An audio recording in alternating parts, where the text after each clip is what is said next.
In 3021, Blue Star went through two waves of spiritual energy revival and one cataclysm, which shattered the old order and remade the world. Divine beasts formed armies, monstrous beasts roamed, and beastmasters stood alongside martial fighters. Even the mixed-blood offspring of humans and monsters commonly known as the other kind stepped openly into the main storyline. Inside the cities, districts were stratified by rank. Beyond the walls lay wind, snow, and killing intent. Force was no longer a choice, but the baseline. Spirit power set the threshold, charted the route, and determined how far a person could go. From birth to 4 months before the college entrance exam, there were 5 spirit tests, each gate locking into the next. At birth, upon entering primary school, moving up to middle school, moving up to high school, and one final test 4 months before the exam. Those 5 gates had become 5 mortal choke points for most people. Pass one, and you were tracked by level into a class, then funneled into a specialized academy for systematic training, grinding to your limits to earn qualifications like Beastmaster or Martial Fighter. Beastmasters bind their souls to a monstrous beast and sign a contract. Once the bond takes effect, the beast is remade and becomes a divine beast. Martial fighters make the body their instrument, tempering bone and blood, fortifying a chosen part, mastering combat arts, and wielding technique. Most people, even after a lifetime struggle, reach only Tier 1 as a Beastmaster or Tier 1 as a martial fighter. But crossing that threshold alone splits income, benefits, and status like heaven and earth. To repel the beasts beyond the walls and suppress unruly other kind, they are the city's bones and the iron nails in the frontier barricades. History's wounds can't be forgotten. Centuries ago, weapons were treated as cure-alls, until one hydrogen bomb fell, and a 9th-rank monstrous beast didn't even shed a single hair, making it clear that hot firepower had its limits. Those who fail all 5 tests have to take the most miserable path through the college entrance exam. At best, they scrape into third-tier universities. After graduation, they settle into ordinary lives and can't even sit for the civil service exam. Fate's fences are crude yet unyielding, running from start to finish, everywhere. In his office, Lu Mingyi finished packing, swept his gaze across the 6 faces, and spoke with smoldering restraint. I truly didn't expect this. I've taught more than a dozen cohorts, and you 6 are the only ones who still haven't gotten past all 5 tests. Lin Quan stretched lazily and angled his head to dodge the fleck of spit, a ghost of a smile on his lips. Mr. Lu, you didn't pass either, did you? Otherwise, why teach general subjects? Half a joke and half a stab, and Lu Mingyi's mouth twitched before he forced his tone flat. Wipe that grin off. I'm telling you, there's one more shot this year. The final test is in 3 days. If you still don't pass, start prepping for the exam. Lin Quan's eyes remained flat, his nod mechanical. He knew why the add-on had been tacked on. A few days ago, more than a dozen adventuring teams were wiped out outside the city by an unknown beast, and the city needed new blood, so the city lord ordered an additional test. The news had spread, and the bounty was heavy. The city lord posted a reward, 2 major clans added theirs, and whoever took down that beast would receive 1 million alliance credits. That number was not just money, it was life, and a gash in the city's defenses. Lu Mingyi pointed straight at him. Pay attention. You're not a kid anymore. It sounded like a last-ditch tug, a warning at the cliff's edge. Lin Quan stayed unmoved, his voice cool as stone. You should pay attention to. 34 or 35 and still not married. Planning to end the Lu family line? The words hit bone, cruel enough to be called cold-blooded. Lu Mingyi almost choked, jabbed a finger at him, and snapped. You go clean the contract chamber. The other 5 fought back grins, hands over mouths, stealing looks. Even this little band of self-professed unfortunates thought going at old Lu like that was asking for it. Lin Quan picked up a broom, face blank, and headed straight for the contract chamber. When the door shut, his gaze dropped to the floor, where broken. What? A system? Something this good actually happened to me. Lin Quan's exclamation echoed through the empty cave. As an ordinary adventurer, he had fantasized about this moment, the system activating and instantly showering him with trillions in wealth that he'd have to spend or face dire consequences, or directly gaining top-tier martial arts like sword flying. At the very least, he'd hoped for some enhancement in certain masculine areas. Thinking about this, he narcissistically added, actually, I don't need that last one, I'm already plenty strong in that department. Just as his rambling ended, a dry, emotionless mechanical voice exploded in his mind. Auto-evolution system loaded. Please select a living creature nearby to bind and evolve. It will become the most powerful being in the universe. If you have decided, please say begin. A beast tamer system? Any creature will work. Lin Quan's mind conjured images of several fierce demonic beasts, the golden scale, star devourer, the saber-toothed thunder tiger, and even that serpent demon that could transform into a stunning human form. Begin. He didn't hesitate any longer. 10-second countdown. Timeout will be considered forfeit. 10, 9, 8. Lin Quan looked down at his palm, where a bloodied, dying flying demonic beast lay barely breathing. Time was running out. So he stamped his foot decisively. This one. Ding. Binding successful. The previously gravely injured demonic beast suddenly stretched out, its charred wings restored in a burst of radiant light. It spread its wings and circled around Lin Quan's neck. Affectionate light had come back to life. Immediately after, the system presented a starter gift package. 1. Tier 1 Revival Potion 1. 2. Tier 1 Enhancement Potion 1. 3. Loyalty Maximizer Potion 1. 4. Random Skill Potion 1. The system includes an integrated shop where you can purchase various skills and potions for your bound creature. The cold notification continued. Please note, all purchases must be paid for in Alliance coins. Thinking of his wallet, Lin Quan's mouth twitched. Can I work study or pay with labor instead? I have some other special talents. Never mind, let me check the prices first. He opened the shop interface. A dazzling array of potions and secret arts spread before his eyes. Revival potions, enhancement potions, skill amplification potions, antidote pills, tier advancement potions, evolution potions, everything from tier 1 to tier 9. Elemental skill potions for wind, thunder, fire, ice, and more. The complete Beast Tamer Secret Arts collection, including the legendary 9 beast taming forms. The prices, however, instantly deflated him. Tier 1 potions cost tens of thousands to hundreds of thousands of Alliance coins each. Tier 2 cost 500,000. Tier 3 cost 5 million. Gold grade cost 20 million. Tier 4 cost a small goal of 100 million. As for Saint, Divine, and Immortal grade potions, the numbers after were completely covered by question marks. Lin Quan sucked in a sharp breath and had to temporarily abandon his shopping impulses. He opened the status panel for his newly bound demonic beast. Name, Abyssal Fire Dragon. Race, Dragon Clan. Grade, Common. Binding number, 1. Combat power, 1. Combat skills, Flame Spray burns all solid matter. Combat adaptability, all-terrain bonus. Evolvable parts, mouth, wings, claws, toxicity, hide. Potential, Dragon Clan. And an Abyssal Fire Dragon at that. Infinite potential. Lin Quan's jaw dropped, but then that combat power of 1 poured cold water on his excitement. There are actually useless dragons with combat power of 1 in the Dragon Clan. He then looked at his own stats. Name, Lin Quan. Race, human. Grade, common. Combat power, 1. Combat adaptability, none. Evolvable parts, head, 5 limbs, neck, hair. Potential, both this Abyssal Fire Dragon and I have combat power of 1. We really are brothers in misfortune. Just as he was lamenting, the system prompted again. When the host completes 500 breaths, the bound creature will automatically evolve. Inhale, exhale. Lin Quan unconsciously began counting his breaths, his heart burning with anticipation. The 500th breath concluded. Ding. Evolution target, mouth. Lin Quan was stunned. Evolution through breathing? He quickly picked up the Abyssal Fire Dragon to take a closer look. Its mouth did seem bigger. Why not give it a try? Flame burst. He watched as the Abyssal Fire Dragon circled around to his front and landed, then suddenly took flight again. Opening its mouth wide, it unleashed a ball of flames that incinerated half of the demonic beast remains on the ground. Its entire body had grown much stronger, its skin gleamed more vibrantly, and it seemed to have grown a full size larger. Not bad at all.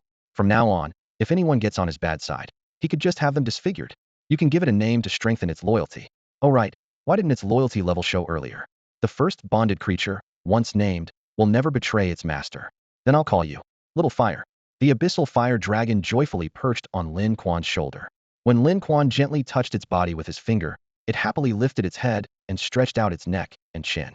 If you need to earn money, there's an information panel in the system where you can check bounty information. Great. This is really user-friendly. Warning, based on the current situation of your city's location, a great disaster is imminent. A great disaster? Naughty city. You don't actually think your place is safe, do you? Lin Quan shook his head. From childhood, he'd been taught never to leave the city because the outside was full of demonic beasts. How could it be safe? Whatever, when the sky falls, there are tall people to hold it up. It's not my turn to worry. Isn't the city lord supposed to be some hotshot 9th tier beast master? Lin Quan temporarily set aside his concerns and checked Little Fire's attributes again. Little Fire species, Dragon Clan Abyssal Fire Dragon level. Common tier, First Order Divine Beast Progress, 20 bond number. 1 combat power, 100 combat skill. Flame Burst incinerates all solid matter. Combat adaptability. All-terrain bonus 10 evolvable parts. Oral cavity evolved to First Order. Wings, claws, toxicity, fur. Potential. Lin Quan focused his mind and connected to the system's information panel. After spending a full 2 hours, he finally locked onto a suitable bounty mission. Level 2. Content. Harvest 5 4-leaf chrysanthemums for refining cultivation pills for 1st to 2nd tier demon beasts.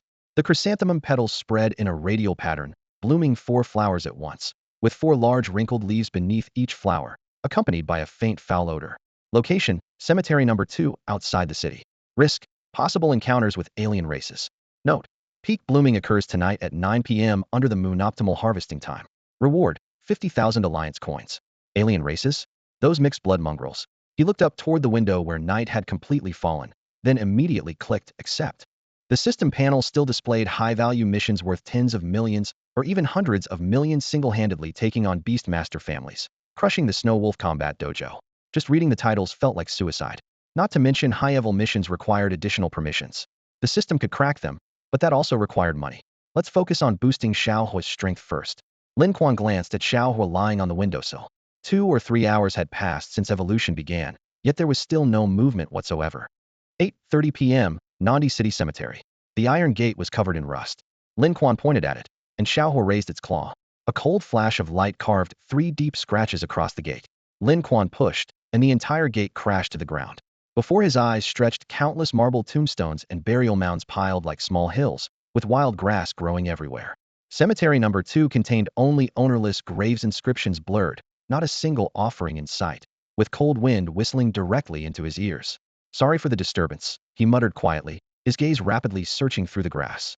According to the books, 4-leaf chrysanthemums bloomed 4 flowers at once, each with a large leaf beneath, and came with their own stench. Found them. In a corner atop a burial mound, a cluster of 4-leaf chrysanthemums swayed gently in the moonlight, least 17 or 18 plants. Lin Quan rushed over, pulled out his prepared cloth bag, and began digging up roots and stuffing them in with swift, ruthless movements. Xiaohua, are we having incredible luck, or what? This is almost done. Xiaohua's tail stood high as it spun in circles, even more excited than its master. Just as he stuffed the last plant into the bag, a piercing shriek suddenly exploded behind him. The sound came from less than 5 meters away. Lin Quan's hair stood on end instantly. Who's there? In the dead of night at Cemetery Number 2. Who else would come here besides him? This was bad time to run. He shouldered the bag and bolted toward another exit. Wah! My father died so horribly. He was bitten to death. My mother had it worse. Dozens of people. The cursing grew closer, then suddenly circled around to the front. A figure abruptly blocked his path, less than 2 meters away. Lin Quan nearly crashed into it. Taking a closer look, he almost vomited up yesterday's dinner. The figure wore snow-white mourning clothes, its tongue hanging from its mouth nearly touching the ground, both hands also dragging on the earth. Yellow-green pus continuously oozed from its eyes, nose, and mouth, with half a gnawed arm tucked behind its waist. It was clearly one of the alien races. Lin Quan fought back his nausea and took several deep breaths to steady his heartbeat. Brother, we're just strangers passing by. I'll walk my path. You drip your pus. We don't interfere with each other, so there's no need to. Damn. The long-armed alien flicked its tongue, lashing it directly toward Lin Quan's face. Lin Quan rolled away, his body sliding across the ground as the tongue tip smashed into the dirt, instantly creating a pit half a foot deep. This thing could not only extend and retract, but apparently had drilling capabilities too truly gifted. Lin Quan's heart sank. Dad, Mom, today's Mother's Day, and I was just thinking of her. Am I really going to meet my end in this godforsaken place? The long-armed alien planted both hands on the ground and leaped up like a gorilla, lunging at Lin Quan. If this thing pinned him down, death might be the least of his worries. Getting covered in those festering sores was inevitable. Lin Quan tensed up, but catching sight of the small flame on his shoulder in his peripheral vision steadied his nerves. I almost forgot about you. Alert. Kill the alien to earn a 500,000 bounty. A temporary mission? Perfect. Flame burst.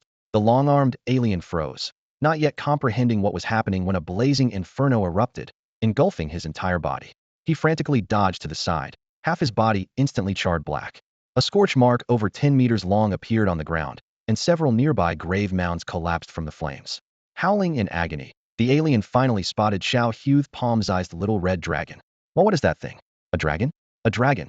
Using both his tongue and hands, he turned and fled. Lin Quan raised his hand, and Xiaohua shot after him like an arrow. Don't chase me so closely. What do you gain from killing me? Aren't you just an ordinary person? Who gave you that dragon? Could it be you're a beast tamer? The alien shrieked as he ran, finally tumbling over a grave mound. Lin Quan stared at him coldly. If you can talk, stop playing monster. Wait. The alien raised both hands above his head. How much are they paying you? I'll double it. My money's hidden behind that grave mound over there. It's all yours. Lin Quan signaled Xiaohua to keep watch while he retrieved a briefcase. The case was surprisingly heavy, and when he opened it, it was filled with gold bars, 40 or 50 of them. The gold bars are all yours. Just spare my life. We have no grudge against each other. Why should we both suffer? Let's part as friends. The world is vast. We're bound to meet again. Lin Quan's gaze fell on the human arm protruding from the alien's back. Is that arm behind you from a living person? The alien fell silent. Lin Quan dragged the briefcase about 10 meters away and gave a cold command. Xiaohua, kill him. Ah. Assassination mission complete. 500,000 bounty acquired. The system's icy notification chimed. Help me. Another scream arose, and this time it sounded like a woman.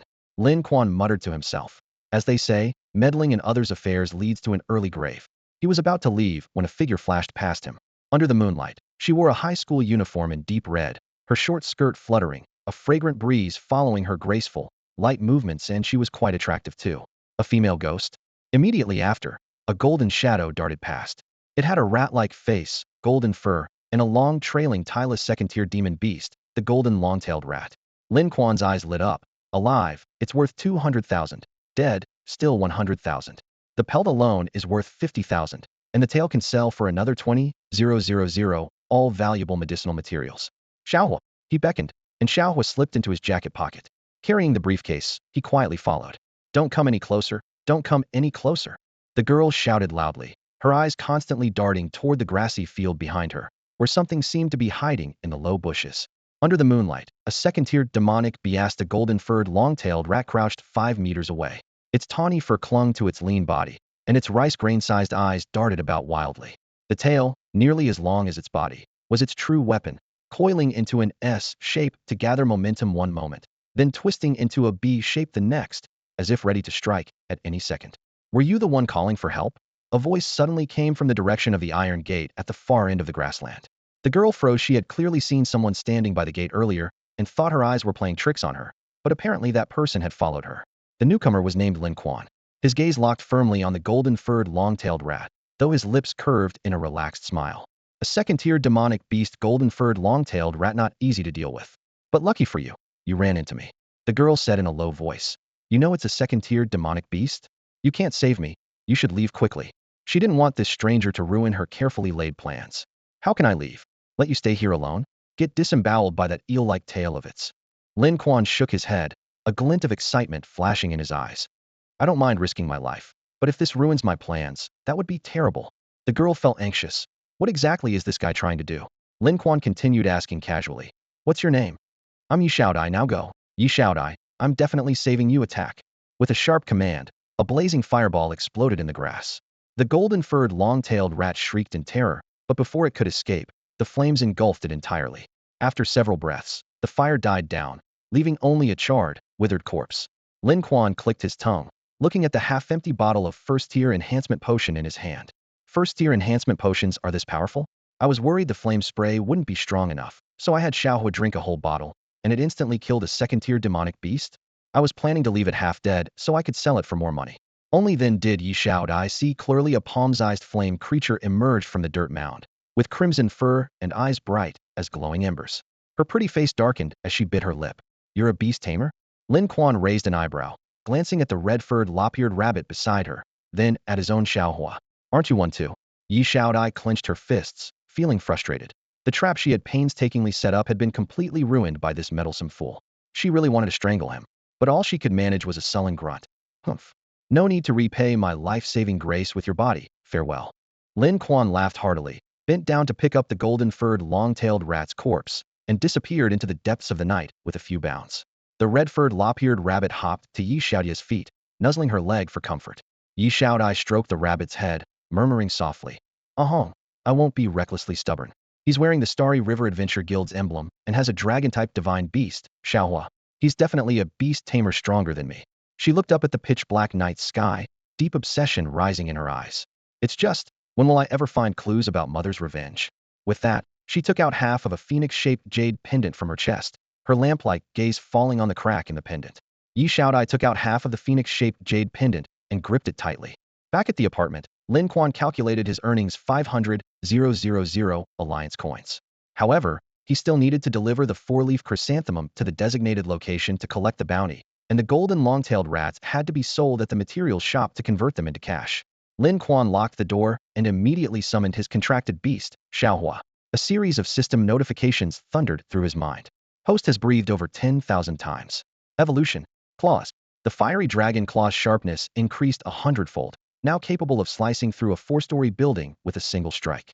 Host has walked over 10,000 steps. Evolution. Wings. The bone wings instantly expanded to more than double their original size, with flight speed increasing tenfold. Host has survived over 10 hours. Evolution. Toxicity. From now on, the dragon flames would carry deadly poison. What couldn't be burned to death would be poisoned instead. Host has gone over 10 hours without sleep.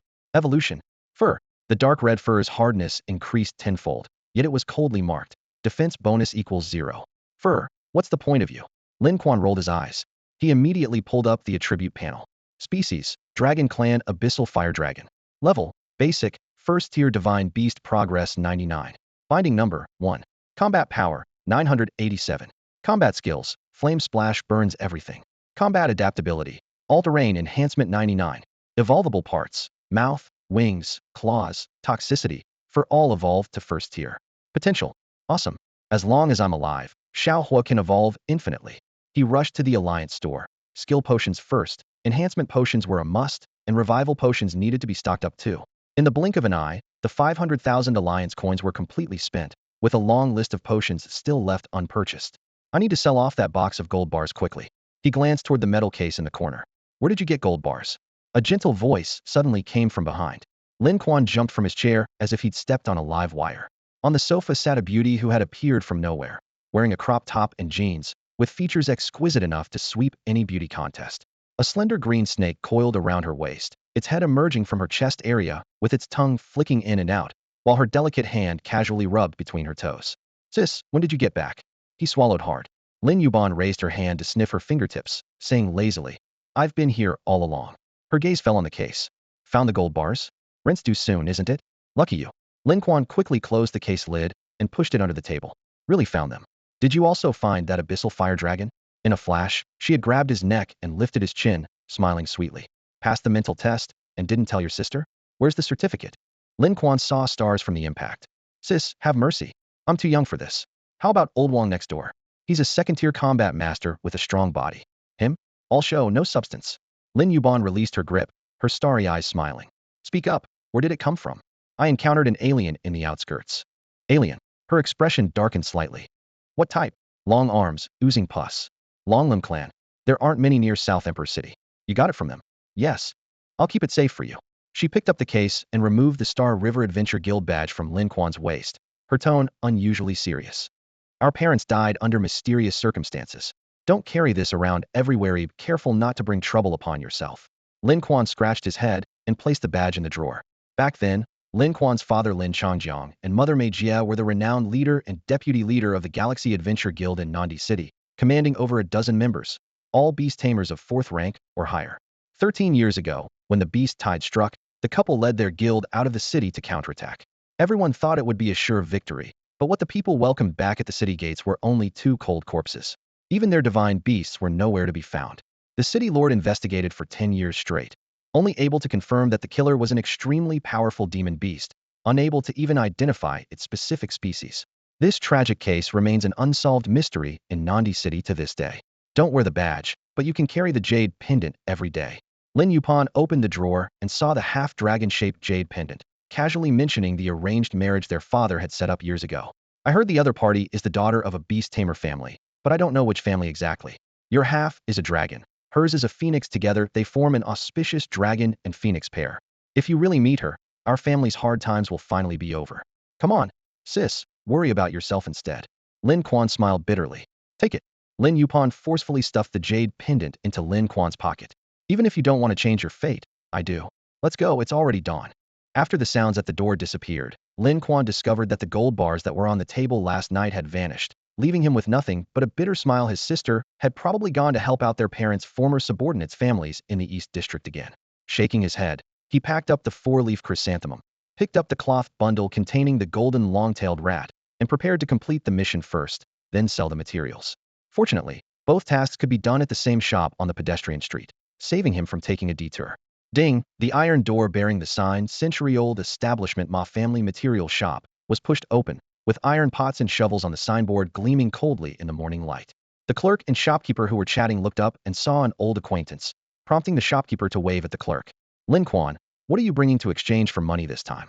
Your school's contract room doesn't have anything decent, just first-rank demon beast parts. Last time with those black blood squirrel feet, Didn't you know it had foot fungus? The clerk complained verbally, but quickly wiped the table clean with his hands. Golden long-tailed rat. Lin Quan placed the charred demon beast corpse on the table. The clerk was stunned. I say, Lin Quan, you call this a golden long-tailed rat? It's so burned that even its own mother wouldn't recognize it. You're such an amateur. It's more fragrant when roasted. Stop talking nonsense and look at the characteristics. What other demon beast has a tail 5 times longer than its body? The clerk gestured for a while, muttering, you better not have pieced this together. Want it or not? If not, I'll go to the Li family across the street. Lin Quan grabbed the bundle and started to leave. Put it down. The clerk's eyes widened. Who said we don't want it? Got anything else? 4-leaf chrysanthemum. For mission completion. Lin Quan also placed the plant specimen on the counter.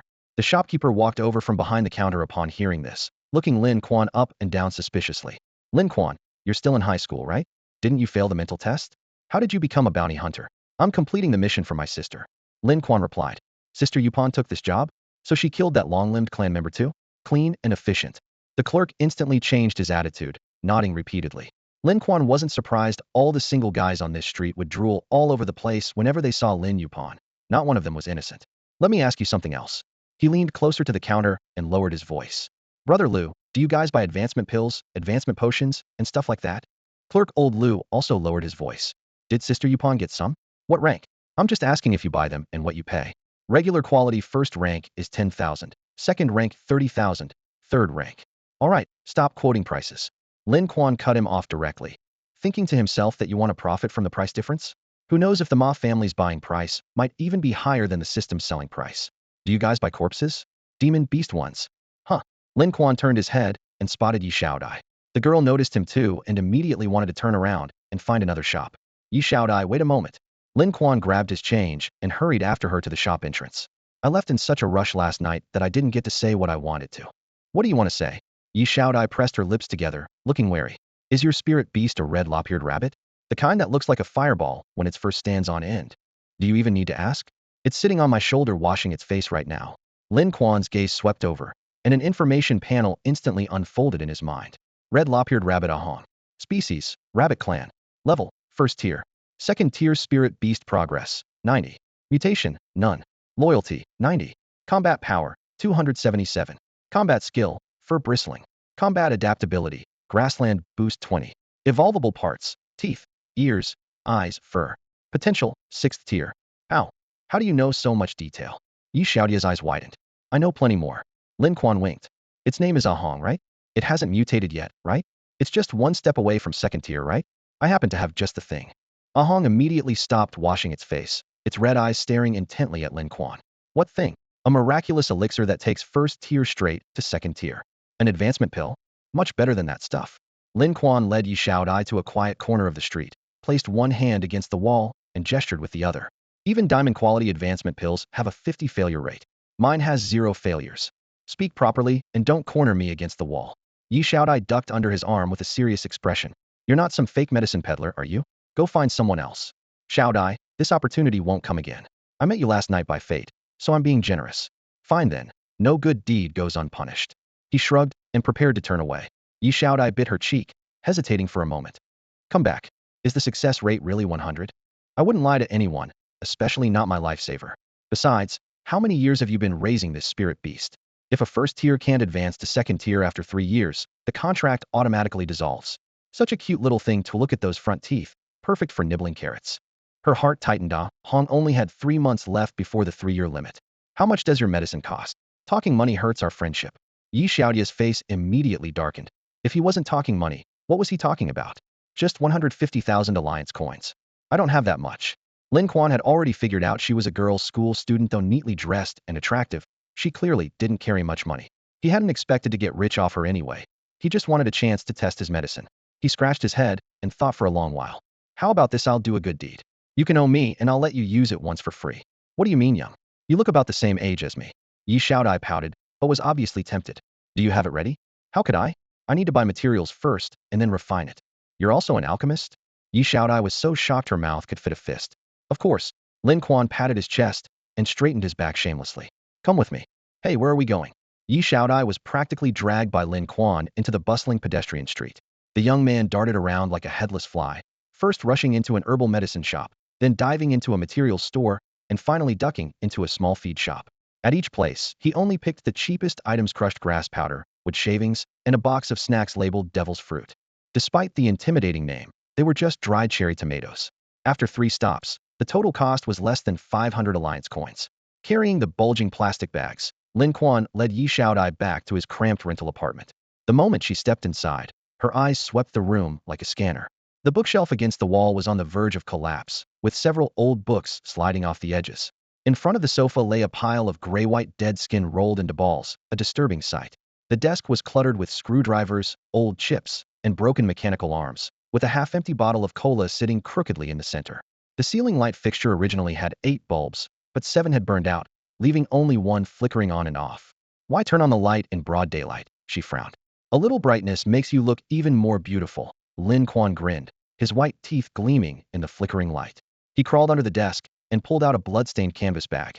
The real key materials are in here, all mid-tier, from 4th rank demon beasts and above. He opened the canvas bag, and chunks of flesh and blood plopped into an iron pot. Then all the cheap materials bought on the street were dumped in as well. Lin Quan grabbed an iron spatula and began stir-frying with clanging sounds, adding water, oil, salt, soy sauce, and vinegar with fluid motions. Finally, he covered the pot with a lid and uttered the words, braised stew. Just wait another half hour, he said. Yi Xiaodai instinctively kept a 3-step distance from him. Do you live alone?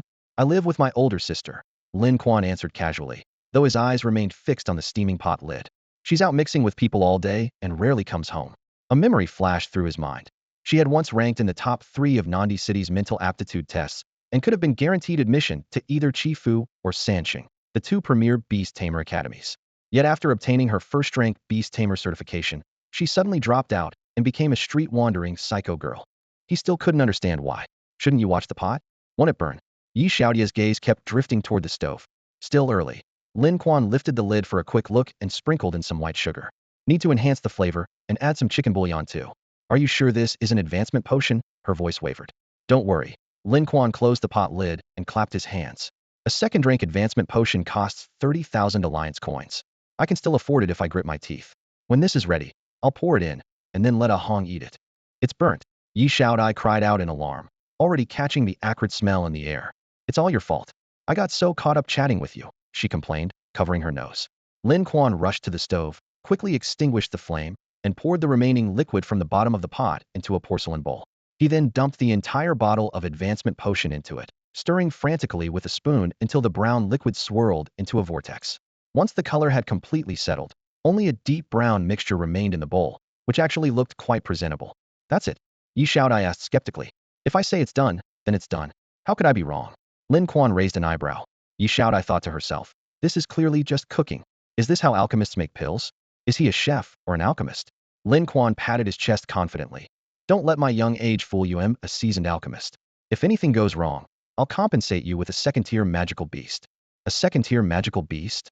Yi Xiaodai thought of Xiaohua, who had been by his side last night a dragon, no less, and decided to set aside her doubts. How should it be taken? She asked. It's liquid, drink it directly. What else would you do? Chew it. Lin Quan lifted the bowl. Ahong. A red-furred lop-eared rabbit jumped into Yi Xiaodia's arms, trembling like a leaf. Don't be afraid. Just close your eyes, and it'll be over before you know it, Yi Xiaodai comforted. Lin Quan had no patience for this. He grabbed the rabbit's cheeks and prepared to force-feed it. Be gentle. Yi Xiaodai stamped her feet anxiously. This is my first time doing this. Lin Quan muttered. A seasoned alchemist who's never hand-fed a potion before. Yi Xiaodai rolled her eyes. Ahong's hind legs kicked wildly, causing Yi Xiaodia's chest to ache, but the medicine was finally administered. The moment it touched the ground, the rabbit went crazy, racing around the room. That's it. No changes at all. Yi Xiaodai followed it with her eyes. There's a delay, just wait, Lin Quan said, equally nervous. The advancement potion came with no instructions, and mixed with the burnt residue from the pot. Who knew what side effects there might be? He could only watch Ahong intently. Suddenly, Ahong leaped high into the air, hovering in mid-flight, with its fur standing on end. Its ears slowly perked up as it let out a piercing shriek, its front teeth protruding. The room shook, and the windows cracked with several sharp pops. Then, with a soft thud, a clump of fur fell to the ground, the old coat shedding away. The rabbit's fur instantly darkened, its body doubled in size, and its long ears buzzed as they flapped, actually enabling flight. Even more dramatically, it slammed against the floor, and hundreds of rabbit hairs shot out like steel needles, embedding themselves in the wooden planks with a series of thuds. If those had hit a person, they'd look like a pincushion. Yi Xiaodai was overjoyed, rushing forward to embrace Ah Hong and nuzzling it cheek to cheek. As a beast tamer, she shared a telepathic connection with her magical creatures, and news of the successful advancement had already reached her mind. Lin Quan opened his status panel, and sure enough, the data had been updated. Blood red needle rabbit Ah Hong. Species, rabbit clan. Level, 2nd tier. 3rd tier divine beast progress, 0. Mutation, none. Loyalty, 95. Combat power, 977. Combat skill, 10,000 needle blood strike. Combat adaptability, grassland boost 40. Evolvable parts, teeth, ears, eyes, fur. Potential, 6th tier. Evolution could increase loyalty too. Even as a 2nd tier beast, Ah Hong's combat power still couldn't match Xiaohua, who wasn't even 1st tier yet. The species gap was truly enormous. Thank you. Yi Xiaodai expressed her genuine gratitude, feeling ashamed of her earlier doubts. Lin Quan waved dismissively. I can see you're having a tough time. Someone like me who's destined for great things should lend a helping hand when possible. Yi Xiaodai stared at him for a long moment, then suddenly burst into laughter. I still don't even know your name. Master, my name is Lin Quan. Lin Quan cupped his fists toward the room in greeting, then prepared to leave. He was secretly delighted the advancement potion had indeed achieved a 100 success rate. Although each level up would decrease the rate by 1, a mere 1 was negligible. This could be his path to wealth and prosperity in the future. Suddenly, he sensed Xiaohua's hunger spiking dramatically. Turning around, he saw the fire-type beast cub clinging to the stove, devouring every last bit of the black sludge remaining in the pot. Lin Quan quickly pulled out the bag of severed limbs from his contract space and handed it over. Xiaohua grabbed it and began gnawing, fresh blood dripping down its fangs. At that moment, a system notification flashed through his mind. Lin Quan? Mental aptitude test moved up tomorrow morning at 9. The next morning, Lin Quan pushed open the classroom door. At the podium, Lu Mingyi sported dark circles under his eyes so thick they looked like they'd been drawn with charcoal, with a metal testing plate placed beside him.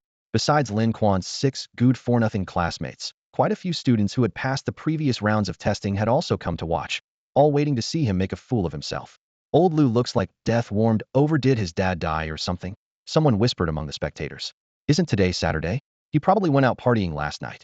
Everyone shut up. Lu Mingyi slammed the podium and pointed at the boy who had just spoken. You go first. The boy looked worried as he stepped forward and placed both hands on the plate. Crack. A letter appeared on the metal surface. G. Well, a new record. Lu Mingyi sneered coldly. The surrounding students burst into laughter.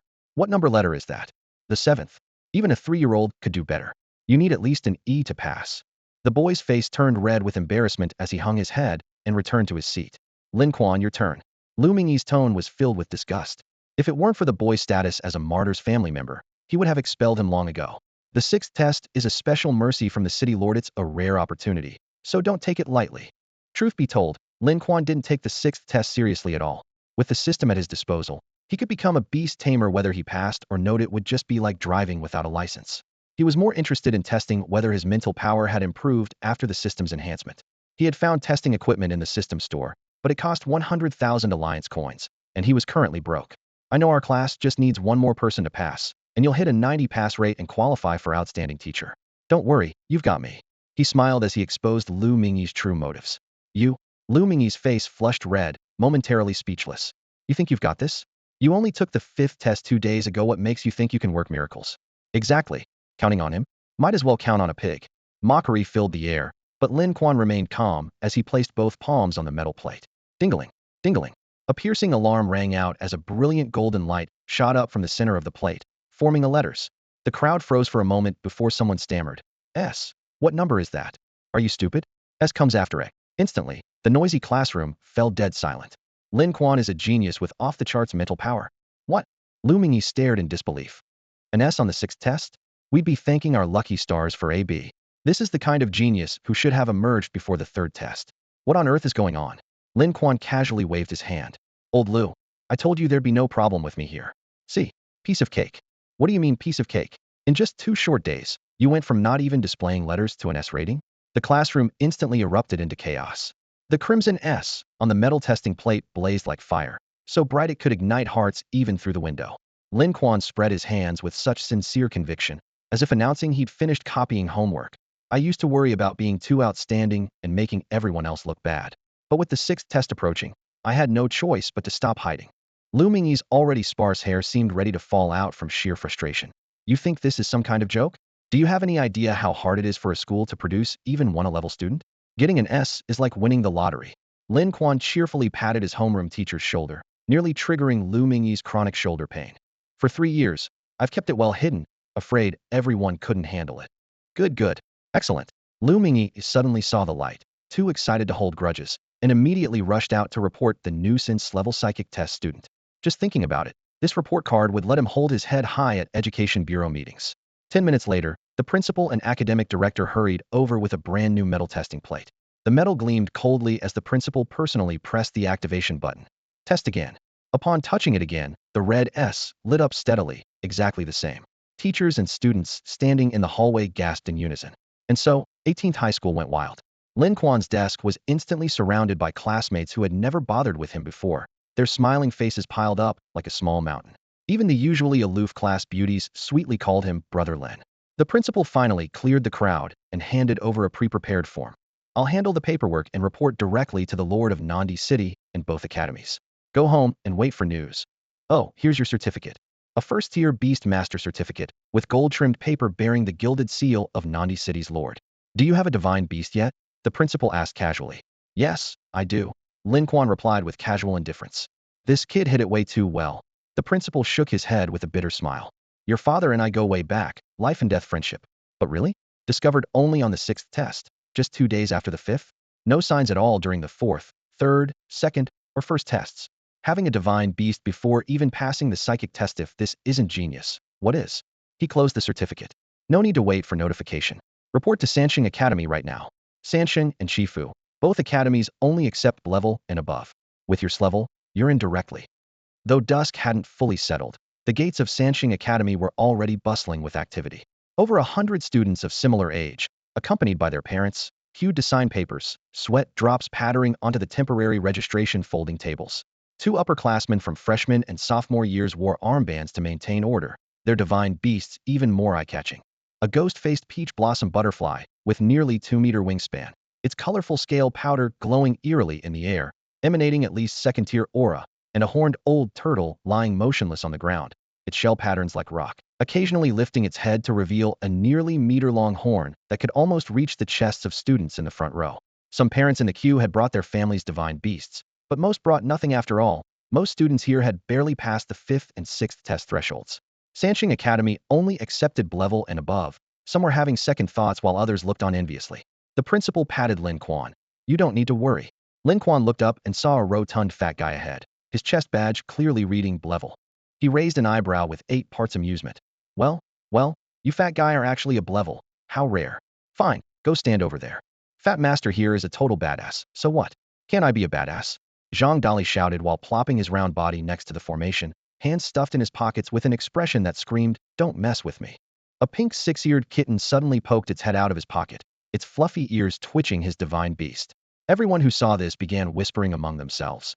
This fat guy was the precious son of the Northeast Commerce Association's president, filthy rich, and 3rd middle school's notorious troublemaker, famous for causing fights and stirring up trouble. New students, stay away from him. The principal warned in a low voice, trying to be helpful. Just as he finished speaking, he suddenly froze. Huh, why is that kid just arriving now?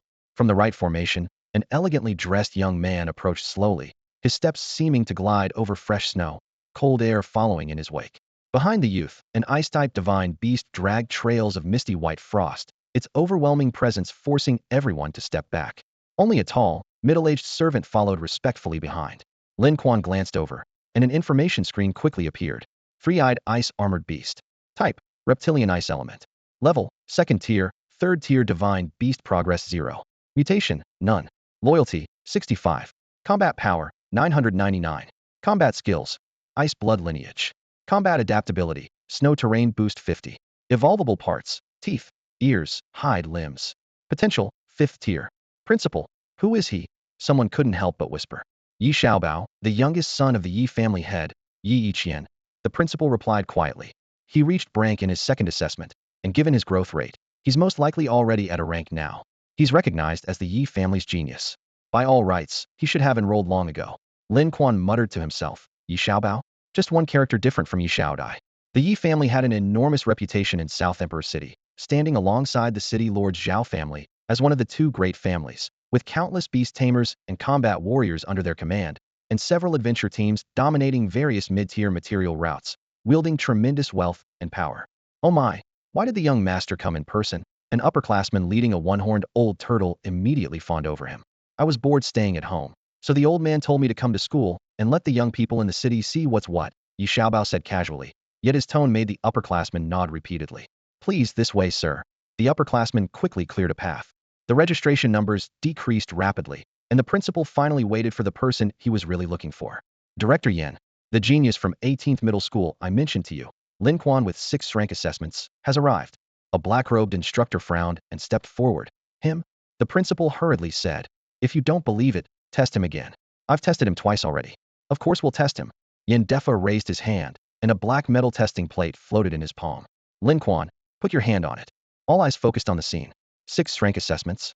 What a joke. Doubtful voices rose one after another. Dingling. The testing plate exploded with golden light, and a massive S burst from the light screen. The entire venue fell silent instantly. Even Yi Xiaobao and Zhang Dali were stunned speechless. Holy crap, a living shrank? The playground immediately erupted in chaos. Could it be cheating? But how could anyone cheat?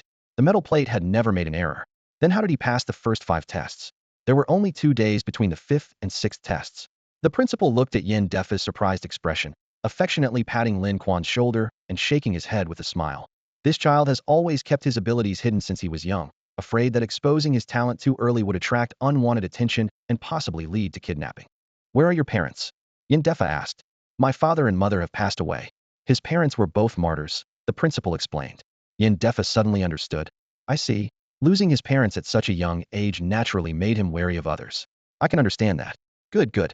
We haven't seen Shrank aptitude in decades. You'll surely become a powerful beastmaster. Go on, join the others and wait. After a few more encouraging words, the principal reluctantly left. Way to go, brother Lin. Shrank.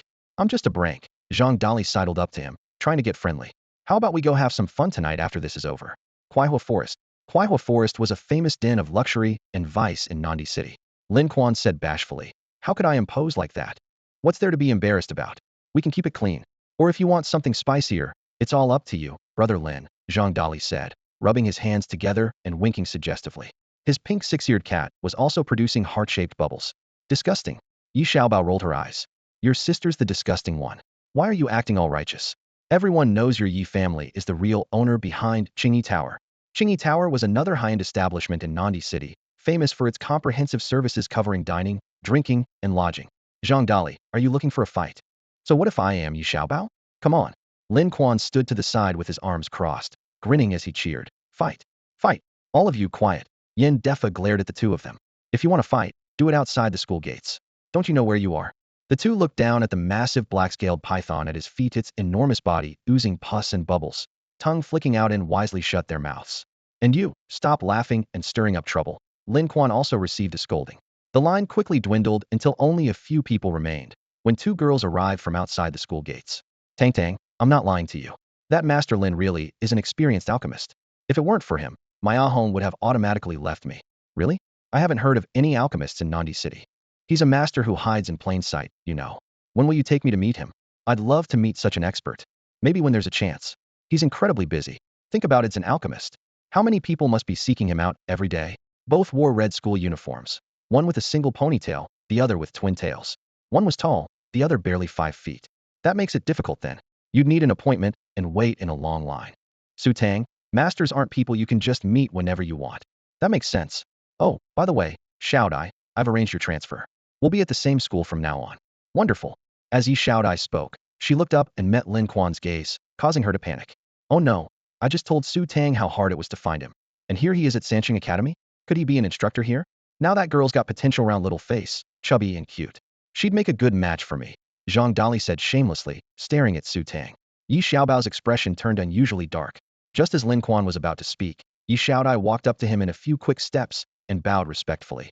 Master Lin, are you teaching here? Su Tang and I are transfer students starting today. We hope you'll look out for us. The early autumn morning mist had yet to lift, but the main gate of Sanqing Academy was already bustling with activity.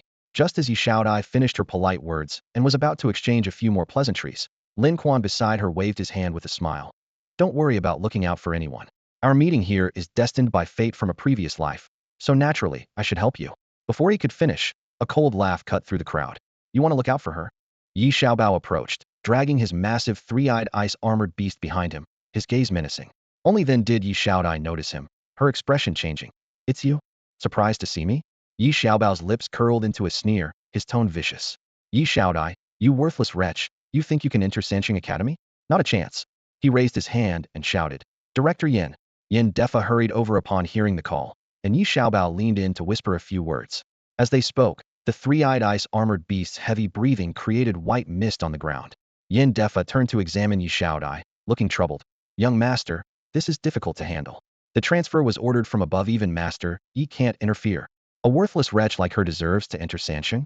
You can't handle it? Then I'll go find the dean. Yi Xiaobao persisted relentlessly. Yin Defa lowered his voice. As I just explained clearly, even Master Yi can't interfere. However, if she really does get in and something unfortunate happens, she won't be attending classes for long. Besides, our academy has rules allowing duels at any time. A cold gleam flashed in Yi Xiaobao's eyes as he suddenly spun around, pointing at Yi Xiaodai. I challenge you to a duel. Stop bullying people. Su Tang stepped forward gracefully, her delicate eyebrows furrowed, her sweet voice carrying an edge for the first time. What business is it of yours that I'm dealing with this wretch? Want to stand up for her? Be careful, or I'll deal with you too. Yi Xiaobao clapped his hands, and the three-eyed ice-armored beast's body trembled as cold air instantly condensed into a layer of frost. Su Tang's heart sank, but she forced herself to remain calm. Aren't you afraid I'll report this to the dean? Yin Defa replied coolly. The school rule allowing duels at any time is posted right at the entrance. Didn't you see it when you came in? The air suddenly grew tense. Yi Xiaodai clenched her fists, but Lin Quan stepped in front of her. Fine then, he said with a light laugh. I'll duel with him. Aren't you an instructor? Yi Xiaodai asked in surprise. Yin Defa shook his head. He's a student who just enrolled today. What? Yi Xiaodai and Su Tang exclaimed simultaneously. Master Lin is actually a student? My classmate. This is Sanqing's great fortune. Yi Xiaodia's mind was in complete chaos. Yi Xiaobao sneered. I don't care what's gotten into you people. Playing hero? Fine, let me show you my. What? Before he could finish, Lin Quan lazily raised his hand and snapped his fingers. In the next second, a palm-sized crimson little dragon shot out from his sleeve, opening its mouth to breathe a blast of scorching dragon flame toward the three-eyed ice-armored beast. Dragon Clan and Fire Element. It perfectly counters my Ice Element. Yi Xiaobao was utterly shaken. The dragon flame roared forward, and the three-eyed ice-armored beast let out a pitiful shriek as the frost on its body instantly melted into water, its thick armor blistering with bubbles from the heat. Yi Xiaobao's face turned deathly pale as he clutched his beast and fled. Just you wait. This isn't over. Not over? I'll take you on any time you want to fight. Zhang Dali, who had been watching from the side, felt his blood boiling and roared out, then turned to lick his lips. Brother Lin, does this divine beast have any relatives? Hook me up with one too. None left. Limited edition. Lin Quan laughed casually, the warmth still lingering on his fingertips as firelight danced in the morning mist. Private room number 9 at Kuaihuo Forest. Zhang Dali hauled in 10 bottles of Royal Salute 21-year whiskey in one go, slamming them down across the entire round table with loud thuds. The light reflecting off the bottles made the room gleam like a treasure vault. Incredible. Absolutely incredible. He raised his glass high, his voice trembling with excitement. I've been hustling in Nandi City for 10 years, and only today do I learn of Brother Lin's existence. What a waste of my life. Come, let me toast to Brother Lin. Lin Quan raised his hand in refusal. I don't drink. Let it have some instead. As soon as he finished speaking, the fiery red young dragon on his shoulder shot into the glass with a whoosh and drained it in one gulp. Yi Xiaodai and Su Tang were Stanita Dragon Divine Beast Contractor, Shrank Mental Assessment, and a Senior Alchemist to boot. This kind of configuration would be a shining future star wherever he went. Who wouldn't want to recruit him? The two exchanged knowing glances and simultaneously directed their pitches toward Lin Quan. Zhang Dali jumped in first. Brother Lin, interested in joining an adventure team?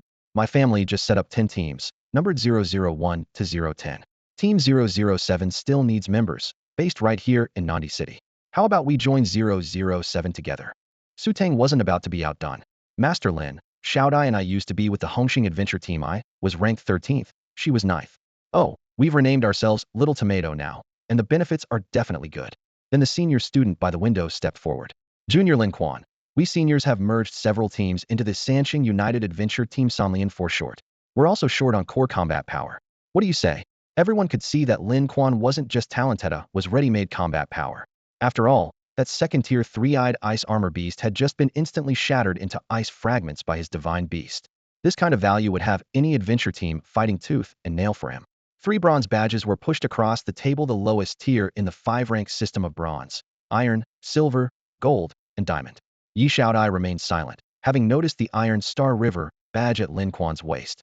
Lin Quan leaned forward slightly and casually traced a circle over the 3 badges with his finger, making everyone's hearts leap into their throats. In the end, he took none of them. I don't want to join an adventure team right now. Zhang Dali panicked and slammed the table, spilling out benefits like beans from a bag. Don't say that, Brother Lin. Our team has weekly spa sessions and bi-weekly massages, all free. If you don't believe me, I'll take you up to the 13th floor to see the facilities. If he returned empty-handed today, where would he put his face? I want to focus on my studies. Lin Quan's single sentence left him with a frozen expression. You're already a senior alchemist. What more is there to study? Yi Xiaodai kept her head down, drinking sullenly, clearly just as puzzled. The senior in the corner sighed. I get it now. You want to go solo, become a bounty hunter? But bounty hunters only handle small jobs. For big operations, you need an adventure team, you need teamwork. Lin Quan smiled and pulled Yi Xiaodai out to the corridor outside the private room. What for? She took a sip of her drink, her tone guarded. Has Ah Hong shown any abnormalities these past couple days? No. Does your advancement potion really have side effects? Yi Xiaodai thought to herself. Where in the world do you find good Samaritans just walking around? Lin Quan stared into her eyes and suddenly lowered his voice.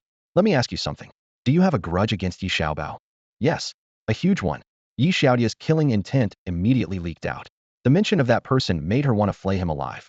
Lin Quan looked thoughtful. Legend has it that old bastard Yi Qian was quite the womanizer in his youth. You wouldn't happen to be his illegitimate daughter, would you? He didn't abandon your mother after seducing her, did he? Damn, you actually guessed it? Yi Xiaodia's face was practically contorted with resentment. Lin Quan probed further. Are you planning to kill Yi Qian? First I'm going after that demon beast outside the city that killed my mother. Then I'll settle accounts with the Yi family. Hearing this, Lin Quan felt a pang in his heart as images of his parents flooded his mind. His voice dropped as well. My family went through the same thing. Yi Xiaodai looked up in surprise, her lake blue eyes gazing toward Lin Quan. Ahong, come give me a hug, she called softly. Not wanting the atmosphere to sink back into the earlier gloom, Lin Quan turned his wrist slightly and lifted Ahong from Yi Xiaodia's shoulder. The red-furred rabbit had grown considerably larger, now almost as hefty as a small pig. Holding it felt wonderfully soft and fluffy, the texture so pleasant it made him smile involuntarily. I have evolution potions that can enhance specific parts of Ahong, but this time it won't be free. How much? Yi Xiaodai didn't hesitate. I'll take however much you've got. A rough voice interrupted. Zhang Dali popped his head out from the neighboring booth like he'd sprung up from underground, his face beaming with excitement. He clutched a pink 6-eared cat in his arms, constantly nuzzling its fur with his cheek. The air around him seemed to shimmer with visible heart-shaped bubbles, making Lin Quan nearly sick to his stomach. Remembering Zhang Dali's background, Lin Quan's mind stirred. The only son of the Northeast Commerce Association's president, rumored to come from a family that could sell top-grade demon beast meat for millions per pound, a genuine super-rich second generation. Lin Quan narrowed his eyes, grinning like a hunting fox. Your little cat has exceptional potential, and my evolution potions. Cut to the chase, name your price. 500,000 per bottle. You underestimate me. I'll pay 1 million. Brother Lin, give me 2 bottles first. Lin Quan was stunned. Were there really people who bid themselves up these days? Yi Xiaodai beside him also widened her eyes. She had no concept of what the astronomical figure of 1 million actually meant, nor what evolution parts referred to. Lin Quan explained. Before a demon beast advances to the next tier, specific body parts can be individually enhanced to gain higher tier abilities early. Zhang Dali immediately grinned mischievously after hearing this. Any body part works? Only special parts can be selected. Got it, I understand. So how do we proceed? The thought of taking advantage of this opportunity flashed through Lin Quan's mind. Had to pay rent tomorrow, and his landlady was a formidable woman with a green dragon tattoo on her left arm, white tiger on her right, an ox wrapped around her waist, and a dragon head on her chest. Having practiced iron shirt and golden bell techniques since childhood, she was a renowned combat martial artist in the southeast of Nandi City. Definitely not someone to mess with. I'll charge for the crafting fee first, then you cover the materials. I'll write up a list, you buy everything on it, and I'll have it ready for you tonight. Zhang Dali sucked in a breath and leaned close to Lin Quan's shoulder, lowering his voice. Brother Lin, you wouldn't happen to be one of those legendary alchemists, would you? Keep it low-key. Understood. Yi Xiaodai rolled her eyes at both of them and huffed as she slipped into the private booth. The list was quickly written. Golden crystal tiger fangs, 9-headed bird feathers, lightning fire-swallowing beast tail. With each item Lin Quan named, Zhang Dali gasped these were all second-tier demon beast materials. Evolution potions naturally require second-tier materials. Your pink 6-eared cat is only first tier, so it's perfect. Zhang Dali immediately waved his hand and called his subordinates to handle it. Half an hour later, his assistants returned carrying a heavy bag of materials. Lin Quan checked the quantities, everything was there. Just wait patiently, The potion will be ready tomorrow morning. Perfect. Just waiting for Brother Lin's good news. Watching his account balance skyrocket, Lin Quan couldn't stop grinning. In the system shop, first-tier evolution potions only cost 30,000, yet he'd sold them for 1 million each, plus scored a bag of second-tier materials worth hundreds of thousands if resold. He was absolutely thrilled. The next morning, Lin Quan opened his eyes to find Xiao Hua lying on the ground, having eaten the entire bag of second-tier demon beast materials clean. Hey, you eat way too much. That's all money. Lin Quan grabbed Xiao Hua by the neck, lifting the palm-sized creature and shaking it vigorously, trying to make it spit out everything it had swallowed. After shaking for quite a while, Xiao Hua still had its belly puffed out, remaining silent, which made Lin Quan so angry he saw stars. Ding. Host rage value has reached 10,000 points. Evolution. First tier. Huh? What? As soon as the words fell, there was a loud bang of flapping wings, and Xiao Hua broke free and leaped up. Flames thin as paper wrapped around its body layer by layer, transforming into a suit of fire armor in the blink of an eye. In less than 3 seconds, Xiao Hua opened its mouth and spewed a ball of blazing fire straight at the ceiling. The already precarious chandelier instantly melted, molten iron splashing to the floor, burning large patches of the wooden floor black. When the flames dissipated, Xiao Hua's size had increased several times, almost as large as an adult eagle. Its scales showed a deep red luster, its eyes glowed like 2 burning embers, and a small horn had sprouted from its forehead, making it look majestic and imposing. Xiao Hua. Species: Dragon Clan Abyssal Fire Dragon. Level: Second Tier. Divine Beast Progress: 0. Binding Number: 1. Combat Power: 3128. Combat Skills: Flame Splash, Flame Wrap. Combat Adaptability: All-Terrain Enhancement 299. Evolvable Parts: Mouth, Wings, Claws, Toxicity, Fur. Potential: Finally reached First Tier. Lin Quan's relief lasted less than a second before he patted Xiao Hua's neck and shouted, "Even at second tier, you can't just eat everything." Xiao Hua drooped its wings over its head, looking as pitiful as a child who had done something wrong. "All right, don't do it again." Lin Quan sighed, but calculated in his mind. This size would be hard to hide. He needed to buy a storage bag, or going out would definitely cause trouble. Nandi City was never peaceful, and there were plenty of envious people around. He opened the system shop. The cheapest storage bag that could only hold first-tier divine beasts was priced at 500,000. A slightly better one that could accommodate divine beasts below third tier jumped straight to 2 million. Absolutely a luxury item. He gritted his teeth. "I'll buy it. Better than having to replace it later." 2 million was instantly deducted from his balance, making Lin Quan's heart ache so much he wanted to cry. Earning money could never keep up with spending it. Lin Quan. Lin Yupan. Knocking suddenly erupted at the door. Lin Quan quickly stuffed Xiao Hua into the newly bought storage bag. "Sister Su, my sister isn't here. She'll give you the rent tomorrow when she comes back, okay?" "Tomorrow? Fine. I'll come again tomorrow morning. If you're even an hour late, don't blame me for tearing you siblings apart." Sister Su's footsteps faded away, unusually reasonable today. Relieved, Lin Quan hurried to the academy. Zhang Dali had been waiting impatiently at the school gate, with a large plate of chicken leg bones piled at his feet. Seeing a figure appear in the distance, he rushed over without even wiping his greasy hands. "Is it ready?" "Don't worry, 2 bottles." Lin Quan handed over the evolution potions. Glancing around, he saw Yi Xiao Bao surrounded by several unfamiliar students, none of whom were yesterday's new students. Transfer students, same as Yi Xiao Dai and Su Tang. Zhang Dili lowered his voice. "I suspect they're here for you. You need to be careful." With that, he hurried away, clutching the potions. "Xiao Dai, don't worry. With me here." Even if Yi Xiao Bao had the courage of a bear's heart and leopard's gall, he wouldn't dare make a move. Su Tang was munching on a corn cob, her twin ponytails bouncing lively, completely dismissing Yi Xiao Bao. "Are you really not worried?" A nearby classmate reminded them. "Those 4 are known as the 4 fierce thugs of Chifu Academy. That one with the acne-covered face is called Yang Chong, and his divine beast is a second-tier gale demon wolf that devours people without spitting out bones. The tall, lanky one is called Ganzei, and his spirit beast is a wind-type azure wind monkey. The short one who looks like a stone stump is Tu Do, with a fire-breathing crimson fire scorpion." A nearby classmate chimed in, pointing to another scholarly-looking young man. "And there's Ma Yi. His spirit beast is also second-tier golden-backed iron wire ant. One bite from it can cause unbearable agony." These 3, along with the notoriously untouchable Yi Xiaobei, had already reached their junior year at Chifu Academy, yet suddenly transferred collectively to Sanxing Academy, clearly backing up Yi Xiaobao. The classmate warned, "Everyone better be careful." Everyone, naturally included Lin Quan, who stood beside Yi Xiaodai with an expressionless face, contemplating whether to take on another mission outside the city to earn some money. Footsteps echoed from around the corner of the hallway. 5 people swaggered into view, walking sideways like 5 crabs. The 4 from Chifu still wore uniforms bearing their school emblem, making them instantly recognizable. Yang Chong was the first to approach aggressively, lifting his chin provocatively. So you're that guy? He shouted at Lin Quan. You don't look like much. I thought you'd have 3 heads and 6 arms. Tu Do snorted in agreement. Exactly. You just look like an ordinary person. Gonzé sneered coldly, snapping his fingers in the air. Who knows what tricks he pulled? Ma Yi smiled as he delivered the final blow. Whatever schemes he's playing, that fire dragon of his is real. How about it? Won't you bring it out for us senior students to see? Several pairs of eyes focused on Lin Quan, and the atmosphere suddenly became oppressive. Su Tang couldn't stand it anymore and stepped forward righteously. So that's it. You're after his spirit beast. Don't you know that even if you killed him, that fire dragon wouldn't sign a contract with you? Spirit beasts only recognize one master for life. Not necessarily. Ma Yi waved his hand dismissively, greed flashing in his eyes. We just want to broaden our horizons. What's wrong with that? How about it, Lin Quan? Don't you dare bring it out. Lin Quan raised an eyebrow. Me? Not dare? I'm afraid if I bring it out, it'll be too big and scare you all to death. He gestured toward Yi Xiaodai. She's seen it, go ask her. With that, he turned to leave. Wait. Yang Chong stretched out his arm to block the path, his face darkening. Where are your manners?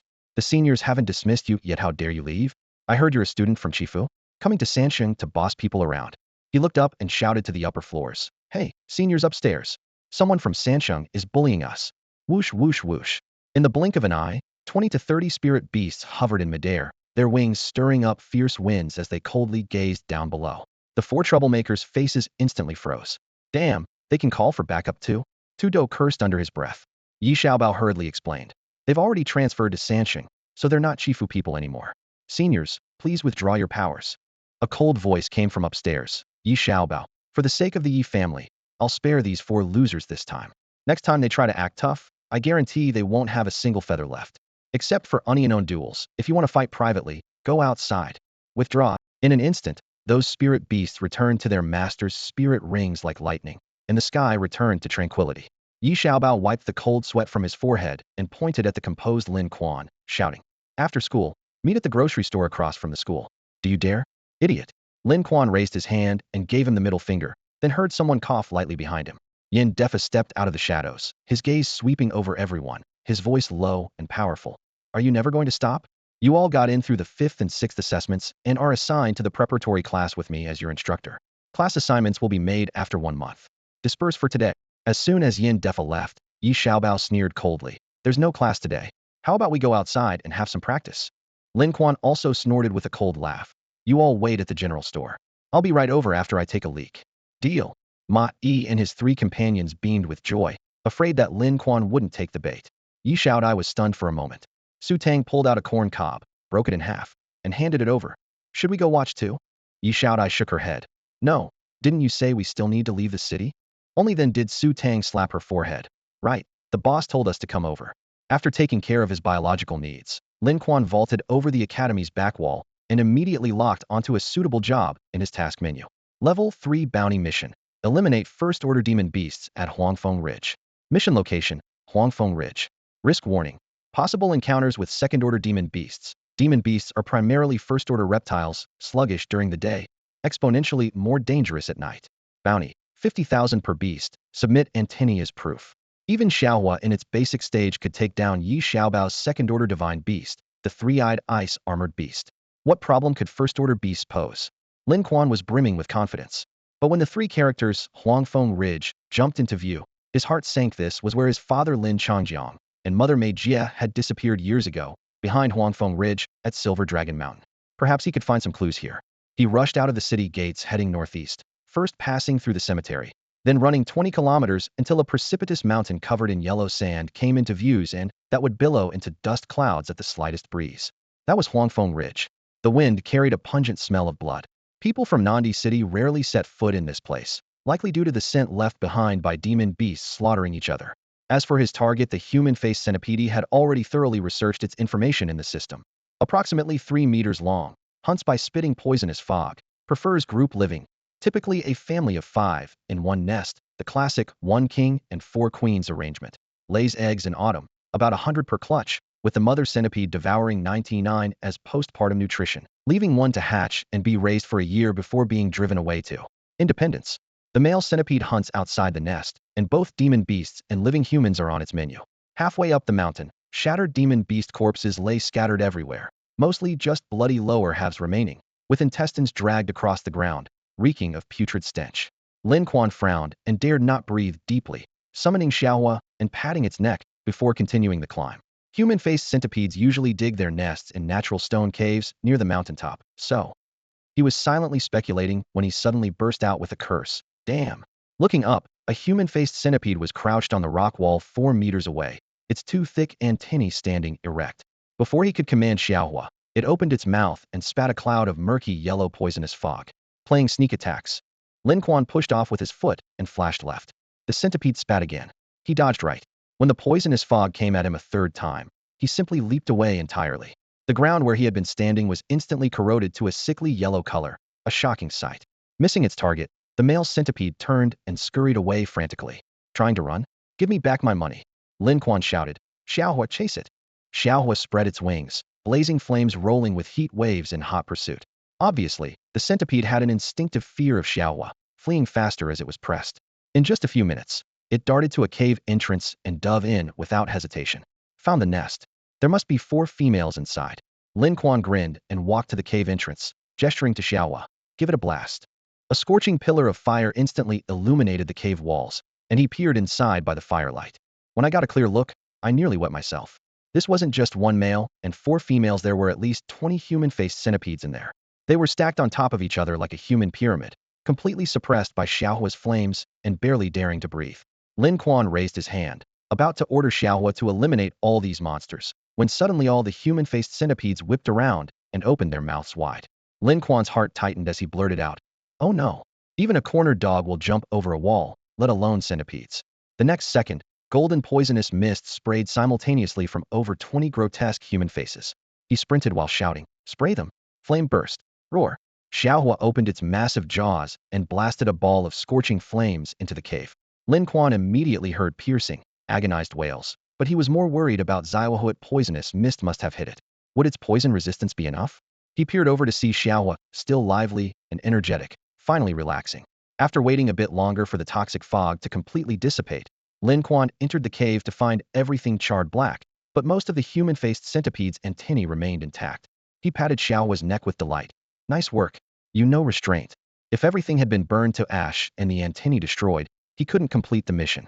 With that, he snapped off all the antennae one by one and stuffed them into his storage bag. This bag could hold not only divine beasts, but miscellaneous items just as securely.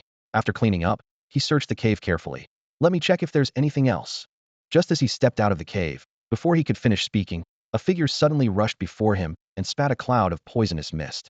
Lin Quan reacted lightning fast, covering his nose and mouth, while leaning backward and rolling heavily on the grass. The air reeked with a pungent stench. When he glimpsed the figure's appearance, he nearly cursed. The mission briefing only mentioned possibly encountering third-tier demon beasts, but said nothing about foreign races. The newcomer had a head identical to the human-faced centipedes, with 2 antennae swaying on its forehead, but from the waist down it had a human torso. Seeing the first strike miss, the centipede human immediately drew a blade and stabbed viciously at Lin Quan. Simultaneously, a system notification chimed. Mission alert. Kill the centipede human. Reward 1 million. Another emergency mission? No time to think. Lin Quan spun around and rushed back into the cave. Where was Xiaohua? Inside the cave, Xiaohua was enthusiastically gnawing on the charred centipede corpses, clawing at them, clearly wanting to pack up the leftovers. Lin Quan kicked its rear. Stop eating that crap. Deal with that guy outside now. Xiaohua turned around sullenly, but shouts were already coming from outside the cave. It's a centipede human often appears near human-faced centipede nests. Everyone be careful. Lin Quan signaled Xiaohua to stay still and slowly moved with it to the cave entrance to peer outside. He saw the centipede creature standing with its back to the stone cave, facing 8 uniformly dressed young people. All 8 wore student attire with identical badges on their chests: a small tomato, 2 pumpkin vines, and 3 crossed swords, the exact same design from the Little Tomato Adventure Group sign that had been on the table when Su Tang pulled Lin Quan into the group last night. Why don't you just squat down and let me chop you? Do you really want to make me work harder? The baby-faced beast tamer whined in a childish voice. Is this guy an idiot? Someone muttered under their breath. The spotted-faced youth shouted to their leader. Captain, the bounty didn't say we had to kill the centipede person. Let's take down the human-faced centipede first. We can earn 50,000 from just one. What do you know? We're after fame. The captain's expression was fanatical. Once we become famous overnight, we'll have countless followers and fans. When the fan club is established, the monthly fees alone will be enough to live on. Now, kill it. and when we return to the city, we'll be heroes. Changzi. Before he finished speaking, the centipede creature flickered and pounced in front of the spotted youth Changzi, grabbing his arm and spraying venom. Changzi convulsed twice and died on the spot. Attack! The remaining 7 cried out in grief and scattered, summoning their divine beasts to charge. 3 divine beasts had barely approached when the centipede creature knocked them out with a single breath of poisonous mist, and their masters rushed to rescue them, only to collapse as well. In an instant, only 4 remained, breaking out in cold sweat.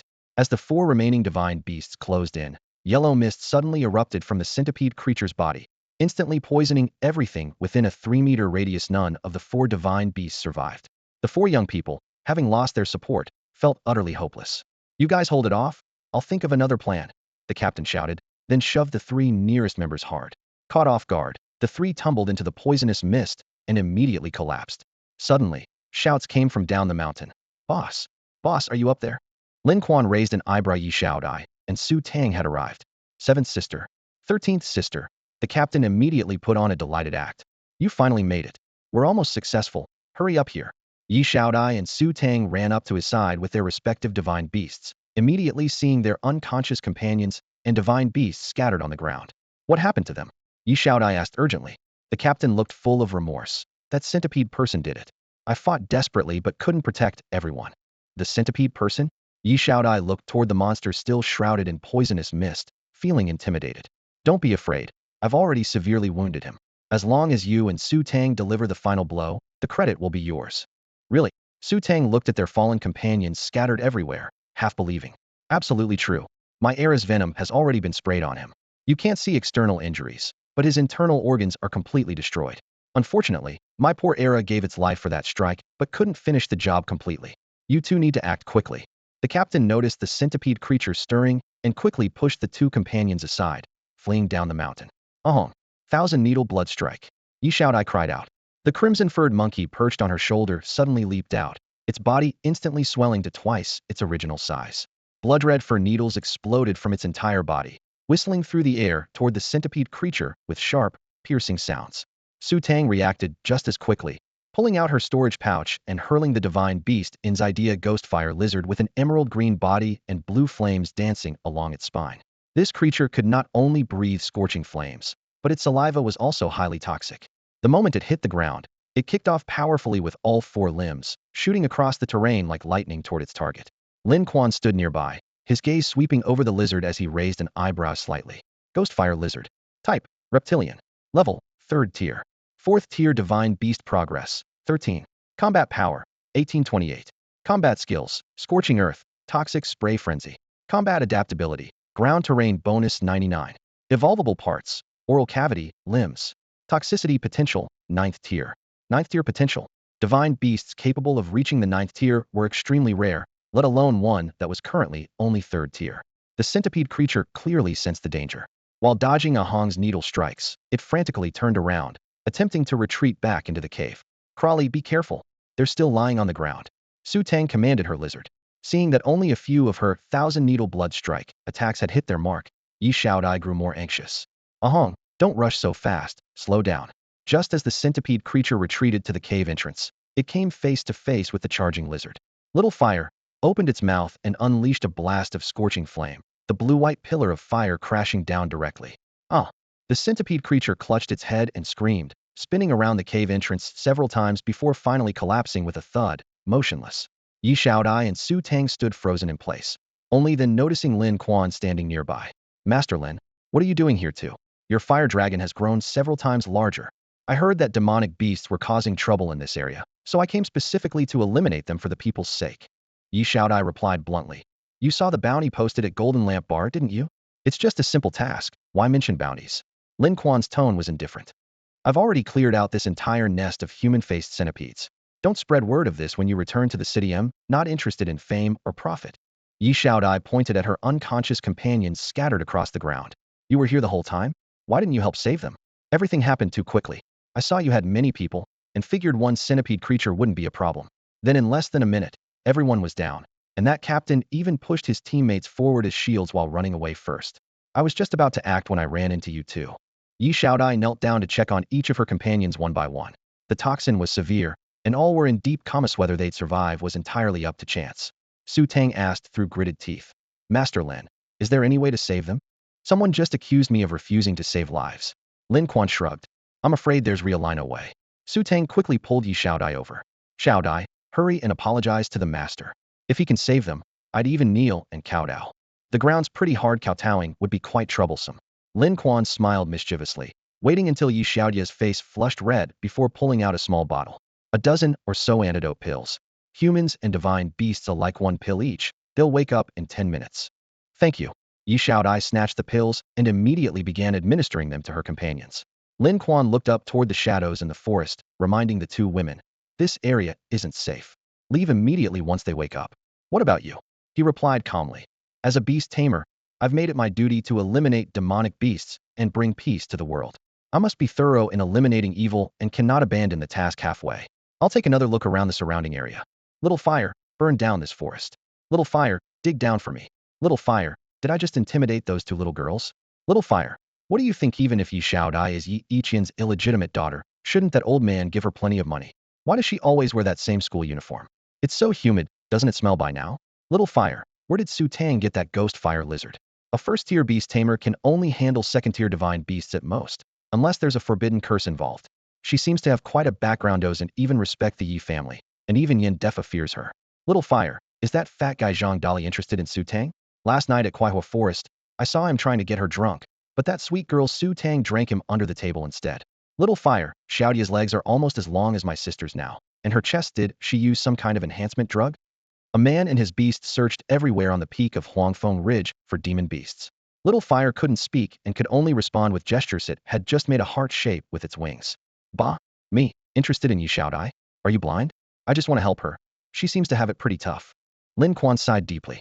Yi Xiaodia's mother had died at the hands of demon beasts. Yi Yiqian didn't seem to help her much, and Yi Xiaobao was targeting her, all of which made Lin Quan, who had lost both parents at a young age, feel a sense of kinship with her suffering. At least I have an unreliable sister who makes sure I don't go hungry and gives me birthday cake. She probably has. Damn it. Finally found a stone cave, even bigger than the last one, but it's full of human-faced centipede corpses, nearly 100 of them. Each one has had its antennae removed. Some bounty hunter must have beaten us here. 50,000 each. 100 would be 5 million. My heart can't take this. Lin Quan clutched his chest in agony. Convert that to evolution potions and advancement elixirs. Sell them to that fool Zhang Dalathats, tens of millions. Little fire felt it too, writhing frantically in the air. You get it, right? When I strike it rich, won't I buy you good food? Premium beast feed. Gourmet beast cuisine. Pure mountain spring water. High-quality nutrient solutions. Hell, I could even find you a female and arrange a child bride, couldn't I? Little fire nodded enthusiastically. Which bastard got here before me? What are you yelling about? Suddenly, a voice both sweet and fragrant, familiar yet spine-chilling to Lin Quan, echoed through the cave. From the pile of human-faced centipedes emerged a stunning figure, dragging a burlap sack with one hand, a green snake coiled around her waist, rolling her eyes as she stared directly at Lin Quan. Lin Quan's jaw dropped. Sister, what's wrong? They were already dead when I got here. I knew there was a bounty, so I removed all their antennae. Who knew there'd be residual poison? I got knocked out and was lying here for ages. Lin Yupan stretched lazily, displaying her curves unabashedly before Lin Quan. Lin Quan wasn't a 3-year-old who could be fooled so easily. But to say Lin Yupan could take down human-faced centipedes, maybe 1 or 2, but 100? She'd have to be on some kind of super serum. What are you doing at Huangfeng Ridge? You think you can make some quick cash with that pathetic dragon of yours? Lin Yupan pointed at Little Fire, who protested by swishing its tail indignantly. Lin Yupan's green snake raised its head and sneered contemptuously at Little Fire. Sis, the rent's due tomorrow, and that Sioux lady was already banging on our door today. Could you spare me some tentacles to sell for cash so I can pay the rent first? Lin Quan followed behind Lin Yupan with a flattering smile, though his expression betrayed hints of anxiety. He dared to argue with neighbors and throw punches with his peers, but he wouldn't dare cross his older sister. Lin Yupan stopped and turned to stare at him, her voice cold and sharp as a blade. These tentacles aren't for you. Uncle Morong's family got into trouble last night. That brat of his torched the Yi family's beast arena and burned down a huge area. The damages will be at least several million. If they can't pay up, the Yi family will demand Uncle Morong's entire family pay with their lives. Lin Quan swallowed hard, about to plead again when Lin Yupan continued her accounting. Uncle Gao's family is also broke and planning to sell his youngest daughter. She's quite pretty. Should I buy her to be your wife? All right, sis, you win. Lin Quan waved his hands repeatedly, agreeing readily on the surface while his heart pounded with worry. Lin Yupan dragged a full sack out of the cave entrance. with the green snake, Xiaoqing, coiled on top, occasionally flicking its tongue. Only after they were dozens of meters from the cave did she whisper, "Xiaoqing, that was close." The green snake actually responded in a human voice, "Sister, Brother Quan has changed a lot. That abyssal fire dragon is incredibly powerful. No matter how powerful, it's not as strong as Yuri, a mutant species." Lin Yupan suddenly narrowed her eyes. "Hey, you haven't fallen for him, have you?" The green snake quickly tucked its head into the sack and fell silent. Before the conversation ended, several figures rustled out from the woods, beast tamers and combat martial artists with blackened clothes and singed, curly hair. "Boss, big sister, who was setting off fires just now, nearly burned all our hair off," the leader complained while brushing off ash. Lin Yupan rolled her eyes, her tone cold enough to freeze. "I gave you all free haircuts and you're still complaining? First, secure this sack of tentacles properly. Tomorrow night we head into the mountains, be ready." "Yes." The group didn't dare say more, quickly clasping their fists in acknowledgement, their eyes filled with reverence. Their target was Silver Dragon Mountain behind Yellow Wind Ridge. After sending everyone away, Lin Quan poked his head out again, shaking off grass debris, and couldn't help but mutter quietly, "What did I do in my past 8 lives to deserve this sister? She doesn't close the door when bathing, loves picking her feet, and always brings home strange men to spend the night. That green snake is weird too. Sometimes it stares at me in a way that gives me the creeps, like it understands human speech." He grumbled as he walked down the mountain path, and just as he rounded a large locust tree, he ran into Yi Xiaodai. Lin Quan paused, forcing a smile. "Didn't you go down the mountain with Su Tang and the others?" "She took people to escort the injured back. After taking your antidote pills, they're fine." Yi Xiaodai flipped her ponytail and spoke quickly. "I came to tell you need to be at school at 7 tomorrow morning. Are you trying to see if there's any advantage to be gained?" Lin Quan smiled tentatively, half joking. Yi Xiaodai's expression darkened. The comment clearly hit a nerve. She replied sullenly, "Humph. I'm just notifying you." With that, she turned and left. Lin Quan watched her retreating figure and scratched his head. 7 o'clock? Normal classes start at 8 watts with the extra hour. Lin Quan got up early. Glancing at the wall clock in the living room, it was 6 o'clock, and Lin Yupan still hadn't returned. He didn't even bother to tie his shoelaces properly and crept downstairs hunched over, hoping to avoid running into the gossipy landlady. His nearly empty wallet made him anxious. Needed to turn in his quest first. The million he'd earned from killing the human-faced centipede was long gone. The antidote pills alone had cost nearly 400,000, 10,000 each, and he'd given Yi Xiaodai 20 of them at once. Thinking about these numbers, he jogged into the Ma family's materials shop. The shop assistant, Brother Lu, was sleeping with his messy hair sticking up everywhere, using the door panel as a blanket. Hearing the commotion, he lifted the wooden board. "Who's there? Oh, it's Lin Quan." He yawned as he took the full sack of tentacles. "Didn't your sister just deliver a batch of human-faced centipede tentacles yesterday? How come there are still some left?" "She's careless and forgot them at home." "That sounds like her. Sister Yupan is so carefree. I like that." Brother Lu chuckled and led Lin Quan to the counter. While registering the items, he whispered a reminder. "Things have been unsafe outside the city lately. Don't venture out too much. Haven't you heard? Silver Dragon Mountain behind Yellow Wind Ridge has swallowed up over a dozen adventure teams." Lin Quan raised an eyebrow. "Another incident? The last one hasn't even been resolved yet." Brother Lu lowered his voice. "This time they say it's a 4th-tier beast king." 4th tier, and a beast king? Lin Quan's heart skipped a beat. The area around Nandi City hadn't seen demonic beasts of this level for years. Brother Lu pointed to a new notice posted behind the counter. "There's one at the city gate too. Whoever kills it gets a 20 million reward." The amount made Lin Quan's blood race, but he touched the beast pouch where little Xiaohuo was sleeping. Wasn't sure if it could handle a 4th-tier opponent. Better to wait for news from other adventure teams first. Don't fill his head with fantasies. Shopkeeper Ma came out with a toothbrush in his mouth and a cup in his hand, glaring at Brother Lu. "If you really get him all worked up, can you take responsibility?" Brother Lu grinned sheepishly. "Just making conversation. Lin Quan, you're still a high school student and actually go to Silver Dragon Mountain." "I passed the mental aptitude test. I'm studying at Sanxing Academy now." "Oh my." Brother Lu's eyes lit up. "Worthy of being Sister Yupan's little brother and Captain Lin's son. Your sister got an A on her second test back in the day." Lin Quan rolled his eyes. "What good is an A? She still drags around that useless snake every day." "Say less." Shopkeeper Ma tapped his forehead with the toothbrush. "Lin Quan, what else do you need after turning in the materials?" "Top grade nutrient solution, 5 vials." "Top grade? Sister Yupan's little snake eats this stuff?" 50,000 per vial. "Are you robbing me?" Fine, 5 vials." Lin Quan stuffed the heavy nutrient solution into his backpack. Just as he stepped out the door, Shopkeeper Ma's roar echoed from inside. "Are you crazy? Mentioning Yupan in front of him? If that girl finds out, you'll be dismantled like a transformer." Brother Lu muttered quietly. "Spoke too fast. Do you think Sister Yupan will lead a team into the mountains?" "Who knows?" Shopkeeper Ma shook his head and shrugged his shoulders, causing a black-shelled leech to pop out and settle on his back. Morning mist still lingered over the training ground where over 20 preparatory class students stood in formation, their divine beasts crouched at their feet. Lin Quan stepped onto the field just in time for roll call. 1 minute later would have counted as tardiness. Ahead, homeroom teacher Yin Defa stood alongside a stern-faced middle-aged man. "This is your skills instructor, Yi Hongguang, a third-tier beast master," Yin Defa introduced. "Another Yi?" Lin Quan's gaze swept over. Yi Xiaobao lifted his chin proudly, whispering to those around him, "That's my seventh uncle, deputy leader of one of our Yi family's 3 major adventure teams. He's teaching this class part-time." As soon as he finished speaking, he glared at Lin Quan. "How dare you stand me up last night?" Lin Quan replied with surprise. "Well, that's strange. When I went there at 9 last night, you weren't there." Yi Xiaobao roared angrily. "Who the hell waits until 9 at night? And who said 9 at night wouldn't work? Damn it." By the training ground, the noisy chatter was instantly ignited by this outburst of profanity, and the atmosphere seemed ready to explode at any moment. Yin Defa waved his hand, his voice hitting the ground like iron. "Everyone quiet down. Instructor Yi, please say a few words." Yi Hongguang stepped forward, his gaze sweeping across the formation, and smiled faintly. "I see some students still haven't contracted divine beasts. How about this? Let's head to the contracting room first. Technically, once you pass the mental test, you should practice right away and contract at least one basic divine beast, but clearly some of you haven't had the chance yet." The group followed him across the training ground and into the comprehensive teaching building. At the end of the first-floor corridor was the contracting room. Even before pushing open the heavy metal door, they could hear the low growls of demonic beasts inside, and the air carried the sweet, metallic scent of beasts. The door opened to reveal a contracting room of several hundred square meters.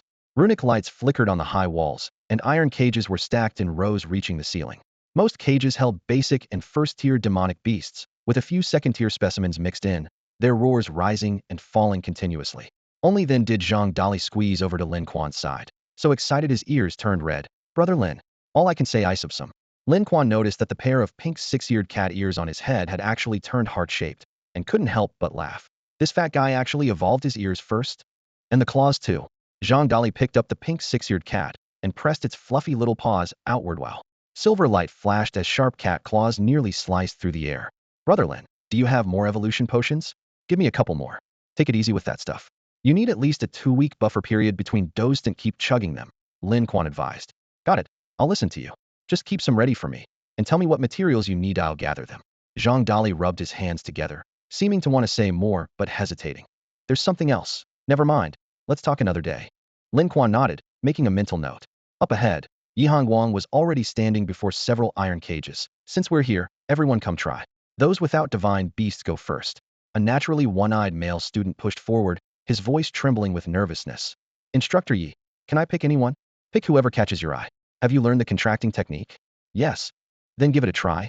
The one-eyed student set his sights on a white-furred iron-toothed mastiffa, first-tier demonic beast, shoulder-high to an adult's waist, with steel-like fangs. Yi Hongguang slapped his palm against the cage door, runic patterns blazed bright, and with a bang, the iron bars shattered. The white-furred iron-toothed mastiff burst out, its foreclaws gripping the ground as it let out a deafening roar. The one-eyed student was so frightened he barely dared breathe, hastily biting his fingertip to draw symbols on the ground. "Too slow." Yi Hongguang barked sharply. "Faster. Don't give the demonic beast a chance to resist." Before his words finished, the white-furred iron-toothed mastiff lunged forward, instantly trampling the contracting formation. Just as the mastiff's head, carrying a bloody wind, was about to tear into the student. Boom. A silver thunderbolt struck down from behind Yi Hongguang, white light like a blade, instantly charring the iron-toothed mastiff into a blackened lump. As the smoke cleared, a white-scaled thunder dragon with a severed tail lay lazily at Yi Hongguang's feet, looking nonchalantly at the shocked students. White-scaled thunder jiao. Species, dragon type. Rank, 3rd tier. 4th tier divine beast progress, 95. Combat power, 7,858. Combat skills, deep water bomb, 7-shot burst. Combat adaptability, aquatic enhancement, 299. Evolvable parts, oral cavity, toxicity. Potential, 7th tier. Lin Quan's pupils contracted sharply. Over 7,000 combat power, dragon type, and only a 3rd tier divine beast? This creature was even stronger than his own little fire. The surrounding students gasped in unison. "Instructor Yi is so handsome.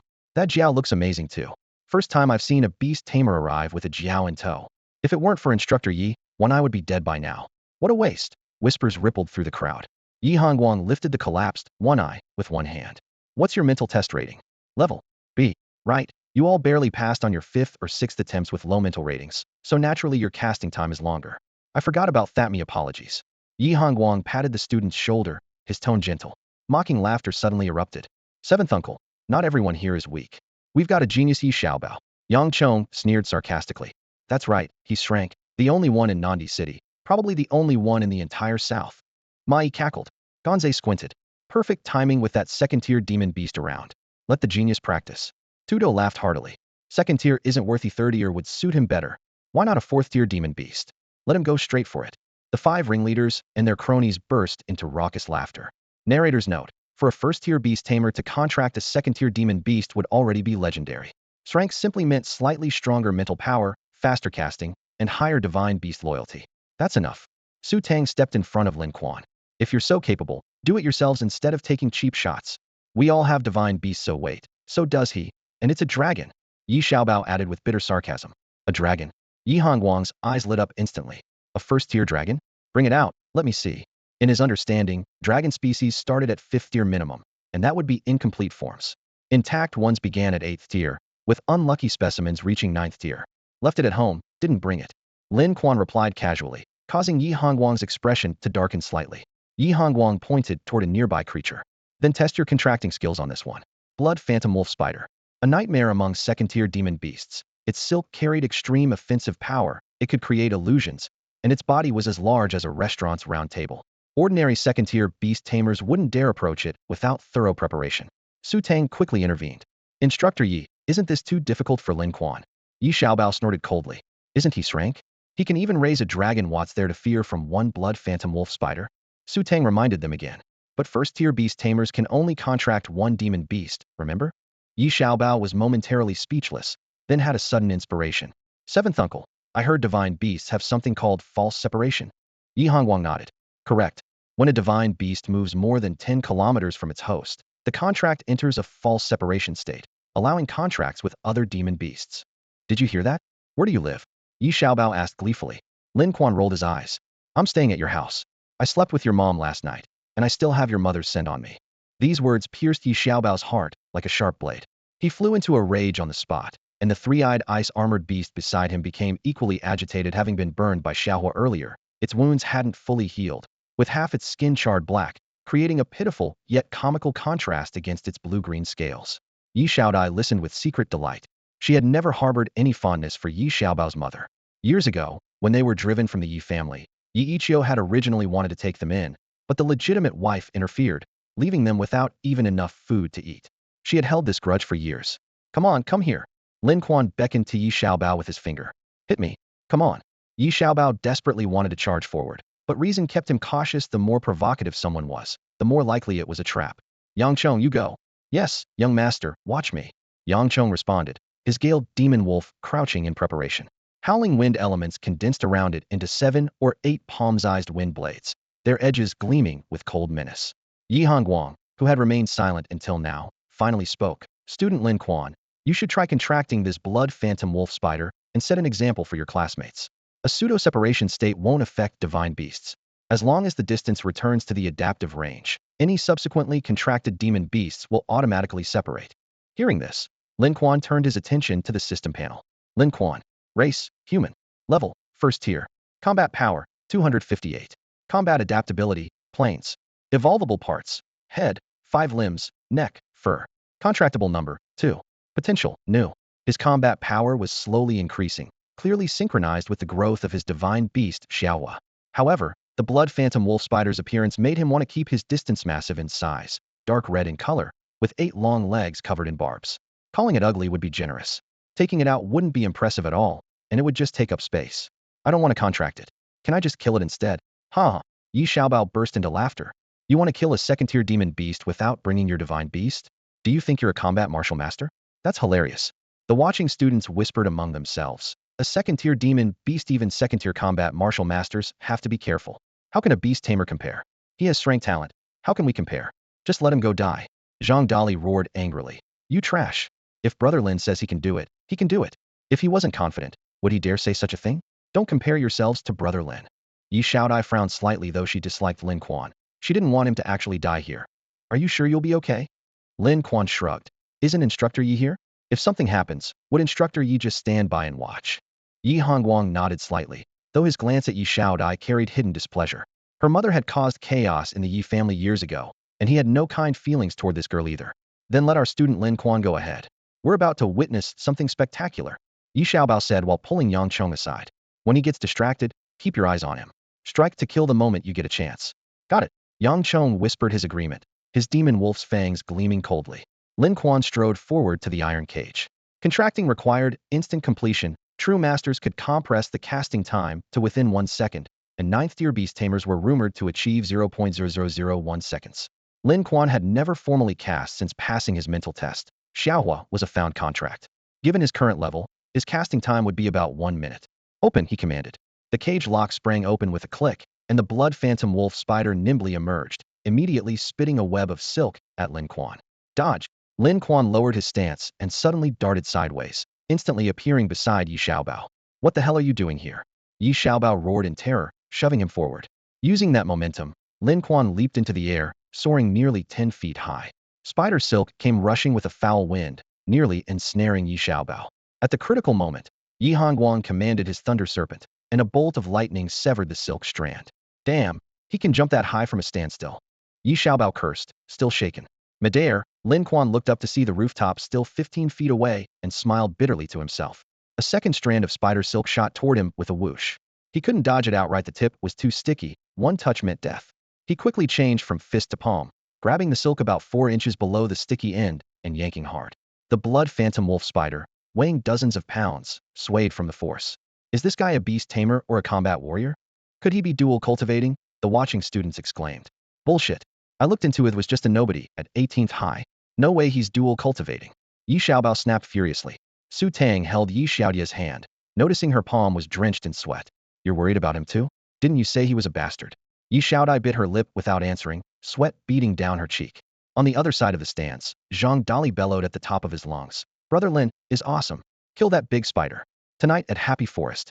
I've got the best girls all lined up for you. Guaranteed satisfaction.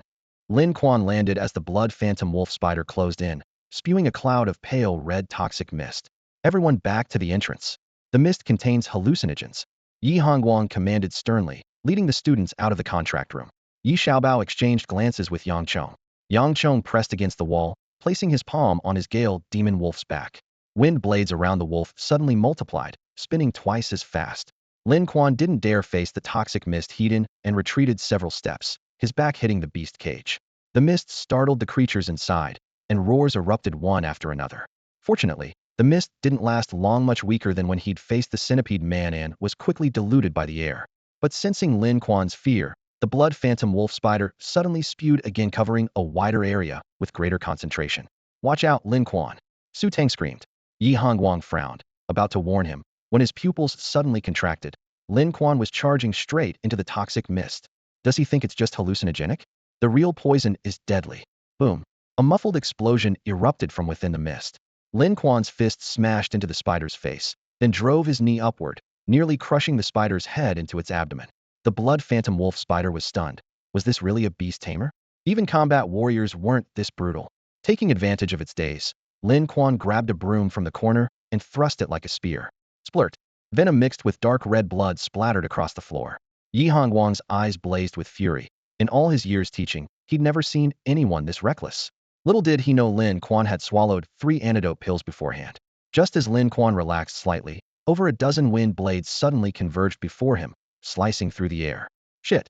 Lin Quan rolled to the side, dodging several wind blades with a shoulder twist, then shifted his heel and flashed backward, using the momentum to dart behind the iron cage of a brown-furred monkey with emerald eyes, barely saving his life. But the Gale demon wolf had already shattered the ground and pounced close, with Yang Chong following right behind. The demon wolf opened its maw and howled wildly, sending over a dozen crescent-shaped wind blades shooting from different angles. Yang Chong, you've got some nerve. I've been holding back, but you think I'm made of paper? Lin Quan roared, flicking his wrist. Little fire. Boom. The abyssal fire dragon, already restless and eager, burst from its storage pouch. With a beat of its wings, scorching dark red dragon breath instantly surged toward the Gale demon wolf and Yang Chong. Show mercy.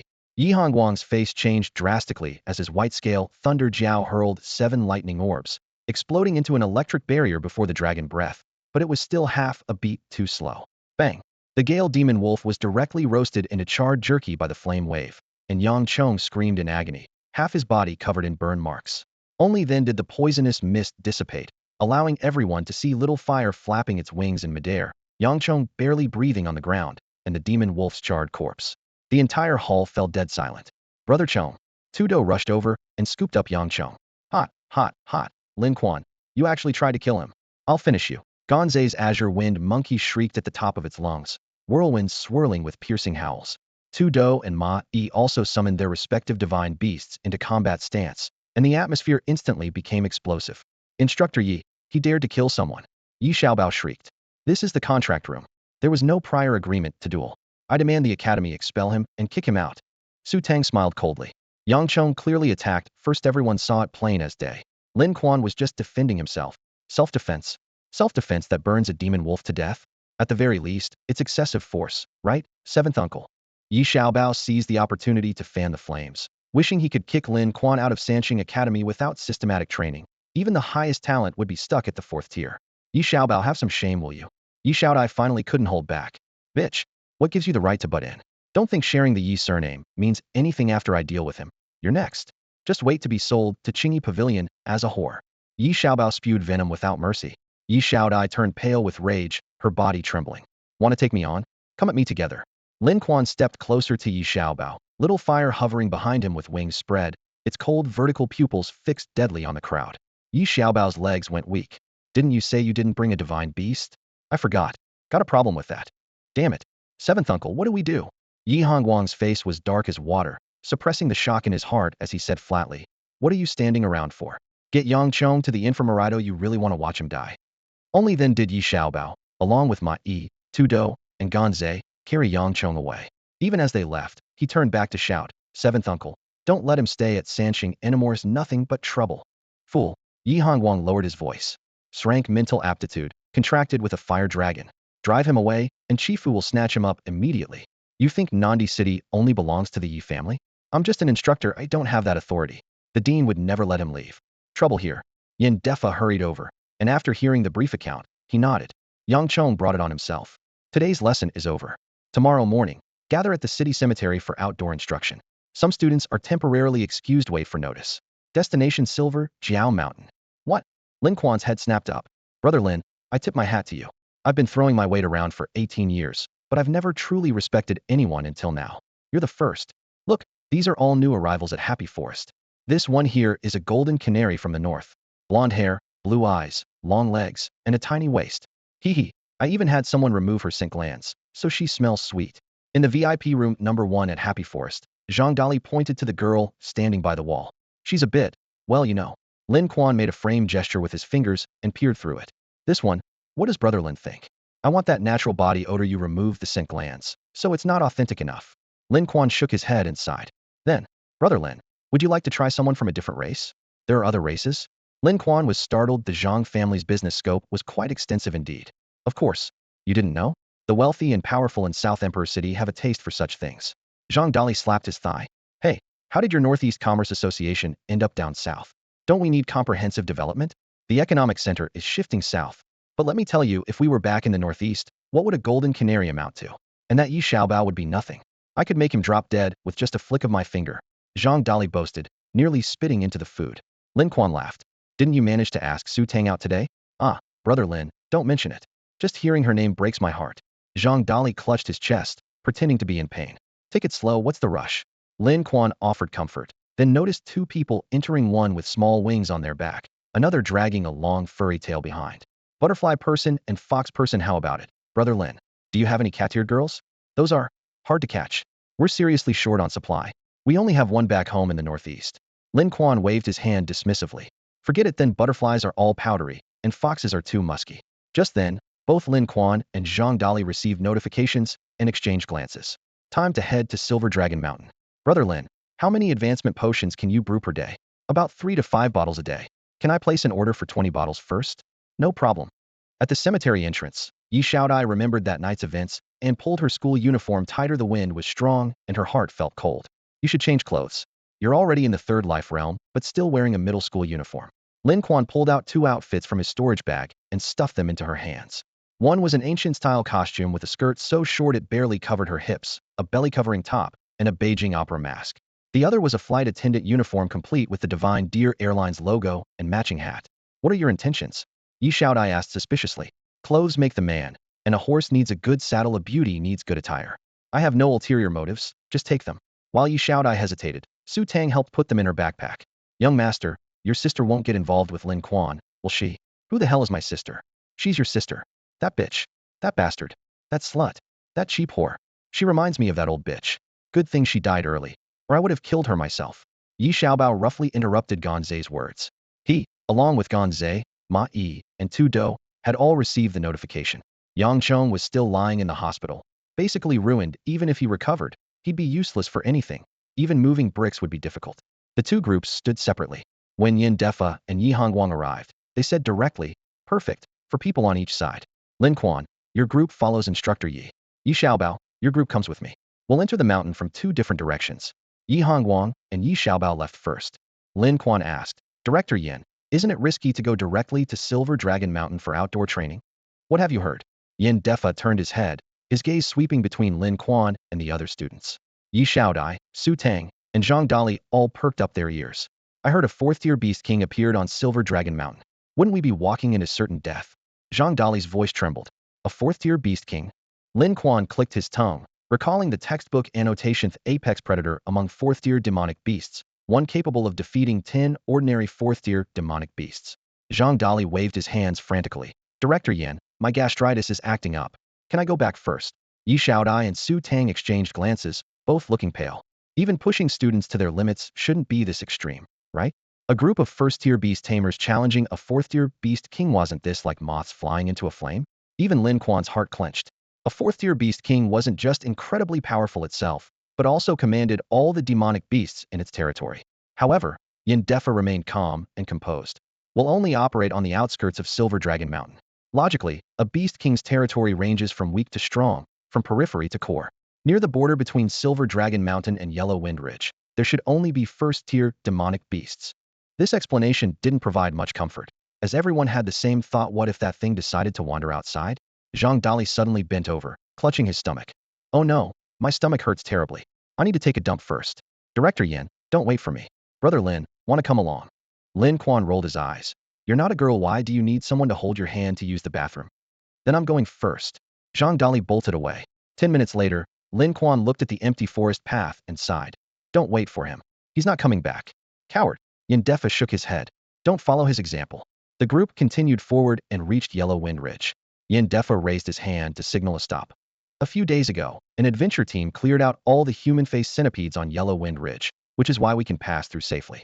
After completing their mission, they left without giving their names. Lin Quan felt admiration, leaving without a trace after accomplishing their deed, hiding their merit and fame. True masters. Yi Xiaodai glanced at him and said softly, not really masters. Human-faced centipedes are just 1st-tier demonic beasts. The beast tamers and martial artists in the city can't be bothered with them. She then smiled secretly, watching Lin Quan scratch his head. Lin Quan still pressed on. Director Yin, what level were those dozen or so adventure teams that got wiped out earlier? Only one was iron ranked, the rest were bronze ranked. But this incident had a terrible impact. Iron ranked teams are the backbone of the city. They know the demonic beast's activity ranges best and rarely take unnecessary risks. This makes people suspect that some demonic beasts might have crossed boundaries.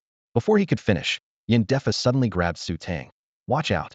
Everyone looked down to see a tangle of pitch-black withered branches covered in fine thorns coiled at their feet. A passive plant-type demonic beast called Entangling Vine. Though only 1st-tier, if stepped on, the vines could instantly shred a leg to pulp. Su Tang, still shaken, immediately summoned her Ghostfire Lizard. The overwhelming aura of a 3rd-tier divine beast surged forth, but Yin Defa seemed unsurprised, not even glancing at it. Lin Quan muttered to himself. What exactly is Su Tang's background?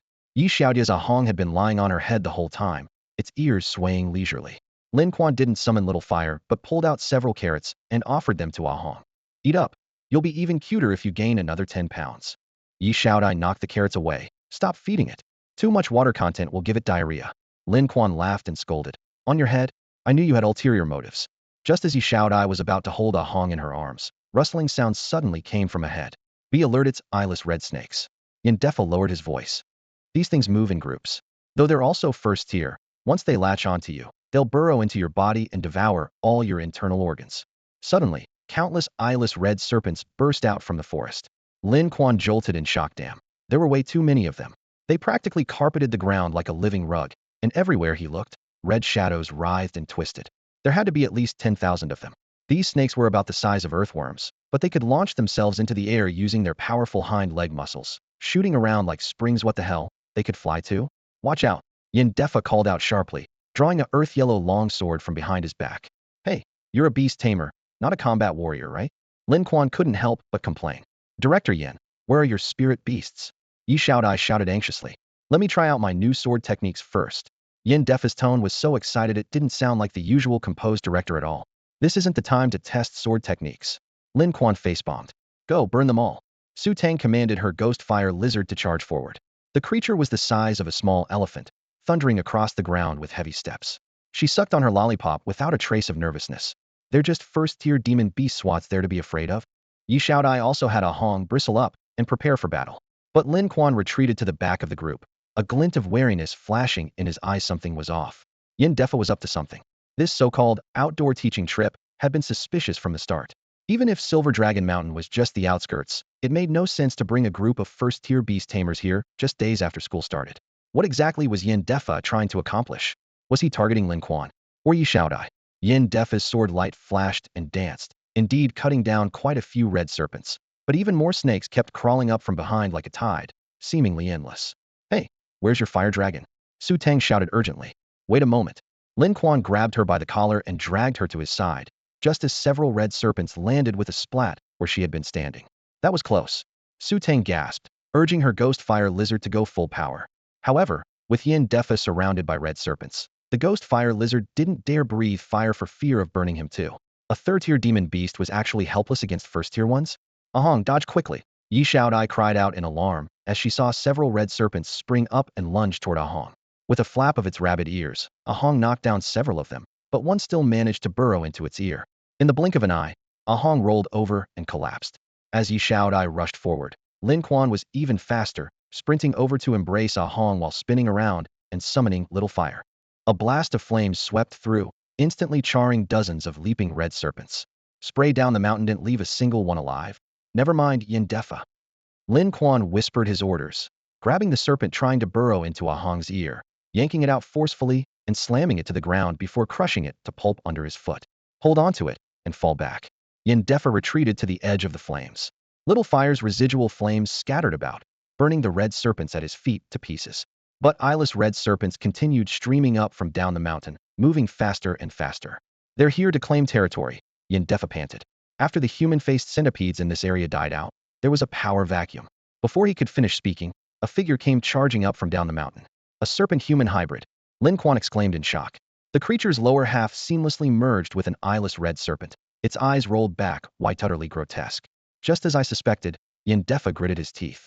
The demon beasts in this area have all allied with the alien races. Every group of demon beasts has an alien race leader. And you're only telling us this now? Lin Quan's scalp tingled as he called Xiaohua back, pointing at the flames still burning on the ground. For now, the eyeless red serpents wouldn't dare approach. Where's the red serpent man? Yi Xiaodai asked anxiously, clutching Ahong while frantically checking for injuries. Though the red serpent hadn't managed to burrow into its body, Ahong's consciousness was already fading, clearly badly hurt. When those eyeless red serpents had been tearing and biting earlier, they'd definitely punctured Ahong's ears. Yin Defa raised his hand and tossed over a healing potion. Use this on it first. Lin Quan turned to see the red serpent man standing on the other side of the fire line, with hundreds of thousands of eyeless red serpents writhing densely behind him as he threw back his head and shrieked. If not for this wall of fire, he would have already pounced. Director Yin, aren't you going to release your divine beast? Lin Quan reminded him in a low voice. Yin Defa shook his head with a bitter smile. My divine beast is injured and recovering at the demon beast hospital.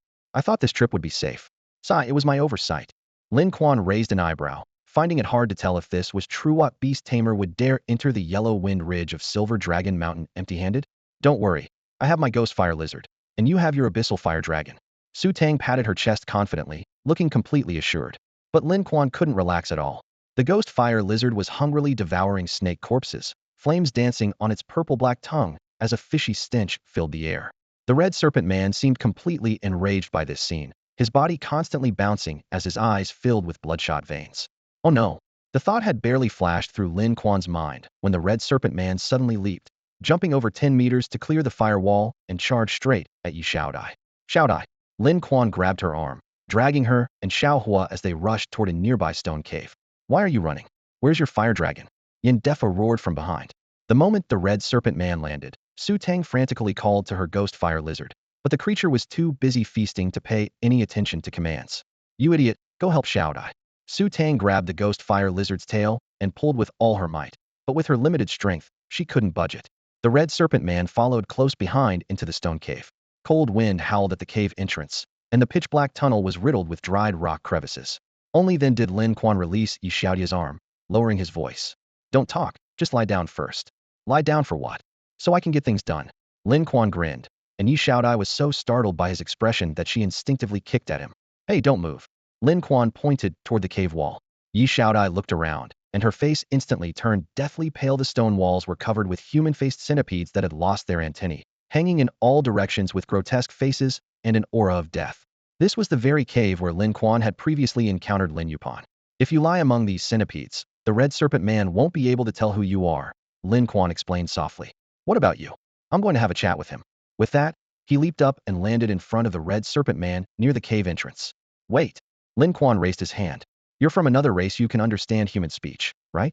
First tell Muho sent you to Yellow Wind Ridge. The red serpent man's eyes were blood red as he spoke with a hissing serpentine accent. I only want to take Yellow Wind Ridge. You're in my way. No one bought me off. Lin Quan narrowed his eyes, uncertain, and could only continue bluffing. Was it the Yi family? Or someone else? The Yi family? Humph. I don't know any Yi Xiaobao. The Yi family has so many people, yet you specifically mention Yi Xiaobao. Lin Quan thought to himself that this was like protesting too much, but kept smiling. All right then. All right what? The red serpent man stepped forward with his snake staff, fangs bared. You can die now. Before he finished speaking, Xiaohua roared and opened its mouth wide, blasting out a ball of deep red flames. Heat waves surged as they completely engulfed the red serpent man. Yin Defo arrived just in time to witness this scene, his expression shifting slightly. The blazing waves of fire before him were at least 10 times more intense than what he had sensed from outside. Even he would have to retreat if he wasn't careful. An abyssal fire dragon? And it was accompanying a mere first-tier beast tamer. To tame such a ferocious creature would require layering multiple forbidden spells, not to mention the astronomical cost of billions for each spell alone. The divine beast itself was worth over 10 billion. Just who exactly was Lin Quan? Sanqing Academy always kept files on every promising beast tamer, actively recruiting them when they reached enrollment age. But Lin Quan seemed to have appeared out of thin air, with a completely blank family background, which truly put Yin Defa on high alert. Director Yin heard everything, didn't you? At the cave entrance, Lin Quan and Yi Xiaodai emerged side by side. The red snake person said Yi Xiaobao was the one who bribed them. I didn't hear anything, I arrived a step too late. Yin Defa withdrew his gaze, his long sword sliding into its sheath with a sharp ring, clearly unwilling to get involved in their dispute. Let's head to Silver Jiao Mountain first. Instructor Yi has already sent word that they've gone ahead. Outside the cave, Su Tang was wielding a red brick, smacking the ghost fire lizard's head repeatedly. Crawley, you bastard. If you don't behave, I'll cook you and feed you to Dalong. Let's go. Lin Quan commanded coolly, following behind Yin Defa while fixing a cold stare on the man's back. The group crossed Yellow Wind Ridge, where a river dozens of zhang wide stretched before them. The map marked this as Flowing Sand River, yet the water was crystal clear, with layers of aquatic plants swaying like green silk ribbons. Across the river stood Silver Jiao Mountain. The mountain rose steeply like a vicious dragon sprawled across the earth, with a wooden sign outside the mountain gate bearing 4 large characters in black ink. Living souls keep out. Unless you were a desperate iron-ranked adventure team with a death wish, no one would dare enter from the front.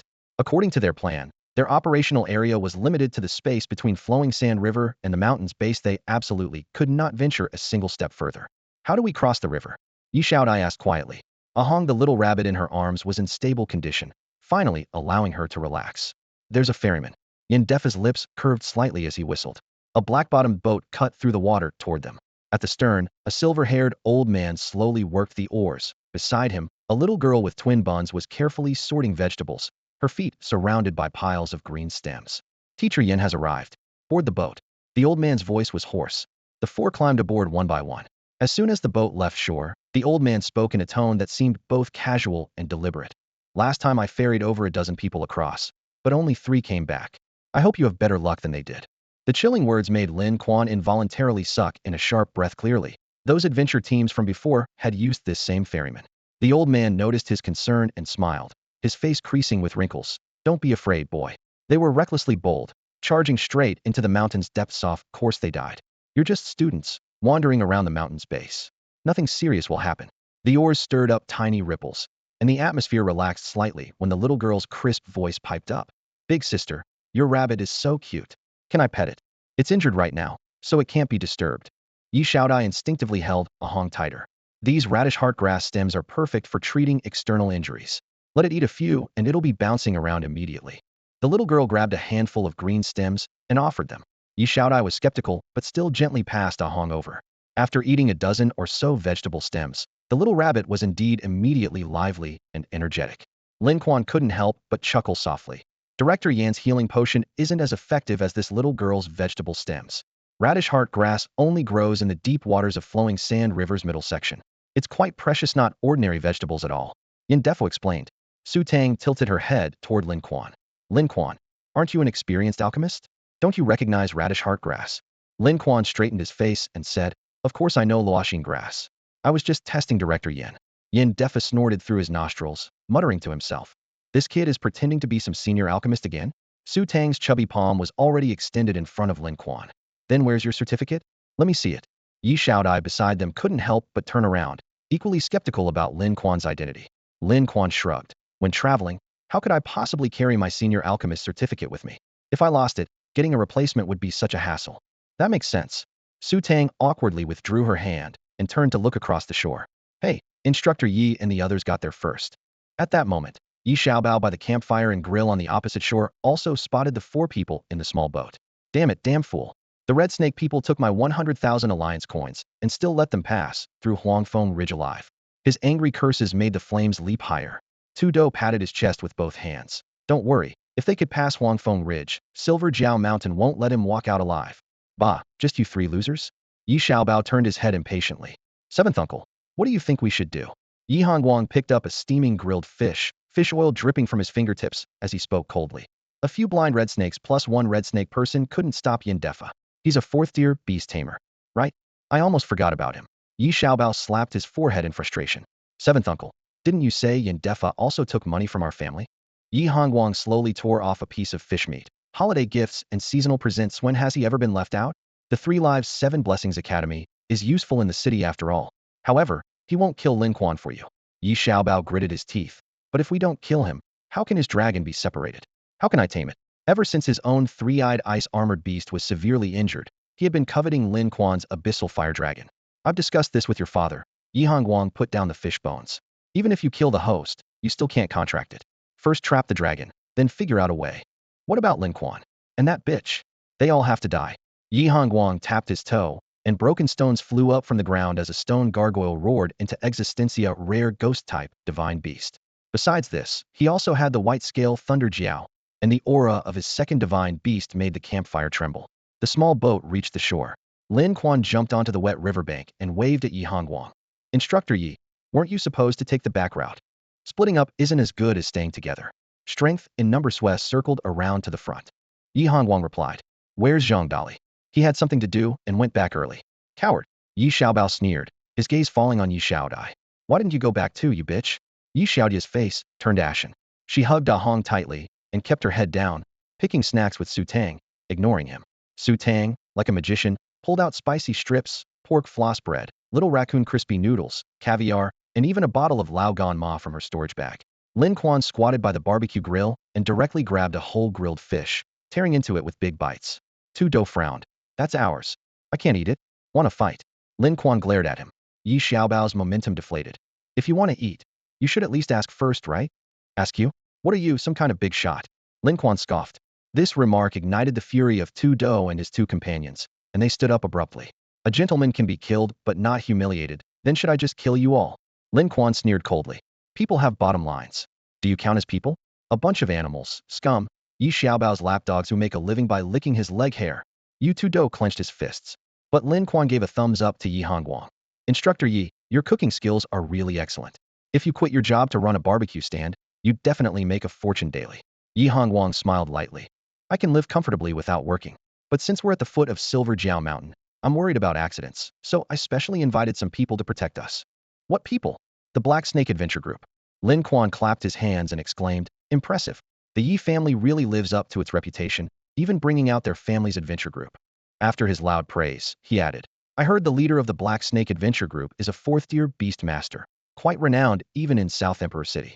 Yi Xiaobao puffed out his chest, trying to look nonchalant. It's just to ensure everyone's safety. What, are you jealous? Jealous to death. Where are they? Lin Quan looked around. They'll arrive later. So I still have time to finish you off now. Before he finished speaking, he suddenly leaped up, and Xiaohua flashed before him like a ball of crimson flame. The sudden pressure scared Yi Xiaobao and the others into a panic, tumbling over each other and scrambling to escape. Yi Hongguang was also stunned for half a second, then said coldly, Lin Quan, what are you doing? Just kidding.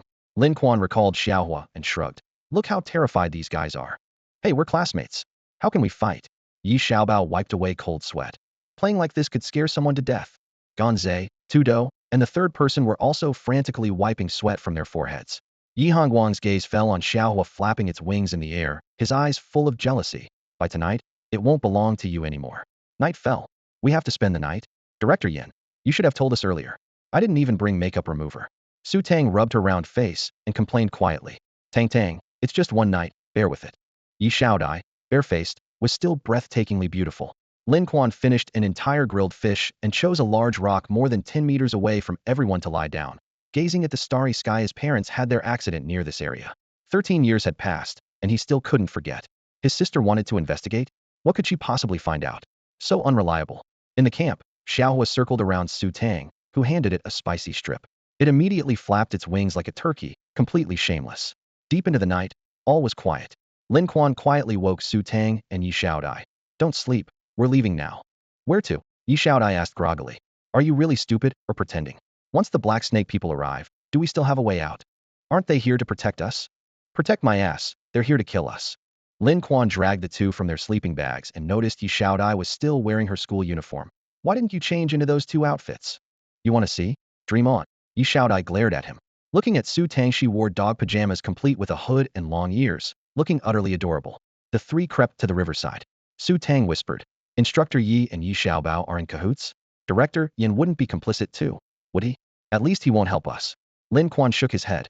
He didn't want to clash Hedon with a fourth-tier beast master. But there's no one to ferry us across the river. How do we get over? Ahong can fly. You hold her, I'll grab Su Tang, and we'll ride Xiaohua. Someone's there. Lin Quan suddenly pressed both girls down into the grass. An assault boat silently glided to shore, and 8 cloaked figures leaped onto land, all bearing the same emblem on their chests, a black python. The leader was burly, clearly a combat warrior. The others had the build of beast masters, with another combat warrior bringing up the rear. 2 combat warriors and 6 beast masters. This 2-6 configuration was typical of small adventure groups. 6-9 would be considered medium-sized. Snake Boss, just a small first-tier beast master. Even with a dragon pet or divine beast, it would only be a first-tier divine beast at most. Did they really need us to come personally? Humph. It's the family head's orders. Worried that kid might go berserk and hurt the young master. Old 7 is such a waste, came an angry, hushed curse from the bushes. If it were me, I would have taken that kid out back at the academy. Too bad, he's an instructor. Making a move would cause too much of a stir. And that Yi Xiaodai. The matriarch said she must be captured alive, so we can torture her properly for a few days when we get back. Yi Xiaodia's face instantly turned deathly pale. If they had been just a few minutes later, they would have run right into them. Get on the speedboat. Lin Quan took a deep breath and urged in a low voice. Yi Xiaodai clutched the unconscious Ahong tightly, while Su Tang gathered Papa into her arms and tucked Xiaohua into her storage bag. Lin Quan maneuvered the small boat inch by inch closer. 1 meter, 2 meters. The hull gently bumped against the side. He helped the two aboard first, then flipped himself up, pulled the engine cord, and gunned it at full throttle toward the middle of the river. Damn, someone's stealing our boat. The man on shore cursed, then waved dismissively. Never mind, probably that mysterious ferryman. That old guy's got quite a background and loves pulling this kind of stunt. Let's focus on business first. The small boat sliced through the dark water, spray forming a white ribbon at the stern. Reaching the middle of the river, Lin Quan felt half his worries lift, but he didn't dare stop, steering toward the opposite bank at full speed. The hull scraped heavily against the ground as he stepped onto the soft, wet riverbank. Only when his feet touched solid earth did his taut nerves finally relax completely. Let's go quickly.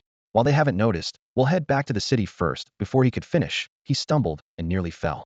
What is that? It's a person. Su Tang shrieked. Yi Xiaodai quickly covered her mouth. Lin Quan bent down to examine it in the faint moonlight and couldn't help but gasp. That wasn't a person at all, but clearly a mummified corpse, so thin it looked like leather wrapped around a skeleton, exactly like a mummy, just without the bandages. Looks like someone from an adventure guild. He pointed to a badge on the chest. Star River. You recognize it? Su Tang asked quietly. Lin Quan removed the badge to examine it, and his expression suddenly darkened. There's a name engraved on the back: Luo Faxia, a combat martial artist from the Star River Adventure Guild. I met him when I was little. He was built like a brown bear, over 2 meters tall. But now, only a shriveled sugarcane remained. This place is near the river with heavy moisture. How could it become a mummy? Yi Xiaodai frowned. There are over 20 types of demon beasts that can drain blood and flesh while keeping the skin from rotting. Only 8 species are active in these mountain ranges, but they never operate around Silver Dragon Mountain or Yellow Wind Ridge. Su Tang murmured, reaching out to poke it lightly. Pop! The mummy instantly deflated into a layer of skin, like a punctured balloon. Damn it, Lin Quan suddenly realized. It wasn't the ferryman who stole the speedboat earlier, it was those guys. We need to cross the river and chase them down. Lin Quan's expression changed. Let's move quickly. Ahang's flying ability with those 2 big ears was pretty pathetic, so she eventually climbed onto Xiaohua's back. Xiaohua's spine wasn't very wide, so the 3 of them could barely stack up like a human tower. Su Tang sat at the front, wrapping her arms around the dragon's neck. Lin Quan squeezed in the middle. Yi Xiaodai was forced to stay at the back, with half her body hanging off the side. Oh no, what's this? The blister burst. Su Tang felt a raised bump on the dragon's back and immediately complained. Who told you to feed it so many spicy strips? Now it's overheated. Stop arguing and hold tight. Lin Quan turned to remind Yi Xiaodai. If you fall and break your arms or legs, that's not my problem. Getting dragged back to the Yi family would be even worse. Yi Xiaodai was so scared that she wrapped her arms tightly around his waist, her whole body stiff as a board. Damn, they have flying spirit beasts too. Lin Quan glanced back to see 3 demonic beasts tearing through the air in pursuit, moving at considerable speed. Those 8 from Black Snake. If their leader is a 4th-tier beast tamer, the rest must be at least 3rd tier, right? Yi Xiaodai frowned. Except for their boss, the rest of Black Snake are all 2nd tier. How do you know? I've been investigating the Yi family. I have their files. Huangfeng Ridge was already behind them, and beyond the cemetery ahead lay the outskirts of Nandi City. Just when the 3 thought they could shake off their pursuers. Boom. A bolt of lightning tore through the night sky, its tail flame aimed straight at the 3 of them. Xiaohua. At Lin Quan's command, Xiaohua shot upward, the electric arc grazing past the dragon scales. It can fly and shoot lightning. It's a thunder rat. Su Tang screamed. Xiaohua, you ate all those spicy strips. Don't you have any energy left? Xiaohua was panting so hard his tongue turned purple. After all, this was his first time carrying passengers, and hauling 3 people for less than 10 kilometers had already left him gasping like an ox. Lin Quan gritted his teeth. If it comes to it, Su Tang and I will cover the rear, while Xiaohua takes Xiaodai back to the city first. That won't work, Su Tang and Yi Xiaodai said in unison. You don't have a spirit beast. How can you hold off an entire adventure team? I can't outrun a 4th-tier beast tamer, even if I crawl. Did you hear that? Hurry up. Lin Quan anxiously pinched Xiaohua's back. Ding. Suddenly, a notification sounded in his mind. Host carried in flight for over 10 kilometers. Evolution. Wings. In the blink of an eye, Xiaohua's wings expanded to double their size, air currents roaring as his speed increased 20-fold. The Black Snake adventure team members stared in shock. Damn, it can expand? Seeing they were about to be left far behind, the Black Snake leader's face darkened. Give them enhancement pills. Boss, enhancement pills can boost speed for 5 minutes, but they cause great harm to spirit beasts, and their loyalty drops afterward. Catch up first. Worry about the rest later. Once they reach the city, it'll be too late. 3 pills were shoved into the mouths of the 3 demonic beasts. Instantly, their speed increased 50-fold, and they closed the distance in a flash. Lin Quan's heart sank as 3 bolts of lightning exploded ahead of them. Xiaohua died. The dragon folded its wings, and everyone crashed heavily into the forest, hitting the ground hard and seeing stars. Su Tang and Yi Xiaodai were completely dazed, stars dancing before their eyes. 4 figures landed from the sky, 3 beast tamers surrounded by their spirit beasts, and 1 martial artist cracking his knuckles with a cold smile as he approached. Running were you? Thought you'd rush into the city and make us think twice. The Black Snake leader spoke with sinister intent, runes flickering on his staff. The martial artist sneered. No matter how cunning you are, you can't escape our boss's grasp. Of course, our boss's brilliance led our Black Snake team almost into the southern top 50. The Black Snake leader nodded with satisfaction, pointing his staff at Lin Quan. Will you release the dragon contract yourself, or do I need to take action? Lin Quan's gaze swept over the 3 men's spirit beasts. Lightning Mouse. Species, Thunder Rat Clan. Level, 2nd tier, 3rd tier Divine Beast Progress 20. Combat power, 1858. Combat skills, lightning arrow. Combat adaptability, aerial domain boost 99. Evolvable parts, mouth, wings. Potential, 4th tier. Loyalty, 40. Whitehead eagle. Species, eagle clan. Level, 2nd tier, 3rd tier divine beast progress 30. Combat power, 2258. Combat skills, divine power capture. Combat adaptability, aerial domain boost 99. Evolvable parts, claws, wings. Potential, 4th tier. Loyalty, 35. Golden-eyed demon bat. Species, bat clan. Level, 4th tier, 5th tier divine beast progress 30. Combat power, 88,658. Combat skills, sonic attack, venomous bite. Combat adaptability, aerial domain boost 1299. Evolvable parts, claws, wings, mouth. Potential, 6th tier. Loyalty, 28. Terrifying. It really was a 4th tier demon beast. But the loyalty was way too low, wasn't it? Lin Quan stared at the panel as a chill crept up his spine to the back of his head. I gave you a way out, but you can't understand human speech, can you? Release the dragon pet. Break the contract. The martial artist cracked his knuckles with a sharp sound, his voice like scraping metal. I'd love to, but once I'm locked with it, I simply can't break free. Lin Quan raised his hand to show the chain on his wrist, which glowed with a faint silver light. The Black Snake leader stretched out his arm to stop the martial artist who was about to strike. Who gave you this dragon pet? We need to get to the bottom of this. If we've offended someone we shouldn't have, even stealing the dragon pet won't be worth the trouble. Lin Quan lowered his head in thought for a moment, then finally looked up. At this point, I don't want to hide it anymore. The Black Snake leader exchanged glances with his 3 companions. See? I told you this kid wasn't ordinary. Su Tang and Yi Shaodai held their breath and leaned in to listen. I am the father of the Alliance's supreme leader. What? The Black Snake leader nearly snapped his wooden staff. Lin Quan smiled bitterly. Don't let my youthful appearance fool you. I've already experienced 9 cycles of reincarnation. After giving birth to the supreme leader, I suppressed all my spiritual power to cultivate, secretly came to South Emperor City, shattered my physical body, and started training anew. In my previous life, I reached the pinnacle of the universe and gazed down upon all realms, yet had no one by my side. In this life, I only wish to betray neither Buddha nor my beloved. Is that for real? Su Tang scratched his head in confusion. Don't listen to his nonsense. Yi Shaodai shook her head vigorously. The Black Snake leader narrowed his eyes. You're stalling for time, boy? Waiting for the city guards to rescue you? What a pipe dream. He laughed in fury as green energy exploded from the tip of his staff. Lin Quan shrugged. If you don't believe me, there's nothing I can do. How about I walk over and show you something as proof? Who would believe that? Anyone who believes it has rocks in their head, the martial artist sneered. A cold system notification appeared. Golden-eyed demon bat loyalty has dropped below 30. Bind. Binding probability 80. Distance must be within 5 meters. Lin Quan's mind raced. If I let it break free and then immediately bind it, would the probability increase? Release probability 100, but distance must be within 3 meters. He took a deep breath and stepped forward half a pace. All right then, let me get a bit closer. The Black Snake leader sneered coldly, allowing Lin Quan to approach. Just some green kid, what could he possibly do? He scoffed inwardly. I'm a 4th-tier beast tamer, leader of the Black Snake mercenary group, and a core member of the Yi family. I'm somebody in South Emperor City. So what if his mental aptitude tested strength? So what if he has a dragon? Killing him would be like crushing an ant. Besides, my bonded beast, the golden-eyed demon bat, is a 4th-tier divine beast. One breath from it could wipe out these little pests. Lin Quan approached step by step, his footsteps echoing clearly across the wasteland. Black Snake squinted but remained motionless. Lin Quan stopped a meter away and spoke calmly. You want my divine beast, but what about me? Want to take me as a package deal? Black Snake raised an eyebrow. You're willing to join the Yi family? That would be excellent.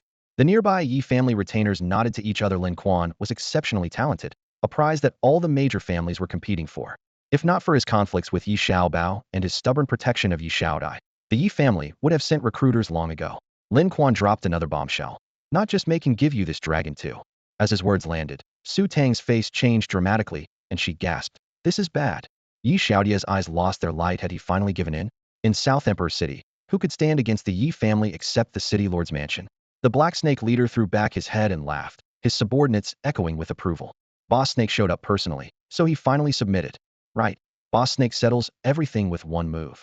The kid knows which way the wind blows, but words aren't enough. Bring us that bitch, Yi Shaodai, as proof of loyalty. Multiple gazes locked onto Lin Quan. Lin Quan turned his head and called softly. Shaodai, come here. Don't go. Su Tang shouted to stop her. What kind of backing is the Yi family? If you really want a patron, Zhang Dali is reliable. The Northeast Commerce Guild is much stronger than the Yi family. Lin Quan shrugged. Zhang Dali isn't here. I can't just watch everyone get wiped out, can I? But you can't hand Xiao Dai over either. Su Tang roared. Crawley. The ground split open, and the ghost fire lizard burst forth, its tongue wreathed in blue flames, staring ominously at the Black Snake group. Black Snake was momentarily stunned. A first-tier beast tamer with a third-tier divine beast? Su Tang lifted her chin. I can handle it. Back home, I can even command fourth and fifth-tier divine beasts. With that, she leaped onto the ghost fire lizard's back and sneered as she looked around. Give up that dream. Nobody's taking Xiao Dai anywhere today. Yi Xiao Dai tossed a hong into the air, and it instantly inflated into a ball, bobbing and circling overhead. Hey Lin, say something, she urged in a low voice. Lin Quan sighed deeply. I suddenly don't want to join the Yi family anymore. Yi Xiaobao has a foul mouth and looks like a mop. The rest of the Yi family probably isn't much better. I am afraid joining them would lower my standards. The Black Snake leader's face darkened. Playing games with me? You're dead. He waved his hand, and the golden-eyed demon bat spread its wings and charged, bringing sudden cold winds as it dove at them with bared fangs. Ding. Detected opposing divine beast has loyalty below 30. Cancel contract. Yes. Mid-charge, the golden-eyed demon bat suddenly stopped, spinning in place. Its golden vertical pupils were filled with confusion as it let out puzzled shrieks toward the ground. The Black Snake leader's face went deathly pale. What? What's happening? The Black Snake leader's face turned ashen. He could clearly sense the severing of that invisible thread connecting him to the golden-eyed demon bat. The mental link had suddenly died, signaling impending disaster. His companions remained clueless, only daring to whisper their questions. Snake boss? What's wrong with the bat? Why isn't it obeying orders? We'll starve it for 3 days. When we get back, that'll teach it a lesson. High above, dark wings blocked half the sky as Yi Xiaodai and Su Tang looked up with tense shoulders. They knew that if a fourth-tier divine beast went berserk, a Hong and Crawley wouldn't last even one strike. Aren't you going to tell them? Lin Quan called out loudly. Your divine beast has already severed its contract with you. What? His subordinates cried out in shock. Snake boss, he's lying, right? Their answer came as the golden-eyed demon bat suddenly raised its head. It seemed to be shrieking, yet no sound reached their ears. In the next instant, the thunder rat and white-head eagle crashed to the ground, blood streaming from their ears, lifeless. Run!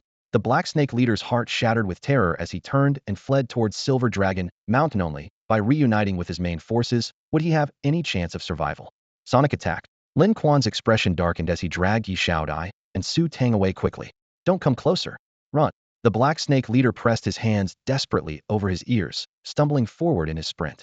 The remaining gang members weren't so lucky. Like the two divine beasts, they collapsed in the dust, blood trickling from their ears as life left their bodies. Su Tang hunched her shoulders and whispered an explanation.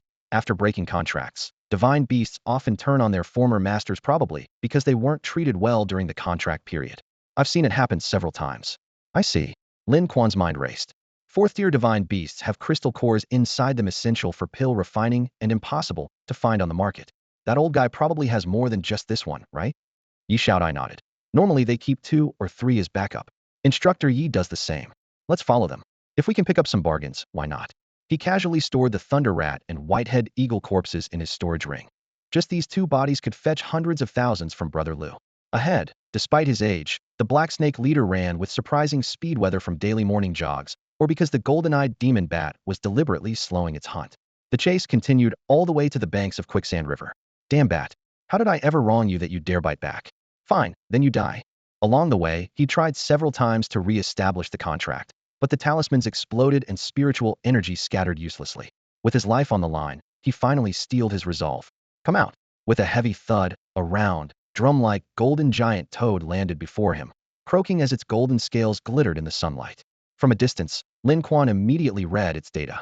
Golden lump toad, type, amphibian, level, 4th tier, 5th tier divine beast, progress, 10, combat power, 72,258, skill, venom spray, adaptability, aquatic terrestrial boost 399, evolvable parts, tongue, toxicity, potential, 5th tier, loyalty, 66.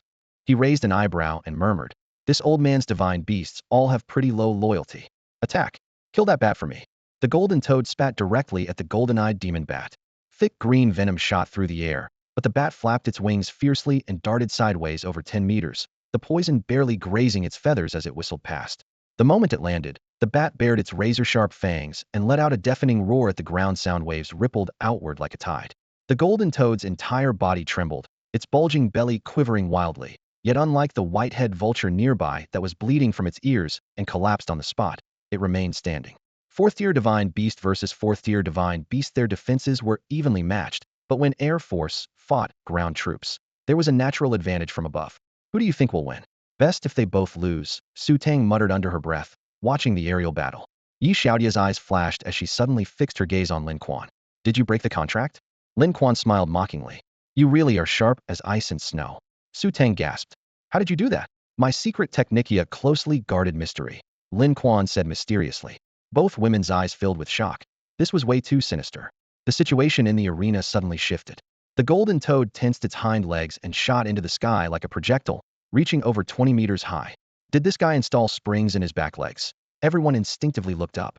The golden-eyed demon bat quickly retreated more than 10 meters, just about to steady itself when the toad's blood-red tongue suddenly shot out with a whoosh, extending another 10 feet to stick to its left wing.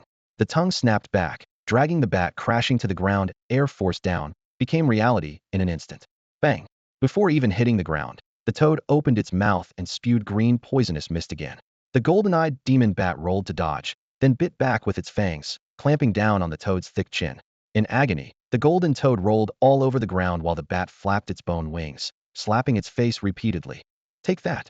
In a flash, both divine beasts abandoned their respective specialties of aerial combat and poison attacks, degenerating into close-quarters brawling.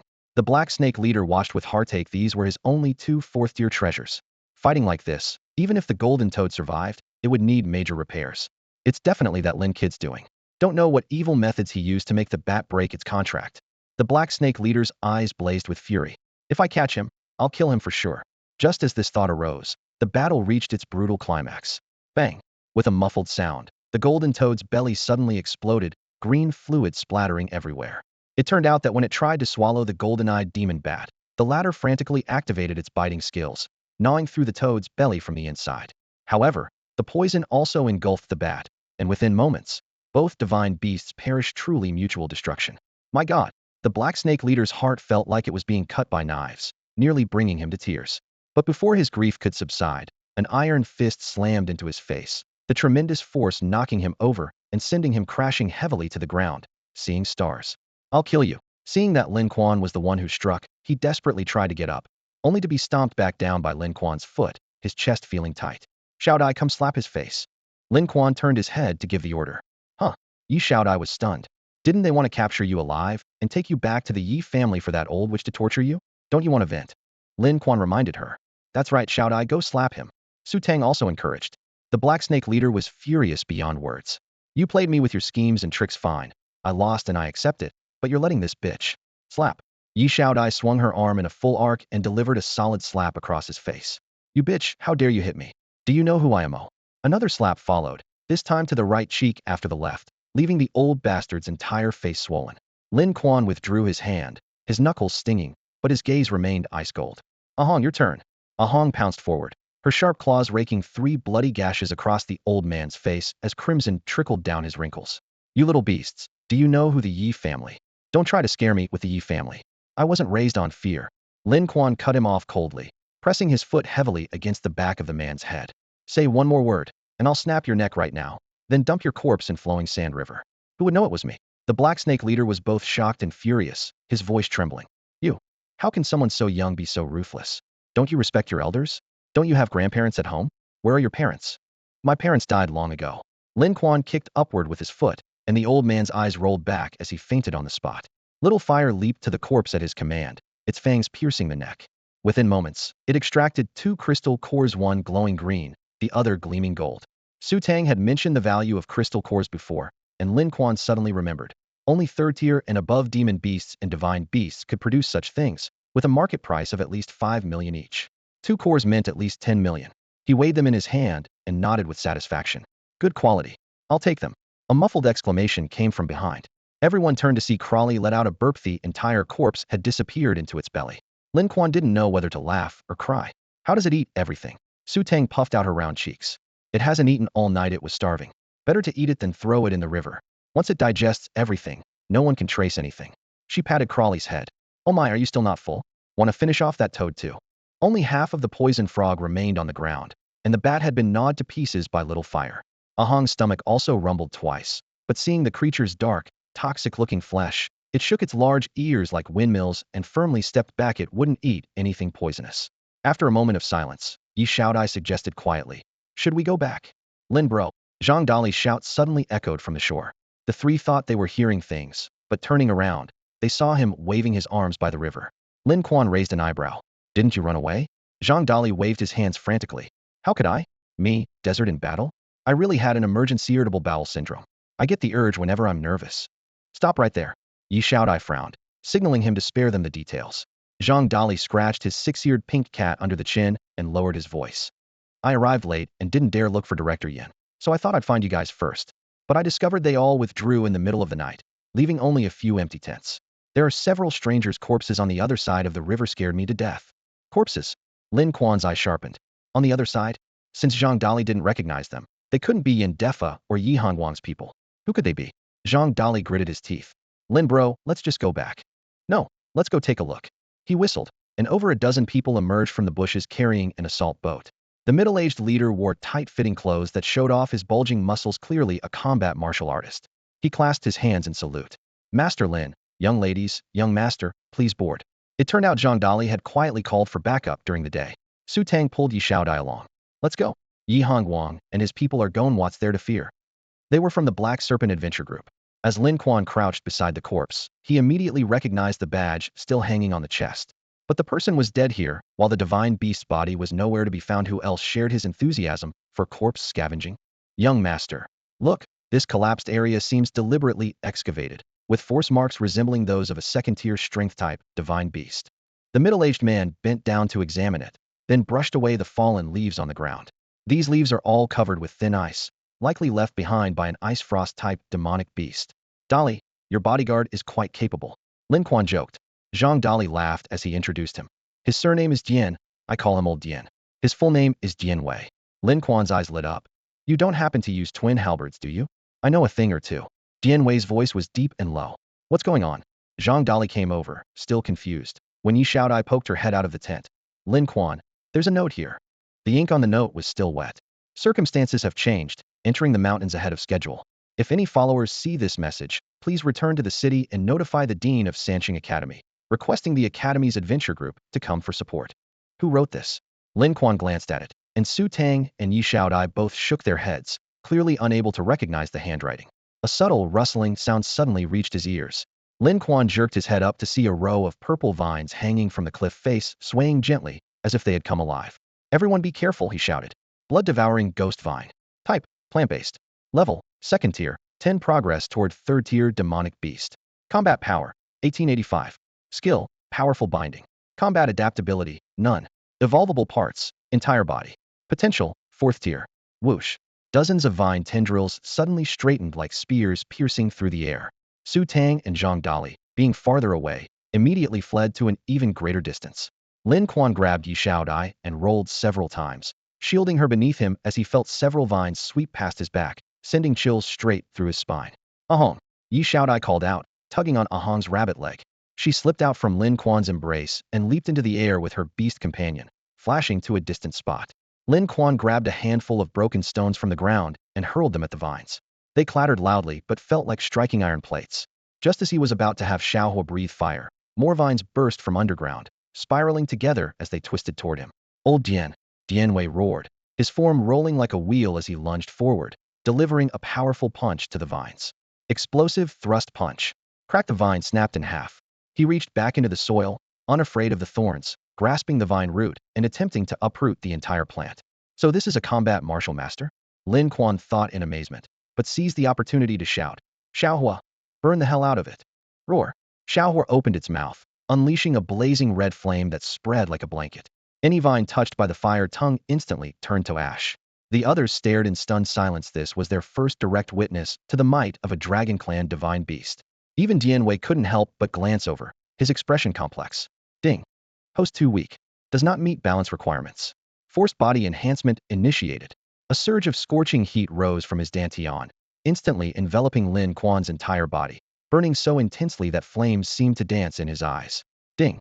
Host skin has reached black iron level. Defense 999. Ding. Host has learned combat skill Fist Strikes Southern Mountain. Ding. Host has learned Beast Master skill Forced Binding. Holy crap, Lin Quan stood frozen in place. This was possible too. He could actually auto-evolve. Fist strikes Southern Mountain. Forced binding. What is Lin Quan doing? When Yi Xiaodai was swept by his burning gaze, she actually felt as if she had been seen right through. Su Tang guessed that Lin Quan was a master, so perhaps he was contemplating their next move. Brother Lin must be. Holy crap. The tangled mass of blood-devouring ghost vines suddenly bulged with an enormous lump, as if someone had violently pushed from within. With a loud whoosh, it lurched forward, and a massive tree dripping with silver sap burst through the vines. The trunk was 5 to 6 meters thick, its branches flailing like human hands, with forks resembling cold, gleaming harpoons that radiated a bone-chilling aura. Everyone be careful. This is the evolved form of the blood-devouring ghost Vanilla third-tier demon beast, called the humanoid tree. Dianwei roared, immediately shielding Zhang Dali behind him. Zhang Dali clutched the pink six-eared cat, stroking it while backing away, silently praying to Buddha for protection. Please save me. Boom. The humanoid tree suddenly lunged at Lin Quan, dozens of branches striking down in unison, aimed straight at his face. Lin Quan. Su Tang screamed. Yi Xiaodia's heart tightened. What was Lin Quan spacing out for? Bang. A dull thud exploded. Everyone's jaws dropped in unison. The entire branch had been shattered on impact, leaving only a few faint white marks on Lin Quan's face. Brother Lin is incredible. Is this the legendary thick skin? Someone exclaimed in a trembling voice. Dian Wei's mind reeled with shock. A beast tamer?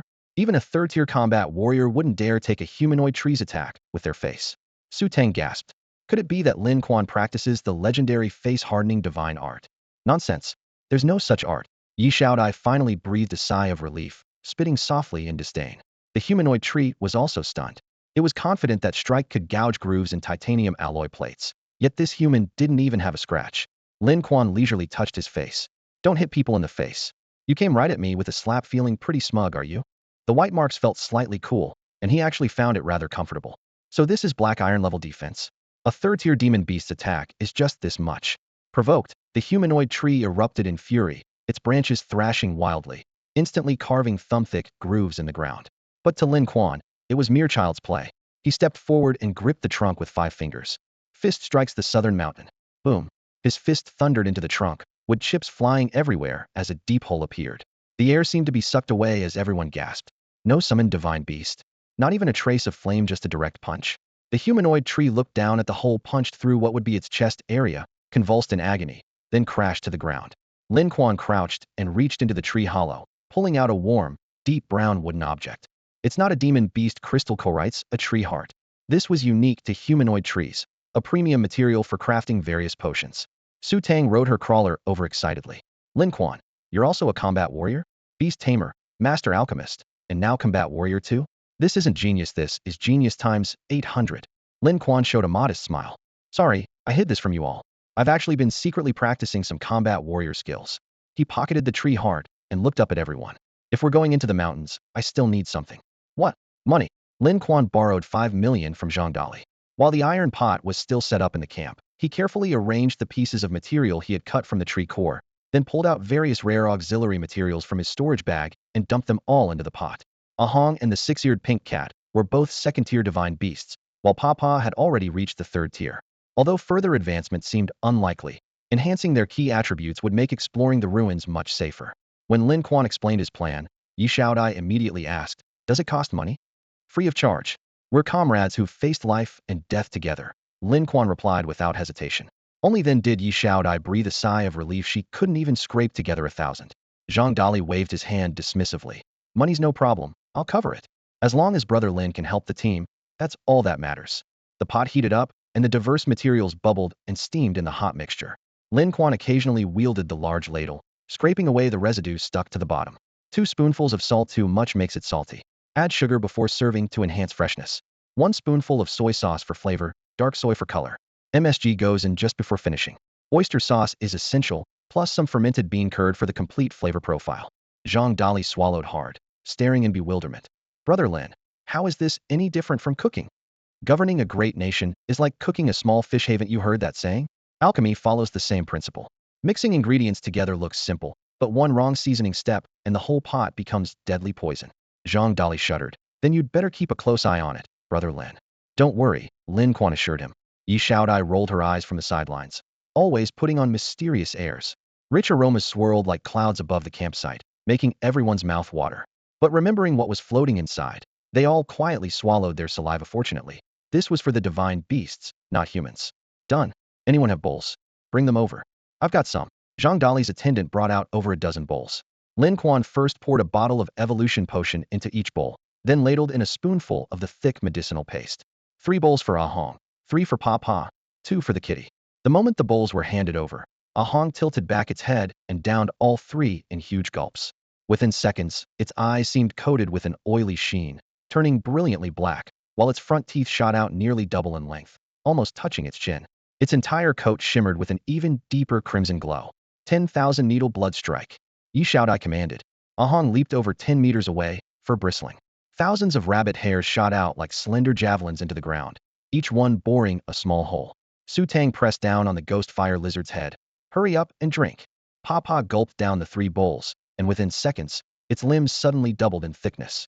One stomp cracked the ground, and where its venom sprayed, plants instantly dissolved into pus. Then green flames erupted with a thunderous roar, shattering even the stones with their heat. The pink 6-eared cat also licked its 2 bowls clean. Then, holy crap, Dolly, what the hell is your cat exactly? The cat's ears stretched wildly, then curved softly, the 2 together forming a perfect heart shape. Its tail coiled into circle after circle, each loop also forming a heart shape. Pink 6-eared cat. Species, feline. Grade, 2nd tier, 3rd tier divine beast progress 60. Combat power, 328. Combat skills, Maiden's Whisper, Heart Virus. Combat adaptability, Plains Boost 199. Evolvable parts, ears, claws, tail. Potential, 5th tier. What the hell is Maiden's Whisper? And what's this heart virus nonsense? Combat power barely over 300?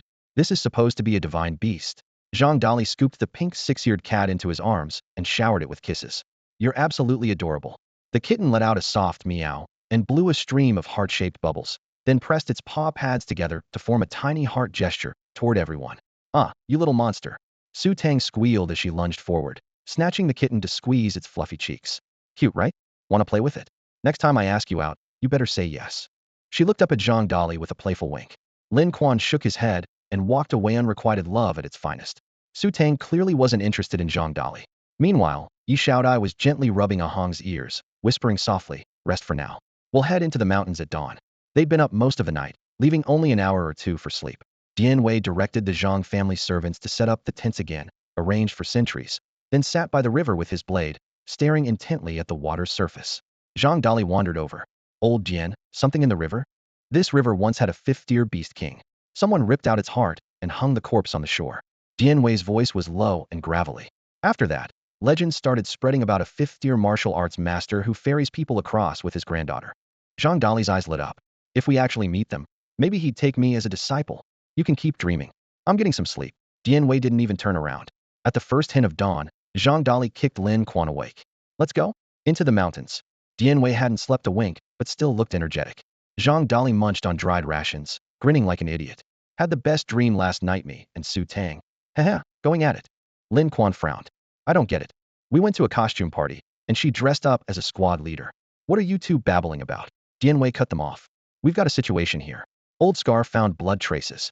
The servant called Old Scar led the group around the base of Silver Dragon Mountain for 4 or 5 kilometers until they reached a grass hut. Droplets of blood had rolled down by the entrance, and heavy breathing could be heard from inside. Who's in there? Couldn't see. I kept watch for a bit, then came to report. Old Scar drew his knife. I'll open the door. Lin Quan told Little Fire to stay outside while he followed in. Be careful, Brother Lin. If it's that beast king. Before he could finish, the breathing inside suddenly stopped. Damn, Lin Quan cursed under his breath. Bang. The door exploded outward, sending Old Scar flying along with the wooden planks. Who dares disturb my sleep? The figure standing in the doorway left Lin Quan stunned. Director Yin. Yin Defa stood with a fist in one hand and a sword in the other, equally shocked. How did you all come back? Lin Quan gave a brief explanation. Yi Xiaobao secretly conspired with Yi Hongguang and brought the Black Snake Adventure Group to eliminate us. We fled during the night. Black Snake? Weren't they supposed to protect you? Yin Defa's expression darkened. How did you escape from them? Their leader's 2 demon beasts turned on each other and killed him too. We barely managed to get away. Lin Quan shrugged with a smile. Yin Defa considered T-Sit wasn't impossible. He'd heard that old snake bastard abused his demon beasts, never putting down his whip. We saw several Black Snake members' corpses on the way. Didn't Director Yin encounter them? No. Yin Defa shook his head. I felt uneasy last night. Just ran into them briefly before they said they were heading into the mountains first. What happened after that? Before he could finish, a terrifying scream echoed from above, and a body came crashing down. It was Tudo. The short guy hit the ground hard, his legs immediately twisting into grotesque angles. His body spun like a top for half a turn before going completely still. The crowd looked up, initially thinking some demonic beast had swooped overhead, only to discover in shock that it was actually a winged humanoid creature.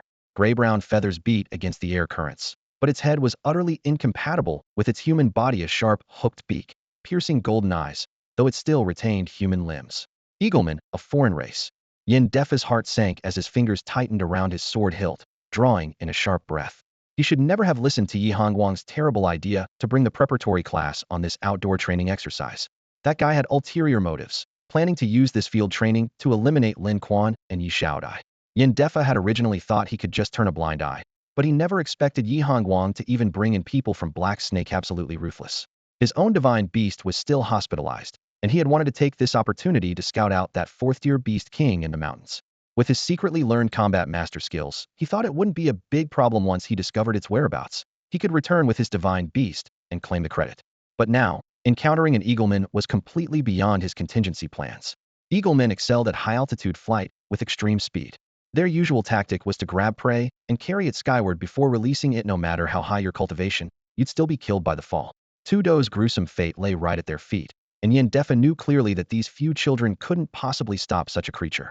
Attack it! Yi Xiaodai shouted crisply. Ahom! A giant re-deered rabbit suddenly leaped up, its ears slashing through the air like two long whips, instantly closing in on the airborne eagleman. The entire divine beast isn't. Yin Defa's words cut off abruptly. Ahong shook its fur violently, sending thousands of snow-white rabbit hairs flying like arrows. The eagleman folded its wings in terror, trying to gain altitude, only to look up and find Xiao Hua hovering even higher. The lizard-like creature's throat swelled as blazing flames roared downward. In the firelight, wings instantly curled and charred. The eagleman let out a piercing shriek, transforming into a smoking, roasted bird that crashed back to earth with a thud. Let's see how tough you are now. Zhang Dali rushed forward holding Meow Meow, stomping his foot on the eagleman's neck. Already burned raw by the flames and half dead from the high-altitude fall, this final blow caused the creature's head to loll to one side as it breathed its last. This clean, coordinated combination left Yin Defa utterly stunned. A few preparatory class students had just instantly eliminated an adult eagleman. Even with his own divine beast, he might not have been able to cut through so decisively. He swallowed hard, pointing at the corpse on the ground. That dead one is your classmate? Eaglemen generally don't stray far from their nests. You can usually find their lair within 200 to 300 meters. Are any of your other classmates missing? They've likely been captured. The speaker was an unfamiliar youth with broad shoulders and a powerful build. It was Dian Wei. Yin Defa paused in confusion. Who was this one? Then we should hurry over and check. Lin Quan raised his hand in a gesture. Xiao Hua spat out a spark and took to the air to scout ahead, while Lin Quan led the group, along with the still half-believing Yin Defa, racing toward the eagleman's nest. On the way, Yi Xiaodai lowered her voice. Lin Quan, aren't you afraid? Afraid of what? The eagleman? Didn't it die instantly? Lin Quan shrugged. Yin Defa was speechless, helplessly rolling his eyes. One eagleman versus an entire nest of eaglemen were completely different matters. Dian Wei explained from the side. Eagleman nests are usually built in cliffside caves with limited space. Typically, one male and one female live together as a pair. The one that just died was male, so there's likely only the female left inside. As they spoke, the group had reached the base of the cliff. Xiao Hua paced outside a pitch-black cave entrance, and only when Lin Quan arrived did it land and called twice into the cave. Got it, no random fire breathing. Lin Quan patted its head and stepped inside. After just 2 steps, his gaze suddenly sharpened as the first thing that came into view were the corpses of Ganzei and Mai. They all had gaping holes in their heads, clearly pecked by the eaglemen. Following the blood-stained rock walls deeper into the cave, a frozen female eagleman lay rigid on the ground, her feathers dull and lifeless. In the deepest part of the cave, Yi Hongguang and Yi Xiaobao leaned against the stone wall, barely breathing, their clothes torn and stained with blood. What caught Lin Quan's attention even more was Yi Hongguang's contracted beast, the white-scaled thunder dragon, now with dimmed scales and shallow breathing. Beside it, the gargoyle's light flickered weakly like a dying candle. Don't come in, it's dangerous. Lin Quan suddenly shouted. Everyone outside immediately stopped. Zhang Dali craned his neck, raising his arm protectively in front of Su Tang, calling out loudly, Brother Lin, what danger? Just stay outside. Lin Quan didn't turn around. Yi Hongguang gasped heavily, his voice hoarse as he struggled to lift his head. Are you going to kill me and Xiaobao? I'm not that stupid. Lin Quan narrowed his eyes. Aren't you a beast tamer? How many divine beasts do you have? 2. Yi Hongwan's voice was weak. What? What do you want? I'll make sure you don't keep a single one. Lin Quan's cold laughter echoed through the cave. Forced binding. An ordinary beast tamer's contract was nothing compared to Lin Quan's forced binding.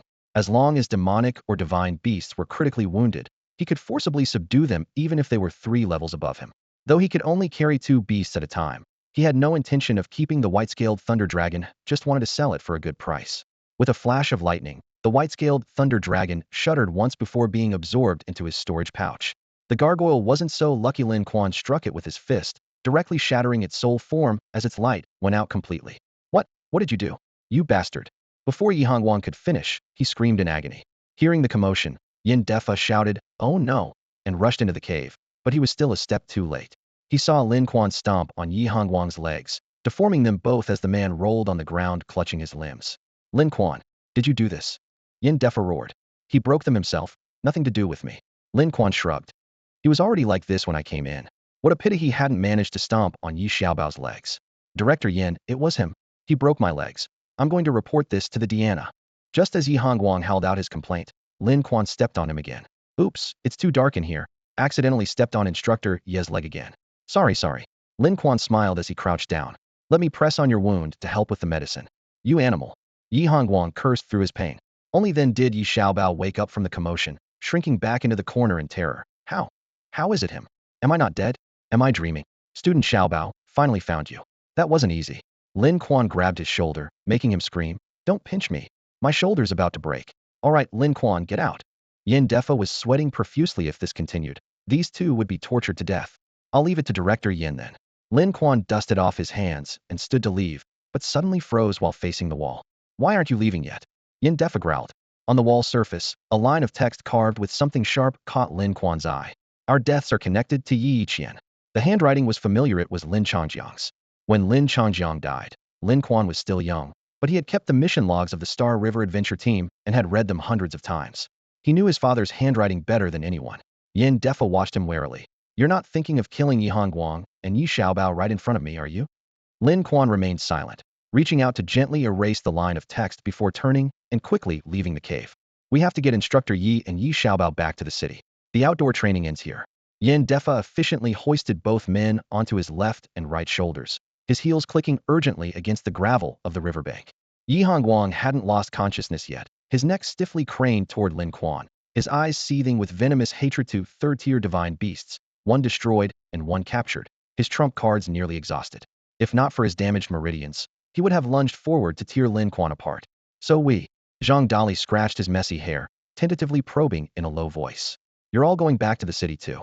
Yin Defa waved dismissively, clearly irritated. He was already drafting in his mind. This practical course had resulted in numerous student casualties, and the incident report alone would take dozens of pages. Yi Xiaodai and Su Tang wanted to argue, but Lin Quan waved them off first. Fine, there's nothing fun left anyway. Let's all go back. The group crossed the river, splashing water that sparkled and danced in the evening golden light, returning to the city gates in a grand procession. As soon as they entered the city, Yin Defa immediately announced dismissal, then pulled Lin Quan aside to a corner, lowering his voice. Don't think I don't know what you did. With Yi Hongguang in that condition because of you, the Yi family will definitely come knocking. If you can't handle it, find me at the Golden Lamp Bar. He pressed a heavy metallic coin into Lin Quan's hand. Both sides bore the sculpture of a naked man. Lin Quan glanced at it and muttered under his breath. Shameless old fool. He pocketed the coin. Xiaodai and I also need to. 7th. 13th. Someone suddenly waved and shouted from a distance. Lin Quan turned his head. It was the leader of the Little Tomato Adventure Group, that unscrupulous guy who used his teammates as bait. The leader ran over with big strides, his face beaming. Don't pretend you don't know me. I've reorganized the team. Those previous people were useless. From now on, 7th, you'll rank 2nd, and 13th will be 3rd. Su Tang and Yi Xiaodai exchanged glances, grabbed each other's hands, and ran off. The detoxified teammates had already exposed the leader's shameful deeds, and they dared not get involved. The leader chuckled awkwardly and turned to Lin Quan. Heroes recognize heroes. I remember you. If not for you that day at Yellow Wind Ridge, I would have been done for. Join me. He had actually been hiding on the mountainside, watching everything clearly. Still considering? The leader patted his chest confidently. Find young Master Zhao at 7 Blessings Inn. Lin Quan thought to himself. Join you? I'd probably be sold out someday. 7 Blessings General Store was brightly lit. As soon as Lin Quan entered, he called out loudly. Brother Liu. The clerk Liu behind the counter didn't look up, just pointed to a nearby stool. Sit first. Lin Quan had barely sat down when he heard arguing from the back room. Master Bai, we're not haggling, but these goods have unclear origins. If the real owners come looking, our small shop can't handle the responsibility. Lu's voice carried difficulty. Haha, little Lu, don't try to drive down the price. Others might not know, but don't I know the Ma family's background? A hoarse but confident voice chuckled. Want me to spell it out? Lu quickly backed down. All right, out of respect for you, we'll take everything. The money will be transferred later.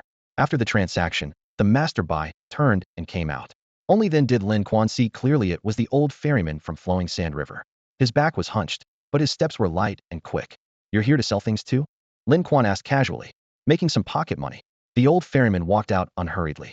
As soon as Master Bai left, Lu mysteriously tossed a package onto the counter. The package opened to reveal several second-tier demon beast corpses, some adventure group equipment, and several bloodstained Black Snake adventure group badges. Lin Quan's heart skipped a beat. Didn't the Black Snake group die by my hand? Could it really be, as Jian Wei said, this old man was the one who killed them? Lu looked up, signaling him to keep quiet. Keep your mouth shut. The Black Snake group was completely wiped out. Evenly Black Snake died. Maybe Master Bai really did it. I understand. Lin Quan nodded, then pushed his backpack forward. On my end, a living third-tier divine beast. Lin Quan tapped his storage pouch, and the white-scaled Thunder Jiao landed on the counter with a loud thud. Whoa, where on earth did you get this thing? The shop assistant's eyes widened, nearly dropping his ledger. My sister gave it to me. You think I have that kind of skill? Lin Quan shrugged with a matter-of-fact expression. That makes sense. Wait, hold on. This creature is still under contract. How can we sell it? I'll release it right away. Just give me a moment. The assistant quickly ducked into the back room and dragged out an iron cage half the height of a person. The cage was densely covered with crisscrossing prohibition spells, their metallic patterns glowing faintly. Lin Quan gestured, and the white-scaled Thunder Jiao obediently crawled inside and curled up. Only then did he release the spirit-binding contract. Sister Yuban's abilities keep growing stronger, the assistant marveled. She can even get her hands on third-tier divine beasts. This is the highest-grade merchandise our shop has ever seen. So what's the price? Lin Quan's eyes lit up, anticipating a windfall. 8 million, and that's really our limit.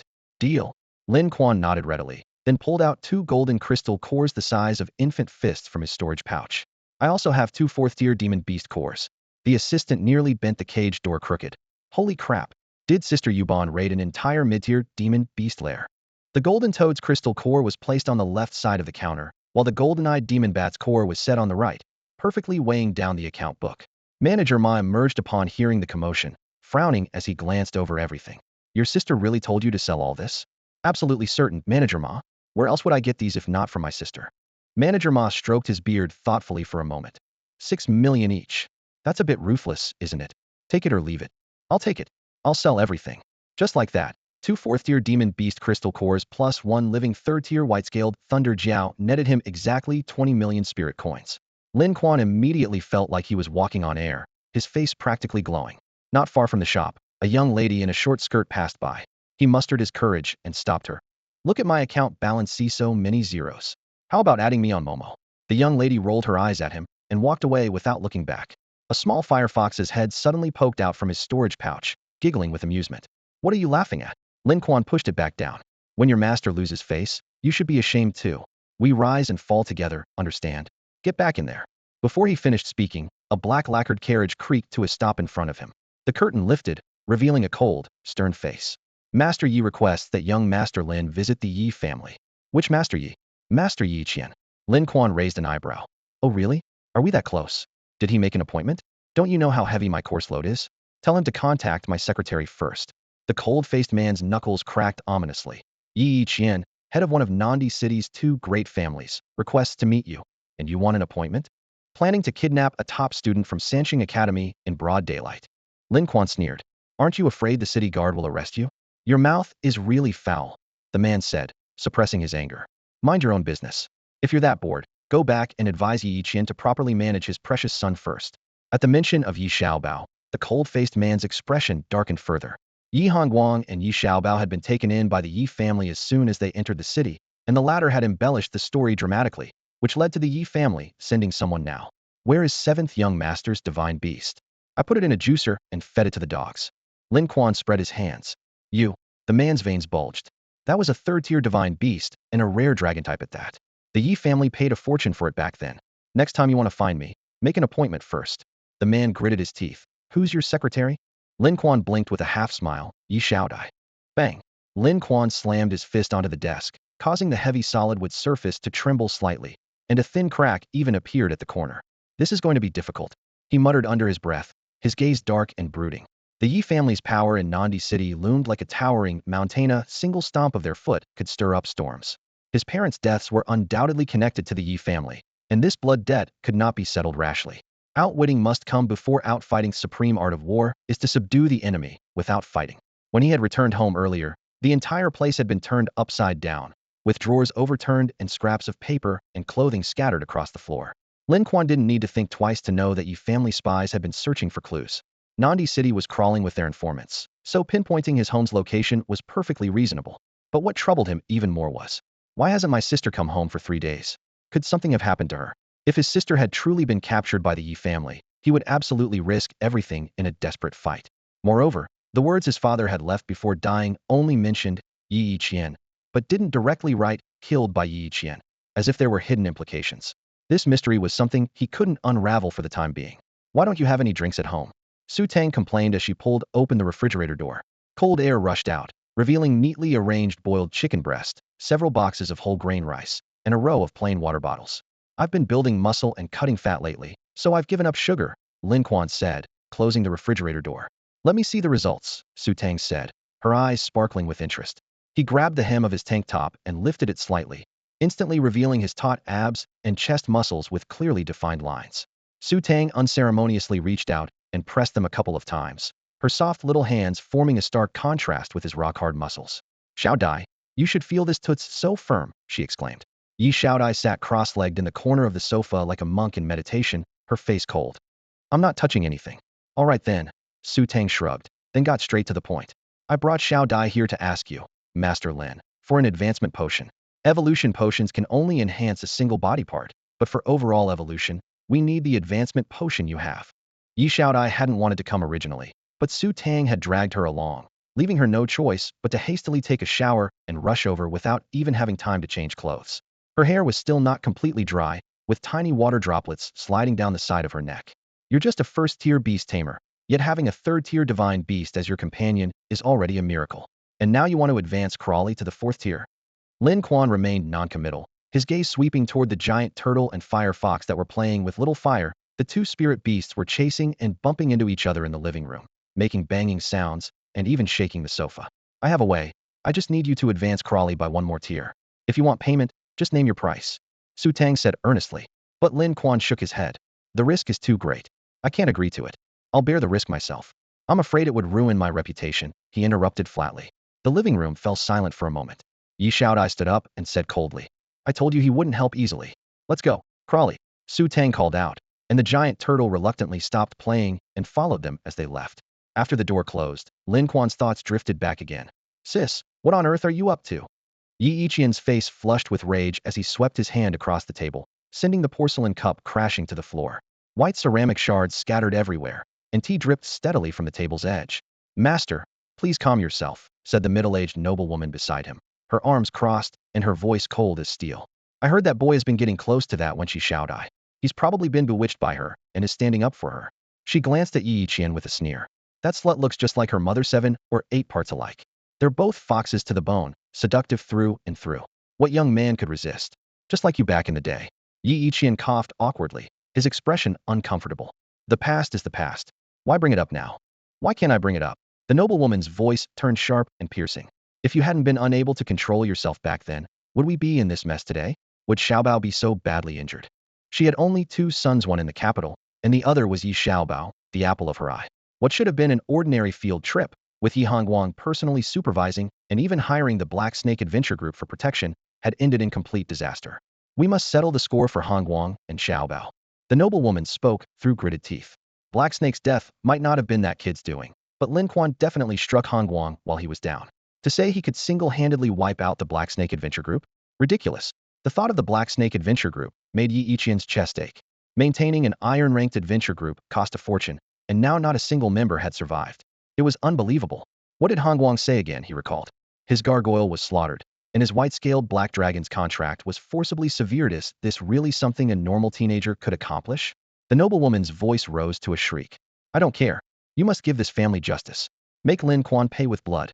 Make that wench die without a proper burial. Fine, fine, as you wish. Yi Qian waved his hand impatiently. Go rest in your room first. After the noblewoman left, the servant who had gone to summon Lin Quan stepped forward to report. That boy is incredibly arrogant, cut from the same cloth as his father. Are you certain he's Lin Changjiang's son? Absolutely certain. Upon hearing this, Yi Qian completely abandoned any thoughts of winning him over, his gaze turning sinister. Then we can't let him live.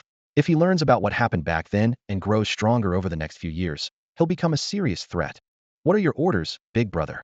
I'll have him killed, Yi Qian whispered, his words dripping with murderous intent. That boy has many tricks up his sleeve, especially that dragon of his.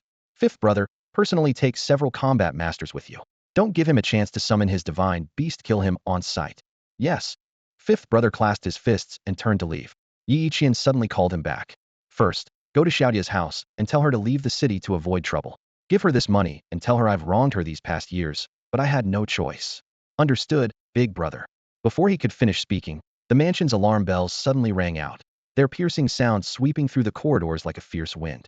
Yi Qian and fifth brother exchanged glances, both looking stunned. The first level alarm was never sounded lightly, unless beast tied. Fifth brother blurted out. Big brother, should I? You handle your business. Have third brother and fourth brother rush to the city walls to see what's happening. Why haven't you left yet?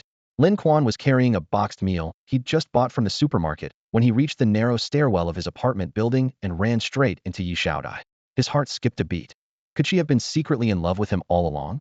Was her usual coldness just a shy girl's reluctance to speak up? Su Tang had been there the whole time earlier, so she couldn't confess. Then maybe she was deliberately waiting here for him? At this thought, Lin Quan's lips curved upward as he waved dramatically. Come on up. I've already changed the sheets to new ones with mandarin ducks playing in water, and matching pillowcases to two golden orioles singing among green willows, and soon we'll be like a line of white egrets soaring into the blue sky. What's going through your head? Yi Xiaodia's face instantly flushed red as she yanked her hand away from his. Disgusting.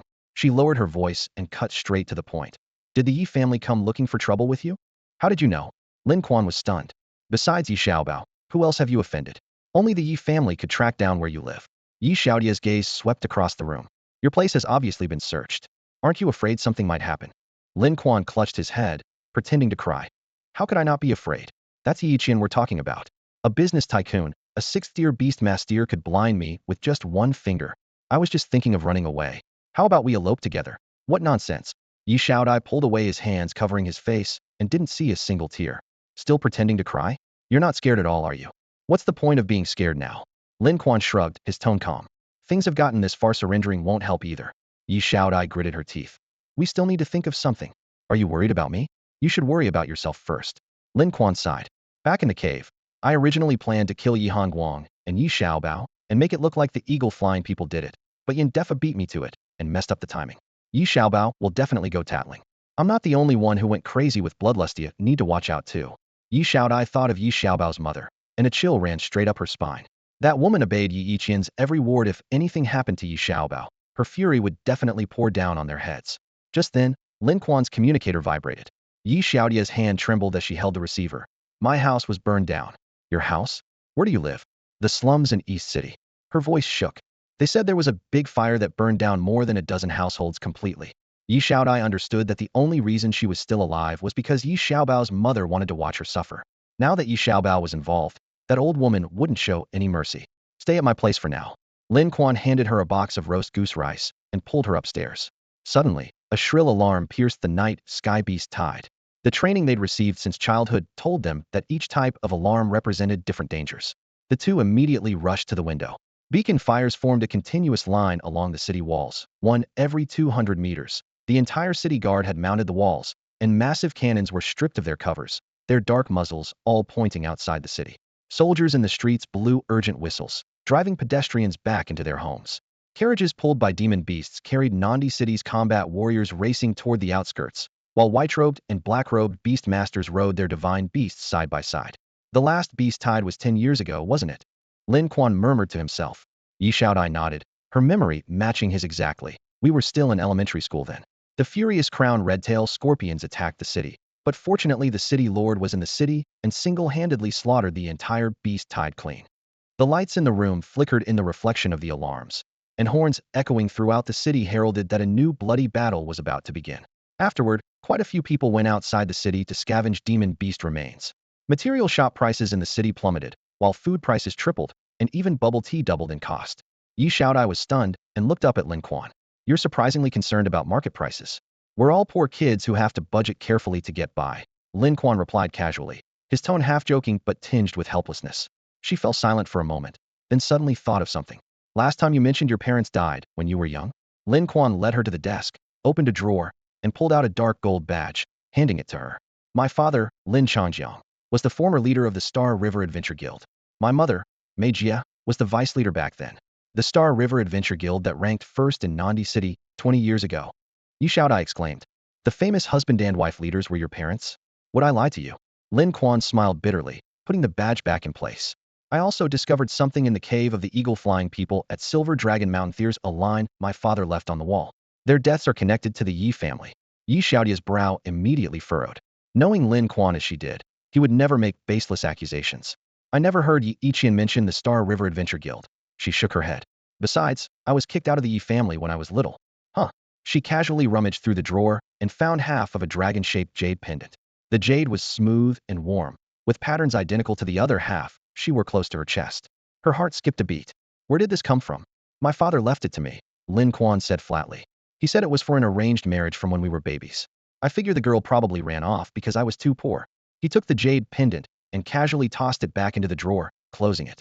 When the beast tide comes, the Yi family will definitely have to defend the city walls, so their mansion will be empty, he suggested. Why don't we take the opportunity to have a look?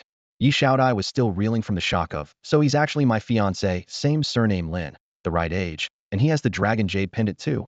But this seemed too coincidental. Just as she was lost in thought, Lin Quan snapped his fingers. Hey, classmate Xiaodai, don't get mesmerized by my good looks. Indulge all you want, but business comes first. We're still students. Puppy love isn't advisable. Yi Xiaodia's pretty face flushed red as she raised her hand to swat at him. What nonsense are you talking about? Regaining her composure, she quickly analyzed the situation. Go to the Yi family. Don't you know how heavily guarded that place is? Layers upon layers of beast tamers, plus the divine beast spirit cat Lacey Shi, can smell strangers from dozens of meters away. The Yi family has done evil for years, so they're afraid of revenge, Lin Quan shrugged. Let's go to the city walls first. We can't just stay cooped up in the room. If you suddenly lose control and start getting handsy with me, my innocence would be ruined. Same goes for me. Yi Xiaodai blurted out. The two stared at each other wide-eyed as the atmosphere suddenly turned intimate. Yi Xiaodai blushed first, and Lin Quan cleared his throat twice. So we're both beginners, huh? Well then, maybe we should. Bang. Bang bang. Rough knocking sounded like someone hammering walnuts. Lin Quan frowned. Sister Sue? Didn't I tell her to ask my sister about the rent? Coming. He walked to the door and had just placed his hand on the handle when a tremendous force crashed toward him. The wooden door instantly caved in, and a thick arm burst through the boards, striking him square in the chest, followed immediately by a second palm slamming into his left shoulder. These two brutal attacks were powerful enough to smash the stone lions at the city gate into rubble. The attacker had been completely confident, but when he looked up to see Lin Quan hadn't moved an inch, he was stunned. This guy is a beast tamer?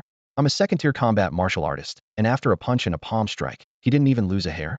Another person in the hallway outside charged forward with a blade, muttering, is he dead? If not, I'll finish him off.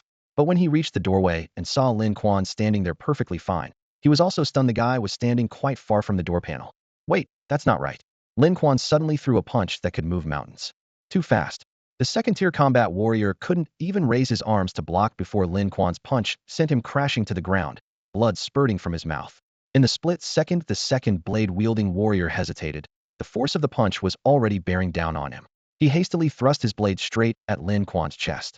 Lin Quan quickly pulled back his abdomen, his left hand shooting out to grip the blade's spine. The edge stopping just centimeters from his chest, dared not gamble on whether his iron body could withstand the sharp blade. His right fist, however, had already slammed heavily into his opponent's face. Arg! The swordsman screamed, staggering back 2 steps. Before he could even turn his head, another heavy punch crashed into his neck. A crisp crack echoed as his entire cervical spine snapped, his head tilting at an unnatural angle as his body collapsed to the ground. Old Fifth, who had been smoking at the stairwell, heard the commotion and assumed the matter was settled. But the sound of bones shattering that followed made his heart skip a beat. He rushed up in a few quick strides, and upon seeing the 2 corpses on the ground, his face instantly turned ashen. No spirit beast? Just bare fists to take down two second-tier combat warriors? Is this guy even human? Old Fifth crushed his cigarette, watching Lin Quan approach, his hair standing on end. I wasn't looking for Yi Qian. Yet this bastard haunts me like a ghost? Did he make an appointment? Did he ask my secretary? Lin Quan didn't respond, throwing another punch. Old Fifth shuddered violently and turned to flee down the stairs. Running? Where can you possibly go? Lin Quan's gaze was ice cold. Before Old Fifth could step down to the next floor, a dragon-like beast suddenly blocked his path, and he nearly couldn't stop himself from crashing into it. When he saw the red-scaled giant beast clearly, his soul nearly left his body. It was Lin Quan's spirit beast, the fire dragon. You should show mercy when you can. I'm Yi Qian's fifth brother, and our Yi family in South Emperor City is what? Lin Quan's steps were slow but heavy as he approached the stairwell. Unscrupulous merchants who prey on the people? Tyrants drunk on power? Or perhaps murderers of the innocent? I don't know what you're talking about. Lin Quan's gaze was ice cold. My father, Lin Changjiangdo, you know how he died. He walked step by step toward Old Fifth. I don't know anything. I don't even know Lin Changjiang. Today I was just sent by Yi Qian to silence witnesses. Before he finished speaking, Lin Quan's heavy punch crashed into Old Fifth's chest, instantly caving in his ribcage. Old Fifth struggled to hold back the surging blood, breathing rapidly, his legs nearly giving out beneath him. Don't play dumb with me. The Yi family was involved in what happened back then. I only want the truth. Lin Quan's 5 fingers clamped around Old Fifth's throat like pincers, veins bulging on his arm. Images of his parents' violent deaths surged through his mind, and his killing intent rose like a tide. Lin Quan, Yi Xiaodai shouted to stop him. Killing him won't help. Didn't you want to find out the truth? Lin Quan snorted coldly and released his grip. Old Fifth collapsed to his knees, his body convulsing violently. You'd better tell me everything you know, or my spirit beast here is quite the glutton, especially fond of starting from the bottom. Oh no. Before he could finish, Old Fifth began foaming at the mouth, his eyes rolling back. Lin Quan lightning fast shoved an antidote pill into his mouth, but it was still too late. The Yi family really has some backbone, even willing to let their own brother poison himself to death. What do we do now? Yi Xiaodai stared at the cold corpse, her mind blank. First, let's throw the body back into the room. Then we leave the city. Leave the city? Yi Xiaodai was stunned. There's a beast tide approaching outside the city. Running out, there would be suicide. In the stairwell, Yi Xiaodia's face turned pale with anxiety. You're so naive. Lin Quan slung his backpack over his shoulder, speaking rapidly. No matter what tier the demonic beasts are, as long as there are beasts, we can make a fortune. You'd risk your life for money? What are you afraid of? We have me, Little Fire, and Ah Hongsh is a second-tier demonic beast. If things get really dangerous, we'll just turn around and run.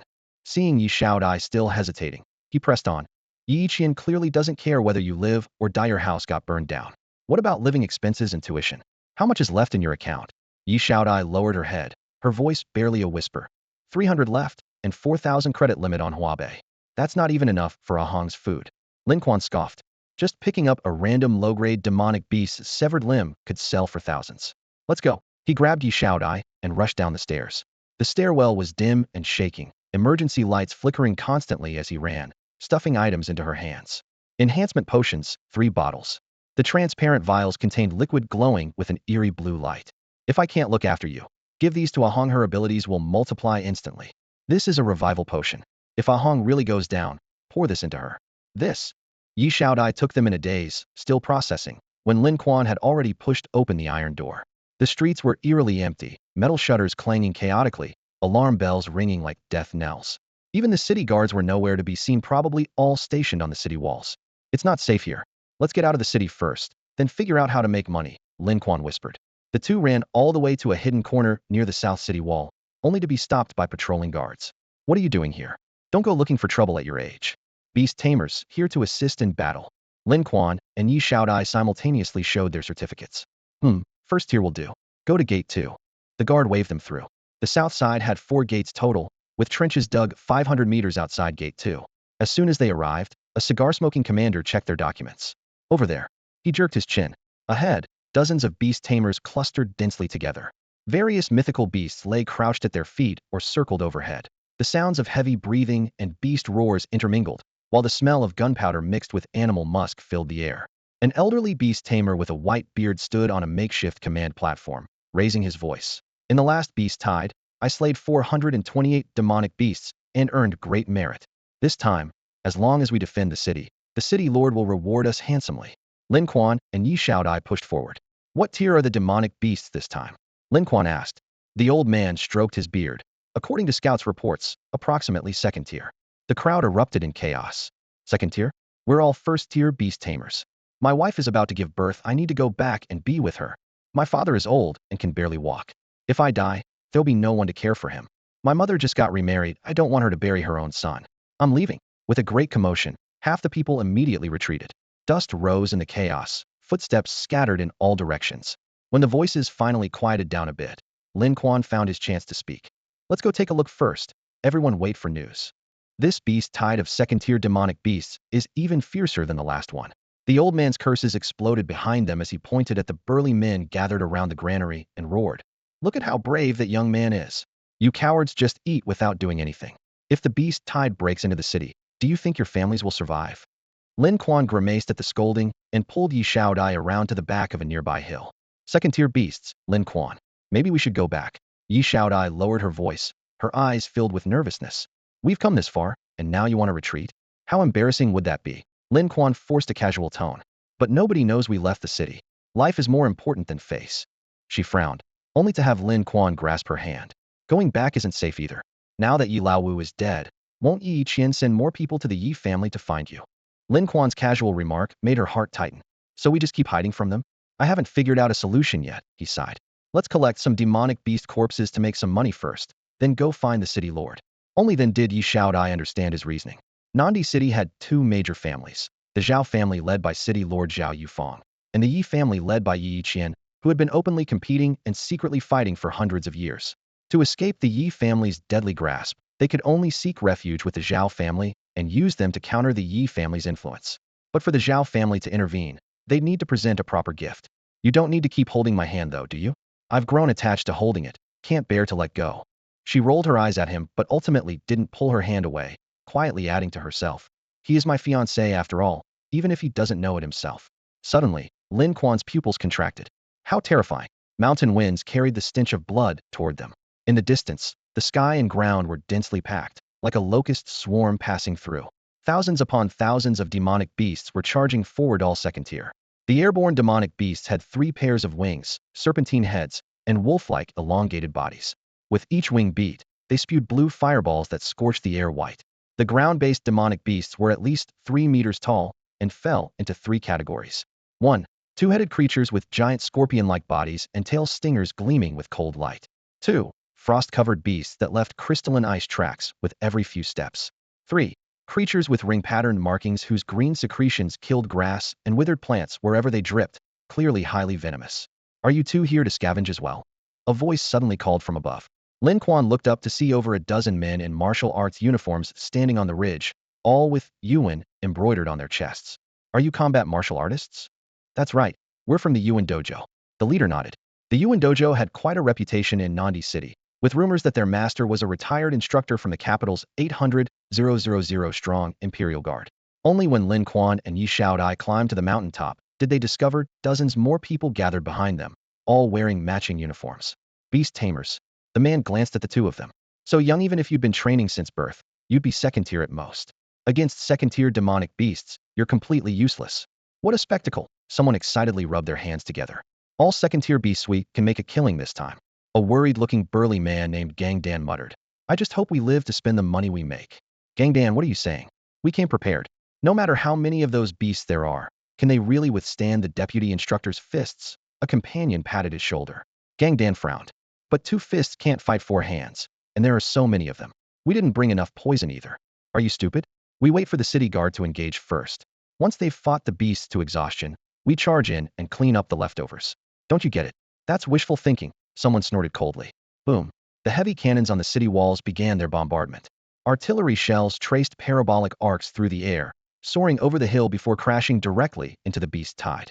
Explosions merged into a continuous roar as flames, debris, and severed monster limbs erupted skyward, while shockwaves swept forward in clouds of dust. Yi Shaodai instinctively covered her ears, and Lin Quan's expression darkened. Edlodier monsters simply couldn't withstand modern firepower. Moreover, the forbidden curse runes densely etched onto each shell's casing ensured that every explosion vaporized dozens of monsters in the process. What about the ones in the air? Lin Quan muttered under his breath. Before he finished speaking, hundreds of flying divine beasts from the defending forces thundered into motion. Lightning tore through dark clouds, frost and snow scattered everywhere, and lines of fire wove together into a blazing aerial net. The monster formation was instantly thrown into chaos, but they quickly launched their counterattack. A three-winged flying wolf, noticeably larger than its kin, tore through the remains of four fallen divine beasts, shrugging off ice and flames without a scratch. Everyone on the hill simultaneously gasped. Why is that three-winged flying wolf so fierce? Is it mutated? No, it's just bigger. Data projections flashed before Lin Quan's eyes. Three-winged flying wolf. Species, wolf clan. Level, 2nd tier. Combat power, 1828. Combat skills, frenzied bite, long distance flight. Combat adaptability, aerial and ground bonus 199. Evolvable parts, none. Potential, 4th tier. Lin Quan frowned. This was clearly just an ordinary monster. Could it simply be well-fed and robust? What are you standing around for? Send all your divine beasts into battle. The white-beard beast tamer roared. Dozens of divine beasts charged forward like tigers released from their cages, plunging into the tide of monsters. The moment both sides engaged, the deputy instructor shouted at the top of his lungs. We're retreating to Point B. Take care of yourselves. We're just strangers thrown together by fate. Life and death are no concern of ours. With that, he turned and ran. Without hesitation, Lin Quan grabbed Yi Xiaodia's hand and followed. If they didn't retreat now, the hill would become the front line, and they'd die without even knowing how. During their escape, Yi Xiaodai released her ahong. The deputy instructor reached out to pet it, but nearly got his hand caught by those front teeth. It's bonded to its master and afraid of strangers to touch it, Lin Quan warned. Before he finished speaking, the deputy instructor kicked out, sending a spotted green poison rat flying from a meter away. His fist energy exploded outward in visible air waves. This was a true combat martial artist, at least 3rd tier. The flat ground ahead came into view, and Gang Dan took the lead, leaping over 10 meters with a single bound. Point B is just ahead. The moment he landed, the earth exploded upward as a two-headed black back burst forth, clamping onto his waist and tearing him in half with a sickening crack. Everyone froze instantly. Two-headed black back. Species, canine. Level, 2nd tier. Combat power, 1328. Combat skills, synchronized savage bite, rabid virus. Combat adaptability, ground bonus 169.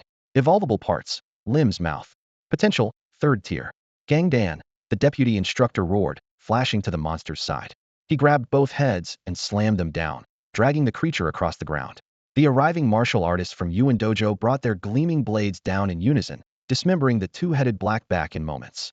As the beast's body split open, dark red venom splattered everywhere, its acrid stench making Lin Quan gag.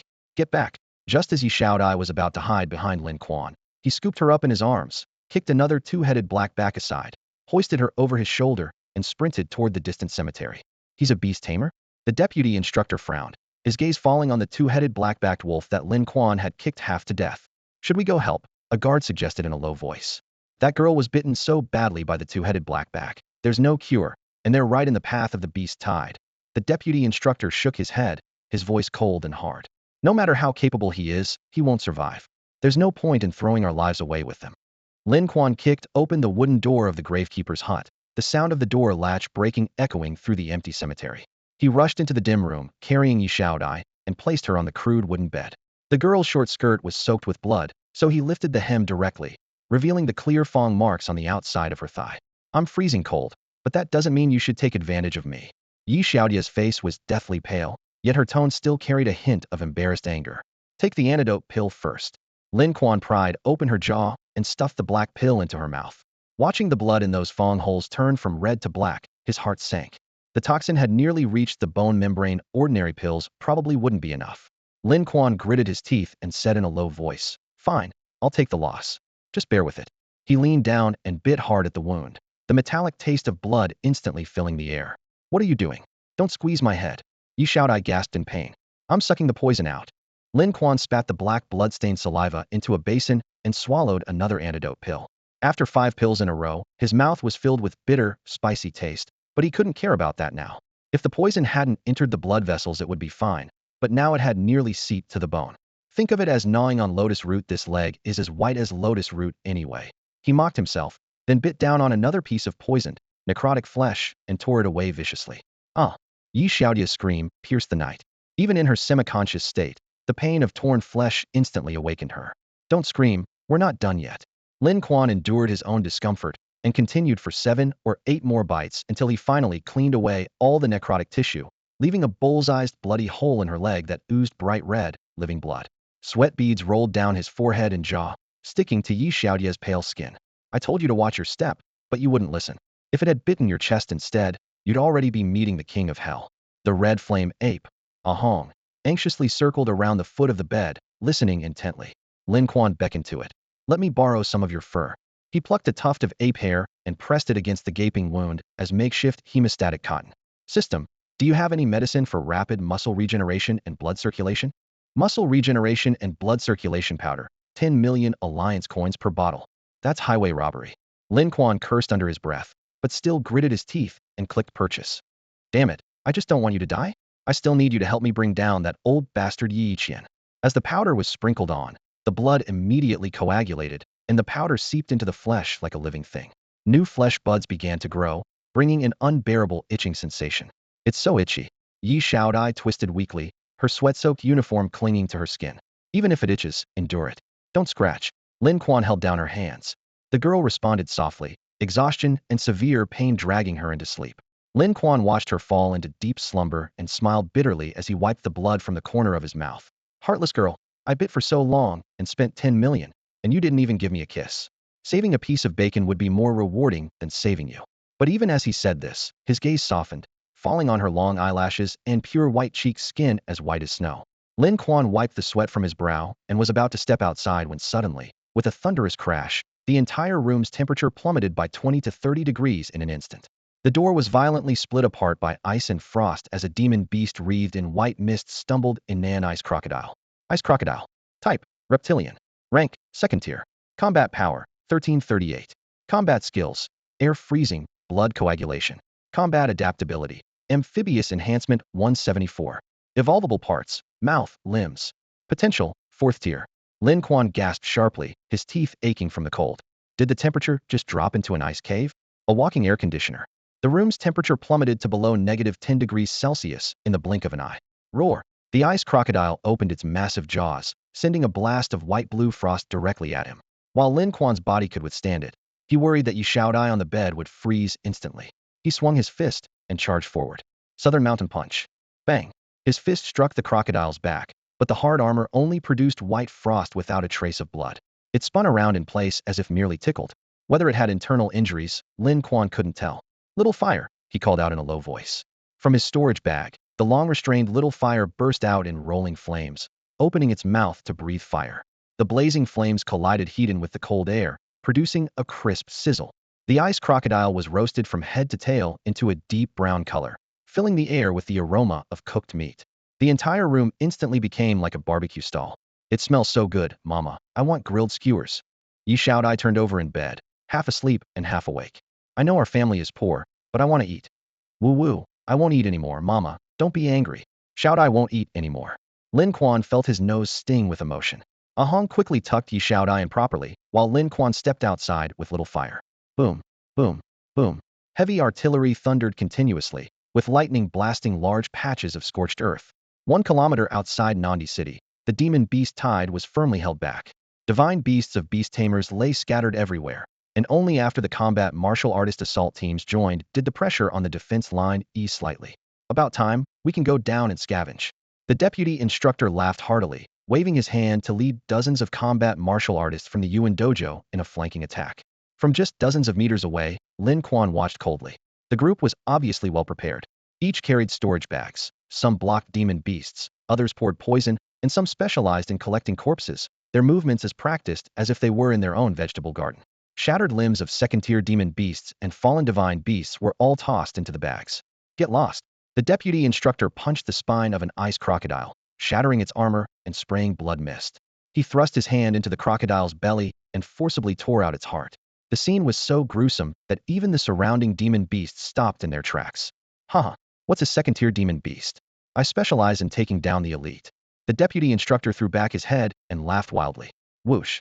An ice arrow pierced through the air, instantly penetrating his left chest. Puff! The freezing spread, and in the blink of an eye, the deputy instructor became a crystalline ice sculpture. Except for Lin Quan, no one noticed. The Yuan dojo members continued their frenzied looting. Lin Quan's heart pounded wildly. Just as he was about to approach, the ground suddenly shook and the sky darkened. He turned around. A giant beast over 10 meters tall strode forward, its entire body covered in frost-formed thick armor, with ice arrows shooting like dense rain from its shoulders and back. Frost Giant Beast. Type, humanoid. Rank, 3rd tier. Combat power, 6338. Combat skills, 10,000 arrows volley, ice arrow heart pierce. Combat adaptability, land enhancement, 385. Evolvable parts, torso limbs. Potential, 4th tier. Oh no. Someone finally noticed the deputy instructor's fate, but their cry of alarm had barely begun when they were pinned like a sieve by several ice arrows. The Yuan Dojo formation collapsed instantly, with screams and scattered flight. Lin Quan sucked in a sharp breath, turned back into the room, and steadily lifted Yi Shaodai onto his back. Such a formidable 3rd-tier demon beast. Its combat power is even stronger than Yi Hongguang's 3rd-tier white-scale thunder dragon. Although Little Fire had obvious racial advantages with over 3,000 combat power at just the 1st tier, it still wasn't enough against the Frost Giant Beast's 6,000 plus combat power. If not now, when would be the time to run? Lin Quan was stunned by the scene before him. A thin layer of frost spread across the ground like crystal film, with misty white vapor rolling along the surface, as if the entire wasteland had been transformed into an ice sculpture exhibition. What chilled him to the bone was that this frost behemoth was merely 3rd tier. If a 4th-tier beast king were to descend, how terrifying would that be? The massive creature strode through the weed-covered graveyard, charging straight toward the city walls. With each step it took, white cracks split the ground, and beast tamers and martial artists fell in waves like mowed grass. Divine beasts attempting to attack froze solid before they could even get close. Within 20 meters, even wandering demon beasts became ice sculptures. Grab all the storage bags first. Lin Quan made a snap decision, crouching low as he rushed to the corpses of the Yuan Dojo members. He snatched up the scattered storage bags and stuffed all the intact demon and divine beast corpses into them. Throughout the entire process, he stayed precisely 20 meters away, never stepping into the beast's killing zone. Blast it! Came an angry roar from the distance, and several artillery shells trailing flames struck the frost behemoth's spine. Amid the deafening explosions and billowing smoke, the next second the gunpowder smoke was rapidly condensed by the cold, and all the shells froze into fist-sized ice balls that clattered to the ground. How can a 3rd-tier demon beast possibly withstand that? The commander's voice trembled, nearly strangled by despair. Where's the city lord? Someone asked urgently. At that moment, Yi Yiqian arrived leisurely with the Yi family members, still holding his purple clay teapot, without having put down his teacup. The city lord went to the capital and hasn't returned. Boss Yi, we're counting on you. The commander grabbed onto him like a lifeline. Yi Yiqian chuckled lightly. I'm just a merchant, not the city lord. You want me to step up? You must be joking. You? The commander's face turned green with anger. Still bantering at a time like this? It's just a small 3rd-tier demon beast. Both Sanxing and Shifu academies have 4th-tier beast tamers and martial artists. Your city guard's highest commander is also a 4th-tier beast tamer, and Executive Zhao is 5th tier. Dealing with a 3rd tier should be child's play. Why would it be my turn? Yi Yiqian's words pierced the commander's chest like ice shards. If only those people weren't all absent from the city, how else could the frost behemoth run rampant? What about the city lord's direct adventure team captain? Not here. The commander gritted his teeth so hard his jaw ached. The principals of Sanxing and Shifu? They're away on academic exchanges. What about the legendary captain of the Cold Phoenix adventure team? She's elusive as a dragon, we can't even find her shadow. The commander took a deep breath and bowed with clasped hands. Boss Yi, the Yi family has extensive properties in the city. Surely you can't just watch the beast attack the city? Please lend us your aid. Humph, the Yi family's wealth is vast. Even if a few buildings are destroyed, it won't bring us down. Yi Yiqian instructed his servants to set up a lounge chair and leisurely sipped his tea. I'm just here to watch the show. You, are you even human? The commander was furious. The 3rd son of the Yi family added coldly. Defending the city isn't the Yi family's responsibility. If the city really falls, when the city lord returns, he'll question you first, not my elder brother. The commander was so blocked he nearly rolled his eyes. If all else fails, we'll have to use missiles. Suddenly someone shouted from the distance. Huh? The frost behemoth turned around. It doesn't want to enter the city. Lin Quan was completely focused on looting corpses, entirely unaware that a pair of cold beast eyes from above were fixed on him. He excitedly counted his gains. He had to earn back the 10 million spent on Yi Shaodai. Having finally become a multimillionaire, he couldn't afford to return to being penniless. Later he'd find Brother Liu to buy a decent gift, then go see the city lord and suppress the Yi family. Once he uncovered the truth, if it really was that old bastard Yi Yiqian who was behind it, he'd destroy the Yi family. I want him to pay in blood. Lin Quan suddenly felt a pair of eyes lock onto him from behind, sending a bone-chilling coldness through his entire body. He spun around abruptly, only to see an ice arrow glowing with an eerie blue light whistling toward him. Though the arrow was still 10 meters away, the piercing cold had already hit his face, as if the very air itself had been frozen. Gritting his teeth, he dodged sideways just in time the ice arrow grazed his ribs and struck the ground, its tail still humming and vibrating. That was way too close. Still shaken, he quickly set Yi Xiaodai down and cursed under his breath. Damn it. They really won't let me go. Originally, you could take your path and I'd make my fortune, nobody bothering anybody, but instead, holy crap. Before he could finish speaking, a figure lunged at the frost giant beast, landing 3 consecutive strikes on its ankle. It was a reptilian divine beast with razor-sharp front claws like giant pincers. And the person commanding the divine beast was none other than young Master Zhao, the leader of the Little Tomato mercenary group. Lin Quan could hardly believe it. Hat Coward was actually taking the initiative to fight. Retreat! Young Master Zhao shouted, recalling his divine beast and vanishing like smoke. The frost giant beast seemed unfazed, puffing out its chest as dozens of ice arrows came whistling toward Lin Quan once again. Damn! This is overwhelming firepower. There's nowhere to dodge. Lin Quan's heart pounded wildly. Little fire. Flame wrap, he roared. In the next moment, crimson flames shot from the little fire dragon's mouth, firmly ensnaring all the ice arrows. The flames spiraled several times around them, and the ice arrows instantly vaporized into steam. On the distant city wall, a city guard raised his telescope and shouted, "A dragon! It's a dragon! Whose divine beast is that?" Yi Yiqian, who had been half reclining in his lounge chair, suddenly jumped up. That guy surnamed Lin isn't dead yet? What the hell is fifth brother doing? Fourth brother, go check it out. Yes. An ominous feeling crept into Yi Yiqian's heart. If a beast tamer with a dragon-type divine beast managed to defeat the frost giant beast, Nandi City would have its hero. In the air, little fires circled on beating wings. The frost giant beast stared at it intently, its entire body tensing with instinctual fear and elemental disadvantage. Since there was no way to retreat, it was time for a desperate fight. Lin Quan leaped onto Little Fire's back and roared. Flame splash. A torrent of blazing fire poured down from the dragon's mouth, and even the sparks that splattered on the ground created a series of glowing red craters, burning the frozen monster corpses to charred remains. Watching his spoils of war turn to ash, Lin Quan felt his heart ache. That was money. On a yellow earth mountaintop in the direction of Yellow Wind Ridge, Lin Yupan, who had been slacking off, was awakened by the green snake around her neck. Sister, it's Brother Quan, her companion called out. Lin Yupan's drowsiness vanished completely as she squinted toward the cemetery. Where did that little bastard get such skills? Did he take the wrong medicine? Does he want me to save him again?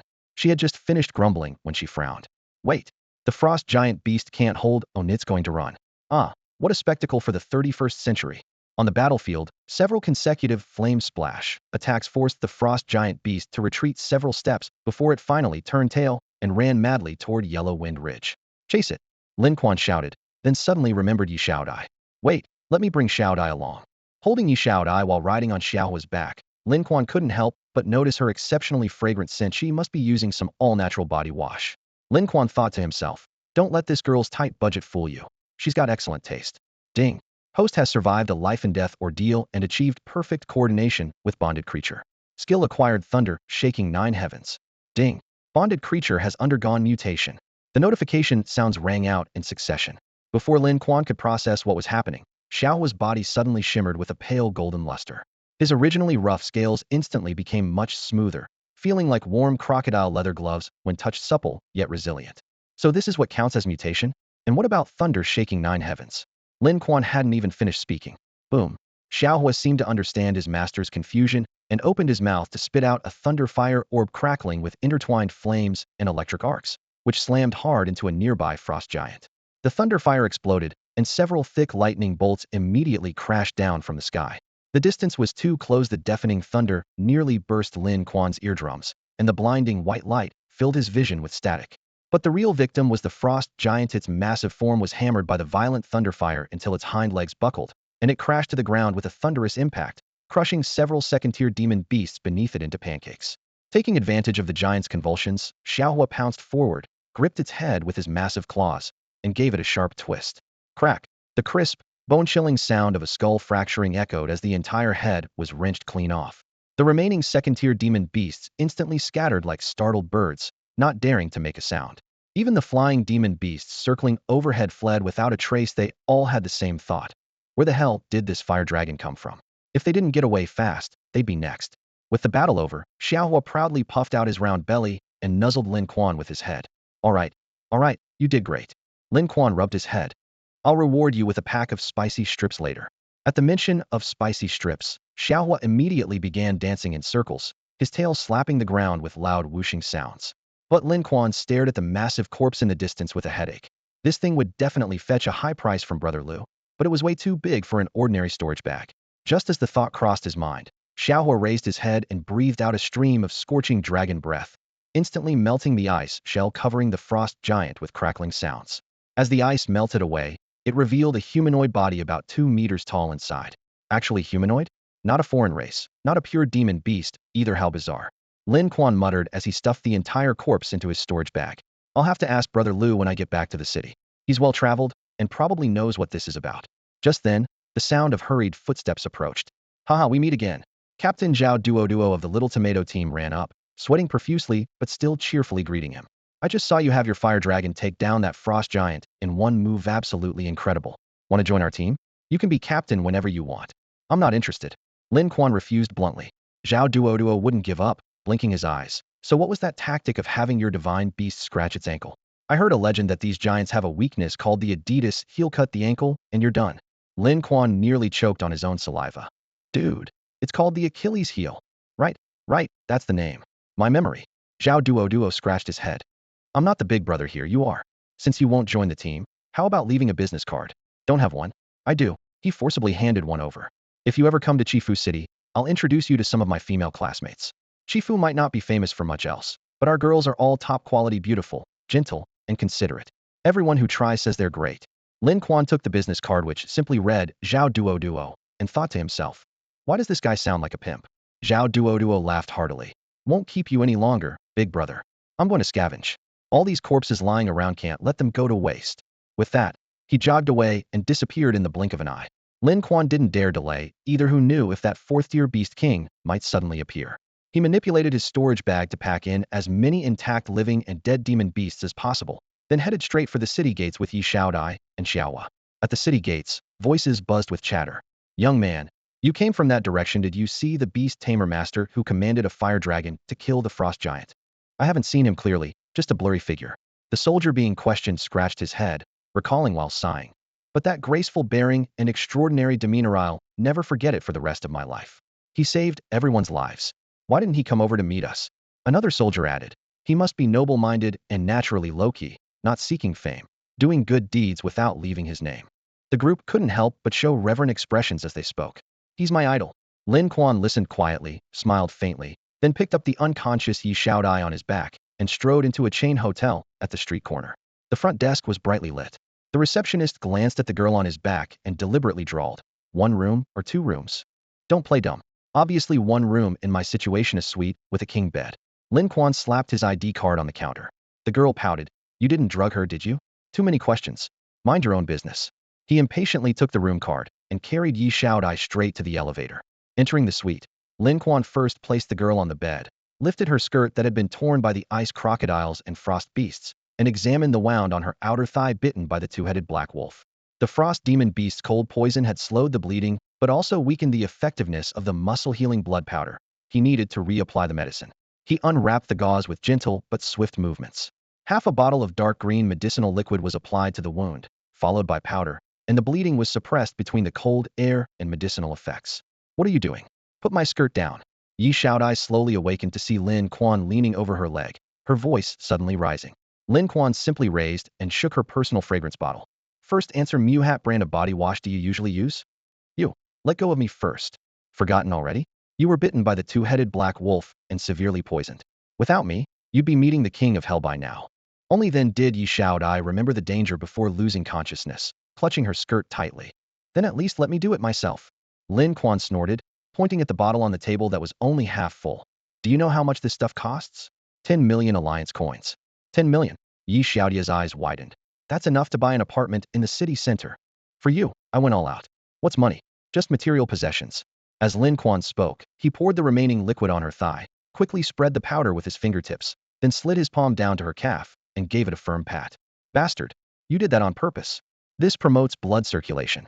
I also have an ancestral massage technique that can help detoxify and heal muscles, especially chest muscles. Want to try? Pervert. Shameless rogue. No wonder you hang around with people like Zhang Dali. Heaven must be blind to saddle me with a fiancé like you. What terrible luck.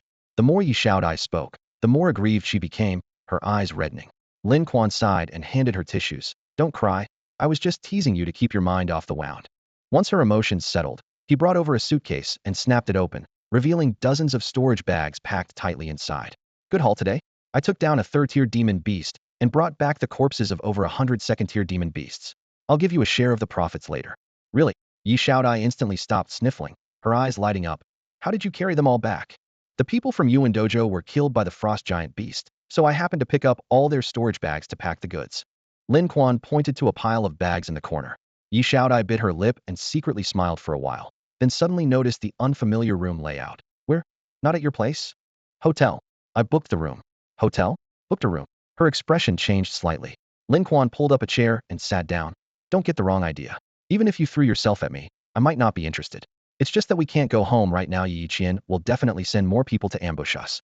Once your wound heals in a few days, we'll go have a chat with the city lord. When Yi Xiaodai spread her legs to examine herself while bathing, she nearly fainted.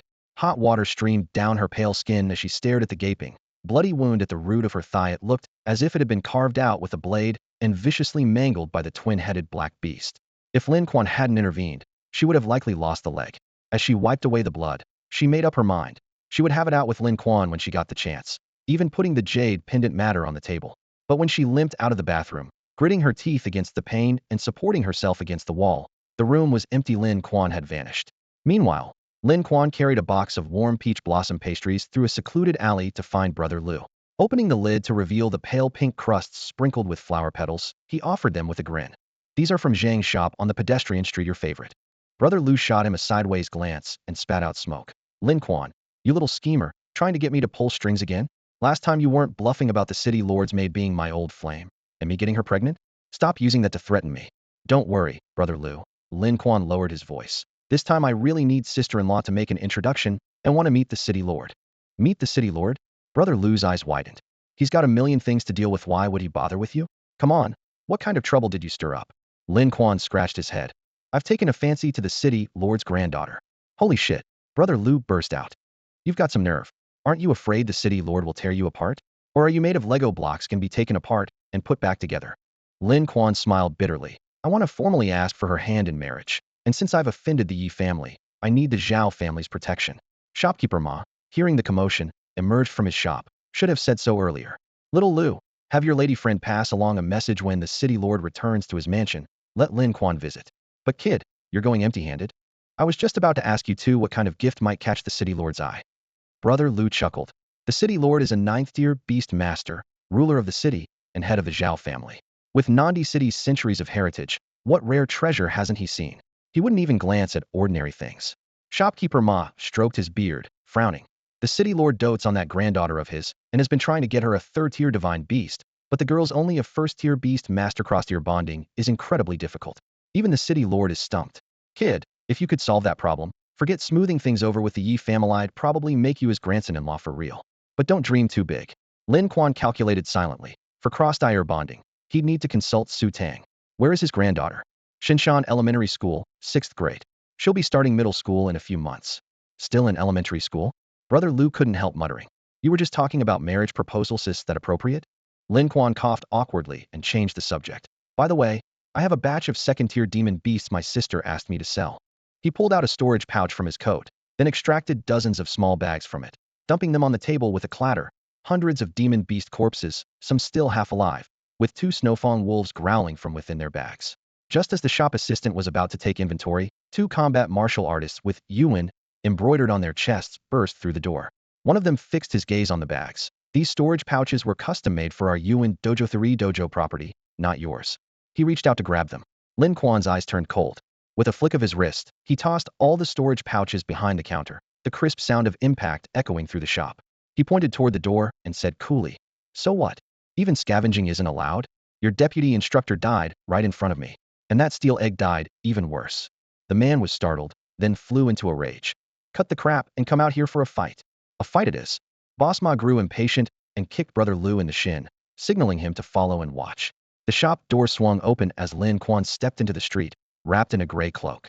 The hood was pulled low, concealing most of his face. Even with the Yi family's network of spies, they'd have trouble recognizing him on this bustling street. 2 burly men across from him sized him up, cracking their knuckles. One sneered. Dressed like that, you're probably a beast tamer, right? The other chimed in. At your age, reaching 1st rank would be impressive. But first-rank divine beasts are trash in our eyes. As they spoke, they pressed forward aggressively, their footsteps grinding against the stone pavement. The deputy instructor brought dozens of men this time, and they all died outside the city. The man on the left made his point clear. Those spoils couldn't possibly have fallen into your handsway, won't let you profit from their deaths. Be smart about this, hand over all your storage bags and compensate the dojo with a few million. Then we'll call it even. Lin Quan pulled his hood lower, revealing half his chin with a faint smile. Or what? I didn't kill your people. When I went to scavenge the bodies, only a few scattered corpses remained. Why am I suddenly the unreasonable one? The man on the right twisted his lips into a snarl. In our world, fists make the rules. Aren't you afraid we'll take you down in one move? Lin Quan patted the beast pattern pouch at his waist. Aren't you afraid my divine beast will swallow you whole? Huh, don't make us laugh. At 4 meters distance, with our speed, we'll crush your bones before you can even release your beast. Both men threw back their heads and laughed. Passers-by on the street slowed their pace to watch, shaking their heads and murmuring. The first rule for beast tamers fighting martial artists is to keep your distance. Forget 4 meters, even a 4th-rank beast tamer can't beat a 1st-rank martial artist within 10 meters. This kid's about to get his face beaten to a pulp. Brother Lu chewed his gum, twirling an ink-scented flying fish bone between his fingers as he leaned against the wall, watching coldly. Lin Quan really knew how to stir up trouble, but he couldn't let him actually die here. The two burly men pressed again. Last chance, hand over the storage bags and pay compensation? Lin Quan just smiled and shook his head. How could he give up the spoils he'd rightfully claimed? Then don't blame us. Boom. Both men stomped hard, shattering the stone slabs beneath their feet as they lunged at Lin Quan simultaneously. This is too much. 2 against 1. The watching crowd gasped. In a flash, Lin Quan's arms shot out, each hand gripping a head. With a twist of his wrists, there was a sharp crack. Ouch. The two martial artists were forced to arch backward, feeling a chill on their scalps as large patches of black hair fell like cut wheat. When they reached up to touch their heads, they found perfectly symmetrical bald spots. You're not a beast tamer? You're also a martial artist. No, I'm still a beast tamer, Lin Quan replied seriously. I just love sports since childhood and never skipped morning exercises or recess workouts. The 98th set of broadcast calisthenics. First movement stretching exercises. I'm quite good at it. Bullshit. The street erupted in laughter as people pointed at the two bald-spotted men and jeered. Red-faced with embarrassment, they could only slink away in defeat. Brother Lu puzzled over how Lin Quan had managed that feat, but finally just called him to the back courtyard and had him open all his storage bags. The entire backyard was piled high with second-tier demonic beast corpses, layer upon layer, forming several small mountains. The living beasts were crammed into iron cages that were clearly running out of space. Shopkeeper Ma stood at the courtyard gate, gasping in amazement. Sister Yuban had truly struck it rich this time. At the other end of the yard, Lin Quan scratched his head and chuckled to himself. His sister might not be the most capable, but she was absolutely first-rate when it came to seizing opportunities. While the Frost Giant and the Flying Dragon Mage were locked in fierce battle, she had quietly collected all the corpses left on the battlefield, creating this spectacular scene before them. Several newspapers in Nandi City moved quickly. The beast tide had barely receded when the papers were already printed. Walking down the street, Lin Quan heard newsboys hawking their wares and bought a copy. The headline blazed across the front page. Flying Dragon Mage battles Frost Giant. Single-handedly repels beast tide. Saves entire city. Flying Dragon Mage? That name sounds decent enough, he muttered, speculating that the person was likely a passing beast tamer with a true dragon, probably from some prominent family in the capital. Shopkeeper Ma nodded. The people of this city were truly blessed to survive. Just then, Brother Lu approached with his abacus, looking serious. Lin Quan, you need to think about how to sell these corpses. With so many people collecting bodies now, the price of second-tier demonic beasts is bound to crash. The city guard, the civilians who escapade everyone's selling. Supply far exceeds demand. He worked the abacus beads. 1 times 1 equals 1. 1 times 2 equals 2. 3 times 7 equals 21. Finally, he looked up and quoted a price. I'll give you 16 million. Hundreds of corpses plus living beasts, and you're only offering 16 million? Lin Quan nearly jumped up. Brother Lu, isn't your heart a bit too black? Then what do you think it should be? This is already a friendship price. Brother Lu shrugged. Shopkeeper Ma smiled and stepped between them. How about this, Lin Quan? I'll give you 10 million up front, and we'll settle the rest based on market prices in a few days. Lin Quan thought it over and could only nod. With the alliance coins deposited, he finally recouped the money he'd spent saving Yi Shaodai. Leaving the shop, he headed straight to the system store to restock, but when he saw the prices, his eyes nearly popped out. First-tier potions, whether evolution or advancement, had all increased dozens of times over, and second-tier potions had multiplied several-fold as well. A floating dialogue box indicated, market fluctuation. You call this fluctuation? This is highway robbery. Does this system have any conscience at all? Lin Quan scratched his head frantically. Just as he was worrying, he suddenly noticed a potion synthesizer had appeared in the corner of the shop. The metal casing gleamed like a mirror, with several small slots on the panel and formula instructions beside them simply placed the corresponding materials inside for a chance to synthesize various potions. The system had closed one door, but seemed to have opened a window for him. He first examined the recipe for first-tier evolution potion, 2 four-leaf chrysanthemums, 3 wind thundergrass stalks, 3 dried black hemp centipedes, 15 mountain-breaking armor scales, with an 80 success rate. Then he checked the first-tier advancement potion, 5 fire ghost vine hearts, 9 black spirit stones, 1 pair of Chi-Chi beast eyes, for earth scorpion tails, 10 white scale thunder jiao scales, with a 75 success rate. I need to gather these materials quickly. Without hesitation, he turned back. Lin Quan, why are you back again? Brother Lu looked up with a smile. I'll give you a list, you quote me a price. Lin Quan handed over 2 lists. 4-leaf chrysanthemums, wind, thundergrass. What do you need these for? Brother Lu muttered while his abacus clattered away. The first list is 400,000, the second is 600,000. Lin Quan calculated silently the evolution potion he sold to Zhang Dali was worth 1 million. So this deal could still net him 600,000 profit, and Zhang Dali could completely cover the material costs. But with no stock on hand, he gritted his teeth. 2 sets of each material, I'll take them all. As 2 million alliance coins transferred out, the pain made him wince. Carrying the medicinal materials away from the shop, only one thought remained. He hoped to test the potion synthesizer when he returned, to see if he could successfully create the potions. Otherwise, just one evolution potion would cost over 2 million. While calculating in his mind, Lin Quan decided to find Su Tang first and learn about the legendary method of first-tier beast tamers carrying divine beasts beyond their level. At the street corner, Su Tang was poking Crawley's head with her finger, complaining nonstop. Fine, I get that you don't like spicy strips, but why do you always crave ice cream? You've been making a mess all along the way. Crawley was a third-tier divine beast with jet black fur and wisps of blue-green ghostly flames dancing on its body.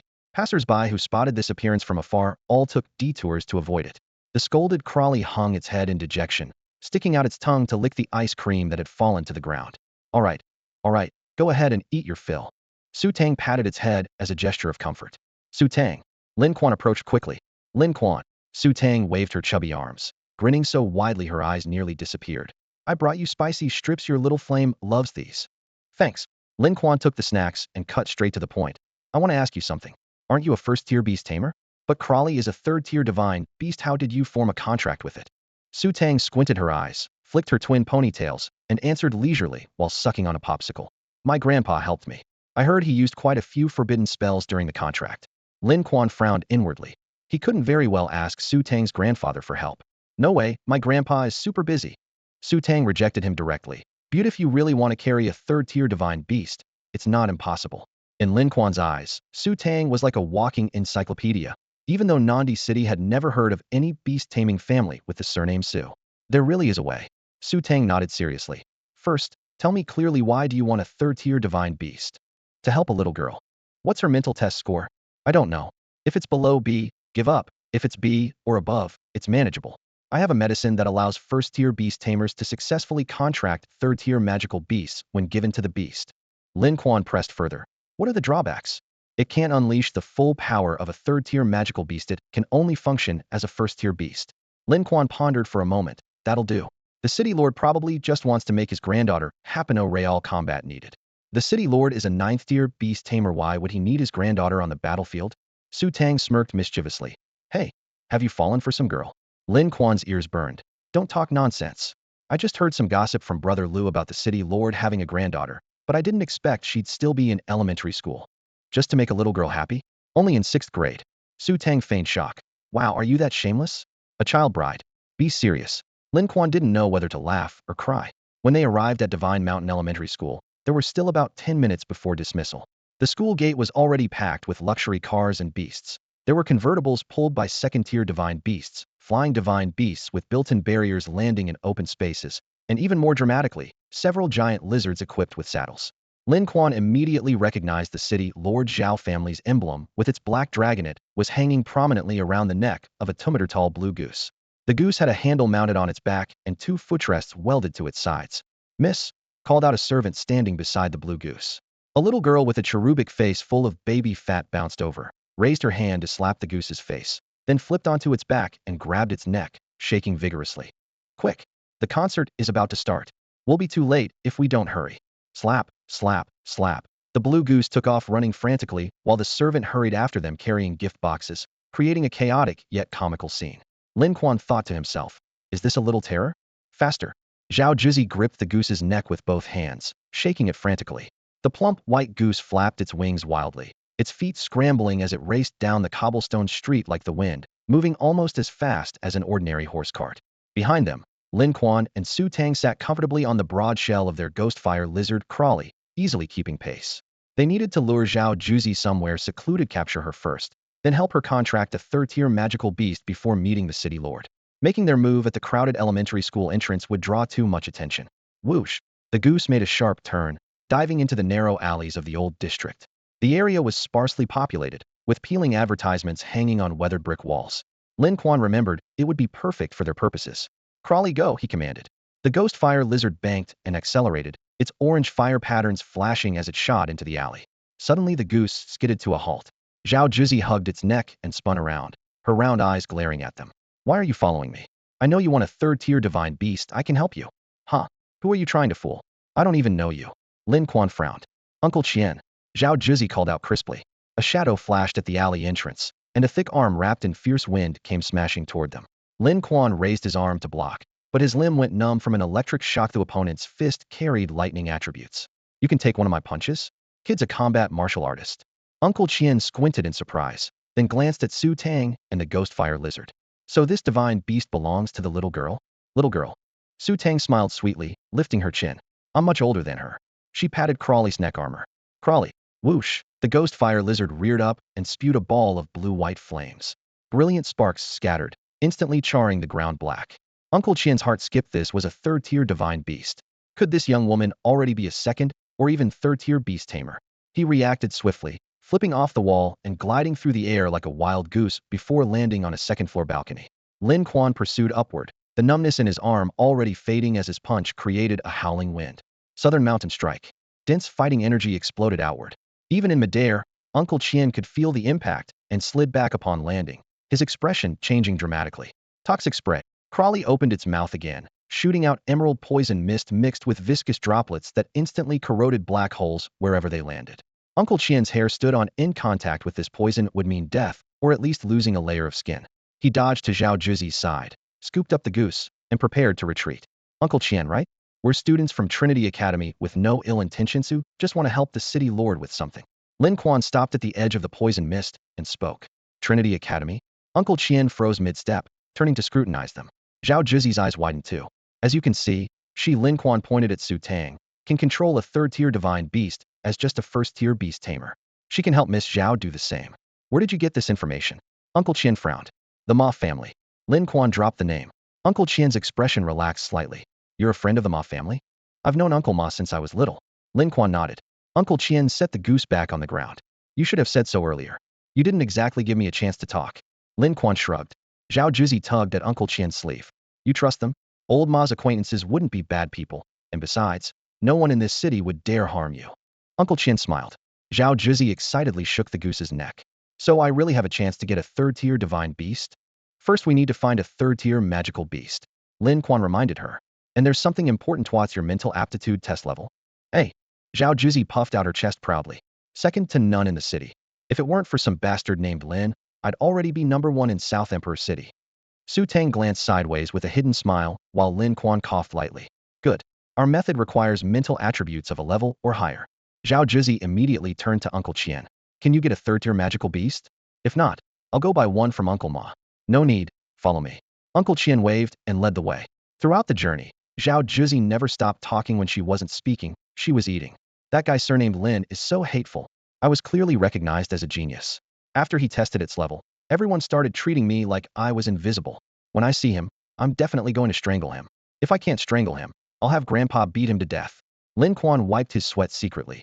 This little brat's jealousy is way too intense, isn't it? It's just one level higher on the mental test. Does that really warrant wanting someone dead? Big brother and sister, what are your names? The little girl asked, looking up. I'm Lin Quan, and she's Su Tang, Lin Quan said with a smile. Your surname is Lin too? Oh right, that bastard seems to have entered Sanqing Academy as well. Do you know him? No, I don't.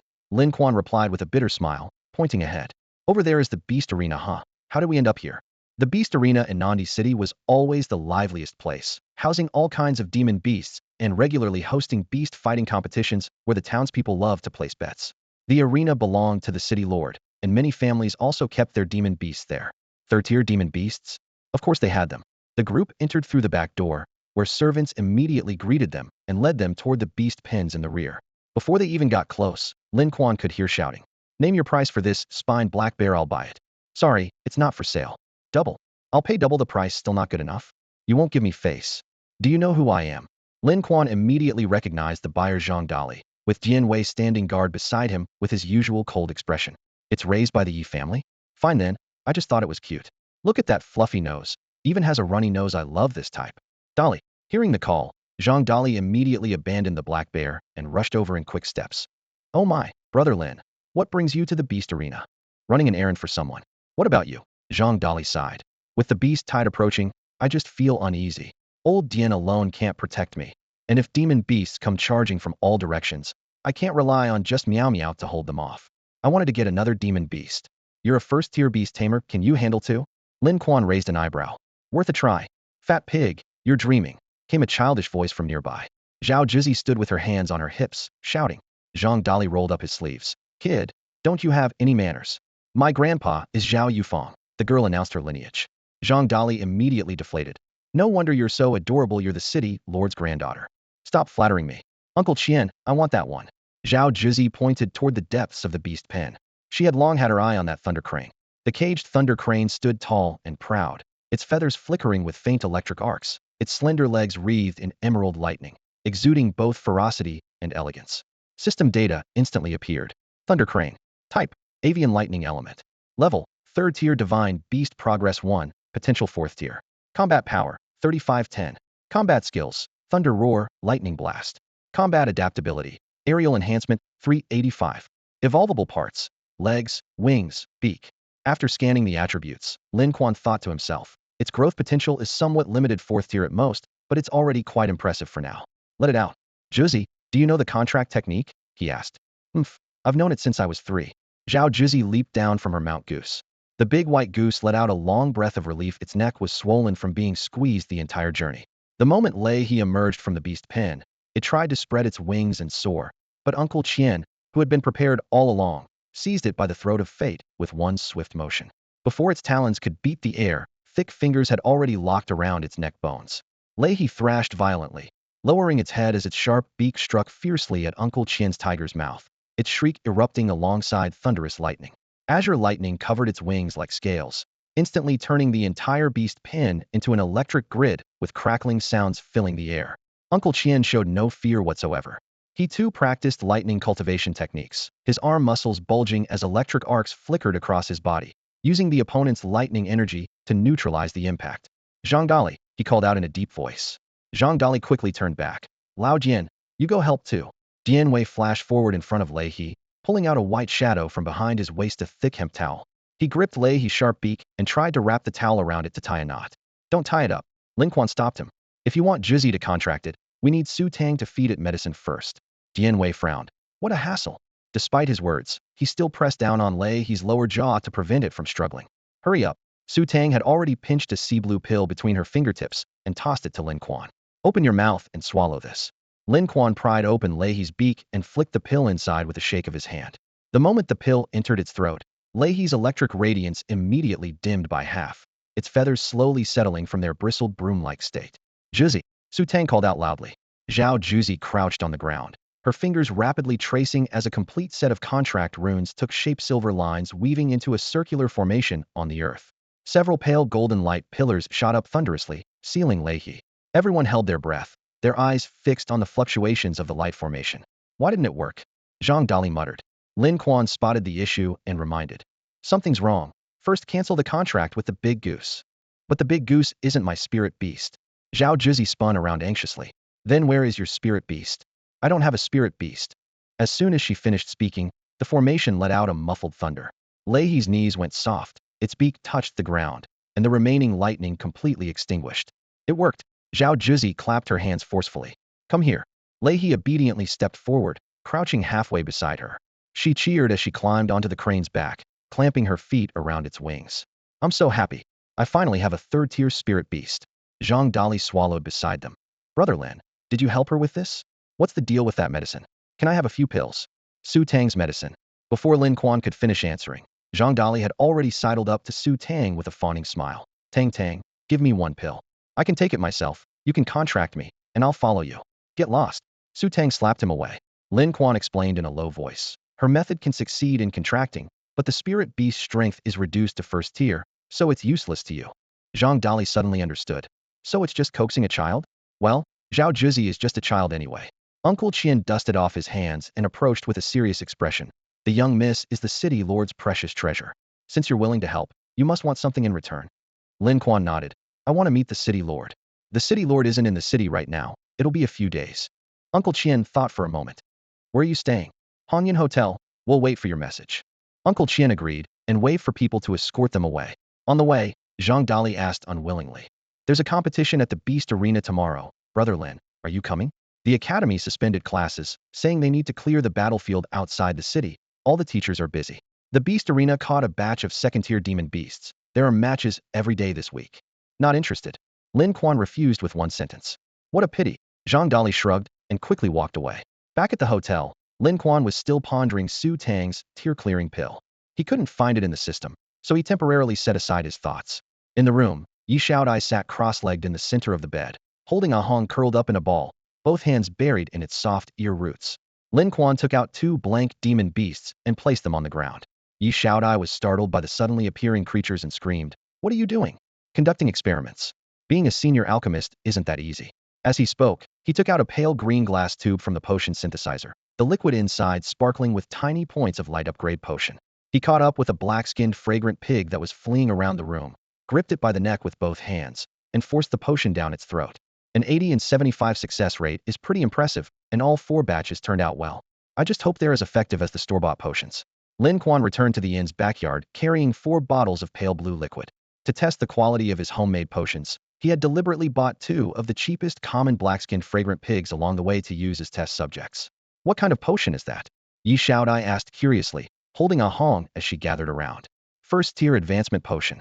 Lin Quan shook the bottles in his hand. If it fails, it's just a matter of a few pigs. How generous of you, Yi Xiaodai said with a smirk. When it comes to sacrificing for science, it's the pigs doing the sacrificing, not you, right? Despite her sarcasm, she still crouched down to hold one of the fragrant pigs and poured the liquid into its mouth. The black-skinned fragrant pig made a gurgling sound, its limbs convulsed. Then it flipped over onto its back with its white belly facing the sky, completely motionless. This doesn't look good, Yi Xiaodai frowned. If it can't even handle upgrading from common to first tier, how can we trust a second-tier potion? Squeal! A sharp cry interrupted her concern. The fallen pig suddenly flipped over, its bones crackling loudly. Ahang's fur instantly stood on end, making her look like a little porcupine. Before everyone's eyes, the pig's body visibly expanded, growing to the size of a domestic pig in less than half a minute. Its skin became glossy black, and its snout elongated into a sharp cone. After the pig stopped convulsing, Lin Quan immediately pulled up the status panel. Black armored boar. Type, swine. Level, first tier 0 progress to second tier. Combat power, 228. Combat skill, boar charge. Combat adaptability, flat terrain bonus 99. Evolvable parts, limbs, snout. Potential, third tier. It worked. The effect is the same as store-bought potions. Lin Quan was thrilled. Ah! Yi Xiaodai screamed. The black armored boar suddenly charged at her, its sharp snout nearly piercing her calf. Ahang was furious. Hundreds of rabbit needles swirled into a white mist, and after a series of thudding sounds, the black armored boar dropped dead on the spot. We'll have roasted pork tonight. Lin Quan casually dragged the carcass to a corner while the other black-skinned fragrant pig trembled in fear. Don't shake, it's not your turn yet. After administering the second bottle, the same evolutionary process once again confirmed the potion's stability. Once he was certain everything was correct, Lin Quan decided to sell the remaining 2 bottles to Zhang Dali to recover his costs first. For the next 5 days, they stayed at the hotel. Lin Quan got used to Yi Xiaodai, spending half the day dawdling in the bathroom. Yi Xiaodai got used to his thunderous snoring from the other half of the bed. When they first moved in, she worried he might cross the line at night, and spent the first 2 nights sleeping anxiously. Only after seeing him behave properly did she completely relax. However, tonight, just as Yi Xiaodai was about to lie down, her mouth was suddenly covered. Don't make a sound, Lin Quan whispered. MMPH. Relax, I'm not trying to do anything to you. Why is your face so red? You're suffocating me with your hand. Yi Xiaodai rolled her eyes. Lin Quan released his grip, got out of bed, and sent Xiaohua to guard the door. He glanced at the time for aim, thinking to himself, have the Yi family members caught up? But there was no knocking at the door. Instead, a low, amused voice came from outside. Lin Quan, this is Uncle Qian. The city lord has learned about your situation and understands what you're seeking. He will handle the Yi family matter. He will continue investigating Captain Lin's case. Your sister has neither disappeared nor been kidnapped by the Yi family, so rest assured. Yi Xiaodai doesn't need to worry about being hunted for now either. Good night. As the voice faded, the hallway fell silent. Lin Quan yanked the door open, only to find the corridor completely empty. Not even a trace of a person could be seen. So fast. Finally home. Yi Xiaodai followed Lin Quan through the door. Her own house had been burned to ashes, so she had to stay here temporarily. As they pushed open the door, both gasped in shock. The place was even worse than when they'd last returned.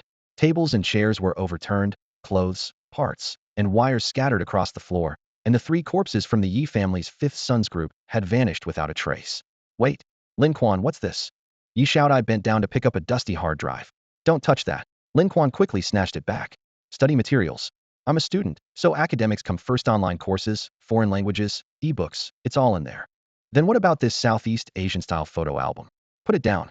That's my sister's. And all this toilet paper and tissues, can you really use this much? High consumption, better safe than sorry. Lin Quan grinned sheepishly, tossing her a broom. Let's sweep out the trash first, and we need to get someone to fix the door. They worked until noon before getting the place looking decent. Lin Quan pointed to the adjacent guest room. You can sleep there, though if you want to squeeze into my bed, that's fine too. After these past few days without my masculine scent, you probably can't sleep, right? Your shamelessness knows no bounds. Yi Xiaodai pinched his cheek.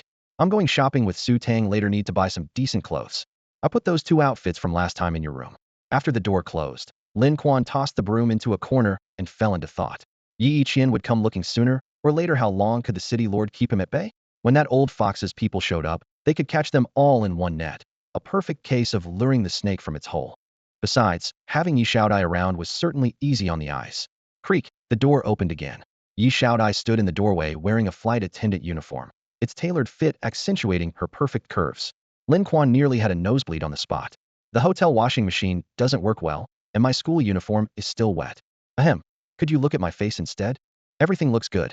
Lin Quan swallowed hard. Xiaodai, you're absolutely stunning. Yi Xiaodai disgustedly flung the wet clothes at his face and ran off. Ugh, really wet. Who's there? Lin Quan spun around to see a familiar figure rising from the sofa. Lin Yupan. Sis. He nearly jumped. How do you appear and disappear like a ghost? Compared to you, I'm perfectly normal. Lin Yupan picked at her toenails while surveying the room. Living with a girl already, and you're just in prep class? You've got my old style. Where have you been these past few days? She certainly couldn't tell him she'd gone to Silver Dragon Mountain chasing a 4th-tier beast king, so she answered vaguely. Found you a brother-in-law. Drop-dead gorgeous, met him at a bar. He pole dances, and his muscles are hard as steel armor. I'll bring him home sometime so you can feel them. The beast tide is coming, and you're still fooling around? Lin Quan's face darkened. So what about the beast tide? The city has beast tamers, combat masters, city guards, and adventure groups. What can ordinary people like us do? Lin Yupan yawned lazily. Don't worry about things beyond your control. Family matters aren't your responsibility yet. I'm going to take a shower. She turned and started pulling at the hem of her tank top, her shorts clinging to her thighs as she began undressing right there in the living room. Hey, go into the bathroom before you strip. Lin Yupan waved dismissively over her shoulder, ignoring him completely. Ding. Detecting intensified emotional fluctuations in host. Synchronized evolution of all body parts in bonded creature initiated. Lin Quan's heart leaped with joy. The wings had completed their enhancement, and next would be the mouth, claws, toxicity, and fur. Ding. After the oral evolution, the spray rate increased with expanded range, capable of ejecting 10 tons of flames in one burst with a splash radius of 300 meters. Ding. After claw evolution, tearing and gripping strength significantly improved, able to lift tinted objects and shred targets with density greater than 7.86 GCM superscript 3. Ding. After toxicity evolution, the flames now carry fire poison with a 20 fatality rate. Ding. All body parts of the bonded creature have reached 102nd tier critical point. Gender confirmed. Female. Lin Quan stared at the panel, stunned for 2 seconds. Huh? Little fire is female.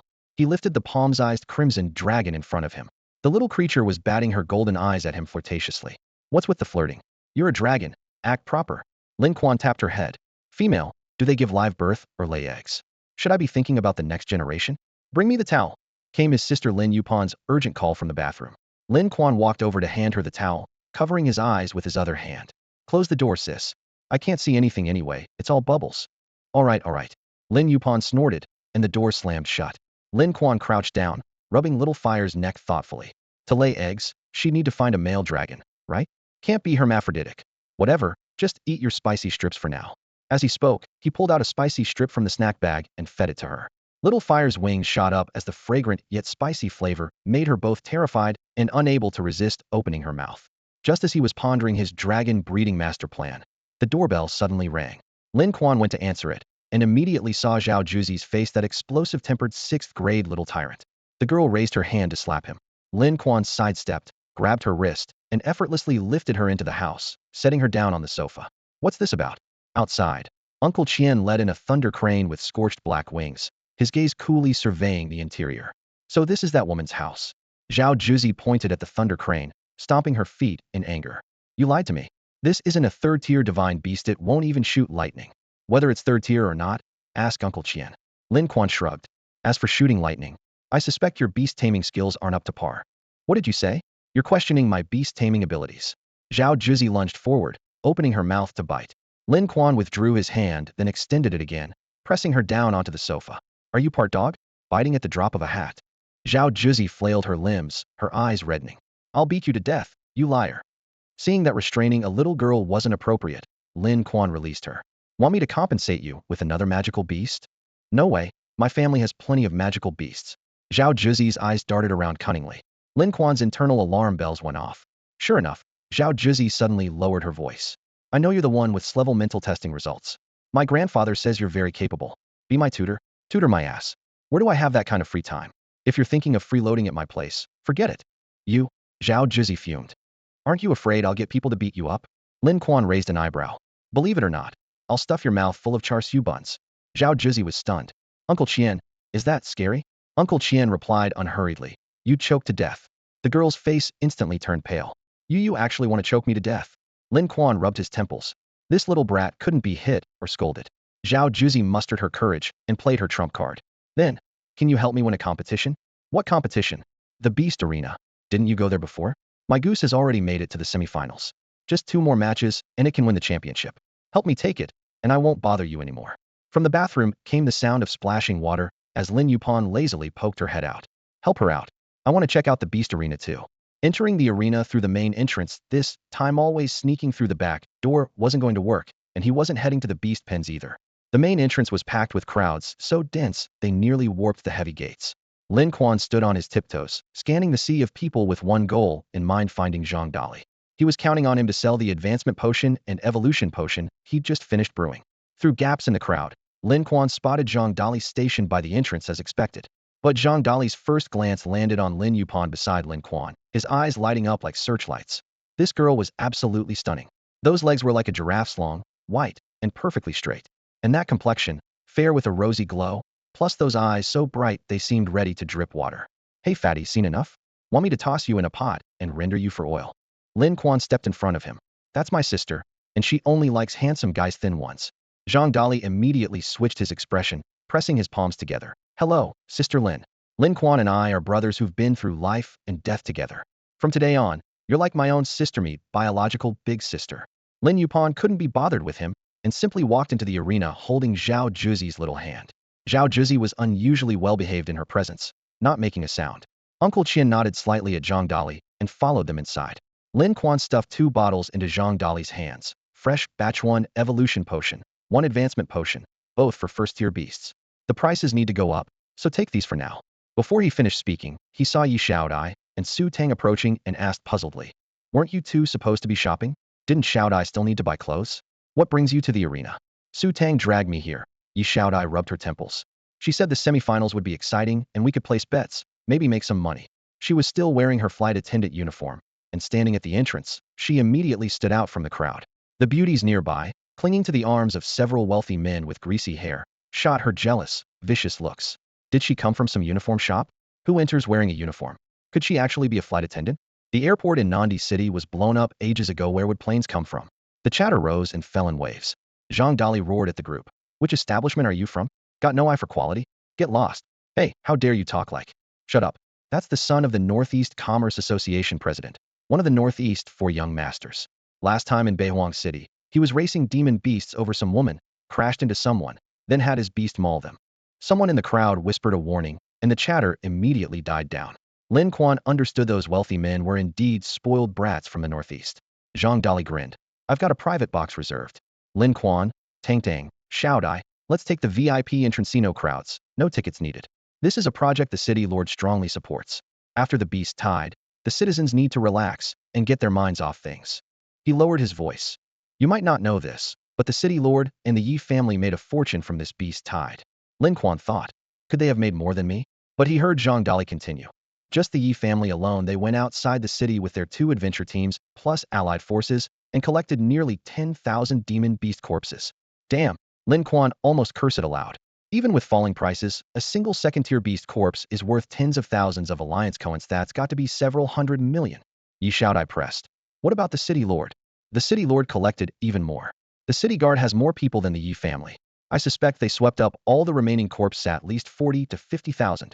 Lin Quan trembled with rage. That was all money. I fought tooth and nail to take down that frost giant beast, and you guys just swooped in for the spoils. What a bunch of damn vultures. As the angry curses faded, everyone still felt uneasy. According to intelligence reports, this beast tide was launched by a 4th-tier beast king, yet neither before nor after the battle had anyone spotted this 4th-tier beast king. The moment the frost giant beast fell, the city guard commander led his troops charging into the wilderness. If they actually encountered that beast king halfway, wouldn't it mean total annihilation? Lin Quan was stunned, thinking to himself that Zhang Dali actually showed some brains this time, not completely blinded by greed. But if they didn't go clean up the battlefield, wouldn't all the spoils fall into the Yi family's hands? The Yi family had already charged out, so the city guard couldn't afford to fall behind. Yi Xiaodia's thoughts were simple, yet they made everyone feel even more that something was seriously off about this whole situation. Zhang Dali suppressed his doubts and walked to the arena's ticket window, tapping on the glass. Don't just watch the excitement, want to place a bet. On the transparent window panel, 4 large characters reading Final 4 information were prominently displayed. Lin Quan looked over. 1. Wasteland Ice Wolf Second-Tier Demon Beast. Owner, Yi Qian. Skills, Ice and Snow Coverage, Freeze to Ice. Record, 7 wins in 10 battles. 2. Crimson Fury Snake Second-Tier Demon Beast. Owner, Lei Shuang. Skills, Blazing Flames Everywhere. Record, 9 wins in 10 battles. 3. One-Horned Poison Giant Scorpion Second-Tier Demon Beast. Owner, Yang Baiwan. Skills, Poison Storm and Thunder Rain. Record, 8 wins in 10 battles. 4. Blue-Feathered Giant Goose Second-Tier Demon Beast. Owner, Zhao Juzi. Skills, Never Let Go Bite. Record, 5 wins in 10 battles. Why are they all second-tier? Lin Quan muttered under his breath. Of course, who would dare fight if they were all third-tier? Zhang Dali chuckled, then lowered his voice. Brother Lin, you're with Zhao Juzi, and wasn't her goose originally first-tier? You didn't help her out, did you? I didn't help her. Lin Quan shook his head. When I met her, the goose was already second-tier. Zhang Dali was puzzled. That's strange, how did it suddenly advance to second-tier? Su Tang pushed up her glasses. Her grandfather is a 9th-tier beast master. Can't he get advancement potions and pills? Besides, that day at the school gate, the goose was already second-tier. Fatty, then why do all 4 demon beasts show 10 battles? Yi Xiaodai pressed. It's the tournament format, Su Tang patiently explained. They fought their way up through group stages, with home and away distinctions. Whoever attacks first counts as home. Ties aren't recorded, only wins and losses count, so the records of those who made it to the final 4 are pretty similar. The ticket seller posted the odds. Wasteland Ice Wolf, Crimson Fury Snake 2-1. One-Horned Poison Giant Scorpion 5-1. Blue-Feathered Giant Goose 15-1. I'll bet on the One-Horned Poison Giant Scorpion, 500. Yi Xiaodai clutched her pocket money, accustomed to pinching pennies. The ticket seller quickly filled out the slip and handed it over. Su Tang followed with a 10,000 bet, while Zhang Dali waved his hand grandly and put down 1 million, all on the Wasteland Ice Wolf. Lin Quan stared at the betting slip and wrote directly. Blue-Feathered Giant Goose, 200,000. Combo bet Wasteland Ice Wolf and Blue-Feathered Giant Goose meeting in the finals, another 200,000. Zhang Dali's eyes widened. Brother Lin really has that much faith in the Blue-Feathered Giant Goose? Can't say I have faith. That girl asked me to help her. Lin Quan trailed off vaguely. Then I'll bet on the Blue-Feathered Giant Goose too. 10 million. Zhang Dali slammed the window, shouting loud enough to shake the entire hall. With Lin Quan backing it, the goose is sure to win. Before his words had faded, footsteps came from the direction of the preparation area. Lin Quan, come over here quick, the goose is about to fight. Zhao Juzi ran over and pulled him toward the preparation area. The blue-feathered goose stood there with its belly puffed out, wiggling its rear end with a smug expression. Uncle Qian crouched beside it, stroking its gleaming blue feathers while feeding it snow cracker sand. Entire bag disappeared in the blink of an eye, leaving crumbs scattered around the goose's beak. Across from them, Lin Quan reclined on the sofa chair, squinting as she observed. This pathetic goose thinks it can win. Better to lose early and steam it for dinner tonight, at least we'd all get a good meal. As soon as she finished speaking, the blue-feathered goose shuddered all over, its gaze darting away, refusing to go anywhere near Lin Quan, especially with the green snake beside her stretching out and staring directly at it. Lin Quan pushed through the door just in time to hear his sister's comment. He patted the goose's head with a laugh. If you want goose meat, go to a restaurant tonight. Don't scare the poor thing. Though I have to say, that chin is pretty plump, might make decent braised goose chin if presented right. The goose snapped its beak open to bite, but Lin Quan twisted his wrist and caught its bill. Oh, trying to bite me? Save that energy for the crimson fury snake in the ring. Let go already. Zhao Zhizi called from the doorway. Are you going to help me or not? Help, of course I'll help. Lin Quan pulled out a bottle of dark green liquid. Evolution potions cost too much for this goose. But the opponent is only a second-tier demon beast, so the gap isn't huge. That crimson fury snake uses fire-based magic attacks while the goose is physical. It's a favorable matchup. Just need to get in close and strike first. He handed the bottle to Uncle Qian. Pour this down its throat the moment the gate opens. After taking the medicine, it'll be fierce for 10 minutes and won't go soft for at least an hour. Uncle Qian took it with a grin. Sounds like something for men. What are you thinking? This is enhancement potion. It instantly maxes out a demon beast or divine beast's abilities. Sometimes even lets them fight above their level. Uncle Qian's eyes lit up. Enhancement potion? Like those heart-strengthening pills for martial fighters? Any side effects? Absolutely safe. Can men use it? Come on, Uncle Qian, you want a sip too? Lin Quan rolled his eyes. Uncle Qian examined the bottle with a sly smile. Never seen this stuff on the market. Where'd you get it? Had an alchemist make it. Zhang Dali burst through the door just then, nose in the air as he announced. Our brother Lin is an alchemist himself, a senior one at that. Lin Quan wanted to kick him there when a perfectly good secret. Uncle Qian glanced discreetly at Lin Yupan, thinking to himself, probably that young lady's handiwork. Lin Yupan was equally suspicious. Where did this kid get such pure potion? If it really has no side effects, it's a treasure. Get ready. Entering the arena in 1 minute. A Colosseum staff member rushed over to urge them. Lin Quan did a quick calculation. 10 minutes of effectiveness could end the fight in as little as 1 minute. With that, Uncle Qian gripped the goose's beak and poured the potion down with a glug. Only then did Zhao Zhizi wave her hand. Everyone to the box. In the private box, 2 velvet couches were arranged against the walls, with a small table in the center laden with exquisite pastries and a tea set. Zhao Zhizi bounced over to the couch, insisting Lin Quan lift her up before she'd sit properly, then immediately began devouring the food like a whirlwind, crumbs instantly covering the corners of her mouth. Su Tang wasn't to be outdone either. Alternating between tiramisu and wife cakes in just dozens of seconds, she'd polished off an entire box of tiramisu and a box of wife cakes. Yi Xiaodai was much more reserved, nibbling on a piece of mung bean cake and savoring it slowly. Lin Quan pushed away Lin Yupan's long legs that were draped over him, his gaze fixed on the crimson rage serpent being led into the arena. Wow! The massive creature's bulging body had a radius of at least half a meter, stretching out over 20 meters when fully extended like a living scarlet wall. No ordinary second-tier divine beast could have such a build. This was clearly a mutated specimen. Standing beside the serpent was its beast master, appearing as tiny as a shadow compared to the giant snake. On the other side, the blue-feathered goose suddenly looked miniature by comparison, like an oversized domestic goose that could be swatted into mincemeat by that behemoth's tail at any moment. Uncle Qian stood behind the goose, occasionally stroking its neck and whispering reassurances. You arrived late, so you didn't see this crimson rage serpent of mine was specially bred by a beast cultivator, came Lei Shuang's proud voice from the left side of the box. It mutated directly when advancing to second tier, growing 10 times larger with enhanced abilities. Cost me a fortune, someone reminded him, but the blue-feathered goose belongs to the city lord's family. You should show some respect, shouldn't you? Lei Shuang laughed casually. Don't worry, I won't take its life. But I'd advise it to surrender early and save itself some suffering. Before he finished speaking, a half-eaten piece of cake came flying and smacked against the box railing. Zhao Zhizi flew into a rage. Old man Lei, you're talking nonsense. My goose is going to kill that broken snake of yours. Oh, Zhizi, hiding here are you? Come, let Uncle Lei give you a hug. Go hug that yellow-faced hag of yours instead. Zhao Zhizi shot back without giving him any face.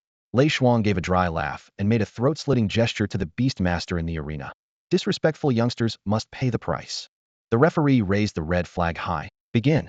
The crimson rage serpent reared up its upper body, blood-red tongue flicking in and out, as if surveying its dinner.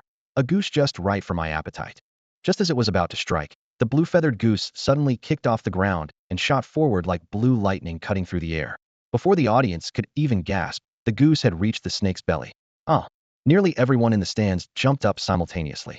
No one had expected the blue-feathered goose to strike first, and with one bite, it had clamped onto the Crimson Rage serpent's soft underbelly.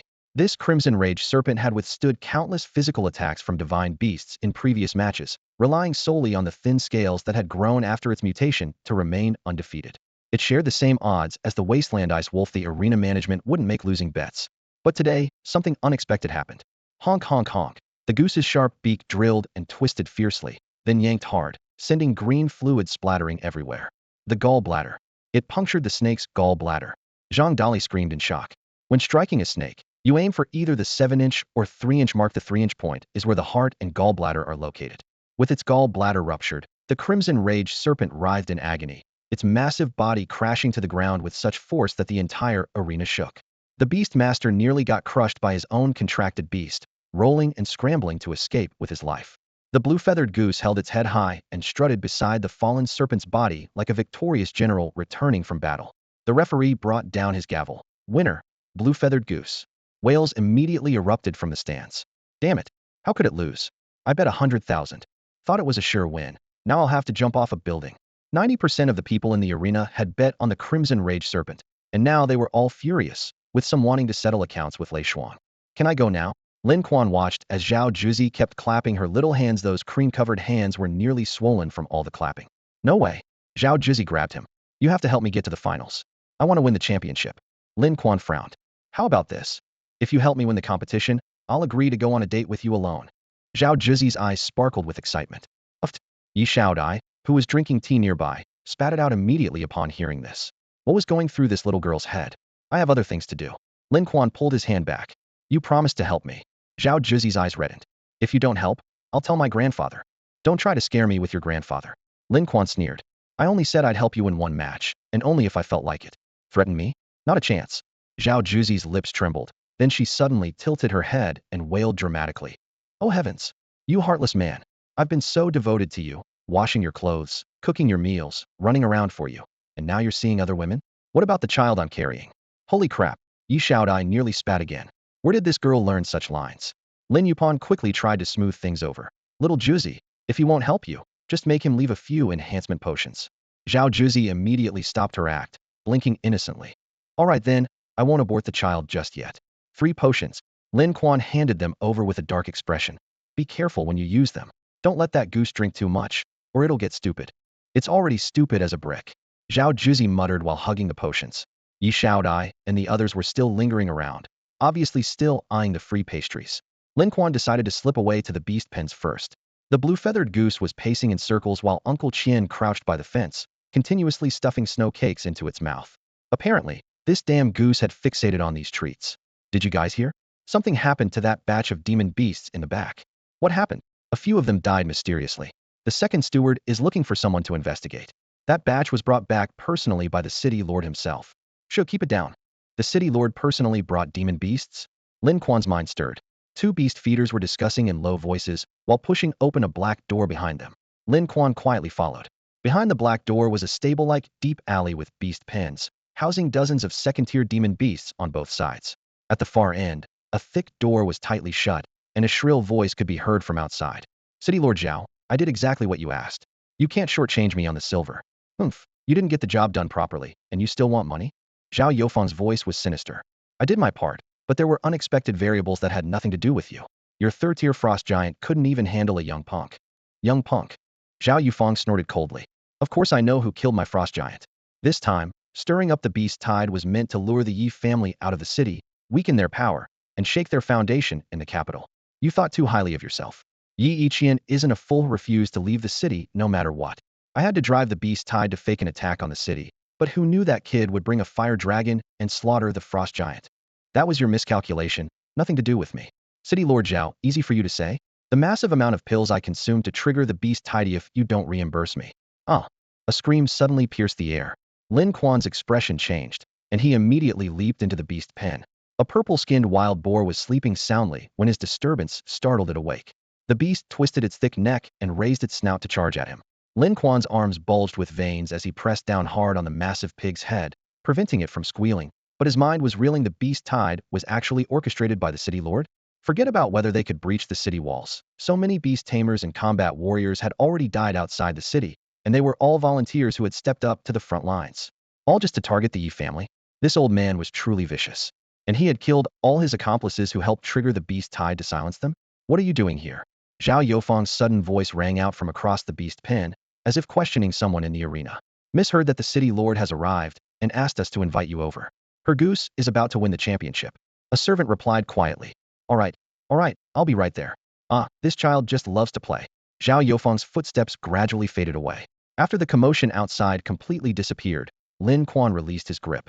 Looking again, he saw that the purple-skinned wild boar had been suffocated to death by his bare hands. The corpse lay stiff among the wood shavings, steam still rising from its nostrils. Lin Quan rolled out of the beast pen and, not daring to linger in the arena, rushed home without delay. No wonder when I helped Zhao Juzi catch that thunder crane, he immediately agreed to help with his keen eye. Couldn't he tell there was something wrong with that crane? He was just going with the flow. The Yi family actually has connections with the capital? They have backing too? That makes sense otherwise, with Zhao Yofeng's strength as a 9th-tier beast tamer, unmatched in Nandi City. Killing Yi Qian would be child's play. At this thought, Lin Quan's heart tightened. His parents' death probably concealed an even greater conspiracy. He could only investigate slowly and focus on staying alive for now. Among the 8 beast taming arts, the most important is the contract technique. On the training ground, the newly arrived instructor Sun's voice boomed like thunder. You're still too slow. When you officially enroll, you won't be able to keep up. He raised his hand and pointed swiftly. A flash of spiritual light appeared, and in less than a second, he formed a contract with a 3-tailed fire fox. All the preparatory class students held their breath in concentration. Everyone give it a try. Instructor Sun dropped this command, and immediately the roars of war beasts rose and fell in succession. Several months of preparatory classes passed in the blink of an eye, and tomorrow would be the official start of school. At dawn, Lin Quan was awakened by knocking at his door. When he opened it, Yi Shaodai stood at the doorway holding clothes, stuffing a Sanxing Academy uniform into his arms. The deep blue outer garment gleamed coldly in the morning light, with 3 golden cufflinks at the sleeves, the Sanxing emblem on the chest, and 3 sharp claw marks on the back. Boys wore long pants, while girls wore pleated short skirts. Yi Shaodai had already changed into hers and looked sharp all over. Lin Quan looked her over for a moment, then grinned mischievously. Do a little spin for me. Are you sick? I'm not sick. I just hope there's a breeze that blows upward from your feet. Go dot. A pillow smacked him in the face, feathers flying everywhere. Yi Xiaodia's face reddened slightly, but she didn't mention the jade pendant incident to avoid giving him an inch, so he'd take a mile. She was still staying in the guest room. Little Fire made a fuss last night and cracked the wall. Find someone to fix it, she said, glancing at a corner of the room. You did that on purpose, didn't you? Lin Quan raised an eyebrow. If I did it on purpose, I would have torn down the whole wall already. Do I look like that kind of person?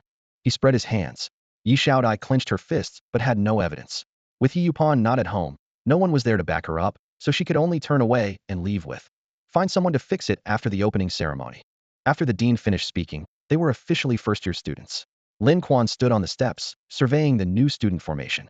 Besides the dozens from their preparatory class, a batch of formally admitted candidates had joined them, and one particularly lively figure stood out. Yi Xiaobao. That guy had long since recovered from his injuries, wearing a smirk that practically begged for a beating. Su Tang held up a long strawberry lollipop, took a lick herself, then offered it to Yi Shaodai and Zhao Juzi. Here, try this new flavor. Zhao Juzi had mixed into the group with her, possessing excellent aptitude, and with her family having greased the wheels with the academy, she naturally stood beside Lin Quan with Lei He and that blue-feathered goose. She grinned. Anyone with a B or higher on the mental test, and at least 15 years old can enter the academy. By that logic, there might even be upperclassmen in their senior year who are younger than us. Zhang Dali nearby reached out eagerly. Su Tang, give me one too. You're already so fat, and you still want to eat. Su Tang rolled her eyes at him. You can't keep expanding horizontally. Zhang Dali touched his belly pitifully. I've been dieting these past few months. 1 pound counts as dieting? Lin Quan shot him a cold glare, and Zhang Dali immediately deflated. The dean waved to dismiss them, with each homeroom teacher leading their students. Yin Defo approached. Preparatory class students, follow me to the multimedia classroom. Instructor Sun followed, waving. Everyone keep up. Walking toward the academic building, Zhang Dali squeezed next to Lin Quan and whispered while gesturing. Have you seen old Sun's wife? Those melons are this big. Su Tang immediately kicked him. What are you thinking about all day? Juzi is right here. Zhao Juzi raised her little fist, trying to act mature. I understand everything, Don't treat me like a kid.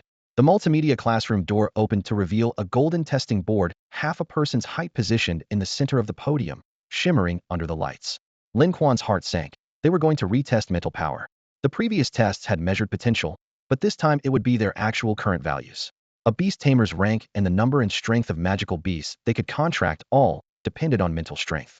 Without sufficient mental power, forcing a contract would only decrease loyalty and might even result in being devoured by one's own beast. Zhang Dali, Old Sun called out with the roster, naming him first. Zhang Dali puffed out his chest and stepped forward. I'll go first and set an example for everyone. Yi Xiaobao crossed his arms and sneered. Give it a rest, fatty. Setting an example? Just put your hand on it and be done with it. Standing beside him was a girl with single eyelids, Tan Jingjing. That group over there are your sworn enemies? Tan Jingjing asked quietly. Yi Xiaobao lowered his voice. Sister Jing, if the old man hadn't told me to keep a low profile lately, and with that Zhao guy watching, we would have taken them out long ago. Tan Jingjing smiled softly, her eyes alluring. Leave it to me. Uncle Yi won't blame you. Then I'm counting on you, Sister Jing. Yi Xiaobao's mood lifted, and he slapped her thigh with a loud smack. The screen lit up, showing Zhang Dali's result as B. He exploded. Damn it, still AB. Am I destined to be AB forever? Did you really think you'd jump to A? The crowd laughed. Old Sun tapped the blackboard. Quiet. The testing board data has been recalibrated. B and C rankings still qualify as first-tier beast tamers. S and A rankings need to exchange certificates to officially become second-tier. Second-tier beast tamers can handle third-tier divine beasts and possess 2 divine beasts simultaneously. The preparatory class students immediately became agitated. Li Liang C. Lu Daohua B. Gua Haoqing B. Zhang Xiao C. Yi Xiaoda. Lin Quan caught Yi Xiaodia's eye. Don't panic. Even a B rating allows advancement. I know. Yi Xiaodai clenched her fists and walked step by step toward the testing board. Yi Xiaobao stared at her from afar, his face twisted with rage. That bitch. How did Uncle's fire not burn her to death? I heard she's even living at Lin Quan's house. What a shameless pair of dogs. The testing board flashed. B. No wait. A. Yi Xiaodai watched the letters pop up on the testing board and jumped with joy. Congratulations. Old Sun beamed so widely that his wrinkles crinkled like flower petals as he handed over a brand new second-tier beast tamer certificate. There aren't even many second-tier tamers among the seniors in our academy. You've really brought honor to the preparatory class. Yi Xiaodai jogged back to her seat, waving the certificate above her head like a little flag and showing it off to Lin Quan and Su Tang. Oomph, it's just second-tier. What's there to show off about?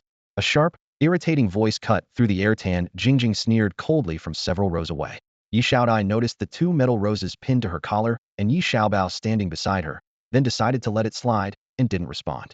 But Lin Quan wasn't having any of it. He propped one foot on the back of the chair in front of him, leaned forward, and launched into a tirade. You're a sophomore, right? Did you forget to brush your teeth this morning? Or did your mom sleep with some random guy and nobody taught you how to speak like a human being? Your mouth is the filthy one. Tan Jingjing's knuckles turned white with rage. How dare you insult an upperclassman? Don't you know this academy respects seniority? Upperclassmen have the final say. Sanxing Academy's upperclassmen system was notoriously harsh. Doing laundry and cooking were standard duties. Corporal punishment came without warning. Getting bitten by divine beasts was commonplace, and students were driven to drop out every year. Lin Quan flipped her the middle finger. Like hell. Stop putting on airs. You wilted flower that Yi Xiaobao's already played with and tossed aside. What's the matter? He's playing the coward, and you're standing up for him?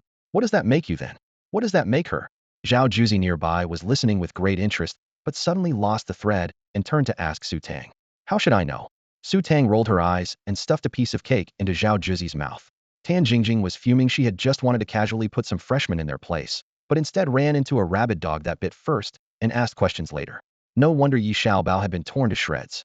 Yi Xiaobao kept his head down, hands in his pockets, staring at the ceiling, with no intention of getting involved. Then Zhang Dali delivered the finishing blow. Your wilted flower already left. Why aren't you chasing after her? Mind your own damn business. Yi Xiaobao exploded like ignited gunpowder. Watch it, or I'll burn down the happy forest. Go ahead and burn it. If you don't, you're a little turtle born from a turtle. Zhang Dali wasn't intimidated in the least. Old Sun finally couldn't take it anymore. Enough, enough. This isn't a marketplace. Lin Quan, your turn to test. Lin Quan stepped onto the platform, one hand in his pocket, the other gliding over the testing board. The crowd below immediately began buzzing with discussion. Don't tell me we'll get another shrank. Hard to say. Brother Lin looks pretty confident. What does confidence have to do with mental testing? Aren't A and S both second tier? S is way better than a higher mental power, higher skill caps for divine beasts, and better loyalty too. Old Sun had always had high hopes for this kid. He'd learned half of the 8 major beast taming skills, was incredibly diligent, and often practiced until he was drenched in sweat before heading to the public bathhouse. He even made a point of taking the long way around to avoid passing by the women's bathhouse. Dinga bright, gleaming S instantly appeared on the testing board. It really is an S. Brother Lin is amazing. The pride of the preparatory class. Applause and whistles erupted. Lin Quan swept his gaze over the crowd, the corner of his mouth lifting in a barely perceptible arc as he said coolly, "Genius is just this simple and unpretentious." Su Tang and Zhao Juzi also scored A's on their tests, and both received their second-tier Beast Tamer certificates. After announcing the results, Old Sun raised his hand and gestured for all students with a grades or higher to stay behind, instructing them to wait until the new student testing in the adjacent classroom finished before joining the second-tier class together. Those like Zhang Dali who only managed A B had to slink off to the first-tier class. Pathetic. Zhang Fatty, with your B grade, you can kiss goodbye to us. Yi Xiaobao, who also earned an A, waved his chubby finger and mocked loudly. Zhang Dali's face flushed red as he stubbornly retorted, "Just you wait. I'll pull some strings and get into the second-tier class in no time. Brother Lin, wait for me." 10 minutes later, over 20 more new students entered the classroom. Combined with the dozen or so from Lin Quan's group, they formed exactly 35 people, officially establishing the freshman second-tier class. Among this group, only Lin Quan had achieved an S grade on his test, making him famous within this small circle once again. However, since this was merely a certificate upgrade, it caused far less commotion than his initial awakening. That girl is the daughter of the Long Shield Adventure Group's leader, named Tan Jingjing, Su Tang whispered gossip, having apparently become the class's little intelligence hub. I heard she's a total flirt and probably has her eye on Yi Xiaobao. Long Shield. They're only ranked around 100 in the south, right? Someone chimed in. Their leader used to work for the Yi family, then went independent to form his own group. They only got promoted to Iron Badge last year. As they talked, Su Tang tossed a piece of meat to Crawley, then climbed onto the giant turtle's back and waved at everyone. Why don't we all go meet them together? It's just one girl, and we need to gang up? That's embarrassing, someone scoffed. The group chatted as they walked toward the field. As soon as they stepped outside, they saw Tan Jingjing and 3 other girls standing neatly by the track, all wearing twin iron rows, badges. They were all sophomore seniors. The 4 had distinct beauty, each capable of being the class belle in any class, and 3 of them were each leading a divine beast. Lin Quan glanced up and immediately felt his teeth ache. They were all second-tier reptilian divine beasts, with data spreading directly before his eyes. 1. Iron Cast Turtle Species, Reptilian Level, Second Tier. Third Tier Divine Beast Progress 50, Mutated, Loyalty, None. Combat Power 90, Combat Skills 1024, Moves, Iron Teeth Copper Fangs. Combat Adaptability, Amphibious Enhancement 120. 2. Gilded Worm Lizard Species, Reptilian Level, Second Tier. Third Tier Divine Beast Progress 30, Mutated, Loyalty, None. Combat Power 66, Combat Skills 1088, Moves, Filthy Water Spray. Combat Adaptability, Sandy Terrain Enhancement 160. 3. Long-tailed Fire Scale Crocodile Species, Reptilian Level, Second Tier. Third Tier Divine Beast Progress 90, Mutated, Loyalty, None. Combat Power 78, Combat Skills 1589, Moves, Tail Swing, Ground Fire Spray. Combat Adaptability, Amphibious Enhancement 170. 4. Iron Armored Big Head Turtle Species, Reptilian Level, Second Tier. Third Tier Divine Beast Progress 80, Mutated, Loyalty, None. Combat Power 73, Combat Skills 1688, Moves, Head Retraction, Bite, and Hold. Combat Adaptability, Amphibious Enhancement 150. All second-tier divine beasts. But they're only first-tier beast tamers. Lin Quan's heart skipped a beat, and he couldn't help wanting to investigate further, but his gaze was so intense it nearly saw through their uniforms. So he quickly withdrew his supernatural ability. Tan Jingjing noticed his stare and raised her eyebrows challengingly. Are you insulting me? Do you know there's a price to pay for insulting a senior? Lin Quan sighed and spread his hands. I know. I'm already prepared. Should I lie down? Or should you? What do you mean? How dare you flirt with me? Tan Jingjing stamped her feet in anger.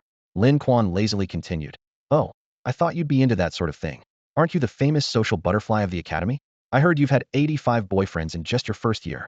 There weren't that many. Before she could finish, Lin Quan immediately jumped in. Even with her thick skin, Tan Jingjing couldn't withstand everyone's jeering. 365 days in a year, 85 guys, you'd be worn out like a lotus root. Stop throwing dirt on me. It was only 17. 17, got it.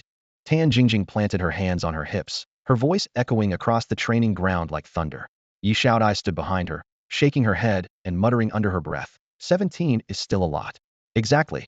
We've never even had one. Su Tang chimed in to expose her friend's embarrassing secret. though her eyes kept darting between Tan Jingjing and Zhao Zhizi. I've had 3. Zhao Zhizi shot up 3 fingers. Just 3. The last guy was actually pretty nice, but he wouldn't buy me cake, so I broke up with him. Su Tang and Yi Xiaodai froze on the spot. That's even worse than elementary school kids. I'm impressed. Senior, you're truly experienced. I bow down to you. Well then, see you later. The group started joking around, ready to call it a day. Come back. Yi Xiaobao suddenly grabbed Lin Quan, who was about to leave. You promised to help me get revenge. You can't just walk away. Lin Quan smiled without saying a word and turned around. Tan Jingjing snorted coldly. You're sophomores now, so you must be second-tier beast tamers, right? So why are you still using second-tier divine beasts? As soon as she finished speaking, the 2 girls' cheeks flushed red. Lin Quan stated matter-of-factly, third-tier demon beasts are hard to find. Even if they're for sale, their potential is questionable and the prices are steep. It's even harder to raise your own beasts to the next tier, so you just have to make do. Just as Tan Jingjing was about to explode, Lin Quan turned to her companions. However, if you want to upgrade your divine beasts to the 3rd tier, I can help. What nonsense? Tan Jingjing snapped. Don't listen to him. I'm not charging money, so what are you worried about? Lin Quan narrowed his eyes, his gaze falling on the 2 girls. The one with the palace guard tattoo on her arm, I'll call you Senior Gong. The one with the vermilion bird tattoo on her neck, I'll call you Senior Quebec. If you want to upgrade, come find me anytime. Senior Gong and Senior K exchanged glances, leading their gilded salamander and long-tailed fire-scale crocodile to one side. Senior Gong's crescent-shaped eyes sparkled. Jingjing, he's not an ordinary freshman. His 6th score was an S. Senior K's dimples showed as she smiled. His divine beast is a dragon too. I don't want to get myself killed. A dragon. Tan Jingjing's heart skipped a beat, silently cursing Yi Xiaobao for not mentioning this.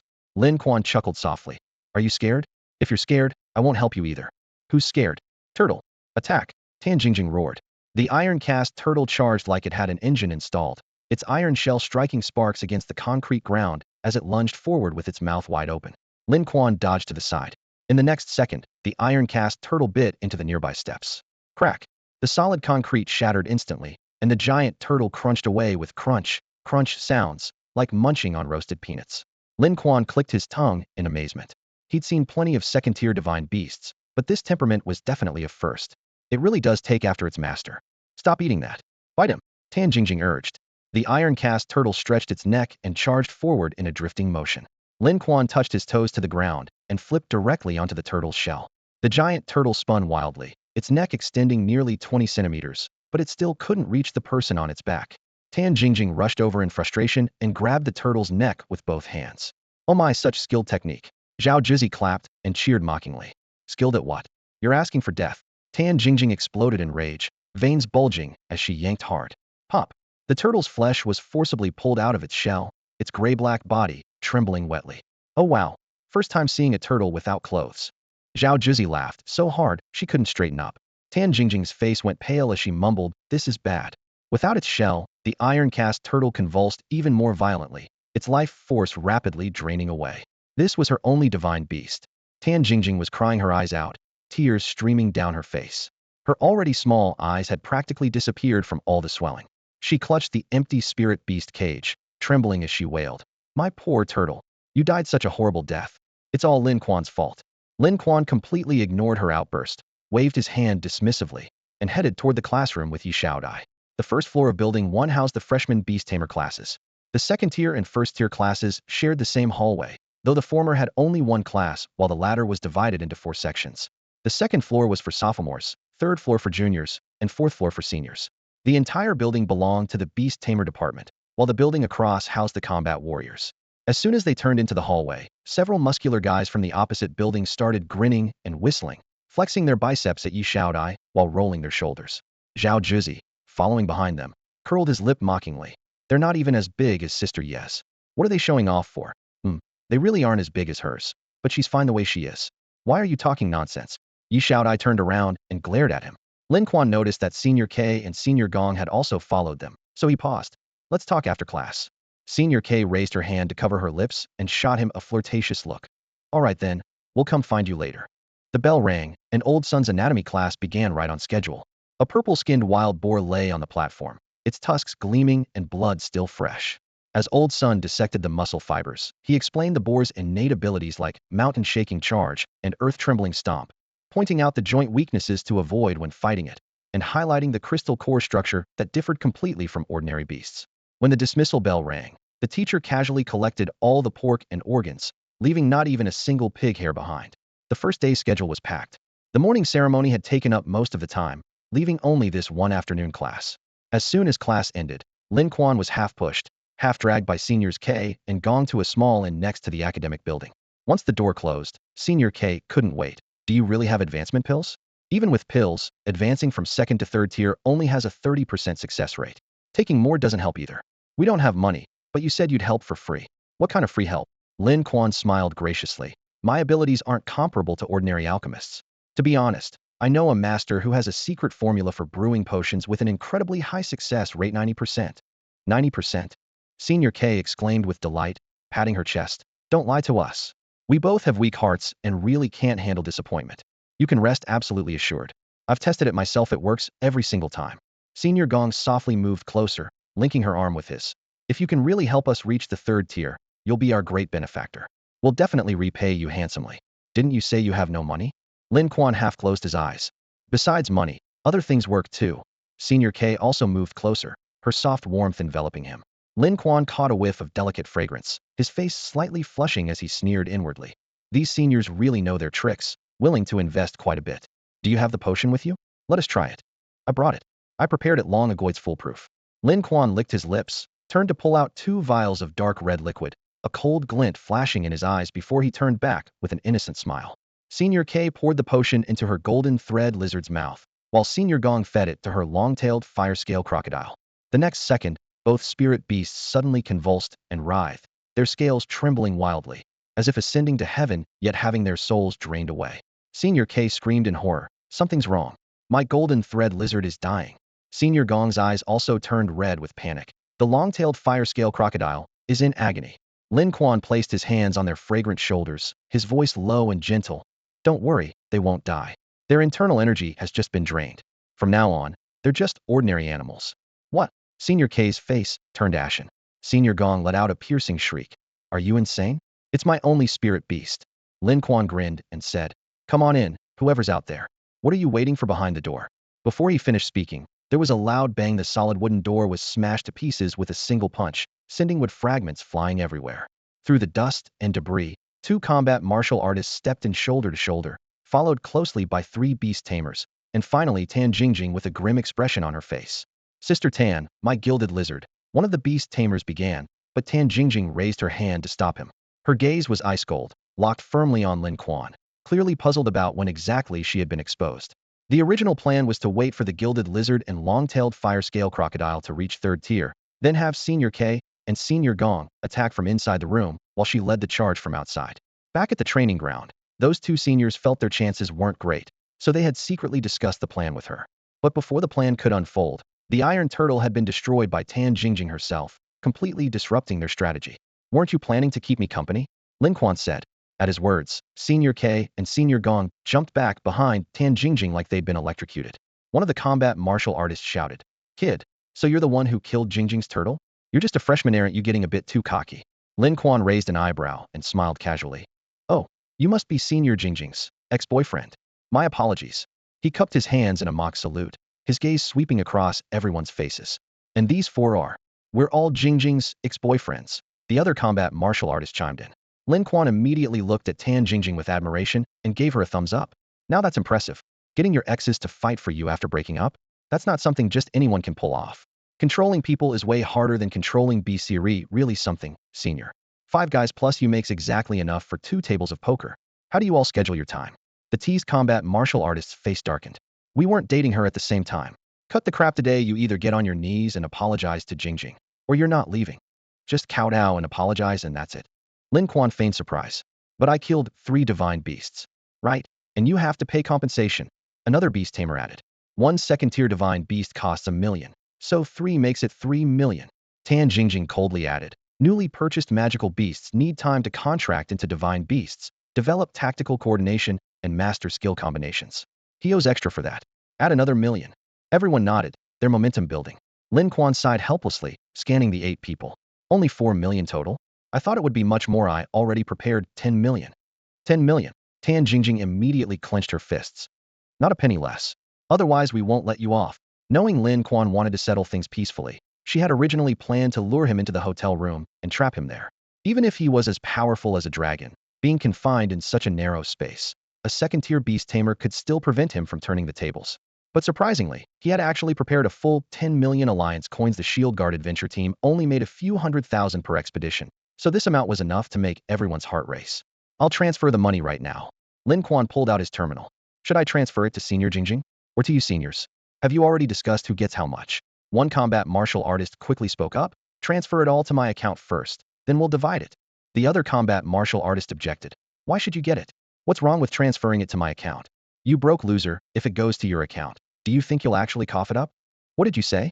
I've been wanting to beat you up for ages. Come on then, make your move. Think being a beast tamer makes you hot stuff? Call out your divine beast. The group that had been united against their common enemy was now on the verge of fighting each other over the money. The tension in the air grew thicker, and the loss of the gilded lizard and long-tailed fire-scale crocodile was completely forgotten. While everyone was arguing heatedly with red faces, Lin Quan quietly retreated to the balcony. Under the setting sun, the breeze stirred his clothes.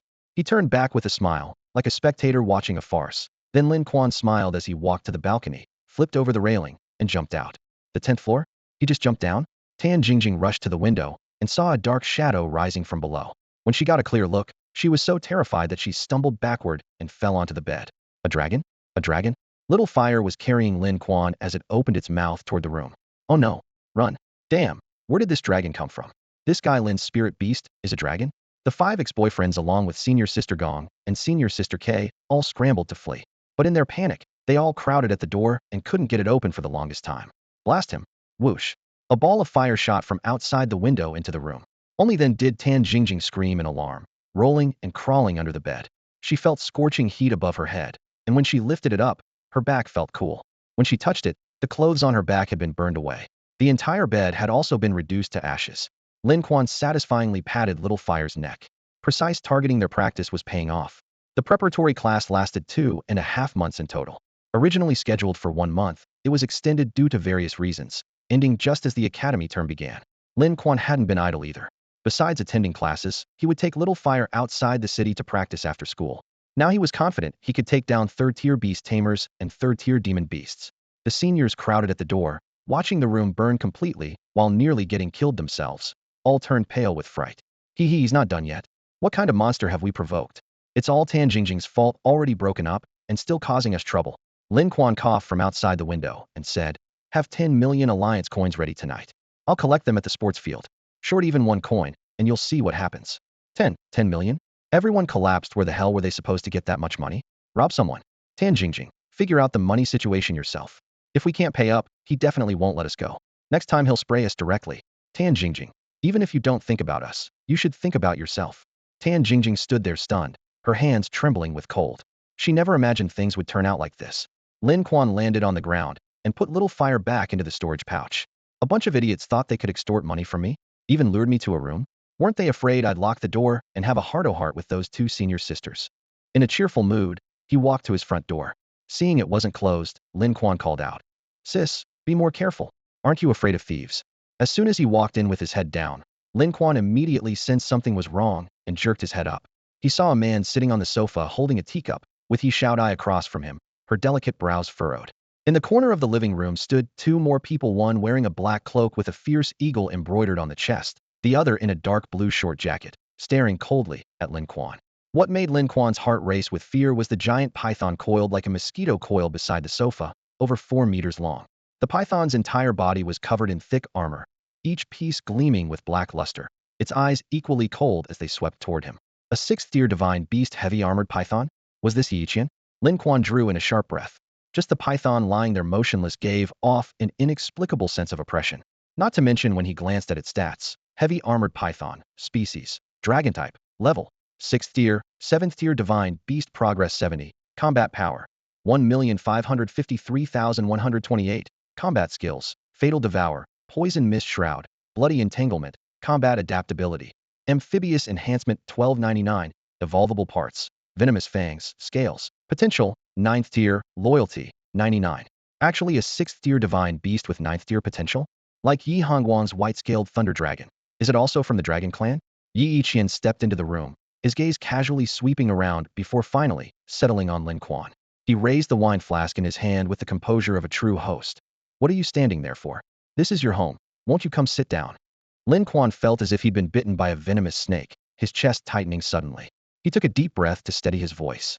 Yi Iqian smiled warmly, though his tone carried a half-joking, half-serious note. Uncle, you should have given me a heads up about visiting, so I could prepare properly. Yi Iqian studied the young man before him, his eyes filled with rare appreciation. This boy is truly extraordinary.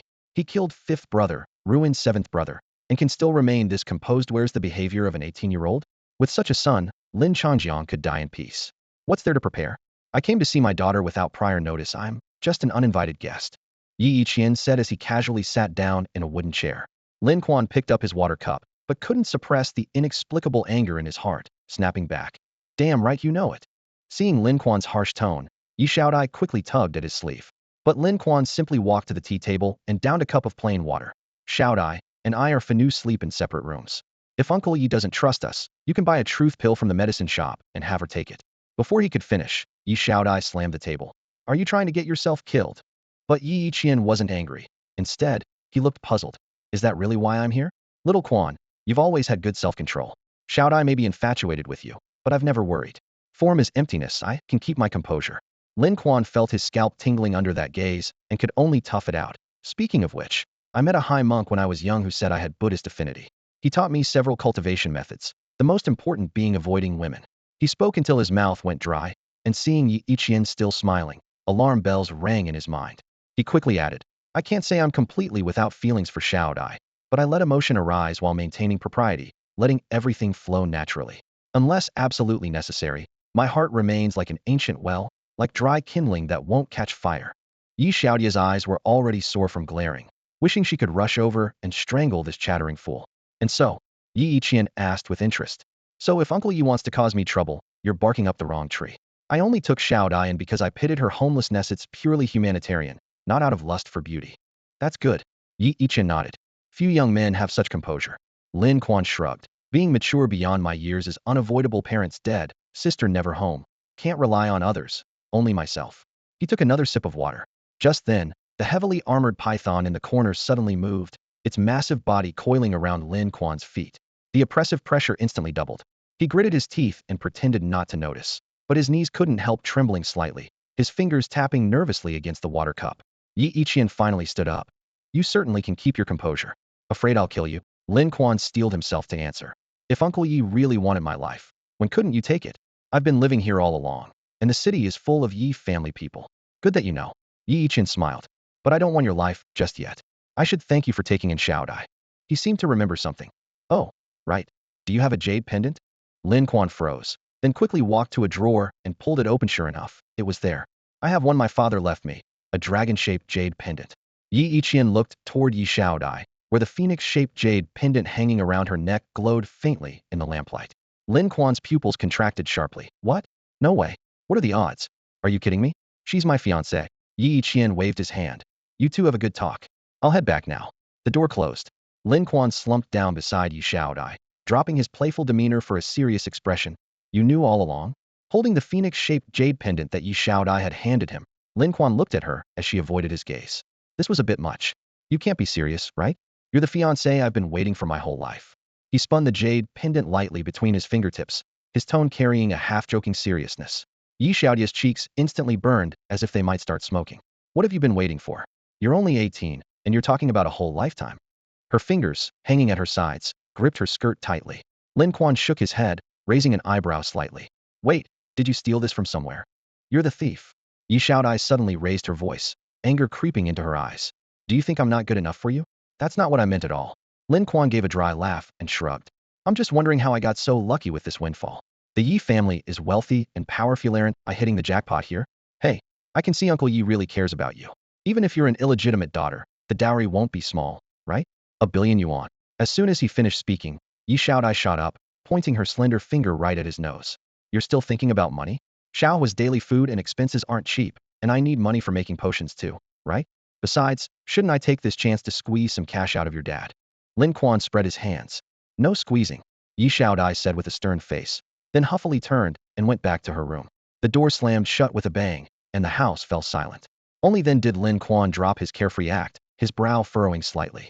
If Dad could arrange a childhood engagement with Yi Qian, they must have been close. So what's the connection between Yi Qian and my parents' death? He rubbed the jade pendant with his thumb, his thoughts churning. It's been 2 months with no leads, and Zhao Yufang hasn't found anything either.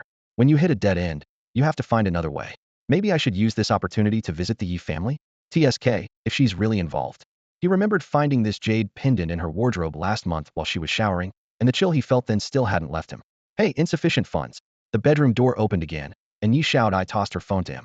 On the shopping list, a Gatling gun and military thunderstorm grenades were prominently displayed. Lin Quan's pupils contracted. What do you need a Gatling gun for? And these thunderstorm grenades? Are you crazy? I'm going to storm into the Yi family and kill that old witch. Yi Xiaodai gritted her teeth, her fingertips white with tension, directing all her fury at Yi Yiqian's legitimate wife. That's not necessary, not necessary. Lin Quan quickly pressed down on her shoulders. What did you and Yi Yiqian talk about before I got back? Yi Xiaodai pressed her lips together. She hadn't expected Yi Yiqian to suddenly show up at their door. The moment he saw her, he questioned her about burning down her family home. Yi Yiqian said that was the old witch's doing, and he only found out afterward. She then asked about Lin Changjiang, and Yi Yiqian denied involvement in that too. She asked him to leave Lin Quan alone, and just as Yi Yiqian was about to respond, Lin Quan had returned. I feel sorry for you. Lin Quan sighed, pushing her down onto the sofa. Your mother died horribly, your father's a bastard, and you sleep alone at night in that room, without even air conditioning, just a little ceiling fan. How can that be warm enough? Why don't you come sleep with me? Humph. Yi Xiaodai brushed off his hand and slammed the door again. Outside the door, Lin Quan scratched his head. What should we eat tonight? Let's order takeout. Soup dumplings or hairy crabs? Or maybe roast goose rice? At exactly 7 in the evening, the field lights came on. Lin Quan arrived on time and saw Tan Jingjing from afar, sitting dejectedly on the edge of the bleachers like a broken bamboo stick. Senior Jingjing. You came. Tan Jingjing's heart raced as she approached him, pressing an envelope into his hands. I've thought it over. I don't have that much money, but here's 200,000 units what I've saved over the years. How about I pay you back slowly? Installments? That would be so embarrassing. Lin Quan pushed the envelope back into her hands. I have my pride, I don't do that kind of thing to college students. As he spoke, he suddenly stepped closer. How about Senior Jingjing teaches me some things they don't cover in class? For every lesson you give me, I'll reduce the debt by 100,000. Tan Jingjing's eyes lit up, unable to hide her joy. If you want to learn, I'd be more than happy to teach. Should we go to a hotel right now? I have years of experience and have developed a whole strategy. But Lin Quan didn't respond, his gaze moving past her to focus on something dozens of meters away. He spotted Yi Xiaobao sneaking toward the Chiyue room. Another time, I'm not in the mood tonight. Fine, it's up to you. Ask the senior out whenever you feel like it. We're all counting on you. Tan Jingjing practically lit up with joy. She was convinced that if Lin Quan, that genius, would sleep with her, she could lock him down for good, and the benefits would never end. How impressive to have a beastmaster boyfriend from Yulong. But right then, Lin Quan was already chasing after Yi Xiaobao, slipping out of Qingyi Hall. Why head back to campus in the middle of the night instead of returning to the dorms? To steal exam papers? There hadn't even been any tests lately. Puzzled, he tailed him all the way to the Chiyue room. At the far end, Yi Xiaobao felt along a wall and gave it a light push, and the stone panel slid open without a sound. So there was a hidden chamber. Lin Quan held his breath and followed, pushing through the same wall. Beyond it stretched a narrow passage lit by cool fluorescent strips, with several labs on either side, all dark. He eased forward, not quite able to make things out, when Yi Xiaobao's voice rang ahead. Are you still not done? Yi Xiao, it's an egg we're incubating, not a stir-fry. It doesn't happen that fast. Incubating? It's been 2 months and it's still not ready? I'm telling you, if you took my money, you'd better get it done. Of course. The man answered smoothly. We're only borrowing this abandoned lab because we're all on the same side. If we botch it, none of us is getting out of this. Sticking to the corner, Lin Quan finally saw the center of the room. A sea blue giant egg lay on the floor, easily 7 or 8 meters across, its shell laced with fine, dense patterns. A half-circle of faculty members in black robes stood around it, and the floor was etched with a maze of sigils and crisscrossing glyphs. These forbidden spells were copied. Are they actually reliable? Yi Xiaobao frowned. Yi Xiao, to be straight with you, this is a breeder-exclusive forbidden spell, hard-won and fully legit. Your money's well spent. Money isn't the issue. Yi Xiaobao rubbed his temples. If this Busi Jinfengen undying golden phoenix gets ruined, all my work goes up in smoke. An undying golden phoenix? Lin Quan's heart jolted, and he pulled up his data pane. Undying golden phoenix. Type, Fengzhu undying golden phoenix. Rank. Combat power. Combat skills. Combat adaptability. Evolvable parts. Mutation. Potential.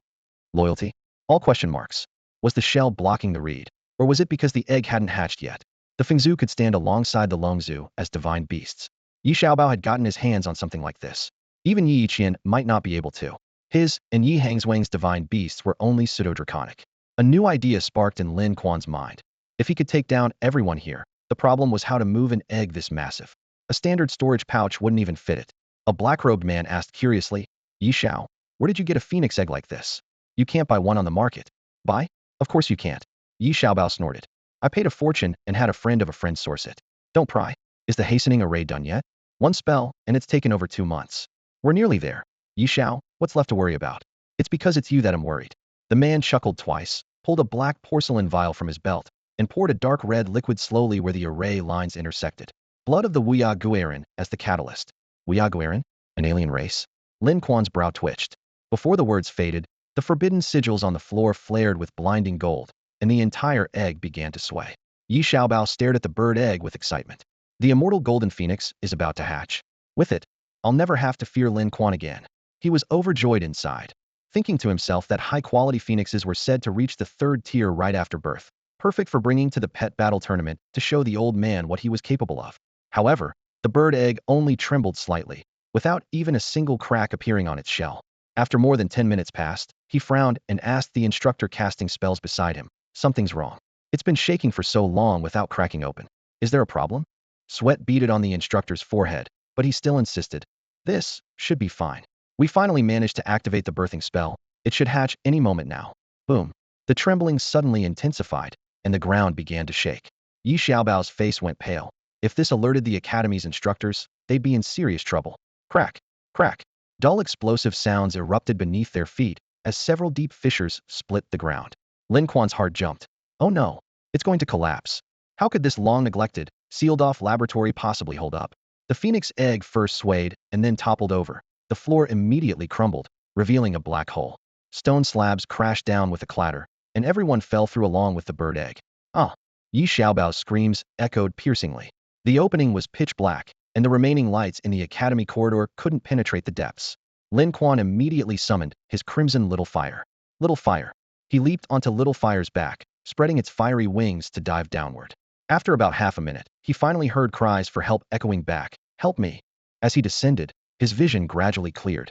A golden glow from a forbidden spell illuminated the dark space, revealing the intact phoenix egg lying quietly on a pile of rubble, though it had stopped moving. Looking up, the collapsed ground surface had to be at least 100 or 200 meters away. His feet touched the ground, and Lin Quan was stunned by the scene before him.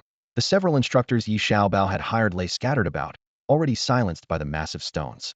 The only survivor, Yi Xiaobao, had his back to him, struggling while wailing. Someone help me. Save me. He hadn't even noticed Lin Quan's arrival. Lin Quan paid him no mind. Surveying his surroundings, it was actually a magnificent underground palace. Four massive stone pillars supported the dome, each carved with a divine beast.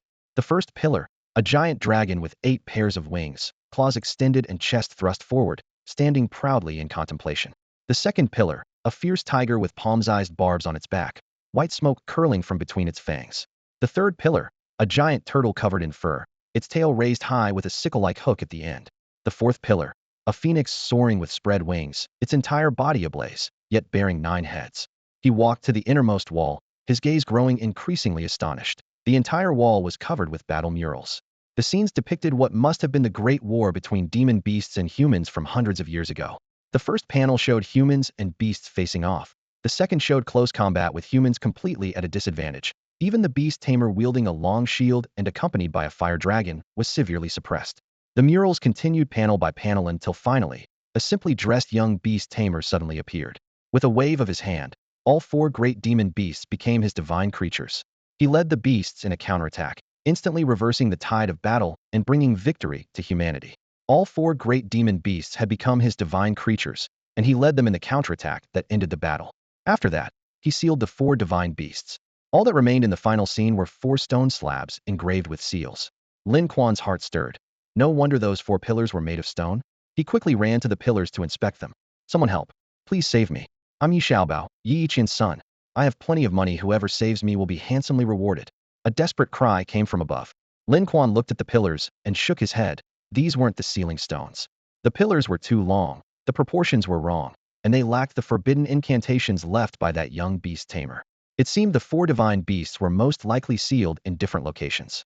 He turned to another wall where four large characters were faintly visible through the peeling plaster. Eternal Underground Palace.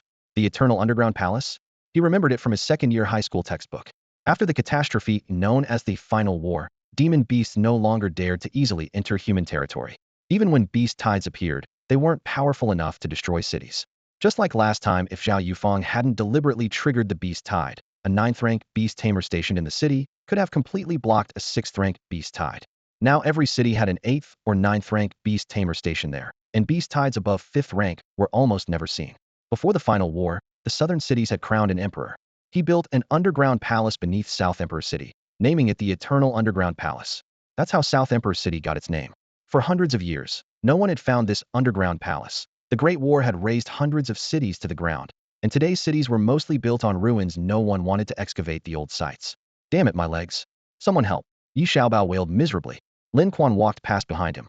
A massive stone slab had pinned Yi Xiaobao's legs. He couldn't even turn around, let alone drag his legs free. Truly unfortunate, but what did that have to do with him? Not finishing him off was merciful enough. He surveyed his surroundings. The main hall had collapsed, but what about the side halls and sleeping quarters? After making a complete circuit, he found no other exits or proper mechanisms. Who made such a huge hole? Could it be old Ma's snot-dripping giant elephant? Did the elephant use its feet or trunk? Maybe I should go down and look. But how? We don't have any flying divine beasts. Better wait for old Li to arrive. Faint echoes came from above. The commotion had clearly alerted the school instructors. Some single instructors lived in apartments near the contract building. Save me. I'm Yi Xiaobao. I'll pay handsomely. The shouting from above grew louder. So noisy. Maybe I should just knock him out. Lin Quan muttered under his breath. The instructors' voices drifted down from above. Hey, isn't that the Yi family's young master? From Old Sun's class? Quick, call the martial arts instructors to go down and rescue him. Lin Quan thought to himself. I can't let them see me down here. Little Fire. He patted his shoulder and mounted Little Fire, leaping into the air. With beating fire wings, he hovered midair, preparing to approach the hole. Just then, the bird egg in his arms suddenly trembled violently. The shell exploded with a boom, fragments shooting in all directions. 7 or 8 pieces came straight at Lin Quan. Little Fire. Thunder roars across 9 heavens. 9 bolts of lightning struck the 8 eggshell fragments, charring them all black while releasing waves of aromatic scent. The remaining electric arcs scattered in all directions, some piercing directly into stone pillars, demonstrating their explosive power. Yi Xiaobao suffered the worst. A fist-sized eggshell fragment brutally pierced his back, causing him to scream in agony before collapsing unconscious on the spot. Blood bubbled out from the wound, and Lin Quan didn't dare approach even from several steps away. Time was running short. The combat martial arts instructors could arrive at any moment, and if they didn't immediately take the newly hatched immortal golden phoenix, it would be wasted whether it fell into Yi Xiaobao's hands or the instructors. Unfortunately, when the eggshell exploded, it released a thick white mist that hung like a curtain, blocking everyone's view of the phoenix. Use your wings to blow it away. Lin Quan had a sudden inspiration and patted Little Fire's neck. With a wingspan now nearly 3 meters, Little Fire flew to the edge of the mist and gave a powerful flap. Hot air mixed with the burnt smell dispersed one corner of the fog barrier, also causing the black smoke rising from the eggshells to swirl everywhere. Old Ding, you're finally here. Old Zhang has arrived too, someone shouted from above. It's too deep down there, we don't dare go down. Where are the flying-type divine beasts? None available. Old Chun and the others don't live on campus. Then leave it to me. The instructor's footsteps grew closer, yet the mist remained thick. Lin Quan gritted his teeth and plunged into the fog. He had expected the immortal golden phoenix to be at least a 3rd-tier demon beast, standing 2 to 3 meters tall, but all he could see was white emptiness. No time to worry about that. He closed his eyes, using his spiritual power to detect the surroundings while forcing a binding. Ding. Congratulations, host has successfully bound the 2nd divine beast. Immortal golden phoenix. Species, Phoenix clan. Level, 3rd tier 0 progress to 4th tier. Combat power, 13,500. Combat skills, Phoenix rebirth, ice creating wing beat. Combat adaptability, 800 across all terrains. Evolvable parts, wings, claws, eyes, tail, plumage. Potential, epic. Loyalty, 80. Epic level potential? What a jackpot. Lin Quan was overjoyed and immediately locked onto the immortal golden phoenix's location just 2 steps ahead. Looking down, he was instantly speechless. The phoenix was completely bare, only slightly larger than a fist, without a single feather, looking exactly like a freshly plucked chicken from the market, tilting its head up at him and calling out. Quack, quack, quack. You're not a chicken, are you a duck? He complained. as the sound of heavy objects hitting the ground came from the distance. Lin Quan stuffed the naked chicken into his storage bag, leaped onto Little Fire's back, and soared upward along the wall. Yi Xiaobao, where is everyone? Instructor Ma called out loudly after landing, finding only the unconscious Yi Xiaobao. Instructor Ma frowned and inhaled some of the lingering white mist. Where did this fog come from? And these eggshell fragments, what were they doing down here? There's even a birthing spell drawn on the ground, designed for viviparous demon beasts no less. What a mess. This is clearly oviparous. He continued grumbling while picking up a piece of charred eggshell. Judging by the shell alone, this was quite large. What kind of demon beast egg could be this big? A black-feathered sand eagle. Voices called from above. Hey, old Ma, did you find Yi Xiaobao? Not yet. The person's here, but unconscious. I'm still searching. You guys should come down and take a look too. We're waiting for old Chen. He'll be here any minute. Lin Quan waited patiently for all the instructors to descend before he could fly out of the cave entrance. After another 10 minutes, voices echoed from above the opening. Old Chen, you're finally here. Let's go down. All right. Suddenly, a massive crane with snow-white plumage and crimson feathers burst through the mist, carrying the group of beast tamer instructors as it dove vertically downward, disappearing into the darkness below. The cave entrance fell silent once more, with only the cold mountain wind swirling around. Confirming there was no more movement, Lin Quan patted Xiaohua beside him. Let's go. Xiaohua's fiery wings trembled as it lowered itself for him to mount, carrying him up along the wall and out of the cave. As soon as they emerged from the entrance, Lin Quan looked up to see the massive underground structure, stone walls with golden tiles, intricate patterns everywhere, looking exactly like the legendary Eternal Palace from the stories. The Southern Emperor's ruins? Wasn't it supposed to be impossible to discover? He frowned and muttered, but quickly refocused. First, I need to find Yi Xiaobao, or Yi Qian will never let us off the hook. Chaotic voices drifted up from below. Lin Quan could make out the assistant instructor's tones. Hey, why are these assistant instructors down there too? Yeah, Xiaohong and the others. Oh no, they're all done for. He didn't dare linger and quickly slipped through the contract room while no one was watching. A crowd of curious students had already gathered outside the door. He pulled his hood down low and rushed out of the campus with his head down. By evening, he pushed open his front door. The house was empty. Yi Xiaodai wasn't there, and Lin Yupan was nowhere to be seen as usual. For safety's sake, he first released his greatest prize, the immortal golden phoenix. With a poof, light scattered, and before him appeared a small bird with barely any feathers. Its bare wings had a few tufts of golden down symbolically stuck to them, now flapping vigorously as if protesting this sudden release.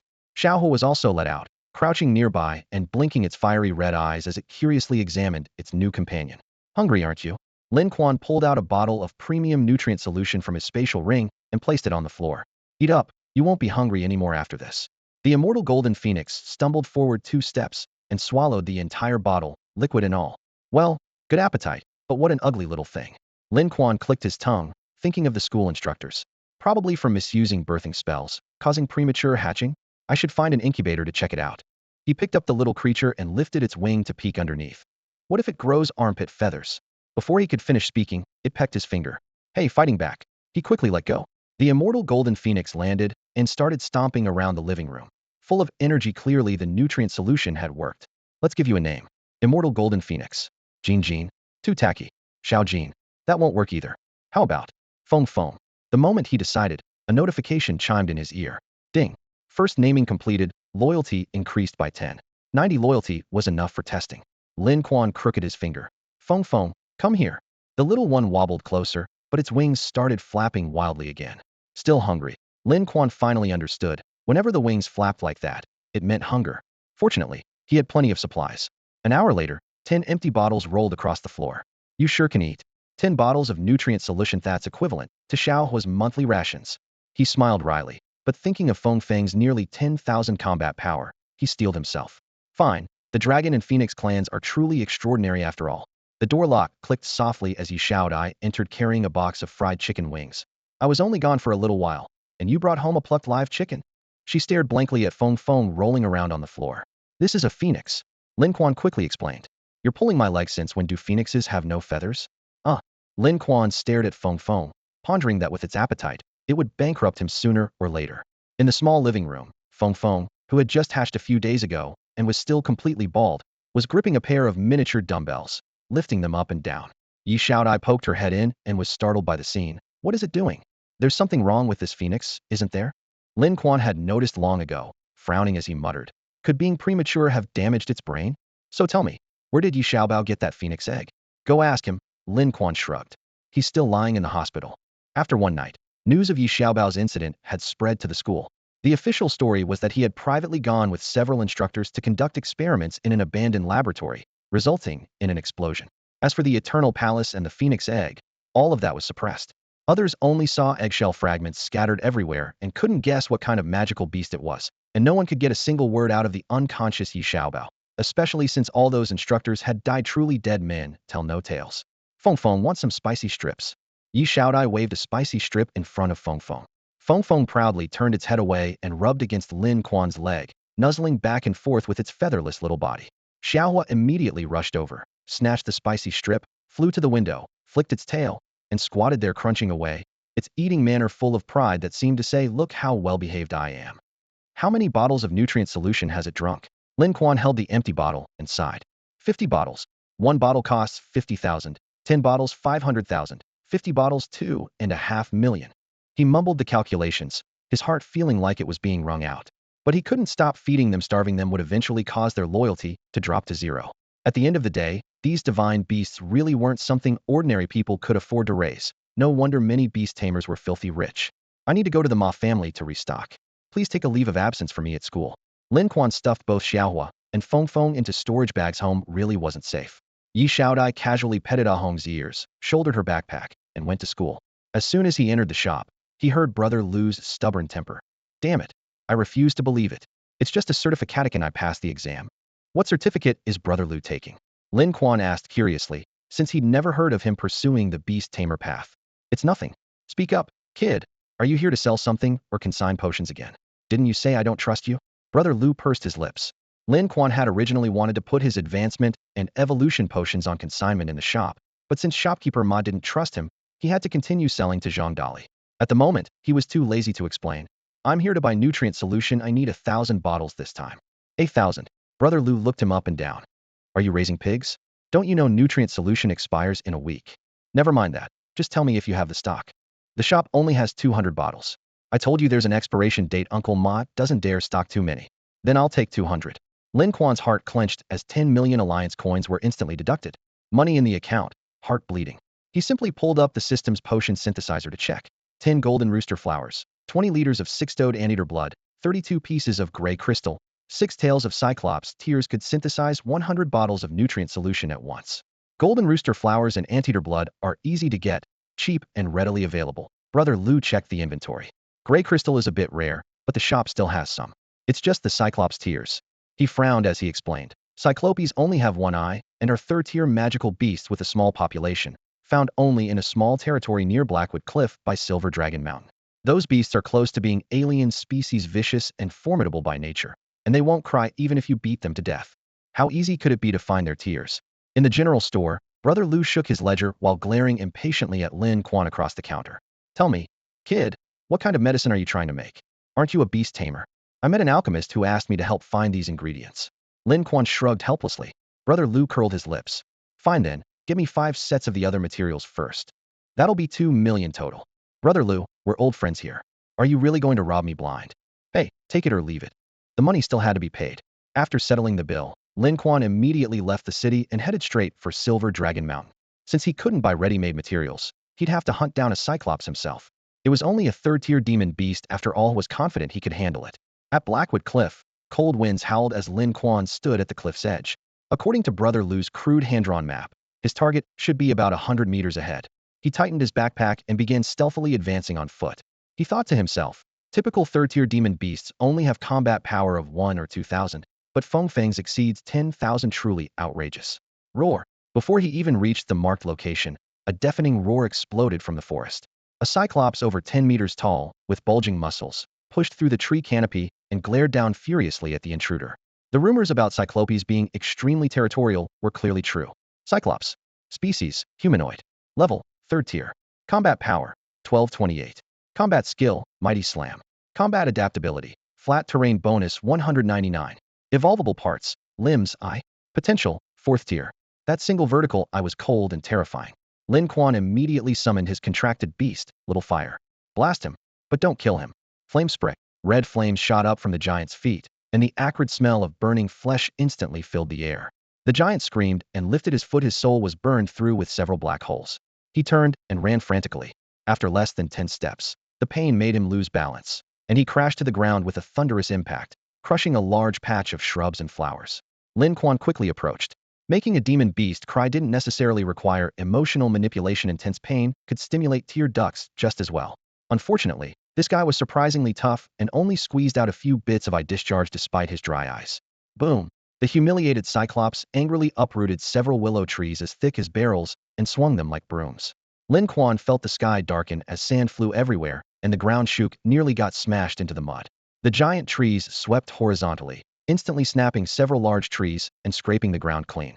Fortunately, the creature's leg injuries were severe enough that he couldn't stand up, or this would have been truly troublesome. Lin Quan gestured to little fire. Spray? Flame bind. Several fire serpents shot out, wrapping around the giant's arms and continuously burning them until he could no longer grip the willows. After the tree trunks clattered to the ground, Lin Quan finally felt safe enough to walk up to the giant's face. Stop resisting. I only came for your tears. If you cooperate, I'll not only spare you, but also heal your wounds. The Cyclops looked terrified. You're not here for my heart. Your heart? I don't need it. I thought you wanted me to offer up my heart. Just tears, right? Then get something to catch them. Lin Quan immediately positioned the large bucket he'd prepared under the giant's lower eyelid. Wow, oh my poor mother. She died so horribly. Oh my poor father. He also died so horribly. They were all killed by adventuring parties. All for our hearts. His wails echoed through the forest as tears streamed down his massive cheeks, filling the bucket in the blink of an eye. All right. Lin Quan sealed the bucket tight and pulled out a half bottle of burn medicine. Here's the medicine, apply it yourself. I'll come find you again next time I need something. Again, the Cyclops' voice cracked. Perfect. Lin Quan neatly arranged 10 bottles of nutrient solution on the living room floor. Feng Feng darted over in a flash, tilting her head back and pecking with her beak. All 10 bottles were drained in succession, leaving only a string of empty bottles rolling on the ground. He stuffed the remaining 490 bottles into the refrigerator for storage. As he closed the door, cold air rushed out. All materials except the Cyclops' tears had been exhausted, but that small bottle of tears was still enough to refine dozens more batches, with each batch yielding exactly 100 bottles. Though Feng Feng had eaten until her belly was round, she showed no signs of laziness. She immediately lay on the ground doing push-ups, supporting herself with her wings as her body moved up and down. Lin Quan stood nearby, his mind full of questions. How could an immortal golden phoenix train like a combat martial artist? He cleared his throat. You can understand me, right? Xiaohu can understand, so you should be able to as well. Feng Feng looked up, nodded her head, then buried her head and continued exercising. Then tell me, how are your feathers supposed to grow out? Lin Quan pressed. Feng Feng stopped, jumped onto the sofa, wiggled her bottom left and right, then used her wings to point at her neck and chest in sequence. Premature birth equals mental deficiency? What does that even mean? Grow the neck first, then the chest? How? Lin Quan scratched his head. You claim to be a phoenix, but you walk like a duck and don't have a single feather on your body. Who would believe it if I took you out? A flash of inspiration struck him. Are you missing some other kind of nutrition? Feng Feng nodded frantically. Premature babies usually lack nutrition and need incubators, with their little arms and legs requiring supplements. But what did a phoenix need to supplement? Lin Quan couldn't figure out the answer, so he decided to seek Su Tang's help. Checking the time and seeing that school hadn't let out yet, he grabbed his jacket and headed straight for Sanqing Academy. On the other side of the playground, several second-tier class students were gathered in a circle discussing. Did you hear? Senior Jingjing got served. She ate turtle? That's quite nutritious. Not that kind of served. She was subdued by Genius Lin. Subdued? What kind of subduing? Although Senior Jingjing has small eyes, she's so charming when she smiles. She's dated so many boyfriends and has such rich experience. You think she might take a liking to me? They mean it literally. Genius Lin actually pinned her down. The students were chatting enthusiastically when someone else chimed in. Last night the contract room exploded with a huge hole, and Yi Xiaobao was injured in the blast. He's lying in the hospital now. Yi Yiqian is furious and wants to investigate thoroughly. Didn't the dean say at the morning meeting that Yi Xiaobao brought it on himself? Things aren't that simple. Just then, Su Tang walked by with Yi Xiaodai and Zhao Juzi. Someone in the crowd brought up another topic. And there's the underground palace. What Lin Quan said followed Yi Xiaobao last night, and when the hole exploded, he discovered the eternal underground palace. Su Tang's heart skipped a beat, and she exchanged glances with Zhao Juzi, but said nothing more. Yi Xiaodai also suppressed her thoughts about the immortal golden phoenix. Zhao Juzi bit into an apple and lowered her voice. My grandfather says the eternal underground palace hides secrets of the 4 divine beasts. Whoever unlocks them will become the Alliance's strongest beast tamer. Do you want to go take a look? Yes. Then I'll take you in tonight. A whistle blew across the playground, and Old Sun called out with his rolled book, "Assemble." The students dispersed from their huddle and lined up by class. Old Sun surveyed the entire field, his voice booming.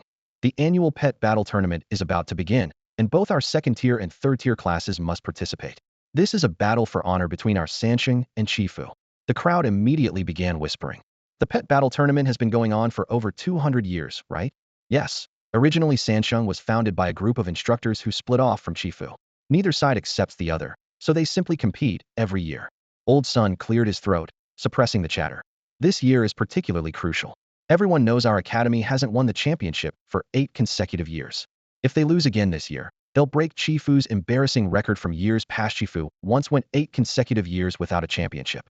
Now, the dean has made a bold declaration. Whoever helps Sansheng claim the championship will be rewarded with a real divine beast. As soon as the news broke, the second-tier class erupted in excitement. Dragons and phoenixes are the only ones that deserve to be called true divine beasts, right? Can the dean really produce a pure-blood dragon or phoenix clan member? Even if it's just dragon-like or phoenix-like, it would sell for hundreds of millions at auction. Sell it? Are you crazy? For a beast tamer, that's a priceless treasure. Even the usually composed Su Tang felt her heart racing, let alone Yi Xiaodai and Zhao Juzi. Since the dean was investing so heavily, everyone wanted to bring home that divine beast. Meanwhile, Chifu was also selecting elite participants. The beast fighting tournament would last a week and take place at the arena. But these freshmen, even those in the second-tier class, weren't all qualified to participate. So who exactly gets to go? Someone shouted from the crowd. Instructor Sun. All eyes turned to him as Old Sun opened the roster. Let me call out a few names first. Su Tang. Your divine beast is a third-tier demon beast, the ghost fire lizard, right? Yes. Su Tang's round face instantly lit up with a smile. Good, you're in. Yi Xiaodai, you're in too. Also Zhang Jiahui. Liang Jiahui. Old Sun called out 6 names in total, then paused. Where's Lin Quan? Here. Lin Quan raised his hand. Though he'd only been at the school for a few days, he'd heard everything clearly. Off course, he was interested in the beast fighting tournament. You're in too. Lin the genius. No surprise there. Whispers rippled through the crowd. What about me? Zhao Juzi puffed out her cheeks. Why can they go but I can't? My thunder crane and blue-feathered goose are just as strong. Juzi, maybe you should discuss this with your family first. No way. If you don't let me go, I'll have Grandpa beat you up. At the mention of Grandpa the city lord, Old Sun broke out in a cold sweat. Fine, fine. Zhao Juzi is in too. Awesome. After the crowd dispersed, Su Tang bounced over to Lin Quan's side and whispered, what about the phoenix? With so many people around, do you dare let it out? Yi Xiaodai told you. She only has me as a friend. If she didn't tell me, she'd burst from keeping it in. Lin Quan pointed toward the school gate. Let's talk outside in a bit. And find a way to get rid of Zhao Juzi. Su Tang didn't need to worry about that. Zhao Juzi had already run home to strategize with Grandpa the city lord about winning the championship. At that moment, on the upper floors of the academic building, 3rd and 4th year students from the 3rd tier class were looking down at the playground. Young Master Ning. They say Tin Jingjing brought a few ex-boyfriends to cause trouble, but got scared out of her wits. That kid really has some skill. Ning Zhenxia kept a cold expression and said nothing. The speaker was also one of Tan Jingjing's exes, who had been tricked and barely managed a 7-day relationship. Ning Zhenxia was the man who had been stunned by Yi Xiaobao shout of for great villains that day, and he was recognized as the strongest in the entire 3rd tier class. With the dean raising the stakes this high, the championship definitely belongs to young Master Ning. Someone flattered him. Only then did Ning Zhenxia show a tight-lipped smile and nod slightly. The championship of the beast fighting tournament will definitely be mine, Ning Zhenxia's. No one can take it away. It's so smooth. Wait, there are still pores though. Su Tang touched Feng Feng's body, wondering what was going on. Not a single feather, it looked really ugly. Was there any solution? Su Tang tilted her head and thought for a long time. No, maybe I should ask someone. Lin Quan couldn't be found anywhere in the system, and she had hoped he could help, but that hope was dashed too. Yi Xiaodai was drinking yogurt while holding a hong on her lap, looking enviously at Feng Feng. Hey, if you can get a divine beast at the pet battle tournament, could you transfer it to me? I'll buy it. Su Tang thought that Lin Quan would definitely be a hot candidate at the pet battle tournament. With his little fire phoenix, he was guaranteed to win the dean's reward. It's not that easy. Lin Quan shook his head. We'll see when the time comes. All right. Su Tang had no objections. I need to leave the city for a trip, and we'll be back tomorrow night. The pet battle tournament starts the day after tomorrow, so there's still time. Lin Quan wondered what Su Tang's family actually did for a living. Xiao was snuggled up to Su Tang as she walked her to the door, happily returning with several spicy strips in her mouth. Lin Quan, don't underestimate the pet battle tournament. Never mind 7 blessings. You've heard of their 9 great warriors, right? I've heard of them. 9 very powerful beast tamers, right? Then do you know about our 3 lives, 7 heroes? Lin Quan was stunned. 7 heroes? The 7 heroes of the third-year class led by Ning Jinxia, especially Ning Jinxia, who's said to be as strong as an ordinary instructor. Lin Quan had only heard of Ning Jinxia. He's a senior, graduating next year. The city guard wants to recruit him as deputy leader of their adventure team. Actually, it's the city lord who wants to recruit him. The city guard's adventure team also belongs to the city lord. Yi Xiaodai had long developed the habit of gathering intelligence, originally to deal with the Yi family's harridan and investigate the truth behind her mother's death. The city lord has two major adventure teams, one called Flood and the other Dragon Seed, both iron-ranked and ranking within the top 80 in the south. Lin Quan said in surprise, "That strong? Ning Jinxia can become deputy leader right away? His strength surpasses Old Sun's." "No way. Old Sun is a 4th-tier beast tamer. Is Ning Jinxia one too?" "He also has 3 divine beasts, 1 flying type, the rest are land-based, but all very special." Lin Quan's expression became serious. The pet battle tournament wasn't as simple as he had imagined. 3 lives has Ning Jinxia and has still been suppressed by 7 blessings for years, so 7 blessings 9 great warriors must be more formidable than expected. Just drinking yogurt for dinner? Trying to lose weight to please me? I'll be honest, I like the slightly plump type. You're perfect as you are now. Yi Xiaodai glared at him. Be serious. We're talking business here. Anyway, I don't believe any divine beast can withstand Xiaohua's flames. Lin Quan put his hand on Yi Xiaodia's shoulder. Su Tang wants the dean's reward. Do you want it? If I win, I won't sell it to her. I'll give it to you. The yogurt bottle in Yi Xiaodia's hand dropped to the floor. Really? You're my wife after all. I don't have many other strengths, but I'm especially good at spoiling my wife. Not serious at all. The pet battle tournament was held as scheduled. The arena was sealed off, preventing ordinary citizens from entering. Only teachers and students from 3 lives and 7 blessings came, along with former graduates. Among them were some quite striking figures. Even the city guard's commander-in-chief came. Isn't he a combat warrior? He graduated from 3 lives combat warrior department, so he's considered a senior of 3 lives. Could that person carrying the silver sword be the bounty hunter? Jianxue? Yes, that's him. The crowd whispered among themselves, their eyes studying Jianxue's sharp profile. And that one over there, isn't that Tan Xiaoyue, the leader of the Longdun Adventure Group? Wow, even the city lord is here. His granddaughter is participating in the beast fighting tournament. Of course he'd come. That one, isn't that shopkeeper Qian with his golden reputation? Huh, what's the old man doing here? Oh, Yuan Haodong from the Yuan Dojo has arrived too? Finally back. The dojo has been struggling these past few months. That person? No way, Elder Bai. I heard he's been running the ferry at Lushao River all this time. Soon after, Elder Zhou from the One Roar beast taming family, Elder Yang from the Never Fall Yang family, and Director Zhao from the Breeding Institute all appeared. As a senior breeder, Director Zhao drew gasps of admiration from the surrounding students. Several redrobed alchemists entered afterward since Nandi City had virtually no alchemists. These were clearly masters invited from the capital. The vast martial arts arena buzzed like a marketplace, with every seat in the audience filled, yet all attention focused on the upcoming beast fighting tournament. Lin Quan followed behind his mentor Yin Defa, walking alongside Ning Jinxia. Ning Jinxia's eyes were sharp, as if searching for some weakness. Lin Quan couldn't recall ever offending him, and could only guess that the other saw him as a potential rival. He responded with a friendly smile, which only made Ning Jinxia's expression colder. Bastard, how dare he mock me? Yin Defa frowned inwardly. Competition was good, but being at each other's throats from the start made him worry something might go wrong. Sanqing Academy had come out in full force this time. All of the 7 heroes from the 3rd-tier class were present, plus several outstanding students from the 3rd and 2nd-tier classes, totaling 16 people. Shifu Academy also sent 16 participants, officially finalizing the list of 32. The drawing began next. The system would completely shuffle all students and pair them academy against academy, ensuring no fraternal combat in the first round. The bracket was divided into upper and lower halves, round of 16, quarterfinals, semifinals, then the finals. To claim victory, one had to win 5 consecutive matches, and the probability of facing fellow academy members increased in later rounds. Yin Defa gathered everyone together and reminded them in a low voice. To embarrass us, Chifu has sent only the elite of the elite this time. Fortunately, that fellow surnamed Song has transferred to a school in the capital, so our chances are much better this year. The one surnamed Song was the super genius who had suffocated Sanqing for the past 3 years. Even Ning Jinxia had been completely suppressed by him. This year's greatest hope rests on you two. Yin Defa patted both Ning Jinxia and Lin Quan on the shoulders. Ning Jinxia shot Lin Quan a cold glance. Lin Quan thought to himself, I really was just smiling kindly. Is it necessary to be so arrogant? Yin Defa saw this and shook his head with a sigh. The rules were brutal before the tournament. All participants had signed death waivers. Life and death on the arena were not the organizers' concern. Consequences were at one's own risk. At that moment, a group of students in white uniforms appeared across from them. Their white collars were embedded with golden star emblems. and their chests bore the silhouette of a cross-legged beast master, the founder of Chifu Academy, a beast master who had shaken the continent hundreds of years ago. The leading instructor Chu Tsuanfu waved with a smile. Old Yin, why not just surrender this time? Save some energy, and when it's over we can grab a few drinks at Kuaihua Forest. Chu Tsuanfu, stop dreaming. This time at the beast fighting tournament, our academy will definitely win. Sure, definitely win, you say that every year, and lose every year. Chu Tsuanfu grinned, and the Chifu students immediately burst into laughter. Students from both academies faced off, tension thick in the air. In the crowd, Lin Quan suddenly spotted a familiar figure. Zhao Duo was actually mixed in with the Chifu group.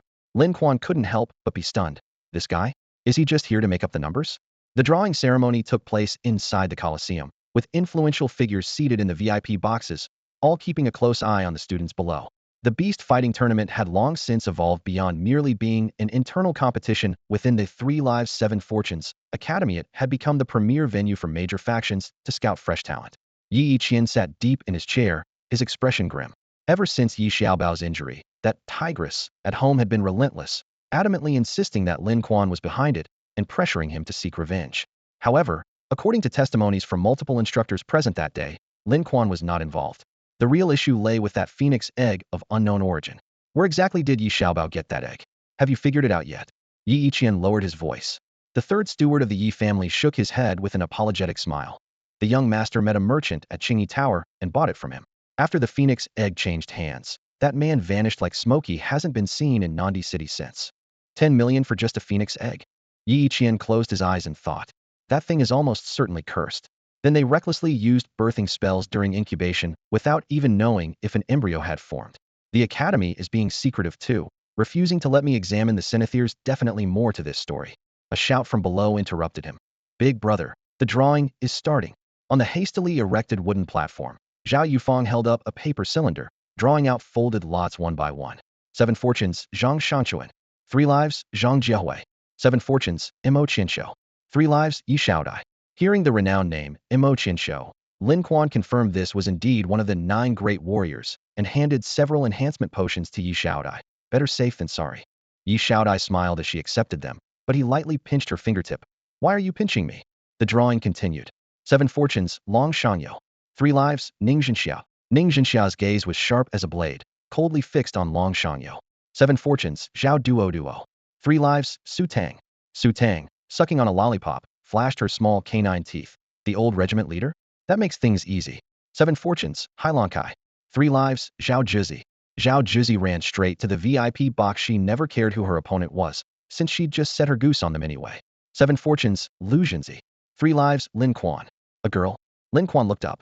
The girl across from him was both sweet and alluring, her eyes captivating when narrowed, and she blew him a flirtatious smile. A thin, bald male student beside her tugged at her sleeve. Senior, show some restraint.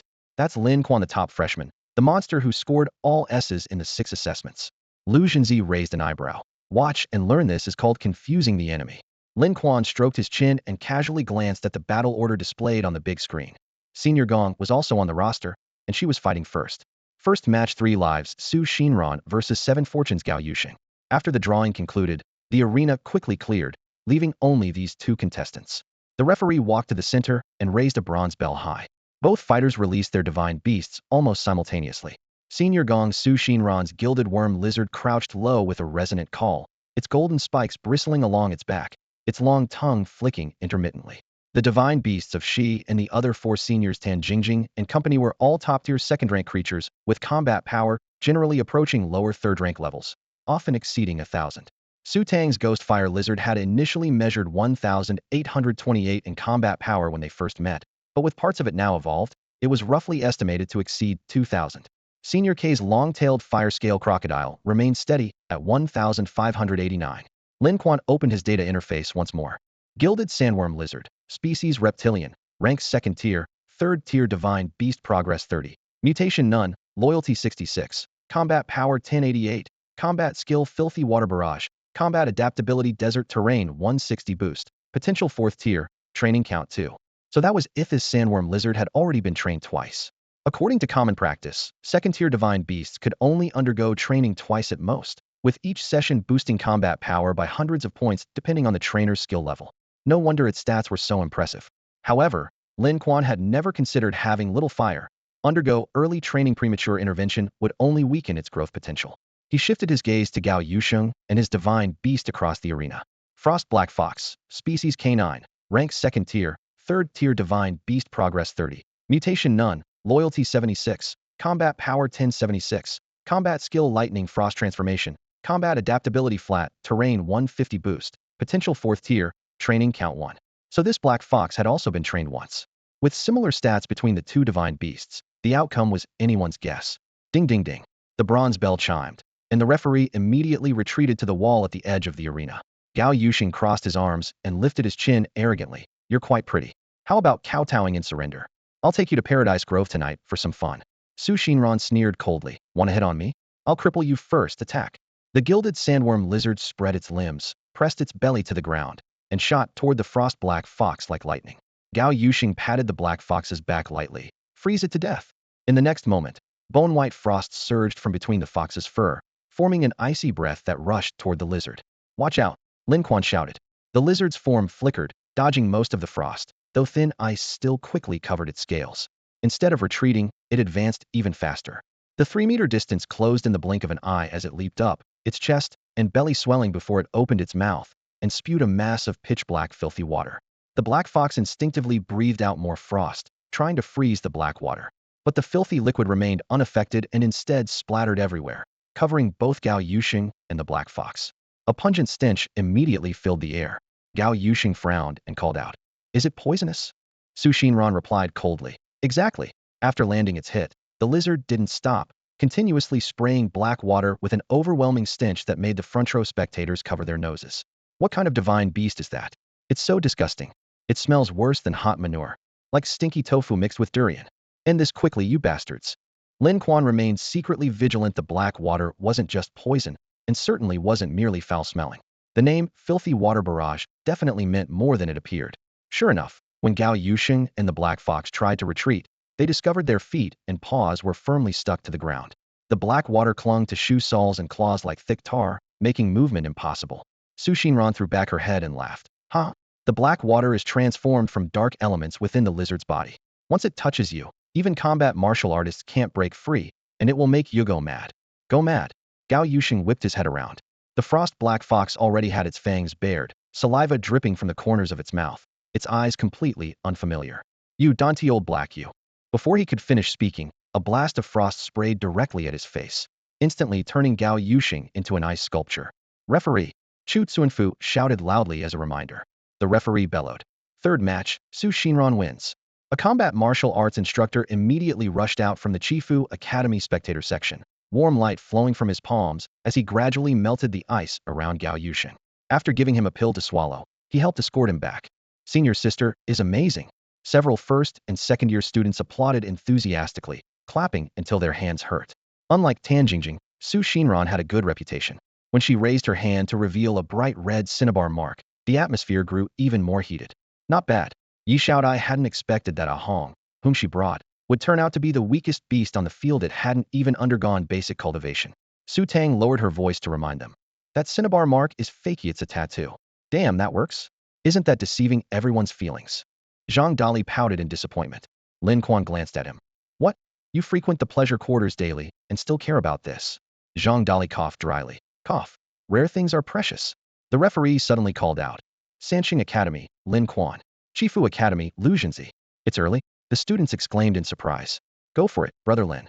Lin Quan, be careful, that Lu Zhenzi is a bit sinister. Lin Quan stepped onto the arena with a cheerful smile. Below the stage, Tan Chaiwa leaned close to his daughter Tan Jingjing. That's Lin Quan. Yes, he's the one who hurt me. Did you get a good look at his dragon? The wounds on my back are still there. Tan Chaiwa licked his lips, his eyes full of malice. On the other side, Chu Tsuanfu instructed his student. Lin Quan, the genius with its level mental test, is more terrifying than Ning Zhenxia. Senior Lu can't handle him? The student felt uneasy. Hard to say. In the stands, shopkeeper Qian toyed with 2 round crystal cores, squinting.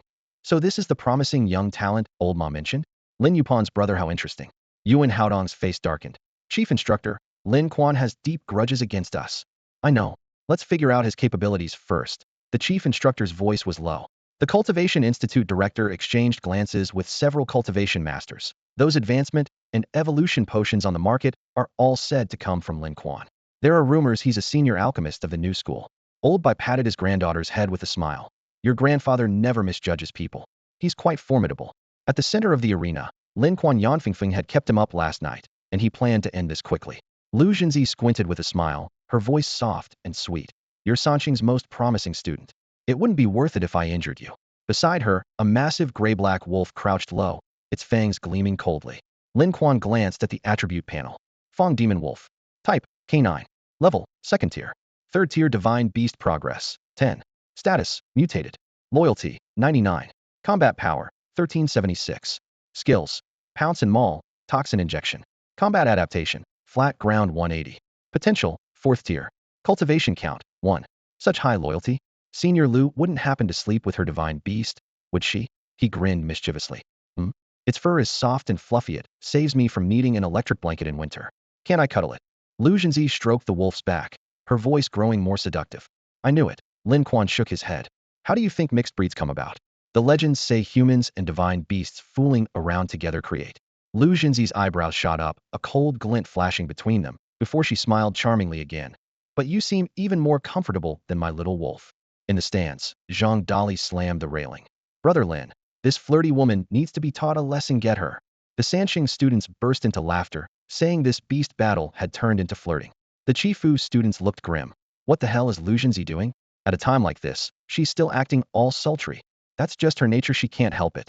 I suspect she's trying to make Lin Quan lower his guard, so she can catch him off guard. Why all the scheming? The referee shook the bell and looked toward the arena. Lin Quan, where's your divine beast? I'm afraid it's too big and might scare everyone, so I kept it hidden for now. Lin Quan shrugged. What the hell? A student from Chifu Academy looked at his own divine beast, which stood over 10 meters tall, and wondered to himself. Could his be even bigger than mine? Lu Jinji narrowed her eyes. In that case, I'm even more curious to see just how big it is. Senior, please show some restraint. Divine beasts aren't something you can just see whenever you want. The referee rubbed his forehead and commanded. All right, enough banter. Let's see what you're really made of. Begin. With the crisp sound of the bell, Lu Jinji's fanged demon wolf crouched on all fours, muscles bulging. Even while crouching, it stood 2 meters tall with a body length of 5 meters. With just one more round of cultivation, both its size and combat power would increase significantly. Gasps echoed from the audience stands, while Lin Quan leisurely walked toward the demon wolf. You dare approach? Aren't you afraid my little wolf will pounce and tear you to shreds? Lu Jinji said coldly. How else can I smell the fragrance on you, senior? Gardenia. Lin Quan smiled casually. Lu Jinji's expression remained unchanged, but her mind raced. Lin Quan's divine beast is most likely in a storage bag, and releasing it from the bag would take at least half a second. As long as he steps within 3 meters, my wolf would have plenty of time to pounce and kill him in that instant. Unless his divine beast can turn invisible? Impossible. Even dragon species don't have such variants. On the roof of the beast arena, a burly man crouched on the ridge tiles, watching the situation below and clicking his tongue. Big sister, isn't your brother being a bit too cocky? That's a fanged demon wolf. Its teeth are sharper than honed swords. One bite could tear a hole right through someone. Lin Yuban lay sprawled on the tiles and snorted coldly. That kid's been full of tricks since he was little. He'll be fine. The burly man pursed his lips. Fine if you say so. By the way, about that bounty hunter business at Golden Lamp Bar, someone actually dared to put a bounty on Lin Quan's life. Do they have a death wish? Could it be Sword Blood making the move? Keep an eye on him. Lin Yuban's gaze returned to the arena, her voice ice cold. In the arena, Lin Quan had closed in to within 2 meters. The fanged demon wolf's saliva dripped steadily, splashing into a small puddle on the ground. If not for Lu Jinji holding it back, it would have pounced long ago. That's close enough. What exactly are you trying to do? Lu Jinji said in a low voice. I don't want you dying by my hand. I didn't expect Senior to have a merciful heart. Lin Quan stopped and shrugged with a smile. Well then, I'll show you mercy too. Show me mercy? Lu Jinji had just begun to look puzzled when a chill suddenly crept up her spine. Little wolf. Before she could finish speaking, Lin Quan suddenly charged forward, his entire body like a cannonball fired from its barrel. His arms locked around the fanged demon wolf's neck, and with a twist of his body, he slammed the demon wolf hard into the ground. Boom. Stone fragments flew as the demon wolf was left seeing stars. Just as it tried to counterattack, Lin Quan's elbow crashed heavily into the wolf's eye, while his other hand flashed like lightning to draw a small knife, swiftly slicing along the carotid artery. Blood sprayed in a fan pattern. Lin Quan lifted his foot and stomped down hard, grabbed the demon wolf's head, and with a pop, pulled it free, holding it up with one hand as he stood upright. Everyone was stunned into silence. Is this a pet battle tournament? Are these beast tamers? Is Lin Quan sure he's not a martial arts fighter? His technique is so skilled that even regular second-tier martial artists can't match him. Good, good, this kid is excellent. Old Dean, how about letting him join the city guard after he graduates? The chief commander of the city guard stared intensely at the arena, already adding Lin Quan to his must-recruit list. In the arena, blood dripped from the severed neck, splashing tiny crimson marks on the sandy ground. Lu Jinzi's eyes were vacant, unable to accept that the Fang demon wolf she had personally raised for 10 years was beheaded in a single strike. Had she known her opponent was skilled in martial arts, she would never have let Lin Quan get within 10 meters. But this was supposed to be a pet battle tournament, and both were beast tamers. What broke her heart even more was that the Fang demon wolf had been contracted to her since she was 10. From 0 to second tier, carefully cultivated with her family's entire savings set, was her most precious asset, now reduced to 2 pieces of corpse. The VIPs in the private boxes exchanged glances. A beast tamer could master martial arts techniques to this level? While possible, it was extremely rare. Lin Quan kept refreshing their understanding time and time again. The 7 Fortune Academy section had erupted. Referee, can martial artists participate in pet battle tournaments? It's called a pet battle, didn't even summon his divine beast. How does this count, right? He must be disqualified. Where's the organizing committee? We want to protest. Chu Tsuinfu's face was dark as water as he approached the referee, growling in a low voice. This is ridiculous. A beast tamer without a divine beast? How does that make sense? This is clearly playing dirty. City Lord. The referee looked up toward the private box. City Lord Zhao Yufang clapped twice, instantly silencing the commotion. Lin Quan has a certified beast tamer license, and 3 Lives Academy can vouch for him. Zhao Yufang's tone was calm, but brooked no argument. As for what methods he uses, that's his freedom. The 7 Fortune students were too careless. On a real battlefield, who gives you time to choose your opponent's profession? I see no problem with Lin Quan's victory. With the City Lord's verdict, Chu Tsuinfu could only swallow his grievances and retreat to the audience seats with the devastated Lu Jinzi. Senior Lu, don't worry. Tonight I'll treat you to drinks at the Golden Lantern Bar to help you. A junior tried to console her. Lu Jinzi raised her eyes, her gaze deathly still. The junior's words immediately caught in his throat. Child's play. Lin Quan dusted off his hands and returned to his classmates, his tone casual. For trash like that, I couldn't even be bothered to use my divine beast. 1 grapple and a roll cut, done. Zhang Dali shouted. That Lu Jinzi is pretty pitiful. I'll go comfort her wounded heart later. Su Tang kicked him directly. Comfort my ass. Little Dai is about to go on. Lin Quan leaned down and whispered a few words in Yi Xiaoya's ear. She nodded solemnly. When the referee called her name, the girl took a deep breath and led a Hong onto the field. Her opponent was 7 Fortunes Mo Qianshou, with a humanoid divine beast wrapped entirely in bandages standing behind him. Even its face was completely covered with cloth strips, as if afraid to show its true appearance. Lin Quan frowned deeply, immediately pulling up the data. Ghost-faced spider person. Type, foreign race. Level. Mutation, none. Loyalty, 36. Combat power. Combat skills. Combat adaptability. Potential. Cultivation count, 3. Why were they all question marks? Just like Feng Feng originally? And what did cultivation count, 3 mean? A 3rd-tier divine beast? No, it was marked as foreign race. He suddenly stood up and moved to the side of the arena, getting closer. Lin Quan's parents from the Mo Qianshou family are both beast trainers, but what he's brought isn't a divine beast, it's an alien species. Old Bai whispered quietly in his ear, his voice extremely low yet heavy with gravity. It really is an alien species. Little Dai needs to be careful. The large screen in the center of the arena lit up, and the word begin thundered out. Yi Xiaodai raised her hand and gave a Hong's rump a sharp smack. The fluffy crimson rabbit's ears perked up, and it soared into the sky like a bird taking flight. In the spectator stands, Yi Laosin grabbed the railing and turned around to ask, "That's your daughter?" Yi Yiqian simply nodded, his gaze never leaving the arena. On the opposite side, Mo Qianshou let out his pet, completely wrapped in curse-marked bandages, his expression cold. What's she doing here? Every single bandage on my alien species is enhanced with forbidden curses. My family has invested no small amount of resources in this. Her red rabbit can't handle it. I advise you to back down while you can. I don't want to hurt anyone. Yi Xiaodai looked down from above and snorted coldly. Retreat after entering the arena? Don't underestimate me. 10,000 needle blood strike. With her fierce cry, Ahang's body suddenly expanded to twice its size, its crimson fur exploding into hundreds of fine needles that shot toward Mo Qianshou like a torrential downpour. Clang, clang, the sharp sounds rang out in succession. More than a dozen gray-black bandages suddenly spread out above Mo Qianshou's head, their surfaces glowing with a dim black light, deflecting all the rabbit fur needles. After the bandages scattered, the true form was revealed. Someone in the audience gasped and shouted uncontrollably, "A ghost-faced spider person?" Lin Quan's pupils contracted sharply. Data appeared before him. Species, Ghost-face spider person alien species. Level, 3rd tier, mutated. Loyalty, none. Combat power, 26. Value, 2658. Combat skills, full body binding, 8 limb rending. Adaptability, 300 boost across all terrains. Potential, 6th tier. Training sessions, 3. Finally able to see the data clearly. Lin Quan's palms grew cold. That spider ghost face looked like a gnawed mask, its 8 long legs covered in fine hair that made one's scalp crawl. Even Yi Xiaodia's heart trembled. This isn't a divine beast, how can you contract with an alien species? Mo Qianshou smiled bitterly, his voice so low only the two of them could hear. It was all my parents' idea. I didn't want this either. You should just surrender. Surrender? Yi Xiaodia's eyes blazed with even fiercer fighting spirit. Pierce. Several of Ahong's fur needles instantly merged together, forming a spear over 10 feet long. With a gentle flick of its ears, the spear shot down through the air. I told you to surrender. Mo Qianshou looked up as several bandages whooshed around the spear shaft, forcibly twisting its deadly point aside. Those bandages are the ghost-faced spider person's silk. Lin Quan warned.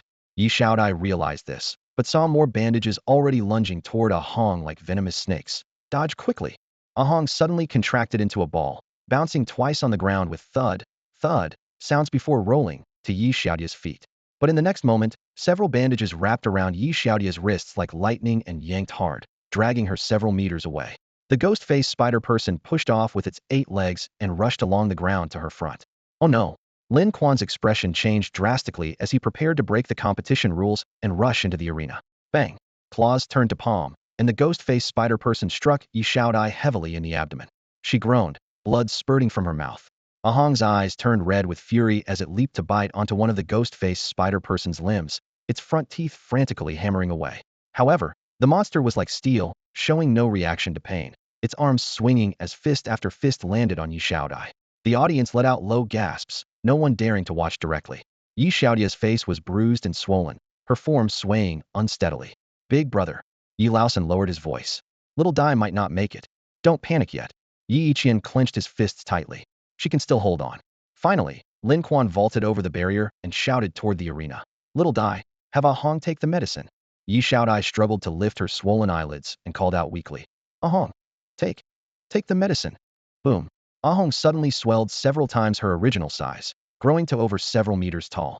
She reached out with her front claws, grabbed the ghost-faced Spider-Man by the neck, and bit down viciously. Her massive front teeth pierced deep into the gaps between carapace and muscle, then tore outward with brutal force. Blood sprayed out like water from a burst pipe. Even though the ghost-faced Spider-Man felt almost no pain, his attack on Yi Xiaodai immediately faltered. Mo Qianshou suddenly looked up, opened his mouth as if to speak, then weakly lowered his head again. Ahong seized the opportunity to grab the ghost-faced Spider-Man's arm and tore with all her might. The entire arm was torn clean off. In the stands, several redrobed alchemists whispered among themselves. Medicine? Was it a heart-strengthening pill? Heart-strengthening pills drain loyalty too quickly, and I've never heard of them causing such massive growth. Then what on earth did she feed it? In the center of the arena, Ahong tore away the bandages wrapped around the ghost-faced Spider-Man's body, slapped her opponent down with one paw, then leaped up and began trampling frantically with her hind legs. This rabbit is way too violent. She's practically turning him into mincemeat. Blood splattered everywhere, staining the arena red. Ahong still wasn't satisfied, bending down to tear and bite, her sharp teeth ripping away chunks of flesh. Her originally crimson fur became even more vivid, whether from blood or her natural color was impossible to tell. Enough. Chu Tsuanfu couldn't stand it anymore.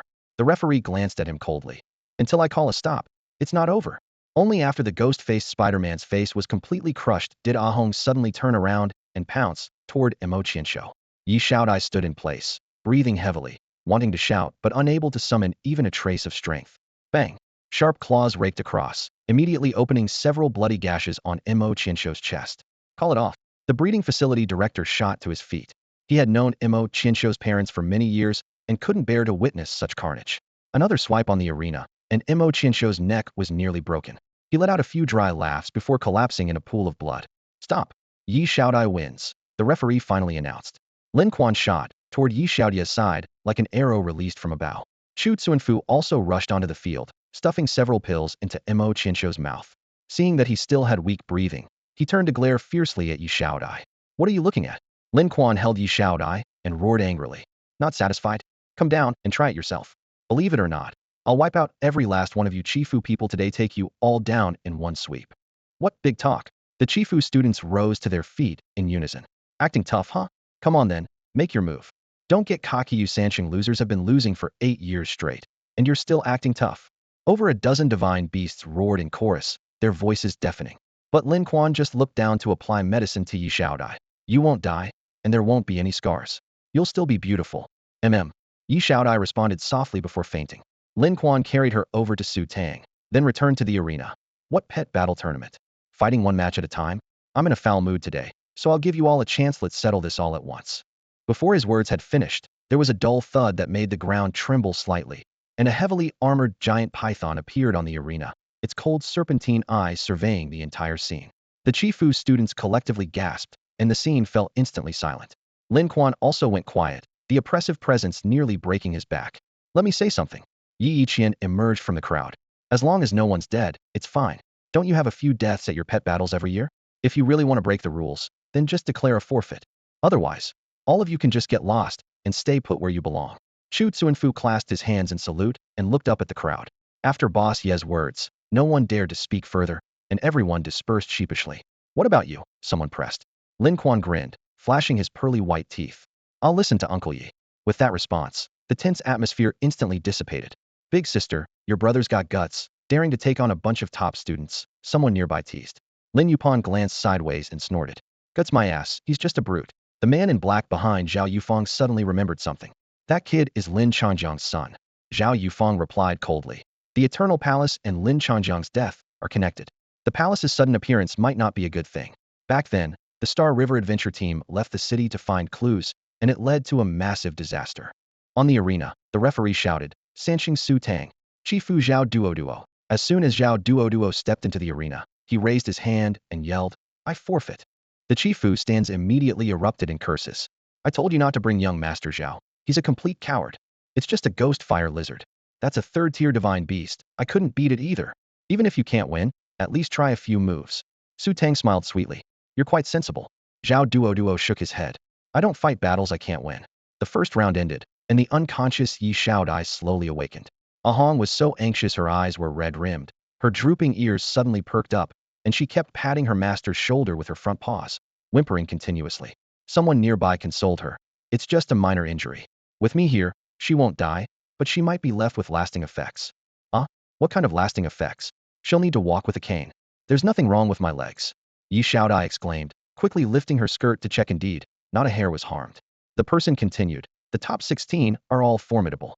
Ahong drank enhancement potion and can't use it again temporarily. You should rest. Who's my opponent? Ning Jinxia. Yi Xiaodai froze. At this moment, the cleanup crew was still clearing the arena. Ning Jinxia's battle against Long Shanyo had left the field in shambles. Long Shanyo had also become the first person to truly die on the arena.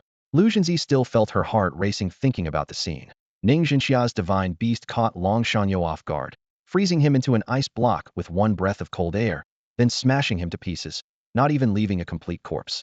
Ning Jinxia had been suppressed by Senior Song for so long that his resentment had built up. Zhao Duo tried to put his arm around Lu Jinzi's shoulder, but she pushed him away. Get lost. It's okay. Zhao Duo said awkwardly. Lu Jinzi reminded everyone gravely. Be careful. Ning Jinxia will use deadly force. If it comes to it, just forfeit. Chu Tsuanfu nodded in agreement. Only Feng Shangyi remained lazily indifferent. Feng Shangyi stretched and leaned against a lion as solid as rock. I'll avenge Long Shangyo.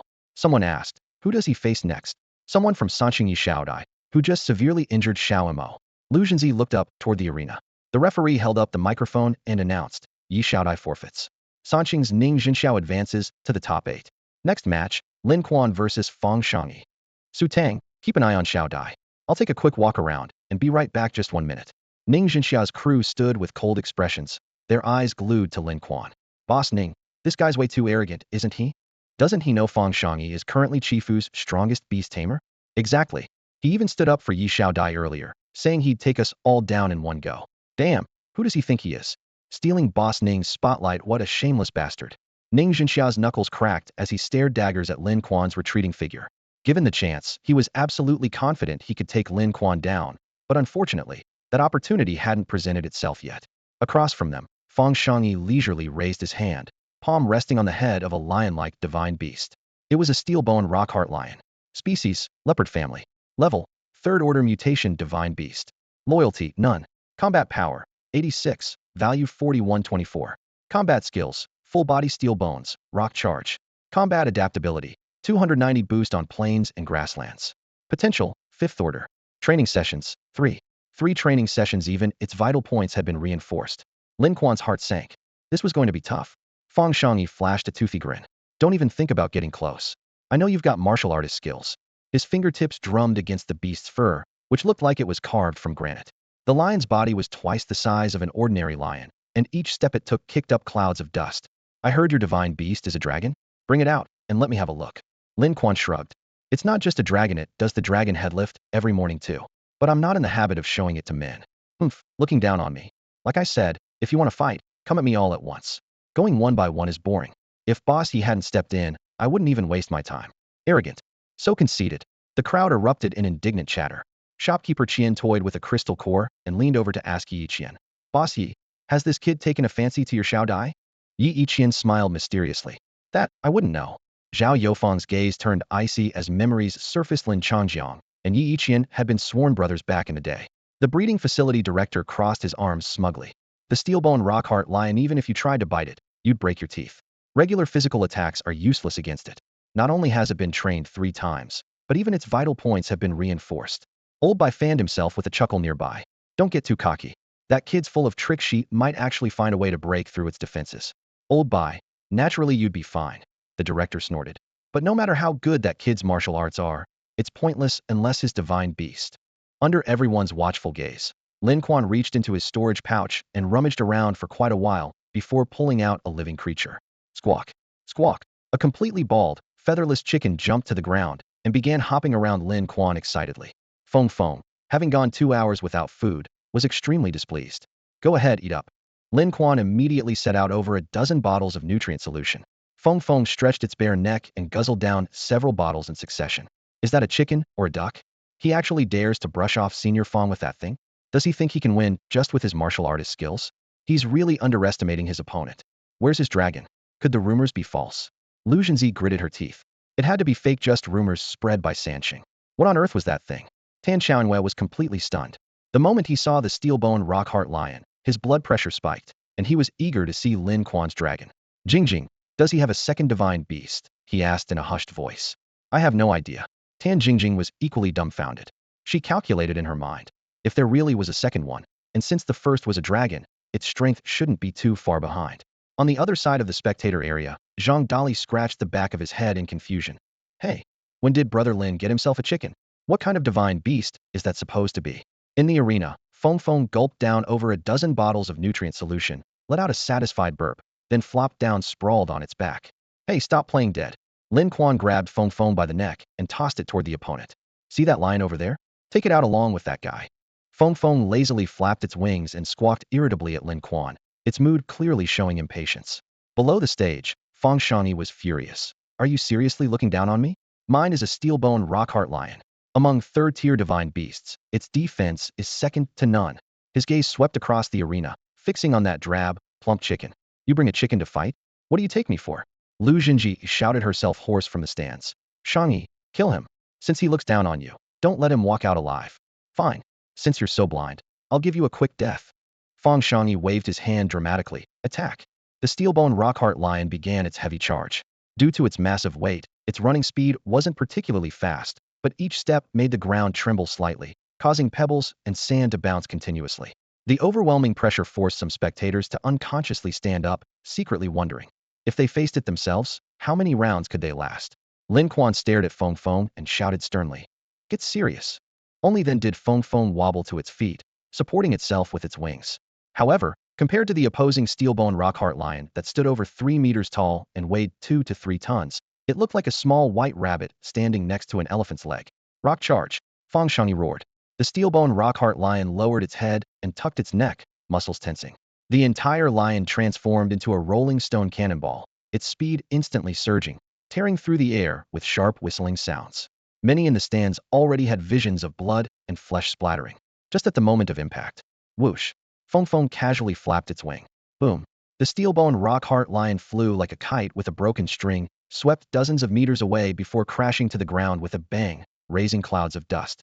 The muffled sound of dislocated joints made people's scalps tingle, and despite struggling several times, it couldn't even manage to stand up. Zhao Yofeng's eyes widened as he repeatedly confirmed he wasn't suffering from presbyopia. That lion had been cultivated 3 times and weighed at least 2 to 3 tons. And that chicken had done this with just a casual strike? In the front row of the stands, the man in black nearly popped his eyeballs out. That thing probably isn't a chicken at all. Yi Yiqian, Tan Xiaoyue, and other big shots all pressed against the railings, looking at each other in bewilderment. They had seen countless beasts, yet none could identify the breed of that plump chicken. The cultivation center director shook his head until his neck ached. I've never seen it either. If even he couldn't name it, this divine beast was either a new species or... On the arena, Feng Feng squawked loudly, alternately beating its chest with both wings, then pointed at Feng Shangyi with its wingtip, as if taunting. You're next. Feng Shangyi's face instantly turned deathly pale. If the steel-bone rockheart lion couldn't withstand a single blow, he would only be there to get beaten up. Referee, I surrender. His voice trembled, and before he finished speaking, he scrambled off the arena, completely abandoning the steel-bone rockheart lion. Just as people were about to mock him, several crisp crack sounds suddenly echoed from the center of the arena. The steel-bone rockheart lion actually crumbled into countless fragments before everyone's eyes, piece by piece falling down like a collapsing statue. How is that possible? Chu Tsuanfu cried out in shock. Lin Quan disdainfully glanced at those below the stage, scooped up the still squawking Feng Feng with one hand, and stuffed it into his storage bag. You're back now, so why are you still running? Then he sneered coldly at the students from Chifu Academy. You run pretty fast, but you won't be so lucky next time. Thunderous applause erupted throughout the arena. The big shots in the stands exchanged glances, all thinking the same thing. This beast battle tournament was absolutely incredible. Chu Tsuanfu stood in the crowd with a dark expression. Long Shangyo had been killed on the spot. Feng Shangyi's steel-bone rockheart lion had also fallen in the arena. With everyone defeated and morale at rock bottom, what was left to fight with? Even more infuriating were Ning Jinxia and Lin Quan. The former was ruthlessly brutal, while the latter had so many tricks up his sleeve that he was impossible to defend against. Fortunately, both were in the upper bracket, so they could tear each other apart first. I think we should just surrender and stop being stubborn, Zhao Duo said timidly, only to be spat on by everyone until he was drenched. Are you working for Sansheng or something? Someone glared at him. Even if we're going to lose, we can't lose pathetically. Fight to the end. Right? We still have plenty of people in the lower bracket. Without Lin Quan or Ning Jinxia in the upper bracket, we still have a chance to reach the finals. Zhao Duo muttered quietly. So what if we reach the finals? We'll still lose. I just don't want everyone to die here. As soon as he finished speaking, everyone hung their heads in unison. Dying in the arena without even getting their graduation certificates would be such a waste. Not necessarily, a voice interrupted. The newcomer pulled back his hood, revealing a row of pale golden pills in his palm, their medicinal fragrance sharp and intense. Refined heart-strengthening pills, he said, scanning the 9 powerhouses.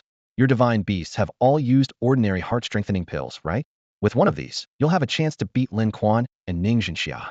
Chu Tsuanfu's eyelids twitched. Heart-strengthening pills drastically reduce loyalty, and contracts can be broken at any time.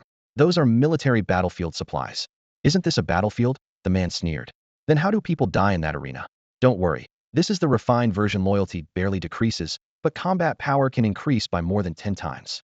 10 times. Lu Jinji, Ma Shangyi, and the others exclaimed in unison. The man nodded with a smile. Yes, 10 times. If you had given your steel-bone rockheart lion one of these earlier, how could it have possibly lost? Its defense alone would have made it invincible. He swept back his red robe, revealing a golden pill furnace embroidered on the hem. An alchemist? From the capital? Please trust me. He offered the pills. Take them. Lu Jinji decisively grabbed the refined heart-strengthening pills and distributed them to the classmates who had made it to the round of 16. Everyone better get fired up. Whoever wins gets to go on a date with me. Yes, everyone responded enthusiastically. Chu Tsuanfu pondered for a moment, but ultimately didn't intervene.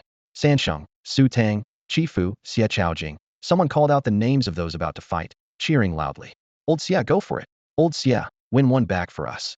On the other side, Lin Quan gently nudged Yi Shaodai with his toe and lowered his voice. Xie Chaojing, didn't you see?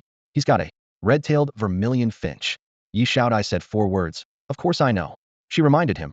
Su Tang and I used to be at Chifu. Even though we were only there for half a month, Xie Chaojing is one of the top fighters among the 9 powerhouses. We've seen him before. Lin Quan raised an eyebrow. Did he ever chase after you? Yi Shaodai was stunned, her eyes nearly rolling back. What are you talking about? Go wash your face. What's wrong with what I said? It's a brand new towel. I only used it to wipe my shoes. And you're telling me to wash my face with it? Scrub it first. Red-tailed crimson finch species. Avian class. 3rd-tier mutation. No loyalty rating. 77 combat power. 1984 combat skill points. low-frequency sonic waves, low-altitude impact combat adaptability, aerial enhancement 192 potential, 5th tier breeding count. 2. Su Tang, you were part of our 7 blessings after all, so I don't want to embarrass you too much. Xie Chaojing shook the contract device on his wrist, his tone confident. Do you really think an unbred ghost fire lizard can beat my red-tailed crimson finch?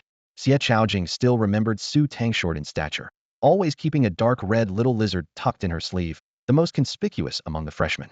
Senior Xie, who said my Crawley hasn't been bred? Su Tang called out loudly. Lin Quan was stunned beside them as data appeared on the light screen. Ghost fire lizard species, reptilian class, 3rd tier, 4th tier divine beast progress 66 loyalty rating, 97 combat power, 5,828 combat skill points, scorching earth and toxic spray combat adaptability, ground enhancement 299 evolvable parts, oral cavity, limbs, toxicity all evolved to 3rd tier potential, 9th tier breeding count. 2. Well, Su Tang secretly took Crawley for breeding. Now we're set. Zhang Dali laughed heartily, slapping his thigh while pinching the face of Meow Meow in his arms. Meow Meow puffed out a string of red heart bubbles and rolled over playfully. Zhang Dali clicked his tongue twice. If this were a woman, who could resist? Xie Chaojing stared at the light screen, frowning. Why hasn't its size changed? Su Tang shrugged. Different breeding approach. I focused on skills, not brute force. She pointed upward. The red-tailed crimson finch isn't that big, either about the size of a hawk. Humph. So you refuse to back down. Senior Xie isn't a bad person, and I won't take your life either. What are you afraid of? Me afraid of you? Ridiculous. Even though you pursued Xiao Dai, I won't kill you. Lin Quan muttered quietly nearby. See? I told you. See nothing, you big dummy. Yi Xiaodai wiped the blood from her face and threw the towel at Lin Quan. He only asked me out once, and I said no. Why are you explaining? As Yi Xiaodai raised her hand to pinch him, Lin Quan leaped into the arena to dodge. Su Tang glared at her opponent and shouted angrily. Crawley, attack him. Crawley dragged its long tail and charged towards Xie Chaojing with a clatter. She thought to herself, why fight pets?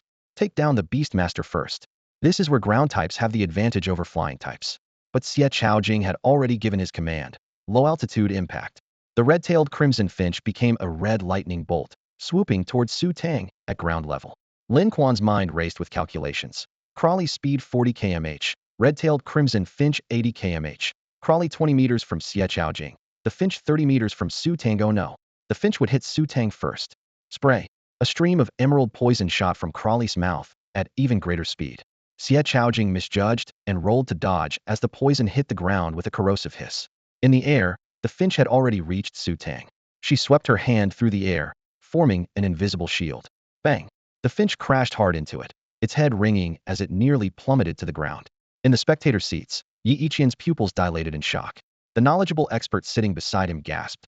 A defensive forbidden spell? Capture. Su Tang waved her small hand, and several beams of intense light burst into view. The blazing rays crisscrossed in midair, instantly weaving into a shimmering iron cage that trapped the red-tailed vermilion finch tightly. Xie Chaojing's pupils contracted sharply. That was the divine beast he had carefully raised since childhood. To preserve the bird's perfect form, he had invested twice as many spirit stones as others during the cultivation period. Now, before the bird could fully unleash its potential, it was trapped and unable to move. The vermilion finch flapped its wings frantically within the cage, its feathers sparking tiny flames, yet it didn't even have a chance to swallow a refined heart-strengthening pill. This is a forbidden spell? Lin Quan instinctively swallowed, staring at the light cage that appeared out of thin air. It can even transform into a beast cage? On the arena platform, several big shots gazed down at Su Tang with grave expressions. She doesn't really look like that big shot's relative. Whose granddaughter is she exactly? Dean Song, you don't know either? The dean of Sanxing Academy sat like an old monk in meditation, eyes tightly closed, motionless. The crowd exchanged bewildered glances. These Sanxing freshmen were too bizarre, including that big sister's younger brother. The burly man frowned and gestured toward the back. A slender youth immediately jumped out from under the eaves. Forbidden spells aren't something you can just use at will. I've only seen them 3 times in my life, and nearly lost my life each time, the youth muttered softly. Why don't we ask big sister, huh? Where is she? She went to find that sword blood. Boom. The ghost fire lizard charged like a steel bull, slamming into Xie Chaojing. The tremendous force struck his chest, sending him flying backward several steps. As soon as he hit the ground, he coughed repeatedly, and when he looked up, his chest bore deep, bloody scratches from the creature's front claws. I surrender. Xie Chaojing shouted through his agony. Quickly control your lizard, and give me back my red-tailed vermilion finch. Su Tang's lips curved into a mischievous smile. Give it back just because you ask? Let me play with it for a few days. He loved playing with birds. She hooked her slender finger, and the light cage actually dragged along with ethereal light, slowly following behind her as she moved toward the Sanqing camp. Brother Ning, she's so twisted, someone whispered. Ning Jinxia frowned in silence. He had originally thought Su Tang was just there to make up numbers, similar to Yi Xiaodai, at most bringing a third-tier ghost fire lizard for show. Who knew she could cast such a dazzling forbidden spell? Xie Chaojing gritted his teeth and tore off a piece of his robe hem, stumbling after her. Give it back to me. That vermilion finch was his lifeline. Without it, Xie Chaojing was no different from a useless fool. Su Tang pursed her lips impatiently. So annoying. It's just for a few days. Bunga cold gleam flashed.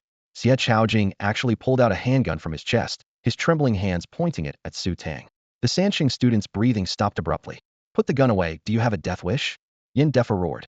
No matter how fast bullets were, they couldn't outpace the collective assault of everyone's divine beasts. If Xie Chaojing really fired, he wouldn't leave alive. Old Qian, Zhao Yufeng commanded.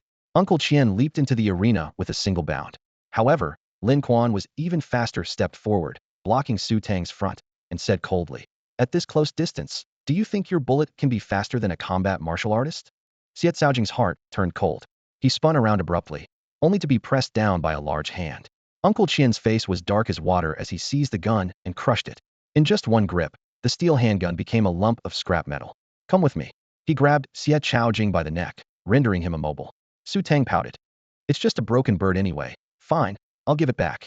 She lightly flicked her finger, and the light cage dissolved. The red-tailed vermilion finch quickly flew to Xie Chaojing's shoulder and perched there. It's all right now. I'll give you some treats when we get back. Lin Quan gently stroked the smooth feathers of his red-tailed finch, his voice as tender as if he were comforting a child. After soothing his beloved bird, he lowered his voice and cursed. That lunatic. If Uncle Qian hadn't arrived in time, I would have twisted his head off. Thinking back to the danger just moments ago, he still felt shaken the instant that bullet was fired. He had planned to rush forward and take down Xie Chaojing. On the other side of the stands, Zhang Dali quietly brandished a gleaming small knife and spoke to Tang Tang with deadly seriousness. I was ready to risk my life and rush up to stab his eyes out. TCH. The entire Chifu group's faces flushed red with embarrassment. Someone had actually pulled a gun at a pet battle tournament, and they had to rely on others to risk their lives. It was truly shameful. Their morale hit rock bottom. With the round of 16 concluded, only 3 from Chifu remained in the top 8, making a championship virtually impossible. Chu Tzu and Fu sighed helplessly. If we can just make it to the finals, we'll save face. Everyone, let's give it our all. Lin Quan studied the bracket for the upper half. His next match would be against Ning Jinxia.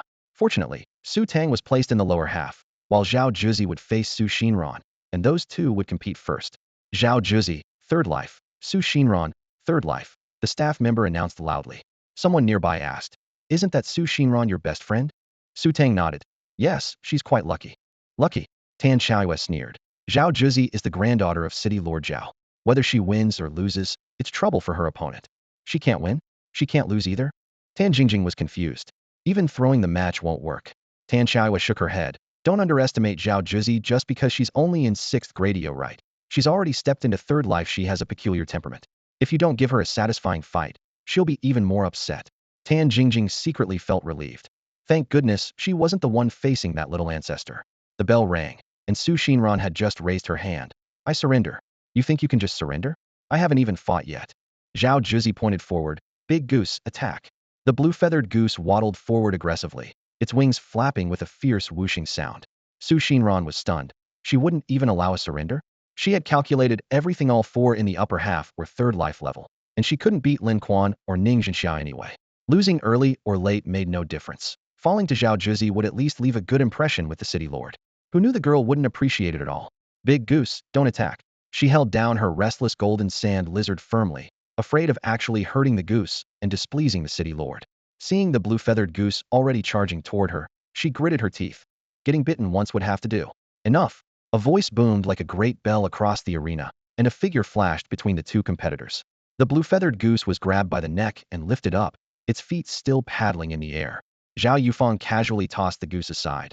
A surrender is sufficient. Continuing this fight is pointless.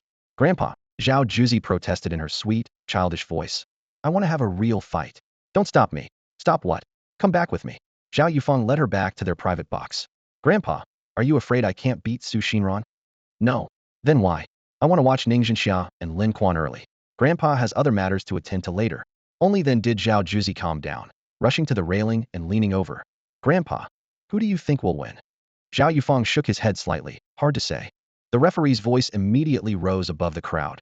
Third life Lin Quan. Third life Ning Zhenxia. Enter the arena. Ning Zhenxia looked up at Lin Quan, who was casually cleaning his ear, and said softly, "Finally, it's our turn." The two were undoubtedly the most watched rising stars of the Beast Battle tournament.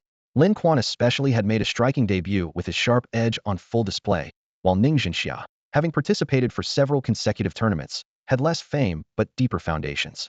In the audience stands, Lu Xunzi crossed her arms with a cold sneer. Let them fight each other. Best if they both get hurt badly. It'd be satisfying if one of them died. Lu Xunzi, don't be like that. You're talking like they're your ex-boyfriends. Zhao Duo chimed in with a playful grin. Zhao Duo, shut your mouth. Lu Xunzi's gaze turned icy. Zhao Duo scratched his head, unwilling to give up his teasing. That Ning Zhenxia is quite handsome though. Why don't you go get his number? Chat him up later? Shut the hell up. Nobody asked you to speak. Lu Xunzi's anger flared even more. At the center of the arena, Lin Quan gently released Feng Feng first. The plump, violent combat chicken flapped its wings as it landed, and within seconds was busily devouring 10 bottles of high-concentration nutrient solution laid out before it. Ning Zhenxia's eyelids twitched as he watched. What kind of divine beast was this? Ordinary divine beasts needed only 1 bottle every 2 days, but this one consumed over 10 bottles right upon appearing? And these premium nutrient solutions cost at least tens of thousands per bottle. Lin Quan crouched down and patted Feng Feng's back. Eat slowly, don't choke. He stood up and looked directly at Ning Zhenxia. Before Ning Zhenxia, behind him, and above his head, 3 massive shadows appeared in succession. 1. Ghost-faced snow lion. Type, feline. Level, 3rd tier 7-8 progress toward 4th tier divine beast. Mutation, no loyalty constraint. Combat power, 4088 combat skills. Mighty pounce, rapid frost formation. Combat adaptability, grassland bonus 180. Evolvable parts, fangs, limbs, ice attributes. Potential, 4th tier. Training sessions, 2. Ironback black bear. Type, Ursine. Level, 3rd tier 10 progress toward 4th tier divine beast. Mutation, no loyalty constraint. Combat power, 6088 combat skills. Frenzied swipe, gravity crush. Combat adaptability, forest bonus 180. Evolvable parts, limbs. Potential, 4th tier. Training sessions, 2. Flame Thunderbird. Type, Avian. Level, 3rd tier 14 progress toward 4th tier divine beast. Mutation, no loyalty constraint. Combat power, 3088 combat skills. Phantom clone, lightning rush. Combat adaptability, aerial bonus 180. Evolvable parts, wings, beak, fire attributes. Potential, 5th tier. Training sessions, 2. Ice and fire dual attributes, plus illusion abilities. Almost got land, sea, and air covered. Someone in the audience gasped. And they're all 3rd tier divine beasts. Ning Zhenxia really is a genius that Sanqing Academy is focusing on cultivating, another added. 3rd tier beast tamers can only bring 3 at most, and he's brought the full limit. I suspect he might even have 4th tier divine beasts. Not quite, but twice-trained 3rd tier divine beasts have combat power rivaling 4th tier ones. Can Lin Quan win with just that one violent combat chicken? Feng Feng swallowed the last drop of nutrient solution and ruffled its feathers. Just as Lin Quan opened his mouth to speak, Ning Zhenxia spoke first, his voice resonating like a bell. You and I have no personal grudges, and we're both students of Sanqing Academy. I wouldn't mind letting you off easy, but you're too arrogant, showing no respect for your senior. Lin Quan raised an eyebrow. Are you talking about Tan Jingjing? Senior Jingjing? I'll give her up to you. You want to get back together? That's great, I am happy to help. What the hell? Ning Zhenxia's eyebrows shot up as he exploded on the spot. Help us get together? Bullshit. Lu Xunzi shook her head as if having an epiphany. Did you hear that? Men creatures who think with their lower half, easily bewitched by women. Not necessarily. Zhao Duo leaned forward, patting his chest proudly. I don't fall for tricks that easily. I know Tan Jingjing, one of Sanqing Academy's 4 notorious party girls, naturally promiscuous. Lu Xunzi gave him a cold shove, pushing him aside. You seem to know everything, don't you? A gentleman doesn't steal what others cherish. Lin Quan continued his pompous speech, claiming that his conflict with Senior Jingjing was all just a misunderstanding. Standing in the center of the pet battle arena, he wore a smirk that wasn't quite a smile, his voice loud enough for everyone to hear clearly. She was used by Yi Xiaobao.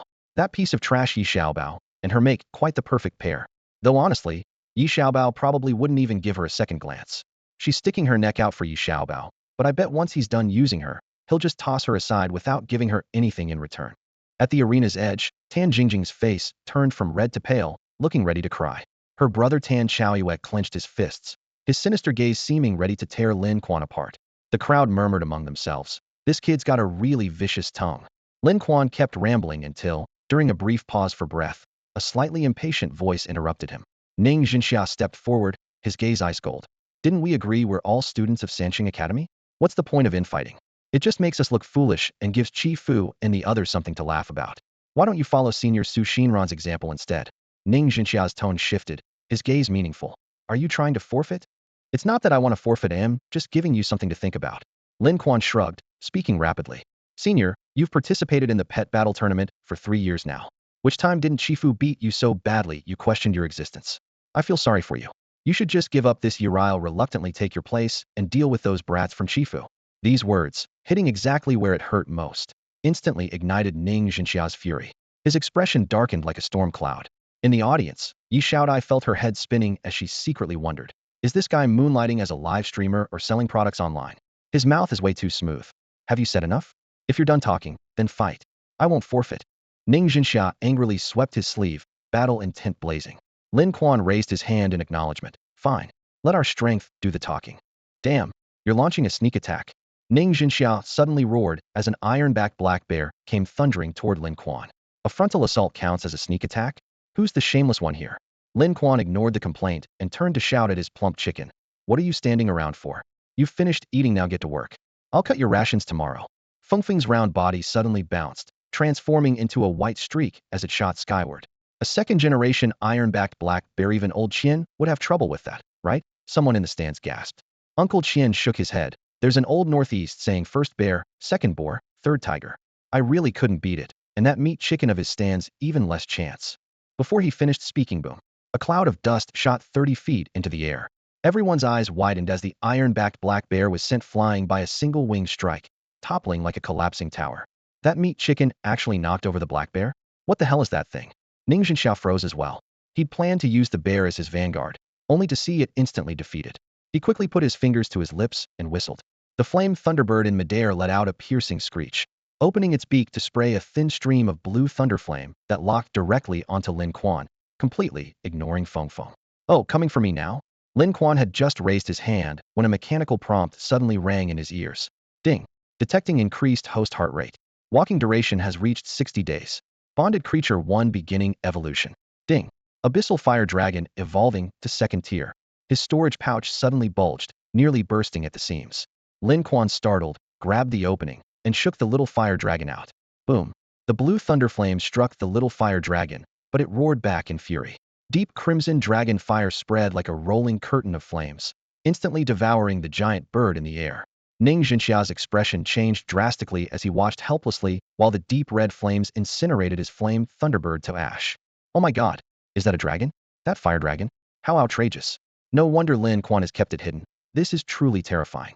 Its body is a full 10 meters long, with a wingspan that exceeds 10 meters, casting a shadow over everything beneath it.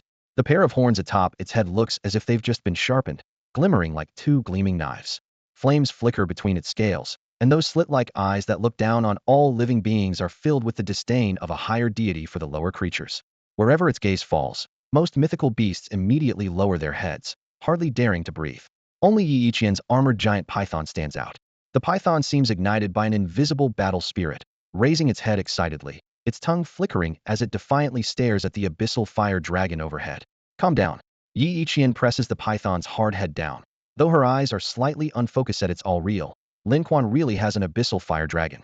Judging by its size, has it evolved to the 5th tier? No. How could Lin Quan have contracted a 5th tier divine beast? The director of the Cultivation Institute, rarely showing such emotion, gasps in astonishment. I've never personally cultivated a dragon. If I had my hands on it, it would definitely become the strongest divine beast in the south. Meanwhile, Zhao Zhizi's eyes sparkle as she pushes against Zhao Yofeng's leg. Grandpa, that dragon looks so majestic. I want it. Well, that's someone else's property. Zhao Yufeng replies with a wry smile. Can't we just take it? That wouldn't be good. Old Bai is also quietly discussing with his granddaughter. Dragons are the rarest divine beasts, the royalty of divine beasts. Even in the capital, we might not see one. Today has truly opened our eyes. In the crowd, someone recalls a beast tied from a few days ago. Lin Quan really did well. Was he the one who took down the frost behemoth that day? It should be him. But no one connects this dragon to that day. This one is clearly larger and more ferocious.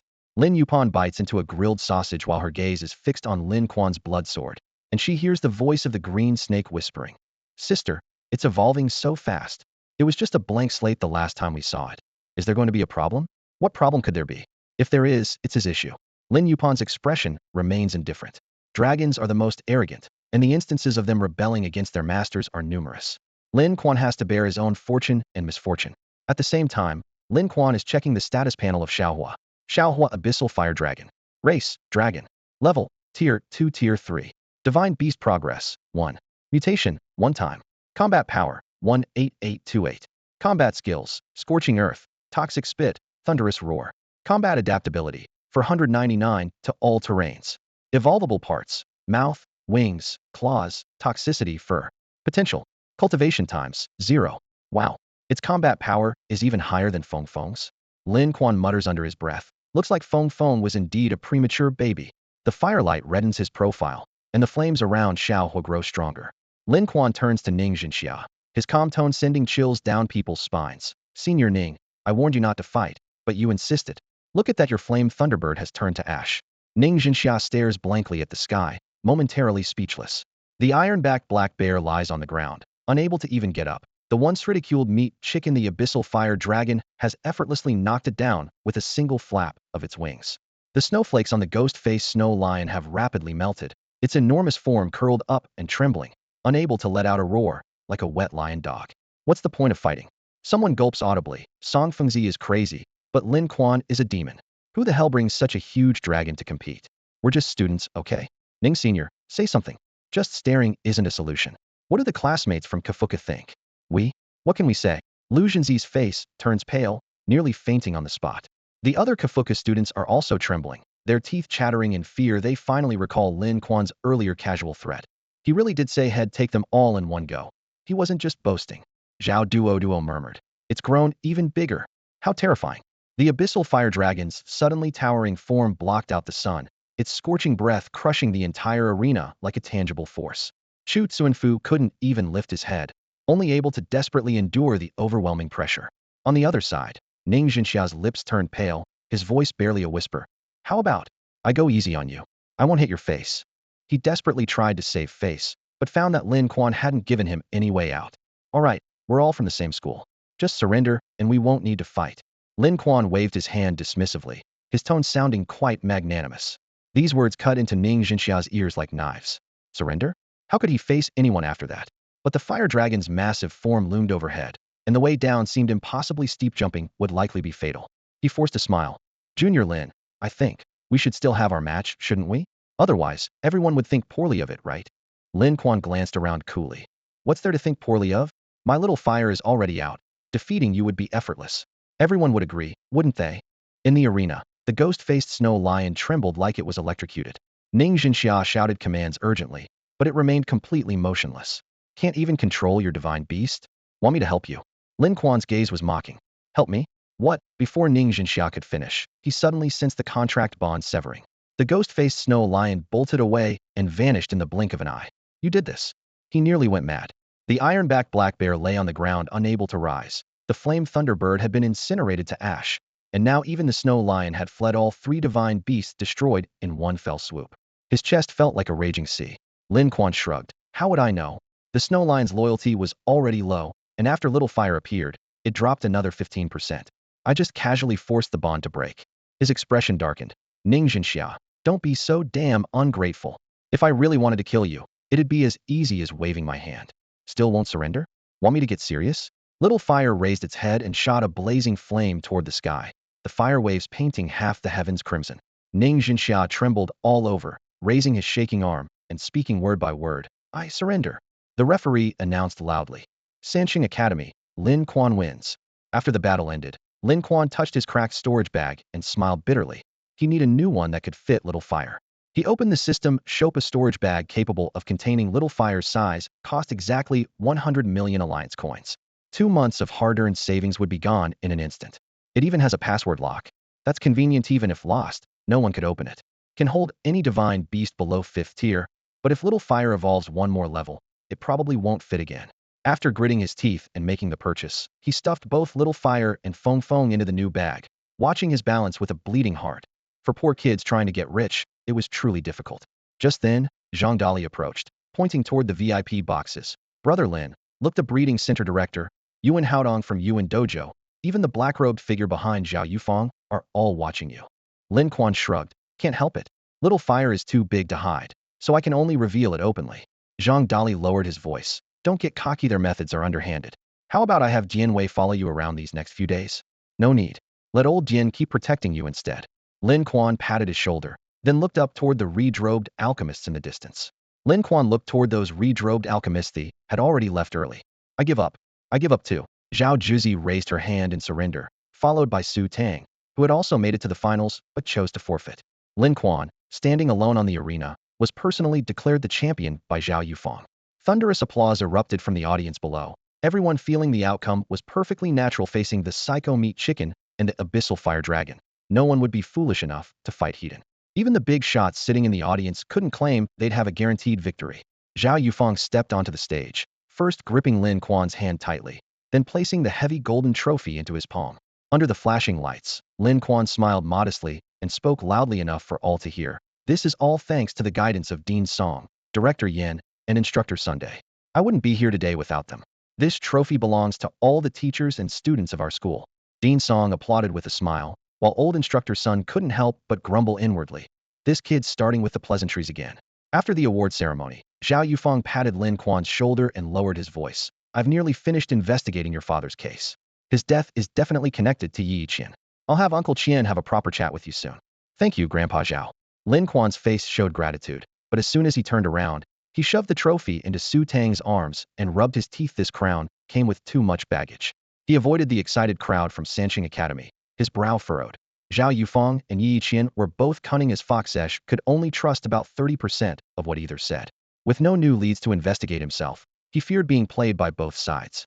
Who's there? A sudden whoosh of wind by his ear. From behind and to the side, a cold sword gleam sliced through the air. If Lin Quan hadn't dodged quickly, that blade would have carved a clean hole straight through him.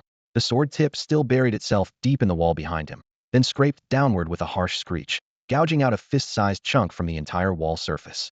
The sword wielder closed in, maintaining a distance of less than 10 feet. Lin Quan tried to create more space, but found his opponent's movement technique too mysterious to shake off. Such terrifying combat skills. Third tier? Or a fourth-tier combat master? The person's voice was hoarse. Don't blame me for coming after you, I'm just doing a job. Boss Ye's wife wants me to kill you first, then bring Yi Xiaodai back to the Yi family. Lin Quan's heart chilled. That venomous woman had finally made her move. She'd been quiet for so long that he thought she'd given up, but apparently she could never forget what happened with Yi Xiaodia's mother all those years ago. As for himself, with Yi Xiaobao's recent incident, she probably blamed him for that too. Where did you pick up this job? Did Su Qinghua contact you directly? The bounty board at Golden Lamp Bar. Whoosh. The sword light struck again, eerie and swift. Though Lin Quan's body had been enhanced by the system, his close combat skills were practically non-existent. He could handle beast tamers with surprise attacks and tricks, but facing a true melee expert, his weaknesses were instantly exposed. He barely dodged to the side, but still got slashed by the blade across his left arm, from shoulder to wrist. Blood dripped from his fingertips to the ground.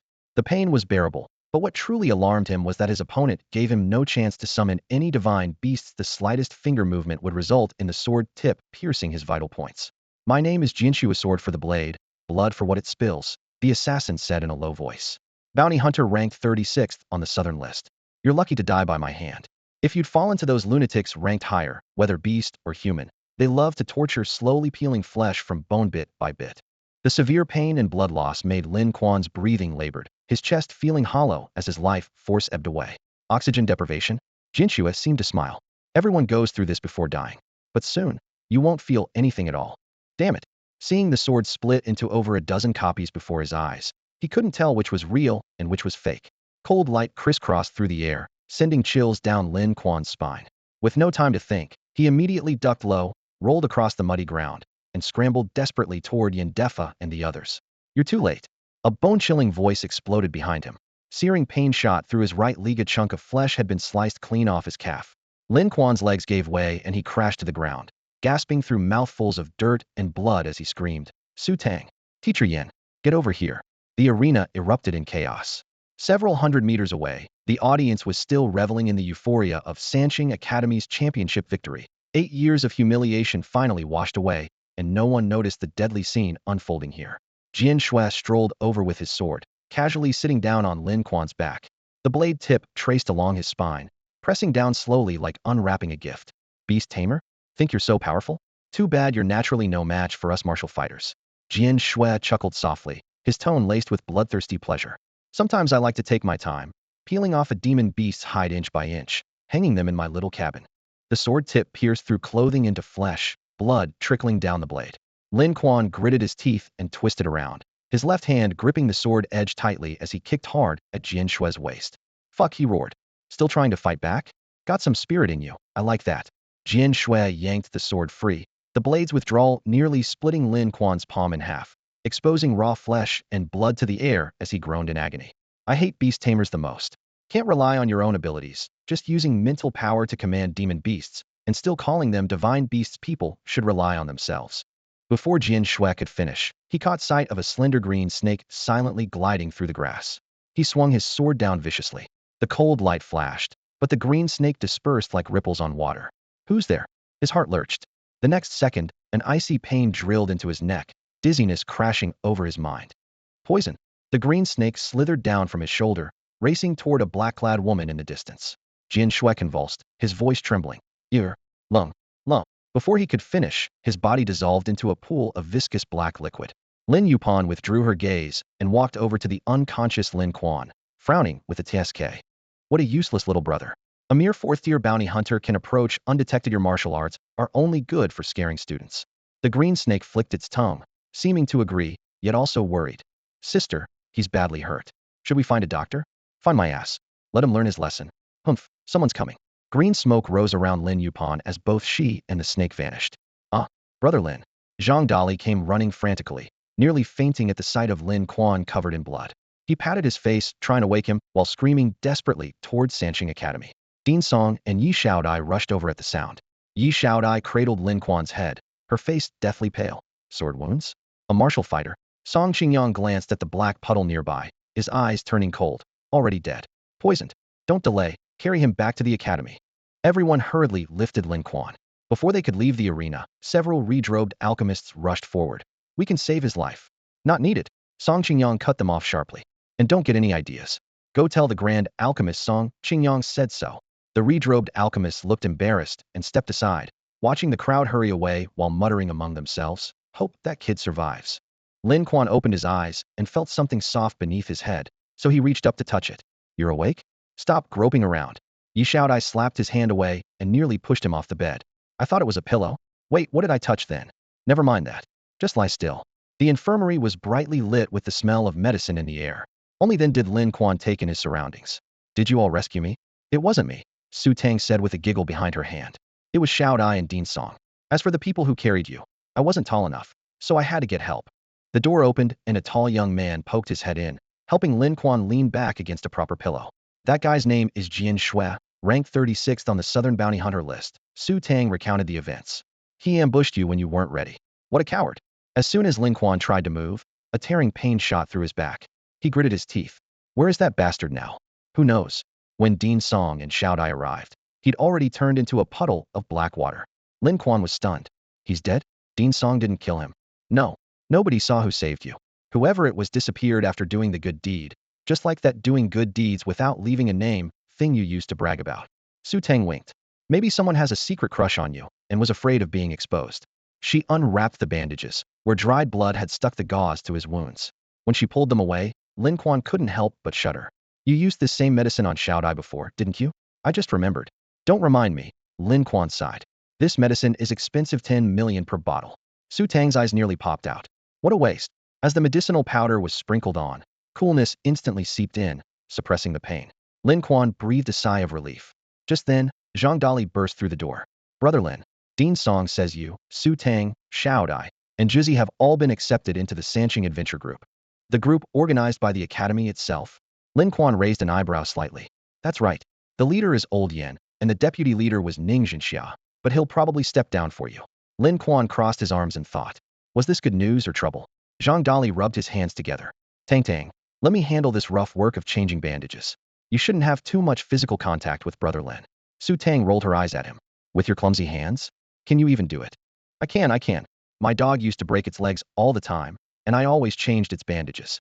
Before he could finish, Lin Quan kicked him over. Do I look like a dog to you? Zhang Dali scrambled up with an apologetic smile. Of course not.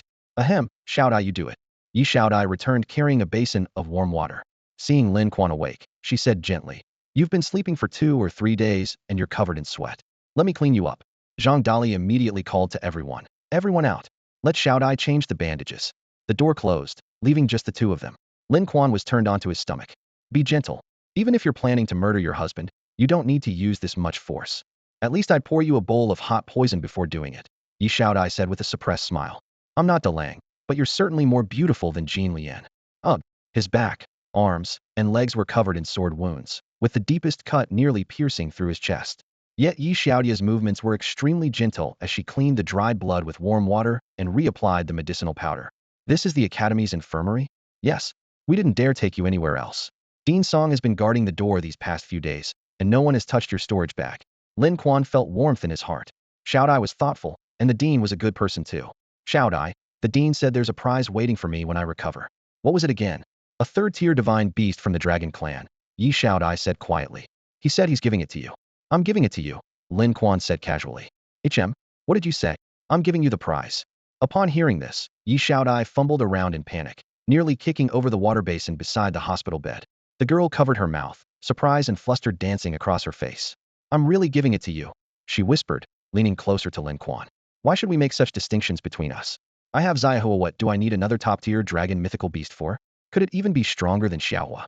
Despite her words, she was still calculating in her mind. That was a mythical beast after all, and even if sold, it could fetch 100 or 200 million. At this thought, she suddenly hugged Lin Quan and planted a quick kiss on his cheek with a pop. Then her face instantly turned red as she raised her finger in warning. Don't get any funny ideas. Lin Quan leaned against the headboard, the corners of his mouth turning up. My heart is as still as water, untroubled by ancient waves. You can't tempt me. After his teasing, he reached out to close the medicine box. Let's go home once we've changed the dressing. The infirmary reeked of pungent disinfectant, and people outside were peering in through the glass with suggestive looks. Yi Xiaodai couldn't stand it any longer and hurriedly pushed Lin Quan outside.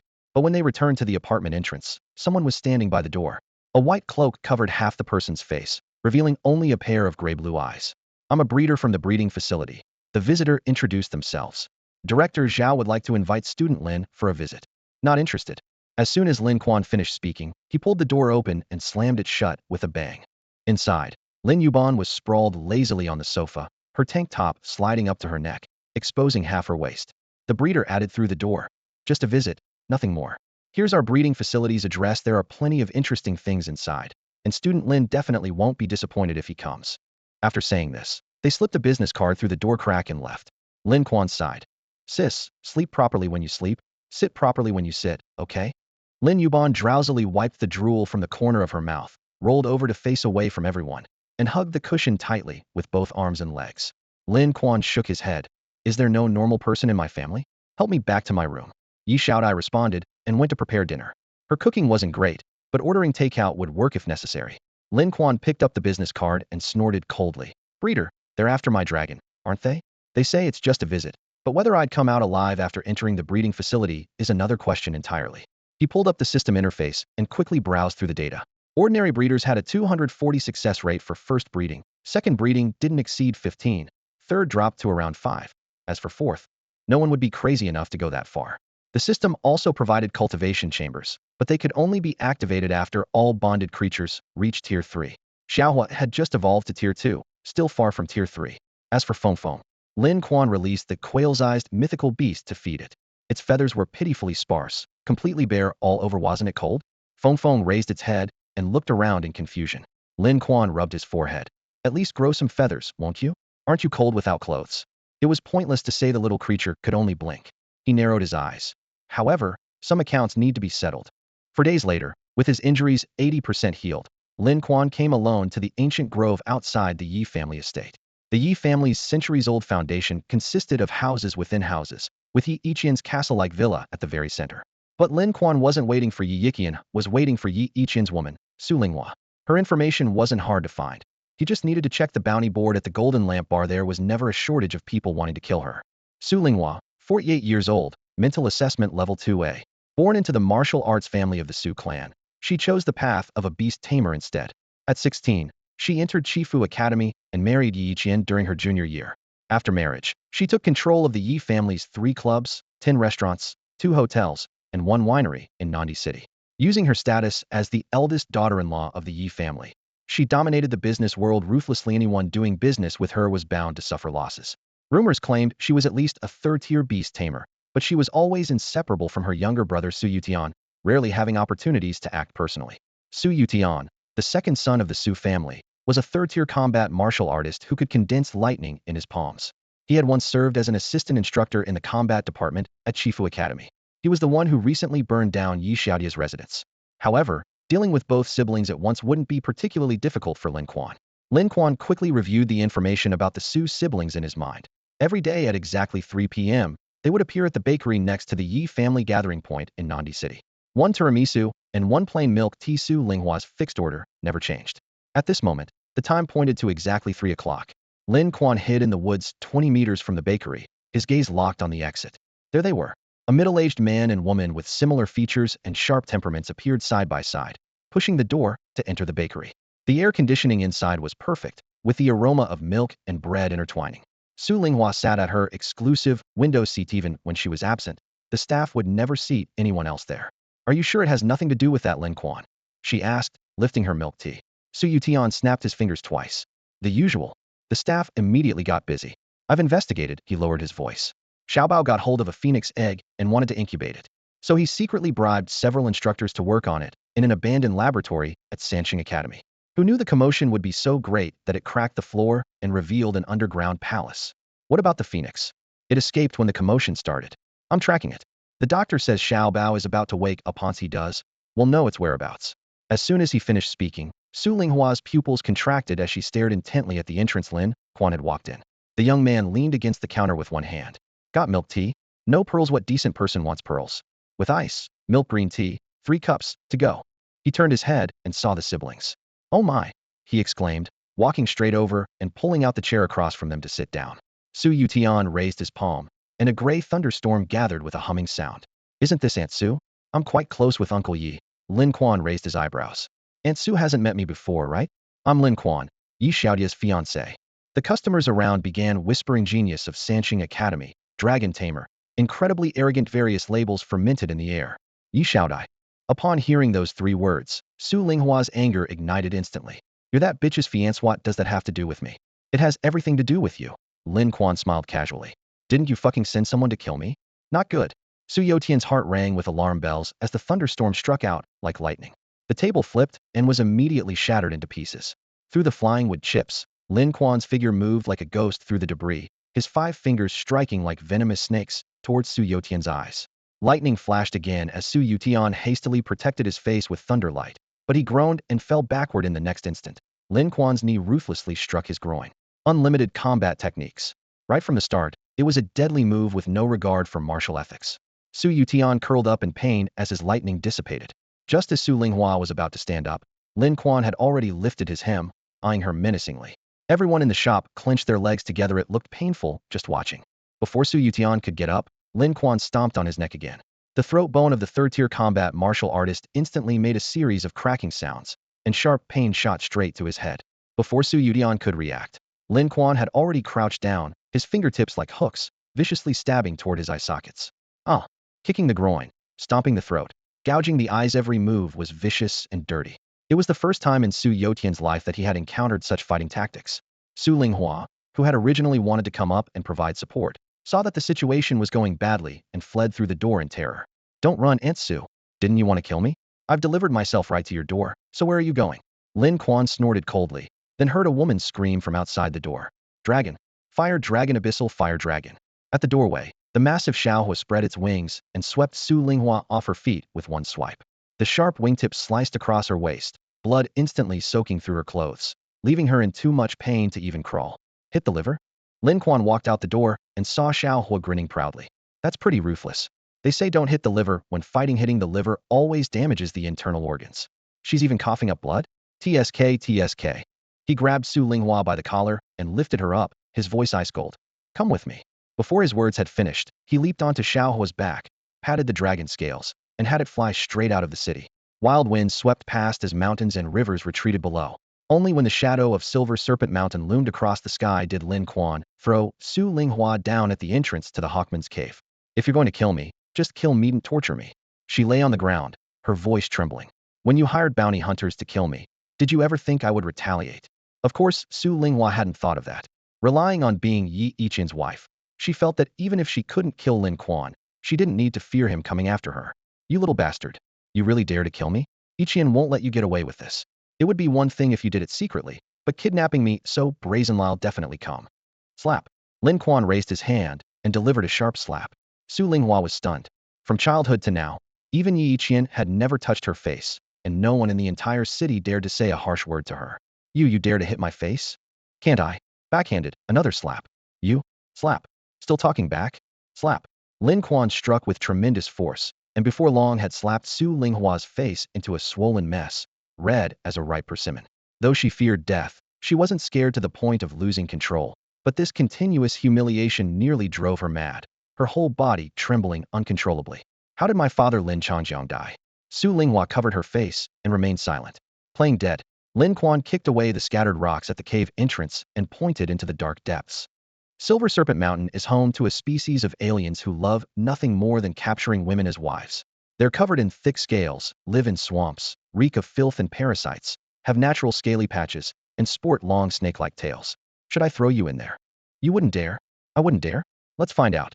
Lin Quan dragged her to the edge of the cave and reminded her coldly. You burned down Xiao Dai's home and hired people to kill me. What would you do if you were in my position? The more Su Linghua thought about it, the more frightened she became, her face alternating between pale and flushed. Last chance, tell me the truth, and I'll send you back to Yi Qian. She didn't believe Lin Quan, but thinking of those aliens made every hair on her body stand on end, and any hope of luck vanished from her heart. You want to know about Lin Changjiang's death, right? Fine, I'll tell you. Zhao Yufeng. He triggered the beast tied to deal with Yi Qian, and my father's death was also because of him? That's rotten to the core. Shock and rage surged through Lin Quan's heart, but reason quickly suppressed these emotions. A ninth-tier beast master that was in existence spanning 3 major ranks. Like martial artists, beast masters were divided into major tiers every 3 levels, with nearly a tenfold difference in combat power between the 4th and 3rd tiers. The 9th tier was utterly beyond reach. Dealing with Zhao Yufeng would be no easy task, a realization that made Lin Quan's temples throb with pain. Su Linghua dangled in his grip, her face deathly pale, yet she still managed to speak through gritted teeth.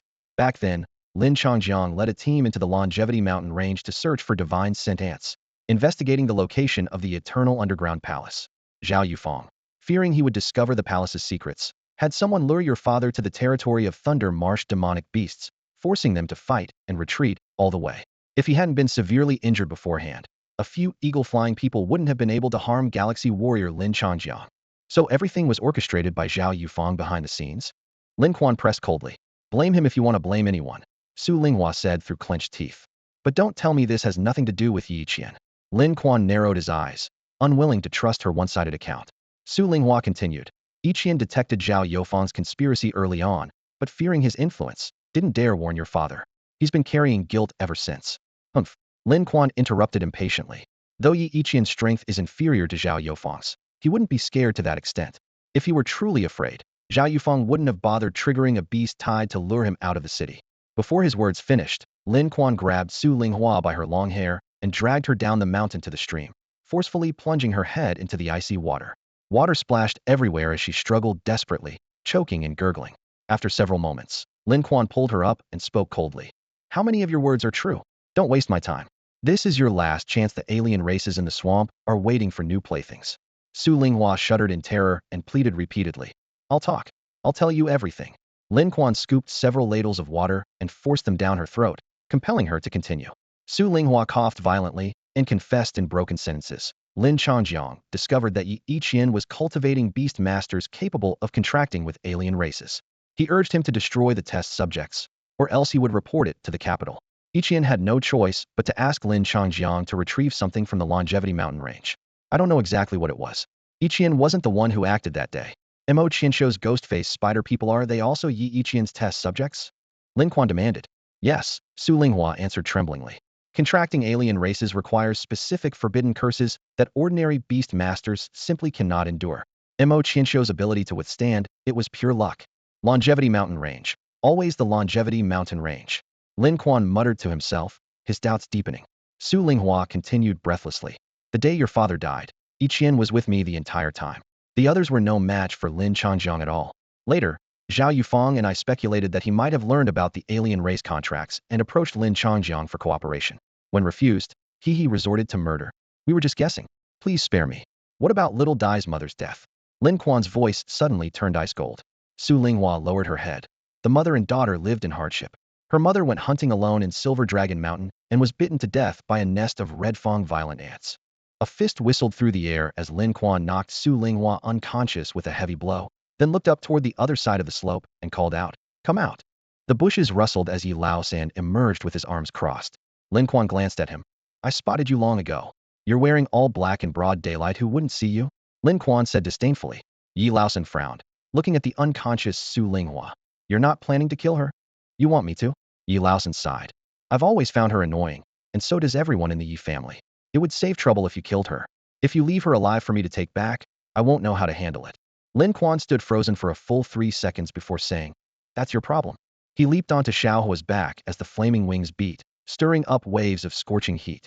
Yi Laosan looked up at the fading silhouette, scheming to himself.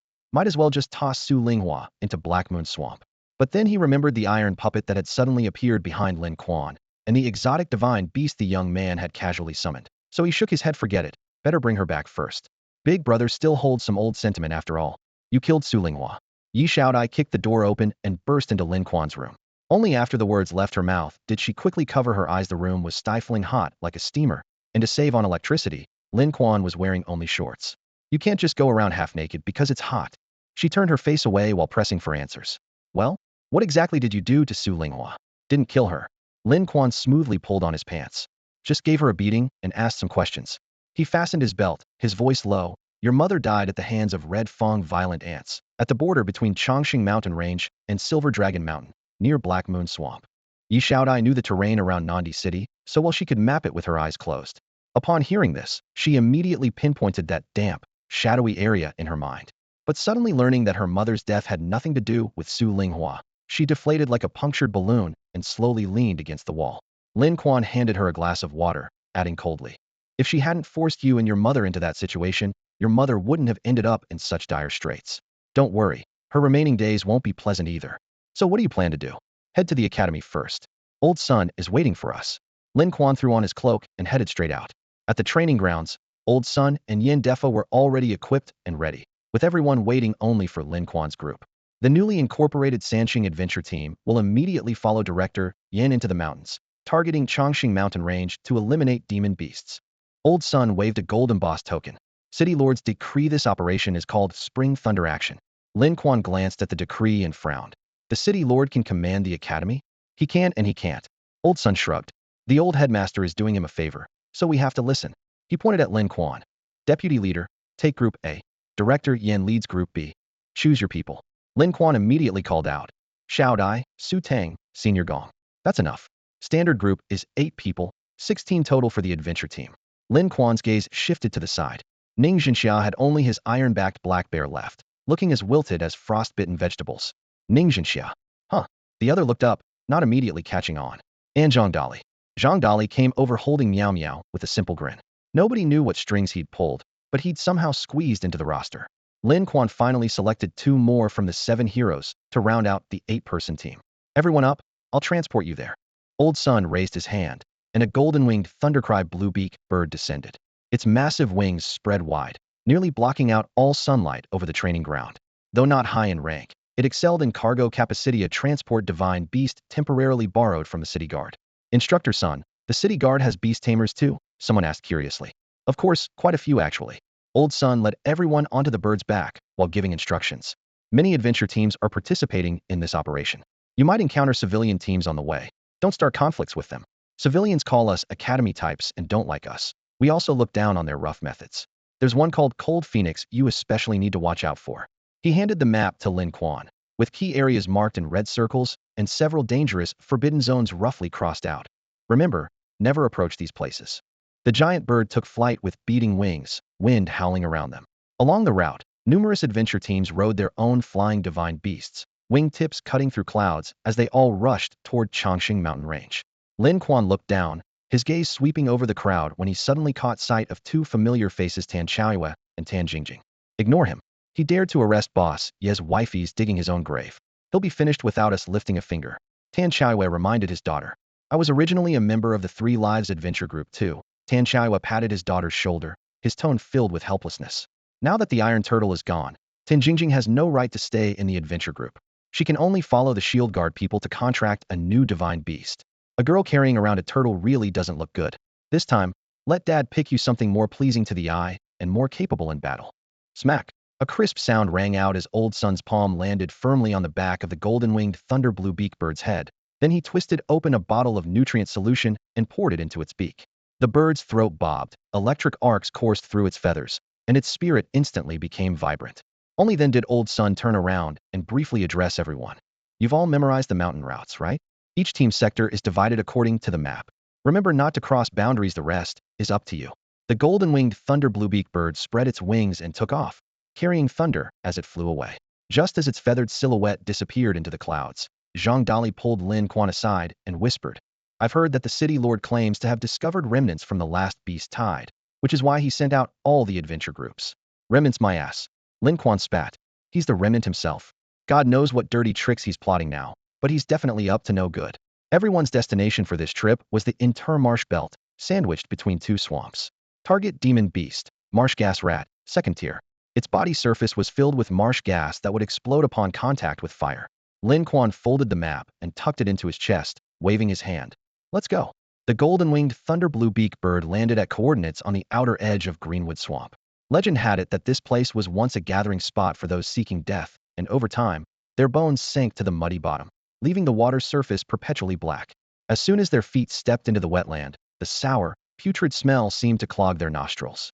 So stinky. Su Tang wrinkled her nose and waved her hand to fan the air, but the more she fanned, the stronger the smell became. Marsh gas? Someone guessed. No, marsh gas doesn't smell like this. Who was it? Before finishing the sentence, Su Shinran's face turned red as she weakly raised her hand.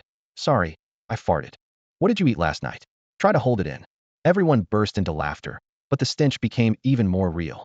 Everyone stepped on dead wood half submerged in water, crossing through Greenwood Swamp to reach the Intermarsh Belt. Looking up, they saw crows clustered in the treetops, cawing harshly. Where did all these crows come from? The Longevity Mountain Range is full of demon beasts. Aren't they afraid of being eaten? Who knows? Lin Quan raised his hand, signaling everyone to release their contracted beasts. The flowing gold salamander, ironback black bear, pink six-eared cat, red-furred lop-eared rabbit, ghost fire lizard, diamond long-tusked tiger, three-headed greenied leopard, and finally the bouncing meat chicken Fong Fong appeared one by one. Fong Fong shook its crest, and the dazzling firelight scared the other demon beasts into retreating repeatedly. Spread out and search. Marsh gas rats like to dig holes under trees. Lin Quan shouted the order. Afterward, he and Yi Xiaodai took out the test strips Old Sun had given them along the swamp's edge and dipped them into the muddy water. The test strips instantly turned red and showed 2 lines. No way. Yi Xiaodai's eyes widened. Old Sun said 1 line means no demon energy, 2 lines means second tier, 3 lines means third tier. Lin Quan was explaining when he suddenly felt a shadow sweep over them. Instinctively leaping backward, he grabbed Yi Xiaodai along with him. Splash! The gaping maw bit at empty air, splashing muddy water everywhere. Mud Swamp Giant Tooth Fish. Type, Fish. Level, 3rd tier. Combat Power, 1328. Skills, Giant Mouth Head Bite, Rapid Swimming. Combat Adaptation, Aquatic Enhancement 99. Potential, none. That scared me to death. Yi Xiaodai was still shaken. Good thing it can't get on shore. The Mud Swamp Giant Tooth Fish thrashed its tail fin wildly, unwillingly turning back in the water. Its nearly 2-meter-long body churned, stirring up large splashes. The swamp was obviously not all silt. There must be deep pools beneath the surface for it to lurk in. But what exactly did such a massive creature feed on in this stagnant water? The corpses of those who committed suicide in the Aomori swamp legend? What's that? Yi Xiaodai raised her hand, pointing toward the murky water surface. Several iron badges floated leisurely, their dragon claw patterns particularly striking. They were the badges of the Dragon Claw Adventure Group that had been missing for years. She gasped. They disappeared years ago. How could they have died here? Everyone gathered around, discussing the scene before them. Yi Xiaodai recalled. The Iron Badge Adventure Group had beast tamers above 3rd rank back then. The Aomori Swamp was assigned to our Three Lives Adventure Group precisely because there were no demonic beasts above 3rd rank in the area. Zhang Datu, holding his cat, speculated. Could they have been chased here and fallen into the swamp? Lin Quan shook his head. beast tamers couldn't climb out? They also had combat martial artists with them. A third-rank combat martial artist could explode a swamp giant-tooth fish's head with one punch. Zhang Dali interjected.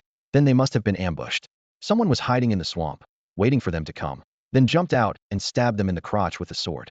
His words made Lin Quan feel a chill below. Damn, that's too extreme. What do you think, Brother Lin? Let's fish out the badges first. Lin Quan broke off a dead branch, used it to pull the badges to shore, then picked them up himself. 7 badges, while a group usually had 8 people. Internal strife? One person killed the other 7. Zhang Dali scoffed. Are you brain dead? With similar strength, how could they kill each other? If the gap was too large, why bother fighting here? On the other side, Ning Zhenxia turned to look at them. Su Xinran asked quietly, do they annoy you? After being beaten up by Lin Quan, Ning Zhenxia couldn't hold his head up at school and was often mocked. He said quietly, no, he's the deputy leader. We have to listen to him. Su Xinran nodded coldly. Good. Otherwise, you shouldn't have come today. Ning Zhenxia grunted sullenly. Previously, Su Xinran never dared to raise her head when she saw him, but now she was acting arrogant toward him. Swamp gas rat. Wu Mingyang suddenly shouted a warning. A large head wrapped in gray-white swamp gas emerged from a hole, larger than a medium-sized dog. Smash it to death. Ning Zhenxiao roared angrily, calling out, iron-backed black bear, as he brought his fists together and slammed down hard. The swamp gas rat was instantly crushed into pulp, as if he had vented all his resentment in that single strike. Foul-smelling blood splattered onto Su Xinran's pants. She frowned and walked to the swamp's edge to wash it off.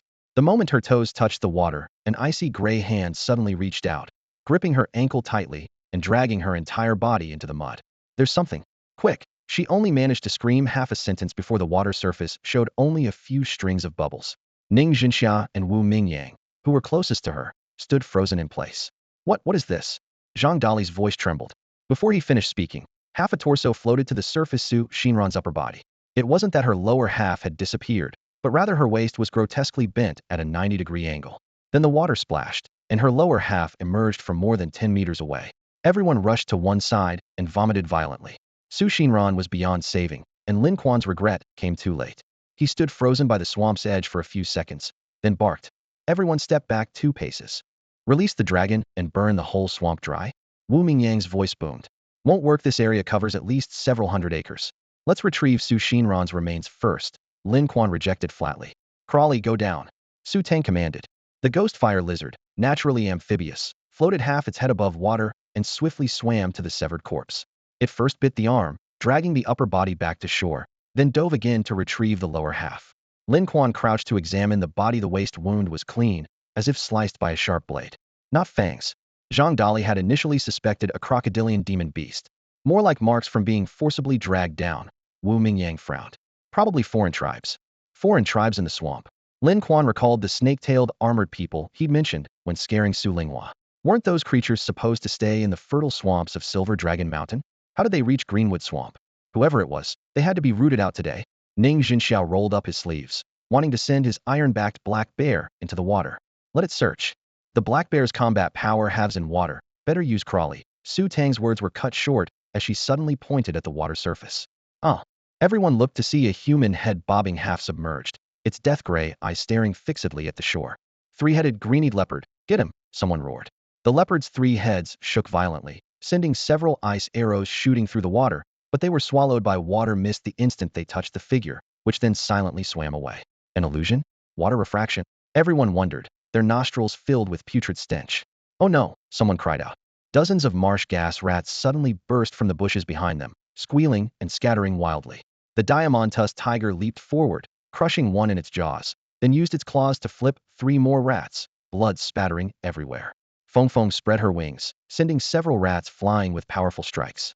A hong rolled skyward, raining down thousands of needle-like projectiles that instantly pierced through dozens of rats.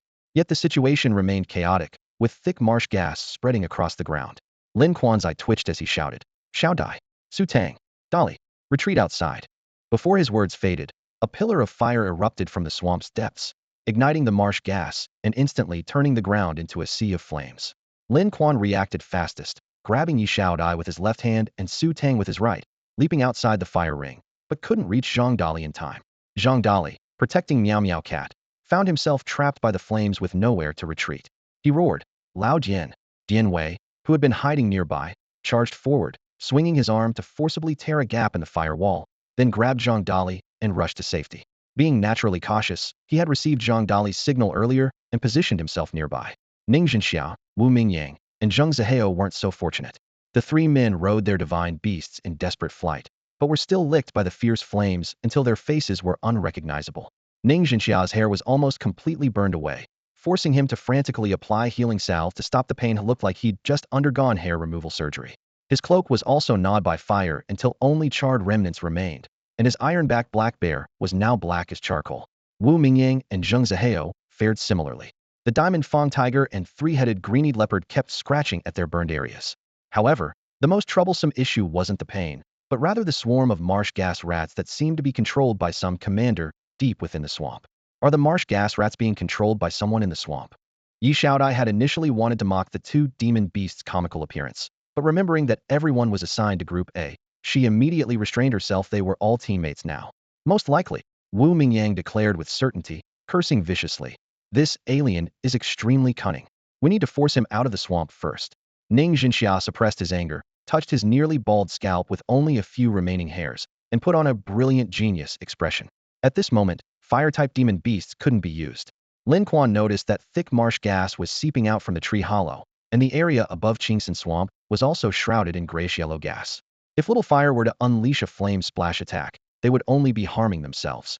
The longer they delayed, the closer the marsh gas crept, and danger was imminent.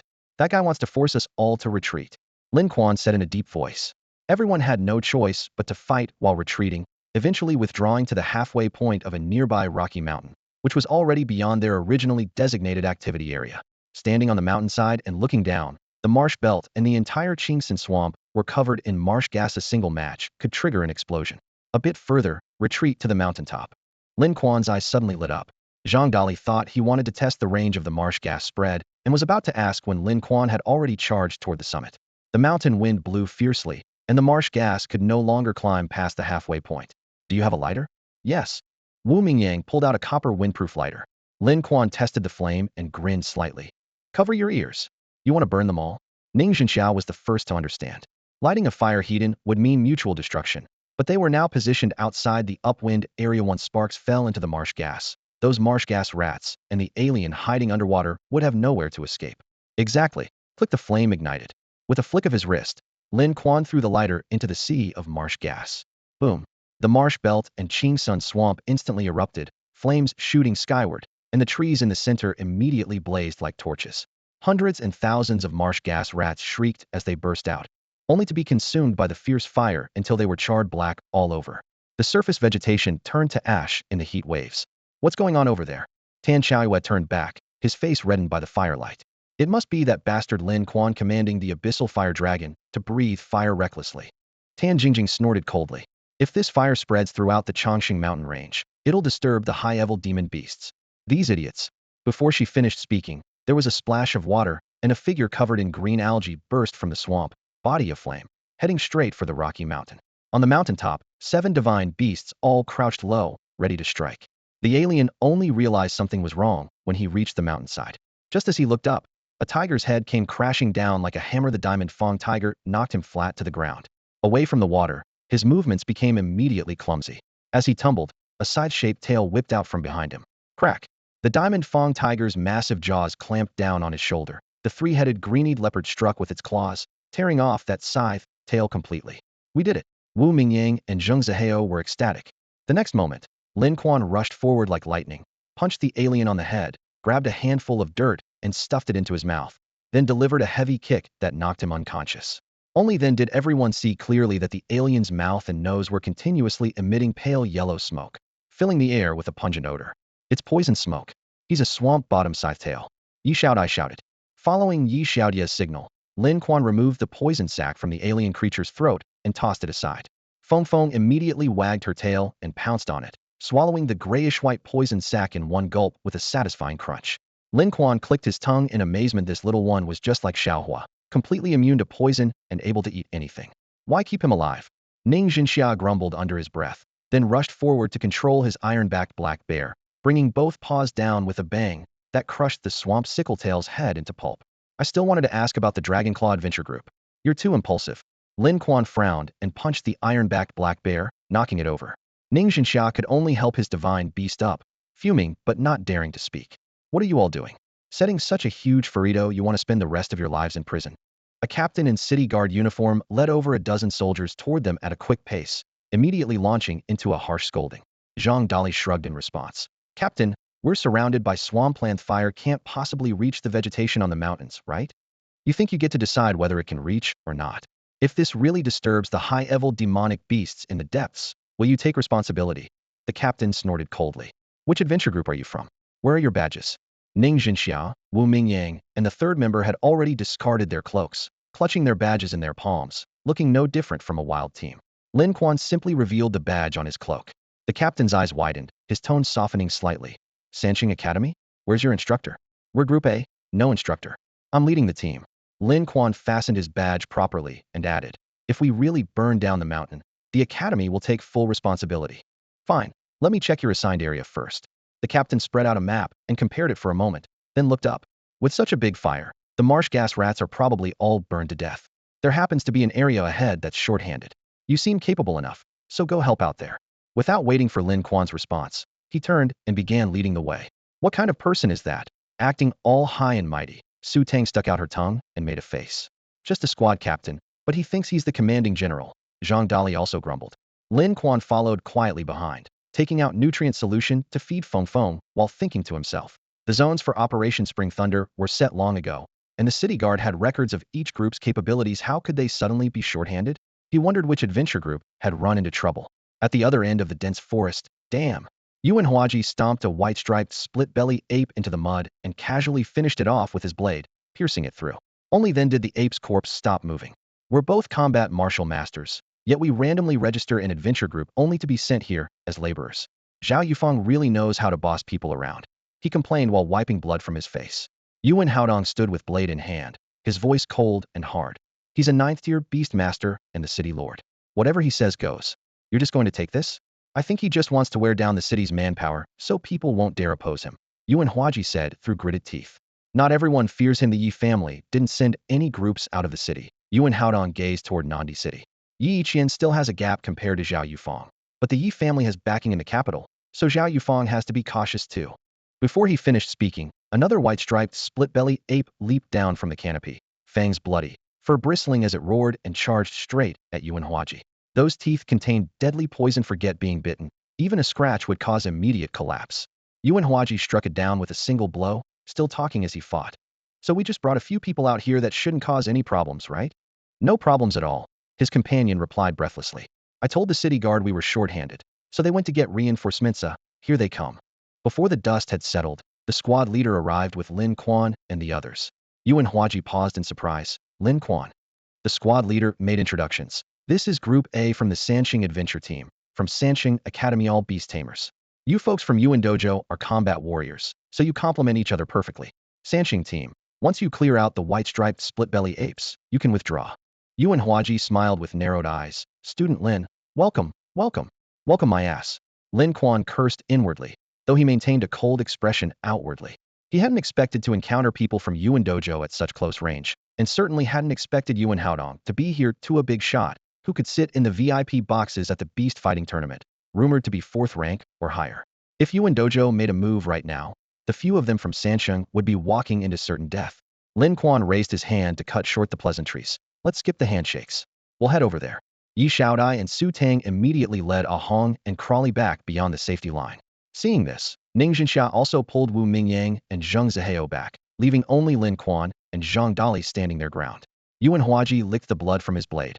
I saw the beast fighting tournament too. You think those fancy moves of yours can compete with combat warriors? Yuan Haodong. Keep your junior in line, don't let him die without knowing how.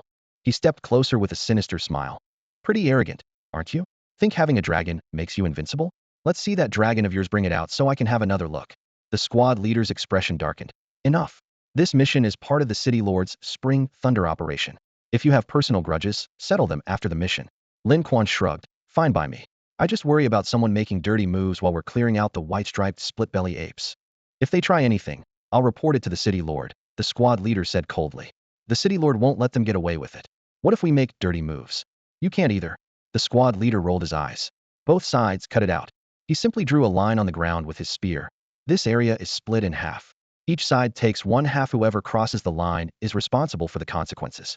As soon as the teams spread out, Wu Mingyang couldn't help but whisper, Lin Quan, when did you offend them? The way they're glaring at us, it's like they want to eat us alive. Lin Quan sighed. I just got into Sanxing Academy. Who could I have offended? They're just jealous of me. They came looking for a fight before, I knocked down 2 of them, and they've held a grudge ever since. He would never mention what happened during the beast tide. Zhang Dali nodded toward the Yuan side. It's not just the dojo people. The city guard are pretty shady too. Everyone looked over. A white-striped split-belly ape that Yuan Huaji had struck down was being dragged away by the city guard. Damn, they're looting corpses? We're working for free. That's right, these guys are crooked as hell. Before they'd finished speaking, a white-striped split-belly ape burst from the rubble and bit down on the diamond saber-toothed tiger's foreleg. The tiger roared and swatted it away, but immediately collapsed from the toxin, foaming at the mouth and convulsing violently. Lin Quan fed it an antidote pill. Wu Mingyang paced anxiously nearby like an ant on a hot pan. This was his only divine beast, and if it died, everything would be over. Don't worry, the antidote pill can neutralize 100 poisons. If that doesn't work, I'll have Feng Feng suck out the poison, Lin Quan reassured him. That chicken? It's not afraid of poison. Wu Mingyang asked skeptically. Lin Quan pointed to the dead demon beast corpse not far away. White-striped split-belly ape. Type, primate. Level, 2nd tier. Combat power, 828. Combat skills, venomous fangs. Combat adaptability. Mountain terrain bonus 99. Potential, none. How could Yuan Haodong fail to kill such a 2nd-tier demon beast? Moreover, although the terrain of interspersed rocky mountains and forests was complex, Yuan Dojo had 6 people on their side, including Yuan Huaji, who appeared quite formidable. Hey, leave that for me, Zhang Dali shouted at the city guard soldiers who were trying to carry away the white-striped split-belly ape. The soldier, as if anticipating his words, replied, We're responsible for clearing the battlefield. After counting all the demon beasts, we'll give you half. Well, all right then, Zhang Dali scratched his head, muttering to himself. The city lord isn't that greedy, is he? But who knows if they'll pay market price or something else. Lin Quan bent down to examine the ape's corpse carefully. Its belly looked like it had been sliced open with a knife, and white patterns spiraled around its fur, hence the name. The forest area has been assigned to us. The white-striped split-belly apes mostly live inside, Yi Shaodai said with familiarity. This area is about 100 acres. At most, there could be several hundred, maybe even over 1,000. Let's burn it down, Brother Lin. Burning would be convenient, but wouldn't the city guards curse us out? Besides, it's getting dark. Lin Quan looked toward the forest where the light was already dim. He worried that Yuan Haodong might pull some tricks after dark. Let's charge in and kill a batch first, then come out and camp by the mountain. I'll use the soul technique from the 8 beast mastery arts to maintain a 100-meter perimeter watch. The soul technique relied on a beast master's powerful mental strength to create an invisible protective net that would immediately alert them to any disturbance. The stronger the mental power, the better the effect. The closer the distance, the more sensitive the detection.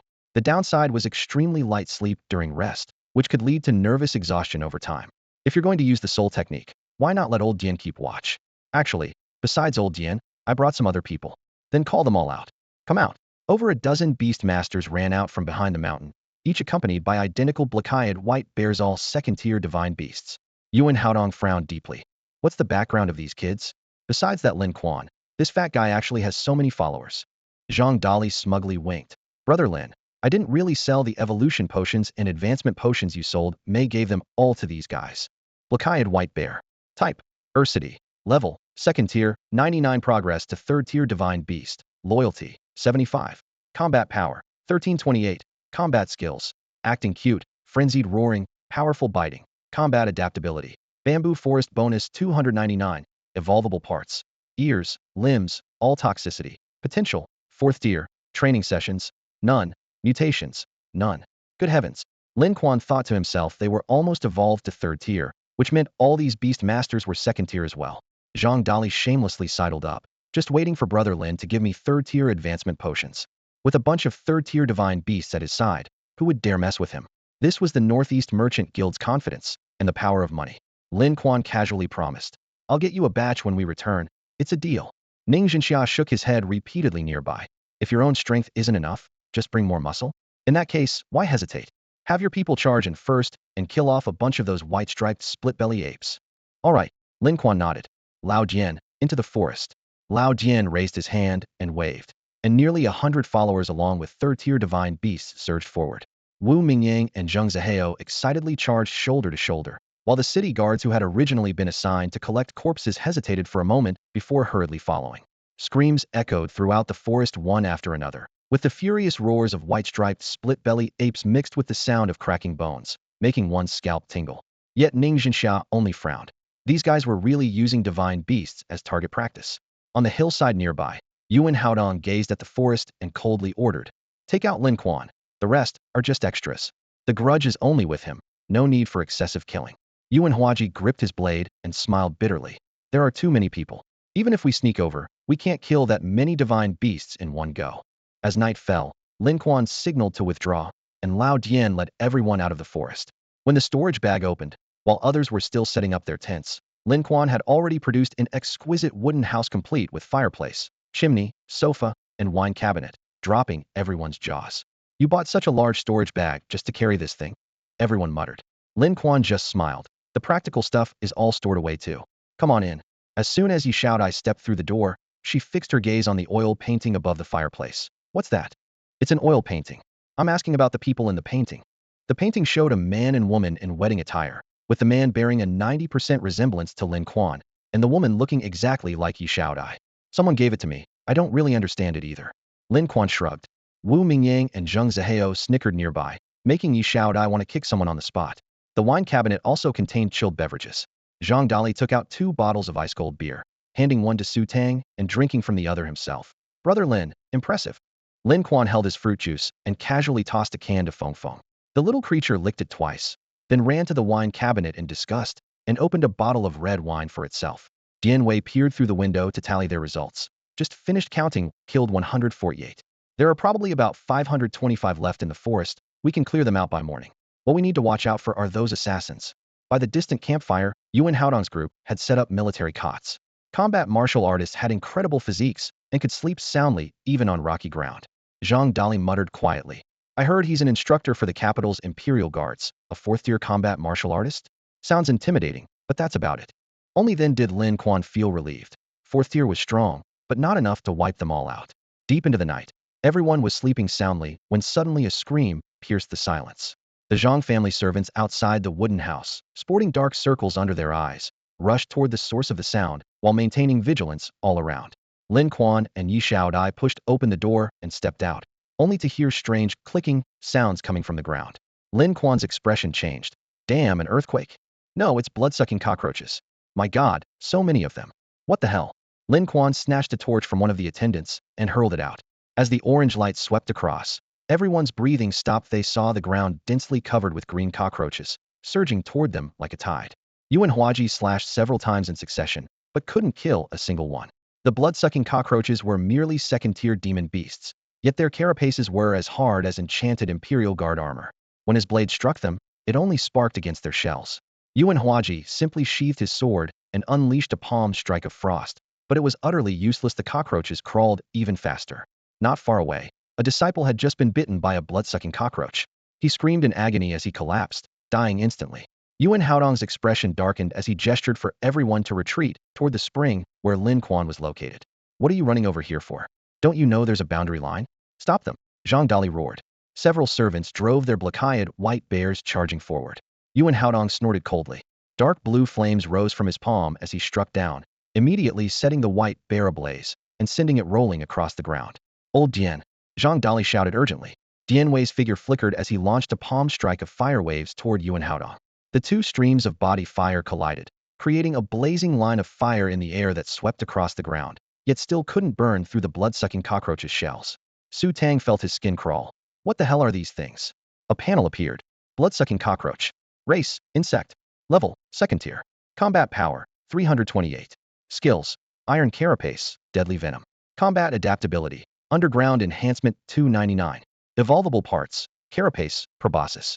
Mutation 1. Lin Quan's pupils contracted sharply. These were actually mutated demon beasts. "Feng Feng," he shouted. The fire phoenix swooped out, flinging hundreds of blood-sucking cockroaches with one wing beat, yet still couldn't kill them directly. Worse still, the scattered cockroaches spread their thin wings and circled in midair.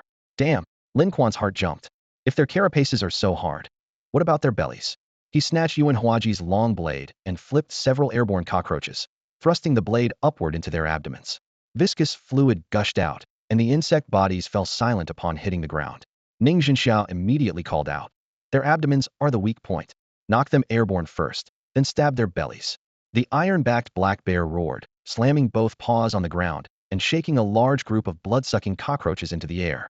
The diamond-tusked tiger raised its claws, tearing open the abdomens of the airborne cockroaches. Papapa followed suit, flipping the swarm with one claw and shredding their bellies to pieces with another. The insect tide's assault was temporarily halted, but their numbers remained overwhelming. In a flash of inspiration, Lin Quan thought of Ahong. He took the big-eared red rabbit from Yi Xiaodia's arms, lifted it by the ears, and whispered a few words. Ahong listened with chattering front teeth, its three-part mouth grinning so wide it couldn't close. Little fire. Lin Quan shouted again. Boom.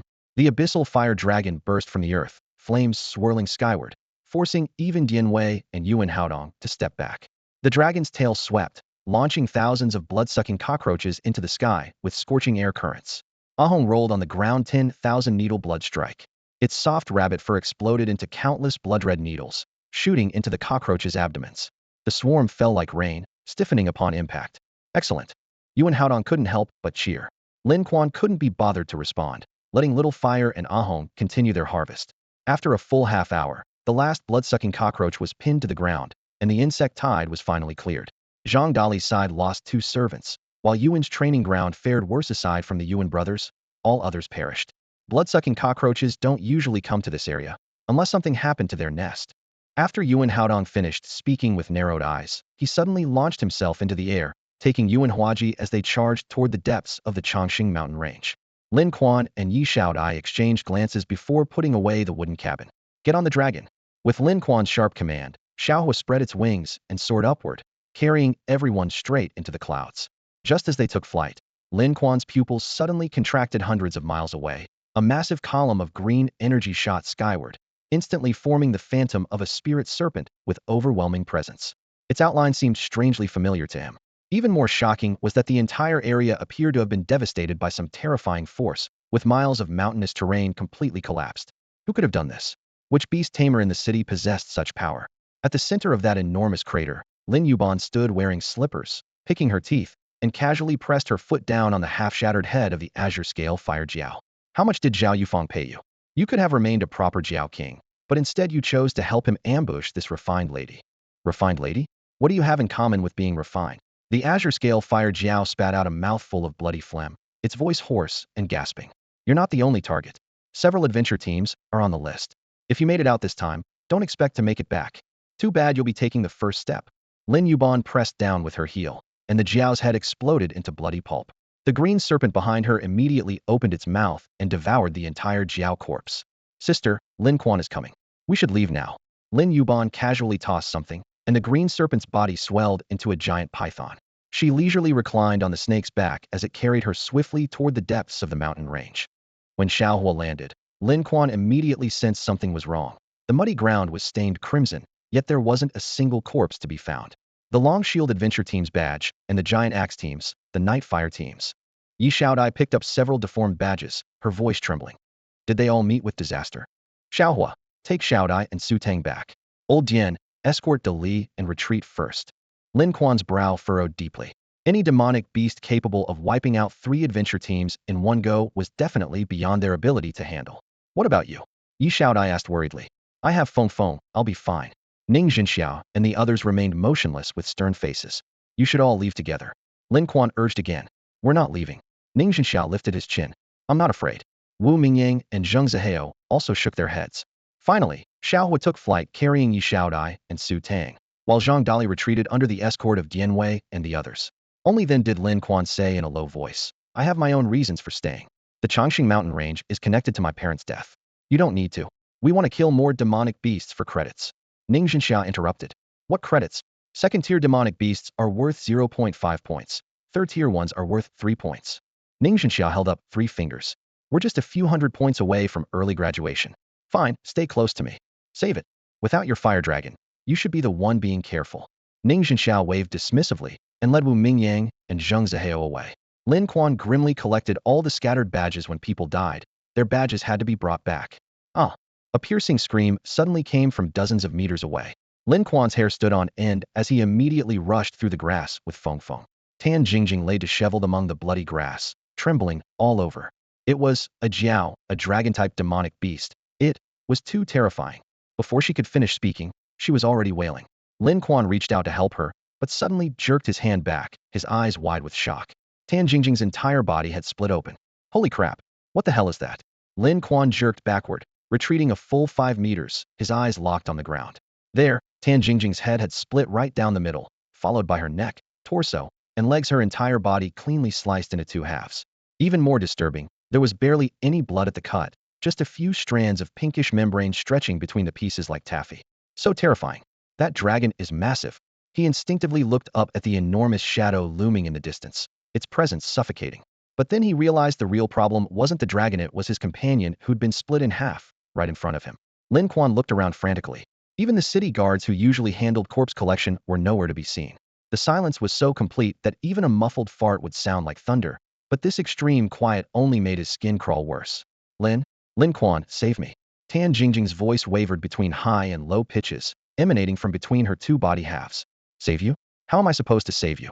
Stop being so creepy. Lin Quan forced himself to respond, while continuing to back away step by step. You're afraid of her? A voice suddenly came from behind. Lin Quan spun around, nearly having a heart attack. Come on, old son. Didn't you head back to the city? Don't sneak up on me like that, I have a weak heart. Old son scratched the back of his head and pointed toward a rocky hill on the other side. Director Yin called me back, said there was a situation over there. I was passing through and something fell off, so I stopped. Something fell off? Look at Tan Jingjing. Does this look right to you? Forget Beast Tamer 7, a blind person could see something's wrong. Lin Quan pointed at the ground. Tan Jingjing's left half had completely collapsed. The remaining flesh stretched even longer like pulled candy, while her right half was still staggering forward. Wasn't she with Tan Qiaoyue? Old son frowned. Probably wiped out completely. Lin Quan spread his hands. Haven't seen a trace of Tan Qiaoyue, but I did collect a bunch of shield badges, 8 of them. Not one missing. He was about to hand over the badges. Just then, Tan Jingjing's right half also collapsed to the ground, still crawling forward with determination. Old son spoke calmly. She's dead. A split-head ghost worm burrowed into her. These things can control corpse nerves, making them look alive. No wonder you're so calm. You could have told me earlier. How do you kill split-head ghost worms? You still want to save Tan Jingjing? She's beyond saving. Old son mounted a white feathered rhinoceros. Bring the body back? We'll deal with it when we return. I need to meet up with Director Yin. Where are the other members of your group A? We split up, Lin Quan answered. All right then, don't follow me. Old son rode off on his rhinoceros, leaving only the sound of hoofbeats fading into the distance. Lin Quan felt uneasy. Yin Defa's spirit beasts had recovered from their injuries. Why would he still fear the demon beasts in the Chongqing Mountains? Group B wasn't weak either. If something really happened, why was there no commotion at all? Lin Quan, save me. Tan Jingjing's voice stretched out again. In the darkness, her split body writhed on the ground, utterly grotesque. Lin Quan stepped back several paces, wondering if the split-head ghost worm, being called a worm, was probably small. Could it burrow into him while he was still alive? Worse yet, his data interface wouldn't open, so he couldn't see any status indicators. Smack! Feng Feng suddenly shot out like an arrow, striking Tan Jingjing's left cheek with one claw, then immediately hitting the right side.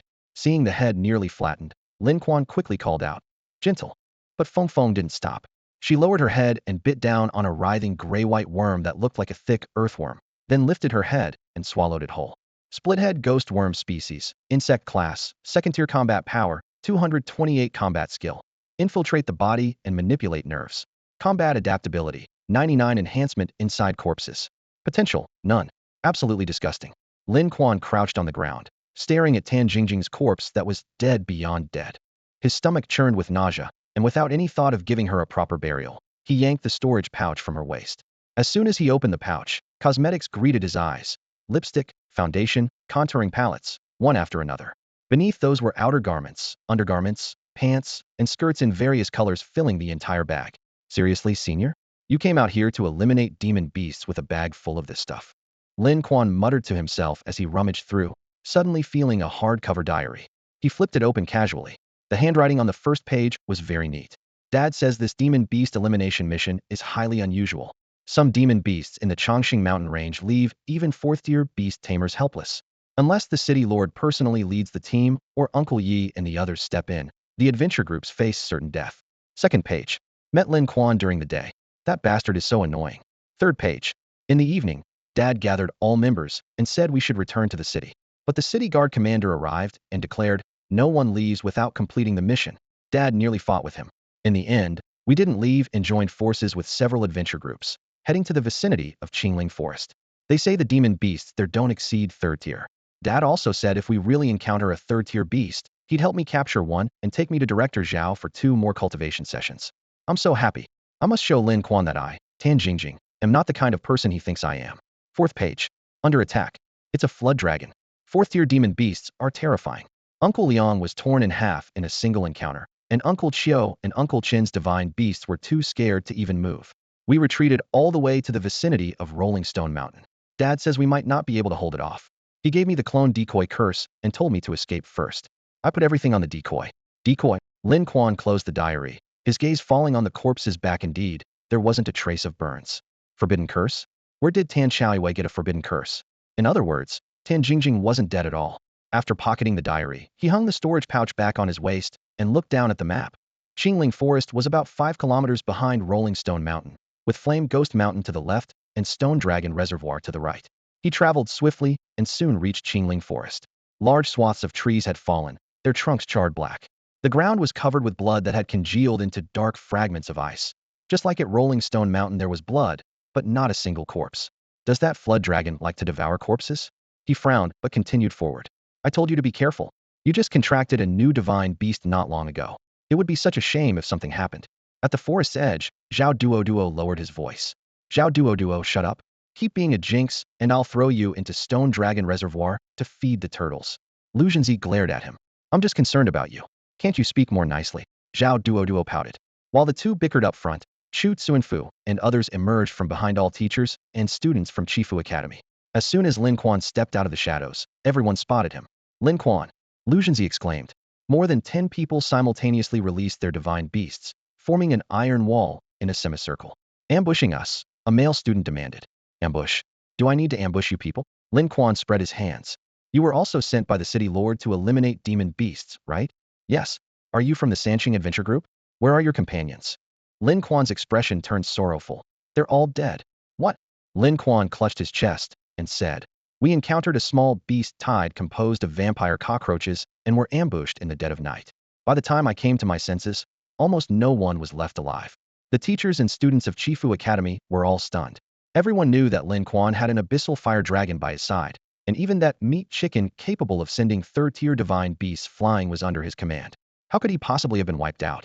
Vampire cockroaches shouldn't be that dangerous, right? Zhao Duo shook her head skeptically. The vampire cockroaches were just the appetizer, Lin Quan gasped. Then came a flood dragon, a group of foreign races, wave after wave. We were chased all the way and could only flee here. Look at the battle traces on the ground, even the corpses were dragged away. Seeing his ashen complexion, Lu Zhenzi comforted him. As beast tamers, we must always be prepared for sacrifice. Sai, have you eaten anything? No. I have some beef jerky here. Have some to fill your stomach. She handed over the dried food. Thank you. Lin Quan tucked the beef jerky into his chest and bowed with cupped hands. Instructor Chu, I must hurry back. I'll take my leave now. Chu Tsuanfu raised his hand to stop him. Wait. The flood dragon, you mentioned, what were its characteristics? It could cause the ground to collapse and possessed primordial power. Lin Quan frowned. Dark brown scales, a row of fleshy horns on its head, and 4 legs. Chu Tsuanfu's expression changed drastically. An earth-shaking flood dragon? But that doesn't make sense. How could a 5th-tier demon beast appear in the Chongqing mountain range? As Lin Quan elaborated further, his heart grew uneasy, and he quickly withdrew to leave. Just then, a piercing shriek exploded across the night sky as a black shadow with nearly 10-meter wingspan dove down. It's a night fire owl. Everyone be alert. Chu Tsuanfu roared. Before his words faded, a divine beast belonging to a Chifu Academy student was struck by a ball of crimson flames. The divine beast, standing 2 to 3 meters tall with 2 bulging tumors on its shoulders and seemingly of special bloodline, instantly exploded in the flames, spraying pus everywhere. Sun Liming, are you trying to get everyone killed? Get your divine beast away from here, everyone cried out. That upright poison bear's tumors are filled with deadly toxins, don't let it touch you. The scene immediately descended into chaos as everyone summoned their divine beasts to evade. Chu Tsuanfu let out a fierce roar, and a massive winged beast shot into the sky to battle the night fire owl in midair. Night fire owl. Type: Avian. Level: 3rd tier. Combat power: 1228. Combat skills: Fire Cloud Sphere, White Lightning Flash. Combat adaptability: Aerial Enhancement 199. Potential: none. Lin Quan looked up at the lightning-wreathed divine beast beneath Chu Tsuanfu. Twin-winged Thunder Tiger. Type: Feline. Level: 3rd tier. 4th tier divine beast. Progress 11. Mutation: none. Combat power: 8828. Combat skills. Thunder Tiger Roar, Clear Sky Lightning Strike. Combat adaptability. Air Ground Enhancement 234. Evolvable parts. Mouth, wings, claws. Potential, 6th tier. Loyalty, 85. Training sessions, 2. As a 4th tier beast tamer, Chu Tsuanfu could overwhelm most opponents with just this Thunder Tiger. Its combat power of over 8,000 even surpassed many true 4th tier divine beasts. The Night Fire Owl was thoroughly suppressed, its fire feathers scattering. Seeing the fierce battle in the sky, Lu Zhenzi still concerned herself with the beef jerky. Why aren't you eating? Lin Quan glanced at her sideways. Did you add something to it? It can enhance a man's vitality. What's wrong with that? Damn, I knew there was something fishy about it. Good thing I was cautious. Lu Zhenzi snorted coldly. You keep talking about being wiped out. Did everyone really die? A few died, but not everyone. I knew it. Just as she was about to expose Lin Quan's exaggeration, she suddenly felt the ground beneath her feet give way.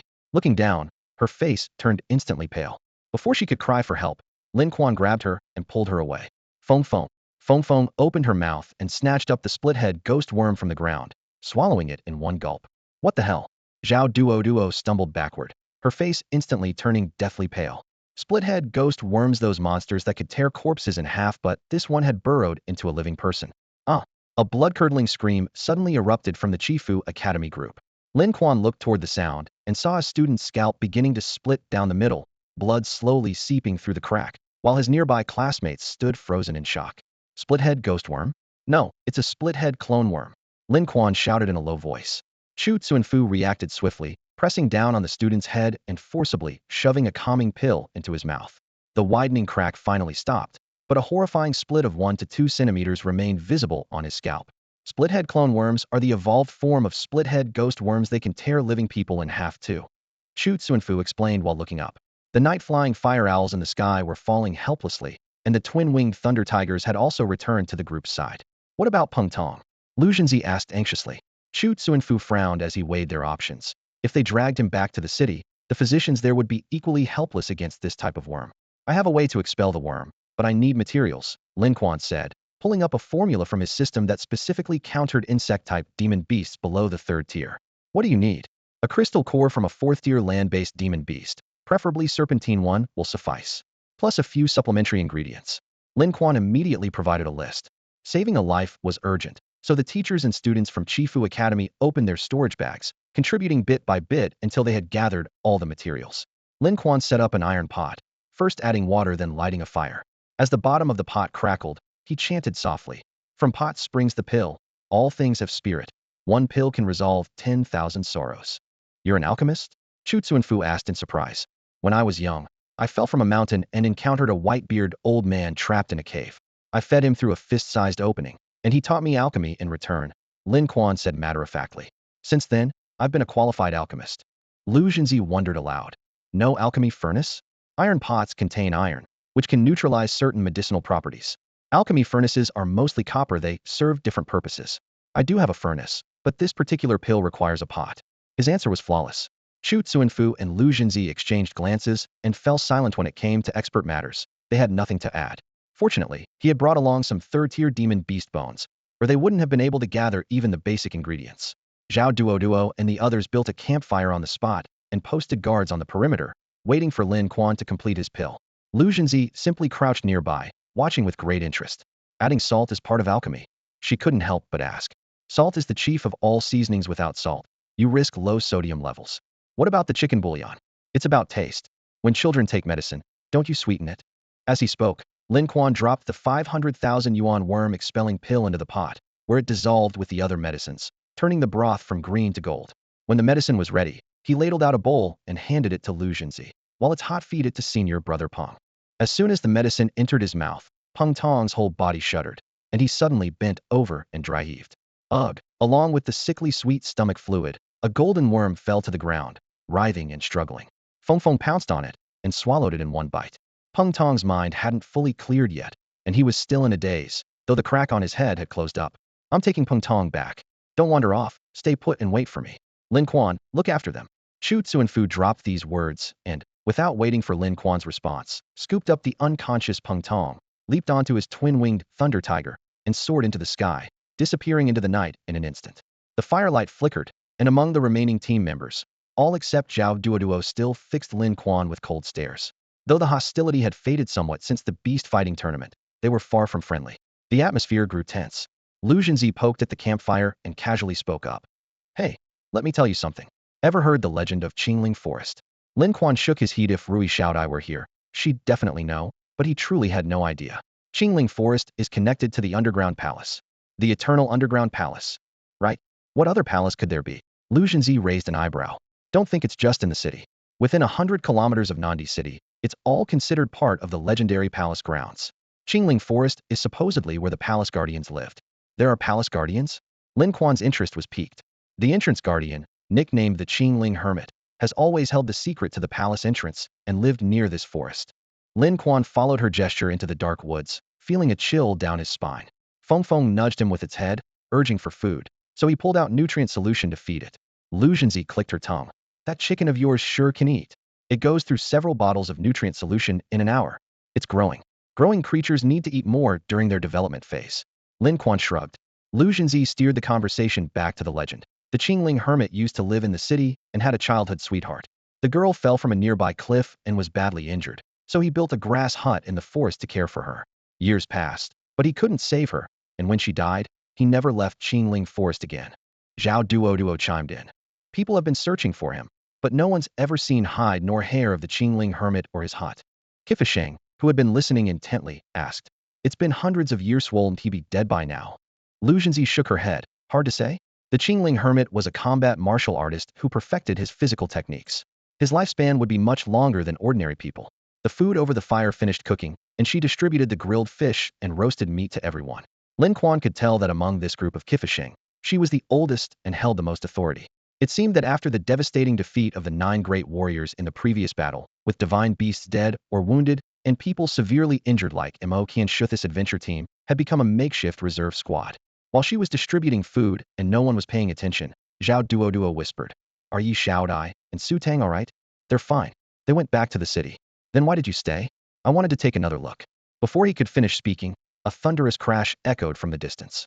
Lin Quan dropped his grilled fish and rushed toward the sound, clutching Feng Feng. As others stirred to move, Lu Zhenzi immediately shouted, Everyone stay put and wait for Instructor Chu. Zhao Duoduo, and I will go.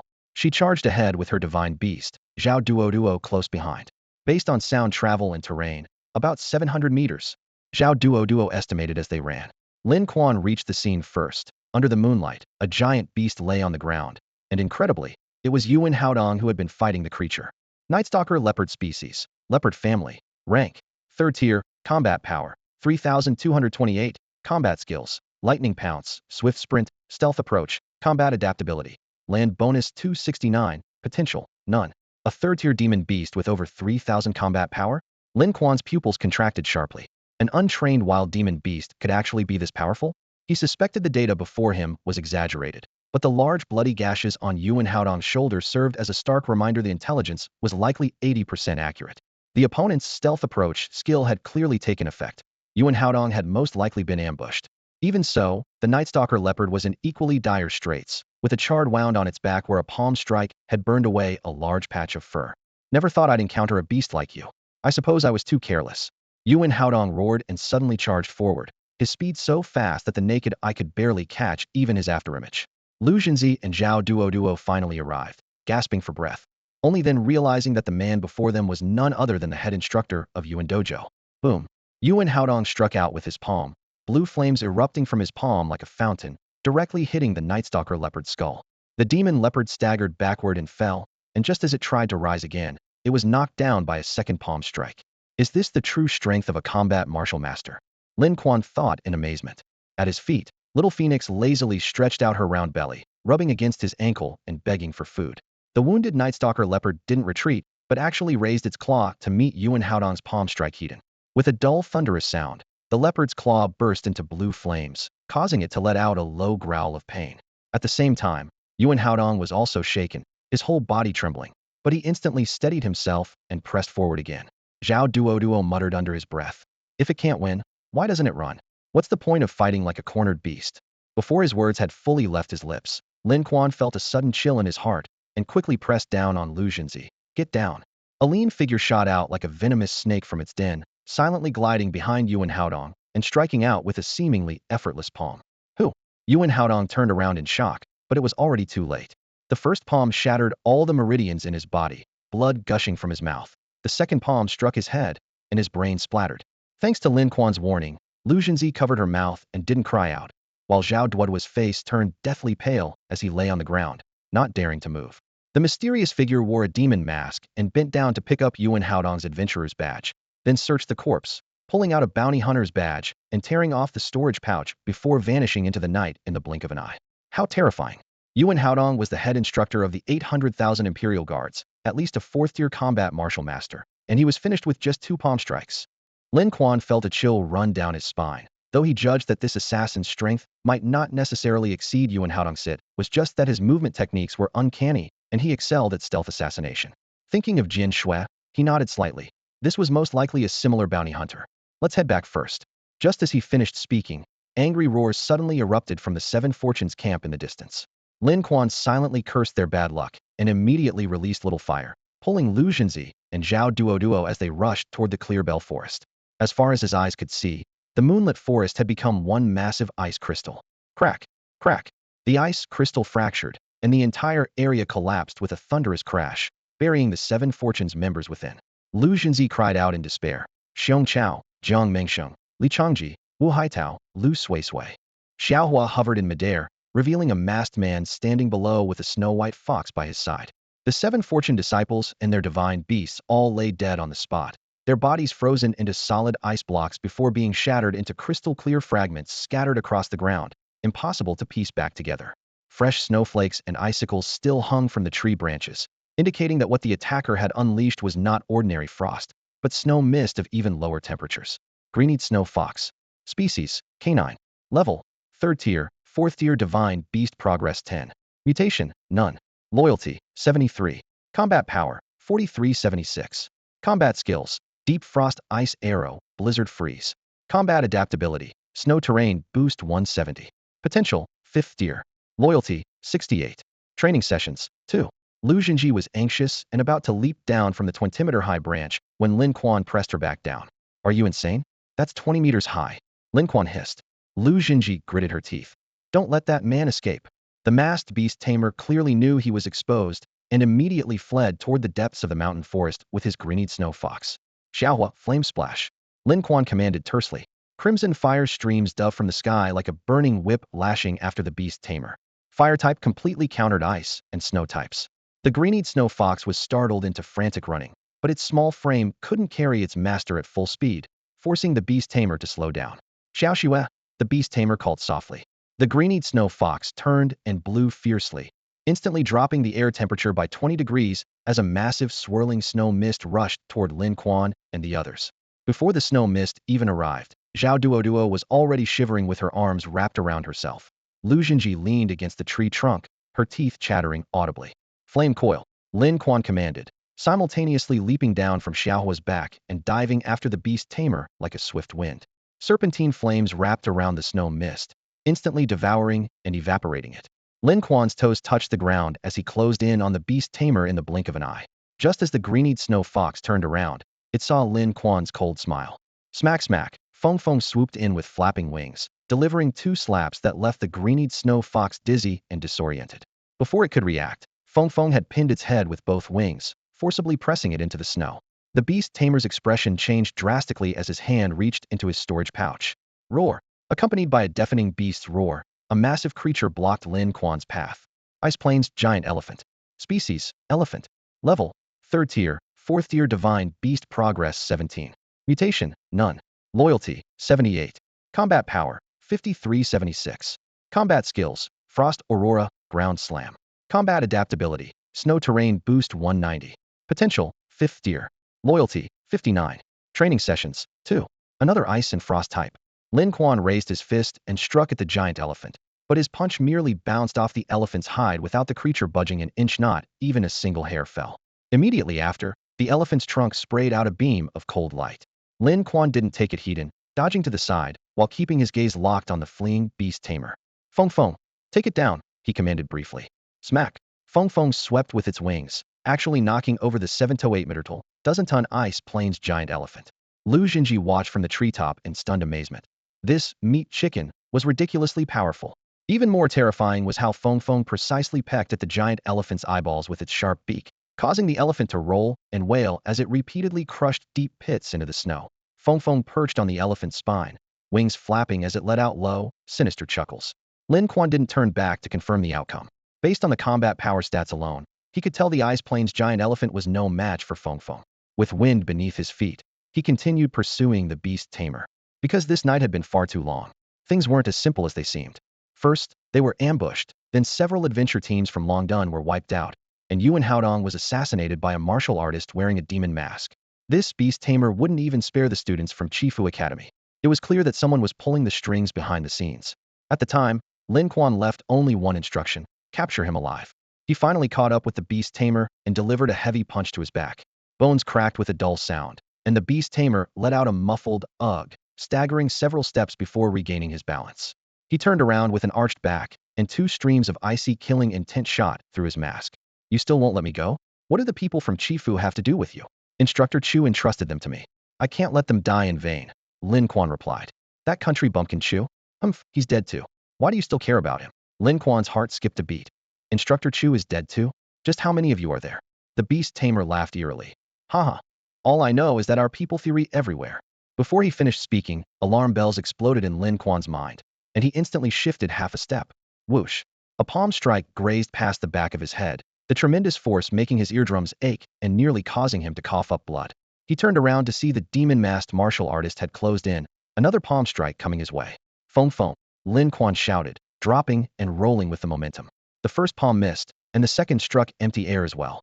The martial artist was stunned, and in the next moment, he was sent flying by a mountain-like impact. The creature called the perverted meat chicken, Feng Feng, spread its crimson wings and literally swatted him into a parabolic arc.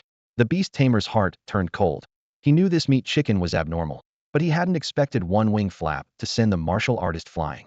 The martial artist rolled as he hit the ground, half his body numb. His expression changed drastically as he raised his hand to pop a stimulant pill into his mouth. Feng Feng was faster, flapping its wings to strike again, sending both man and pill flying into the air. Xiaohua, Lin Quan commanded again. The abyssal fire dragon Xiaohua raised its head and breathed out flames, instantly engulfing the martial artist in crimson fire. The charcoal-like figure crashed to the ground with a thud, silent forever. The beast tamer's hand trembled uncontrollably in his storage pouch's ice mammoth was severely injured, his green-eyed snow fox half dead, and though he had one fourth-tier divine beast left in the pouch, it couldn't possibly stop the abyssal fire dragon and that perverted meat chicken. Take off your mask, old son. Lin Quan stared at him. The beast tamer's whole body shook. How did you figure it out? I felt something was off when I met you last night.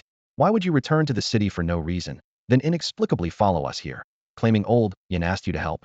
Your height, your voice, everything gave you away. Sun Rinyuan reluctantly removed his mask and smiled bitterly. Why did it have to come to this? You're practically my student too. You're an instructor at Sanxing? Lu Jinzi landed gracefully, bronze flute in hand, her fury almost tangible. The small dog-like divine beast at her feet bared its teeth and growled. Sun Rinyuan looked at Lin Quan and forced a smile. Lin Quan, what do you say? Are you going to kill me? Killing one's teacher doesn't sound very good. Are you working for the city lord? Lin Quan asked. The city lord? Where did you get that idea? Sun Rinyuan raised both hands to signal a ceasefire. How about this? Let's make a deal. I'll tell you the truth, and you spare my life. Lin Quan, don't agree. He killed so many people.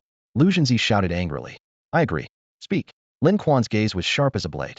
Only then did Sun Rinyuan lower his hands. There's an alien race in the Chongqing Mountains that cooperates with several major families in the city and maintains contact with the city lord. They asked the city lord to clear out the demon beasts, using this opportunity to. Halfway through his words, a burst of golden light exploded from within his body. With a bang, his entire body shattered into pieces. A section of intestine splattered right onto Lu Jinzi's face with a wet smack. She quickly yanked it off, her face turning pale with terror. Zhao Duo reacted lightning fast, pulling a black umbrella from her storage bag and snapping it open with a sharp click, shielding them from more flying entrails. Lin Quan dodged sideways in one swift motion, leaping 5 meters away. Did old Sun have some kind of psychic bomb in his gut? A mental trigger that exploded the moment he was about to spill everything? Damn high-tech stuff. Lin Quan cursed inwardly, glancing at the blast center where golden light was rapidly fading, leaving the ground covered in charred flesh and blood. Or maybe it was a forbidden curse. That golden light looked more like curse magic. He grumbled, while roughly wiping his face with his sleeve. Ugh, disgusting. Why did this guy's sun suddenly explode? Lu Jinzi dabbed at her face with a handkerchief, looking sadly at her light purple cloak, a custom piece that had cost a fortune. She complained quietly. Someone didn't want him to finish talking, huh? Hey, foreigner, do you know about any powerful foreign tribes in the Chongqing mountain range? I do. Zhao Duo pointed toward the deepest part. Ronin Gorge. There's a group of black-faced people living there, descendants of beast tamers who mastered the 8 arts of beast control. Foreign tribes skilled in the 8 arts of beast control. Lin Quan frowned. They're probably the mastermind's old son was talking about. Let's go check it out. Maybe we shouldn't. Lu Jinzi clutched her cloak's edge, her voice trembling. If they could buy off a beast tamer like Sun Rinyuan, are these black-faced people really someone we want to mess with? What's there to fear? I'm here. Lin Quan glanced back at her. You two can head back to the city if you want. Why isn't Instructor Chu back yet? Did he actually get killed? By now he should have returned. The twin-winged thunder tiger is much faster than ordinary transport beasts. In the pitch-black night with 4 hours until dawn, Lu Jinzi pressed her lips together. Fine, I'll come with you, but you have to keep us safe. You won't die. Lin Quan waved dismissively, pulling both of them onto Xiaohua's back. Ronin Gorge was quite far, a half-hour flight, so he had Lu Jinzi and Zhao Duo wrap themselves in blankets to rest. The night wind howled. Lu Jinzi couldn't sleep and kept muttering, but Zhao Duo remained optimistic. Don't worry. If even Instructor Chu is dead, the Academy can't really blame us for anything. Sigh. Lu Jinzi exhaled, grabbing Lin Quan's leg as a pillow and falling asleep with her head tilted. Lin Quan shifted his leg slightly, but seeing how peacefully she slept, he let her be. Half an hour later, Xiaohua landed steadily at the mouth of Ronin Gorge. Lin Quan looked up at rock walls that shot straight into the clouds hundreds of meters high, at least with barren surroundings and no vegetation. The gorge itself disappeared into darkness. We need to be careful. He rubbed his numb leg and was about to step forward when he heard a soft sound behind him. Ning Jinxia stumbled out, covered in blood. What are you doing here? Lin Quan frowned. I could ask you the same thing. Ning Jinxia wiped his face, his gaze falling on Zhao Duo, clearly confused about how Lin Quan had gotten mixed up with people from 7 Fortunes. Where are Wu Mingyang and Zheng Zihao? Lin Quan asked. Both dead. Ning Jinxia tossed over 2 adventure team badges. We ran into 2 golden-eyed divine dogs that bit right through their necks. I chased them all the way here and killed those beasts, then heard the commotion and came to investigate. Lin Quan gripped the badges, his chest heavy. Students from Sanxing Academy, just gone like that. We're heading inside. Are you coming with us? He looked up inquiringly. No, I'm too exhausted. I'm heading back to the city. Ning Jinxia turned and walked away, followed by the limping, iron-backed black bear. Lin Quan sprinted wildly along the canyon path, his footsteps crunching urgently on fallen leaves and gravel. After about 200 meters, more than 10 crude wooden huts came into view, with bone wind chimes swaying in the breeze beneath their eaves. Lin Quan's heart tightened as he immediately rushed forward. Isn't this too reckless? Lu Jinzi stopped in her tracks, feeling a chill in her heart. She noticed Zhao Duo following ahead and reluctantly brought up the rear. That's clearly where the black-faced people live. Shouldn't we scout the situation first? Lin Quan paid no attention and charged straight to the nearest wooden hut, delivering a fierce kick. The wooden door flew out with a bang, hit the wall, and bounced back. He burst inside and swept his gaze around, completely empty. The hut wasn't large, containing only a rough wooden bed and an overturned wooden basin, with every detail visible at a glance. He immediately rushed to the second hut. The doors of more than 10 wooden huts were kicked open in succession, dust dancing in the afternoon sunlight, yet no human figures were to be seen. Maybe they all went out to ambush adventure groups like that guy surnamed Sun. Lu Jinzi tried to comfort herself, not even leaving a caretaker behind. Or these could be abandoned old houses, Ning Jinxia said while standing guard with his gun at the perimeter, though he didn't believe it either. The signs of life inside were obvious. The bedding still retained warmth, and one room even had a half bowl of cold leftover food on the table. So where did everyone go? Lu Jinzi felt her skin crawl. Ever since entering Ronin Canyon, she had felt a chill down her spine. Lin Quan was equally alert and immediately deployed his soul technique, spreading his mental power like invisible silk for dozens of meters, ready to trigger warnings at the slightest disturbance. Should we continue going deeper? Lu Jinzi's voice trembled. Before she finished speaking, Lin Quan suddenly spun around, his fist striking directly at Zhao Duo with explosive force. What are you doing? Zhao Duo sidestepped and barely managed to dodge. Speak. What's your relationship with the black-faced people? Lin Quan pointed at the still smiling Zhao Duo. What nonsense are you talking? How could I possibly know the black-faced people? Zhao Duo kept backing away. But Lin Quan pointed at him and said sternly, he's the one who told us the black-faced people lived in Ronin Canyon. He led us here. Zhao Duo lowered his head with a light laugh and clapped his hands. The next second, 6 figures flashed out from the darkness, their earth-yellow cloaks moving silently as they completely surrounded Lin Quan and Lu Jinzi. Author faces. Lu Jinzi screamed. Under the torchlight, each of the six had a diagonal birthmark across their cheeks, running from the left eyebrow corner to the chin, grotesque, as if burned by blade and fire. Lin Quan's heart sank. There are no such things as black-faced people. Zhao Duoduo raised his head and rubbed his palms across his face, revealing the same birthmark. Our tribe is called the Marked People. You're also from an alien race? That's right. Cold light surged in Zhao Duoduo's eyes. I've been hiding my mark all along to infiltrate your human race and catch you all in one net. Unfortunately, Sun Rinyuan and the others botched their job, so we have to clean up the mess. As he finished speaking, he reached behind his back with a hiss. He actually pulled out his own spine. The pale vertebrae clattered to the ground with crackling sounds, flashing with serpentine cold light. The other six moved in unison, each gripping a spine in their hands as they approached menacingly. Lin Quan raised his hand to stop them. Wait a minute. 7 people against 1, isn't that a bit unfair? You think we'd give you a chance for single combat? Zhao Duoduo sneered. Not really. Lin Quan spread his hands, but his gaze fell behind Zhao Duoduo. I just wanted to remind you, did you think I came completely unprepared? Huh. Zhao Duoduo was slightly stunned. Suddenly, tearing pain shot through his back. A sharp, bone spur-like wing burst through his chest from behind, blood splattering everywhere. Meat chicken. Ding. The immortal golden phoenix has reached the required kill count and sprouted new feathers. Combat power increased by 50. 7-colored radiance instantly burst from Fengfeng's wingtips, and a layer of 5-inch-long new feathers unfurled along her right wing, dazzling like aurora lights ignited in the canyon. Before Lin Quan could celebrate, he heard thunderous roars. 6 mysterious figures in earth-yellow cloaks with black insignias embroidered on their shoulders swept in like a sandstorm. So fast, Lin Quan tried to pull Lu Jinji back, but after just half a step, she groaned and collapsed, blood pooling around her in an instant. He roared skyward. Xiaohua! Flame burst. Before his shout faded, 2 marked assassins had closed in. Lin Quan raised his arm to block a spine-shaped weapon crackling with lightning struck his forearm with a sharp crack that pierced straight to the bone marrow, instantly dislocating his sturdy arm. Lightning coursed up his arm toward his neck, his vision went black, and he nearly collapsed. 4th-tier combat master? Even my system-enhanced body can't withstand this. Before he could finish the thought, Fengfeng dove from above, her right wing sweeping horizontally and sending the attacker flying several yards. Only then did Lin Quan see clearly. Fengfeng's right half was brilliant as a rainbow, while her left half remained bare. Damn, she really became a half-colored phoenix. He complained inwardly, but had no time to dwell on it. Molten fireballs summoned by Xiaohua rained from the sky, illuminating the canyon like crimson daylight, while spreading like a curtain of death. Anyone hit would be severely injured. Lin Quan crouched and rushed toward Lu Jinji, who had a gaping wound in her chest gushing blood. Without hesitation, he scooped her up. So soft, whatever escaped first. The flame burst forced back 3 marked assassins, while the remaining 2 split up. One wielding a spine weapon engaged Fengfeng in aerial combat, while another pursued Lin Quan with crackling lightning. Brother, I have no grudge against you. I didn't sleep with your woman or steal your stuff. Is it really worth risking your life like this? Cut the crap. I'm going to kill you today.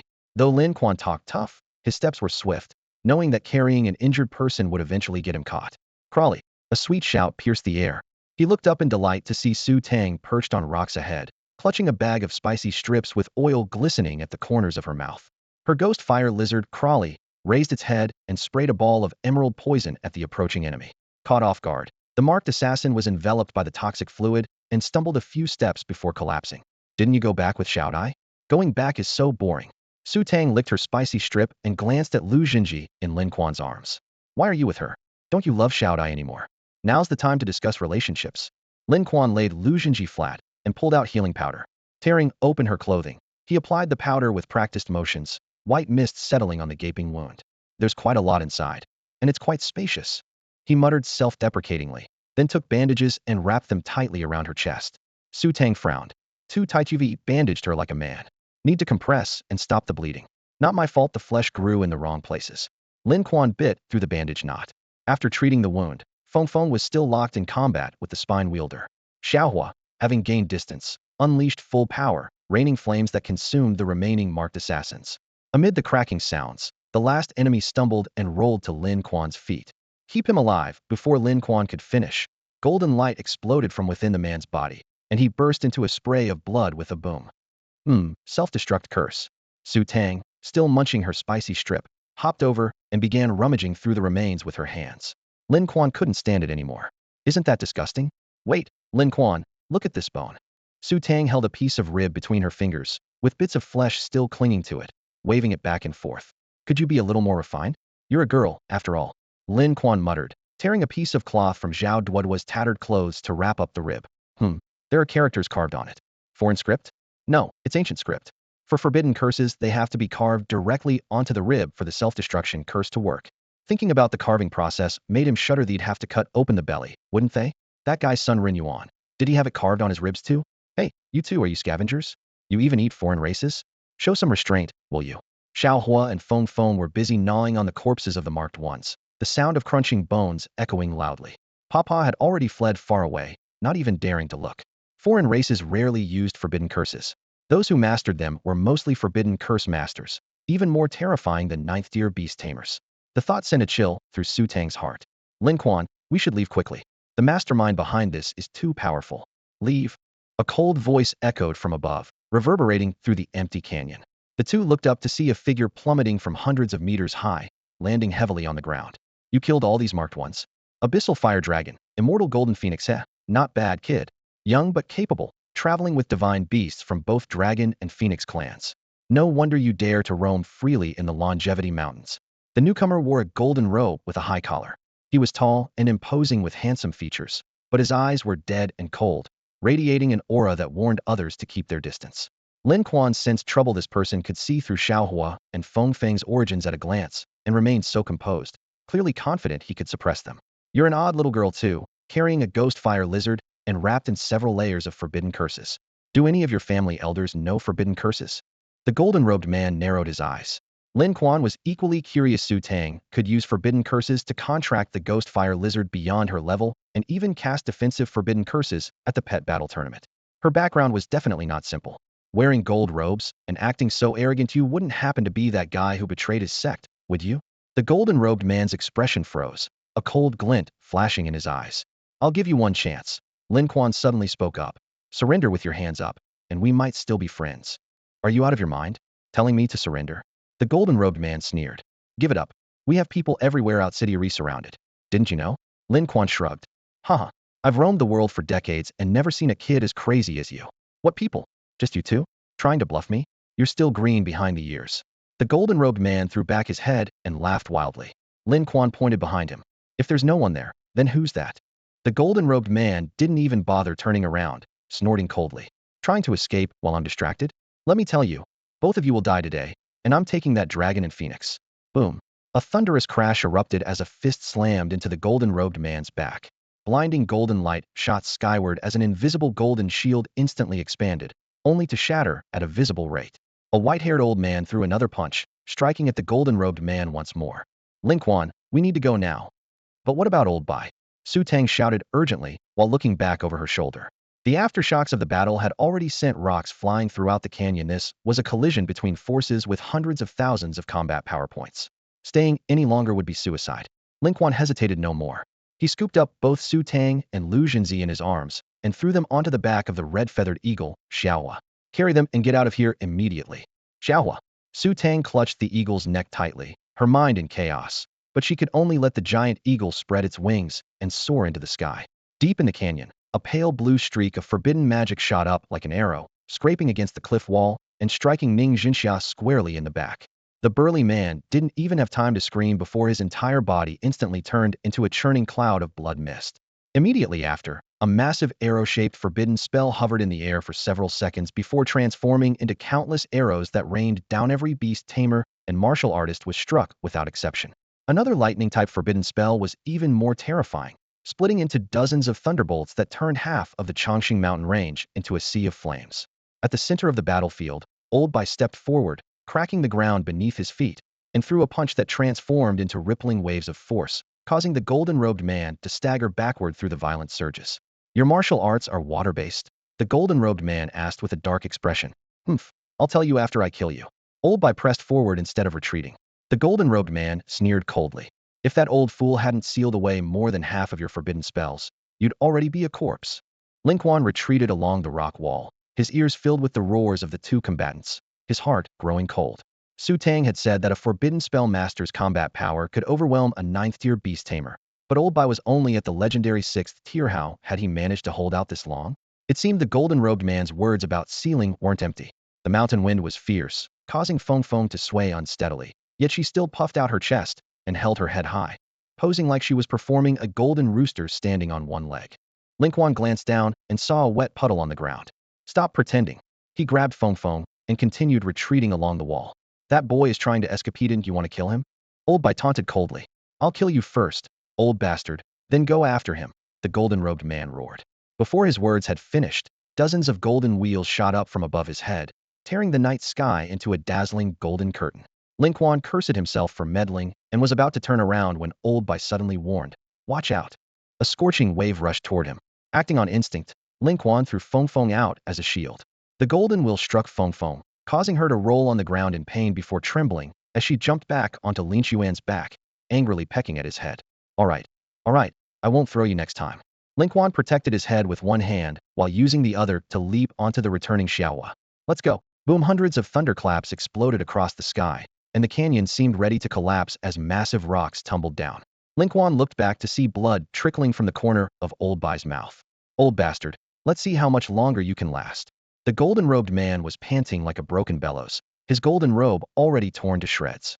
He forced himself to counterattack with various forbidden spells, but his mental energy was nearly depleted. Old Bai was equally weakened, both fighters pushed to their limits. How long he can last, I don't know, a lazy voice suddenly interjected, but I do know you're finished. A snake as thin as a hair silently emerged from a crack in the ground, instantly transforming into a towering python that opened its mouth and swallowed the golden-robed man whole before he could even cry out. As the dust settled, a young man patted the giant python's head and walked out slowly, still holding half a flatbread in his hand. Well, if it isn't old Master Bai, you're pretty badly injured, want some healing medicine. Lin Yupan, how long were you watching from the sidelines? Old Bai was so angry his beard trembled. Lin Yupan took a bite of his flatbread and shrugged. Oh, about half an hour. What a spectacular fight, old master. You're truly formidable in your old age, living up to your reputation. This Li Wuzi truly lives up to his reputation as a top disciple of the Su family's forbidden arts. If half of his forbidden spells hadn't been sealed, I might actually be worried. Despite claiming to be afraid, Lin Yupan didn't even twitch an eyebrow, grinning like he'd struck gold. Where's the medicine? Give it to me now. Old Bai was covered in blood from the waist up, his chest heaving violently from labored breathing. Don't be so hasty.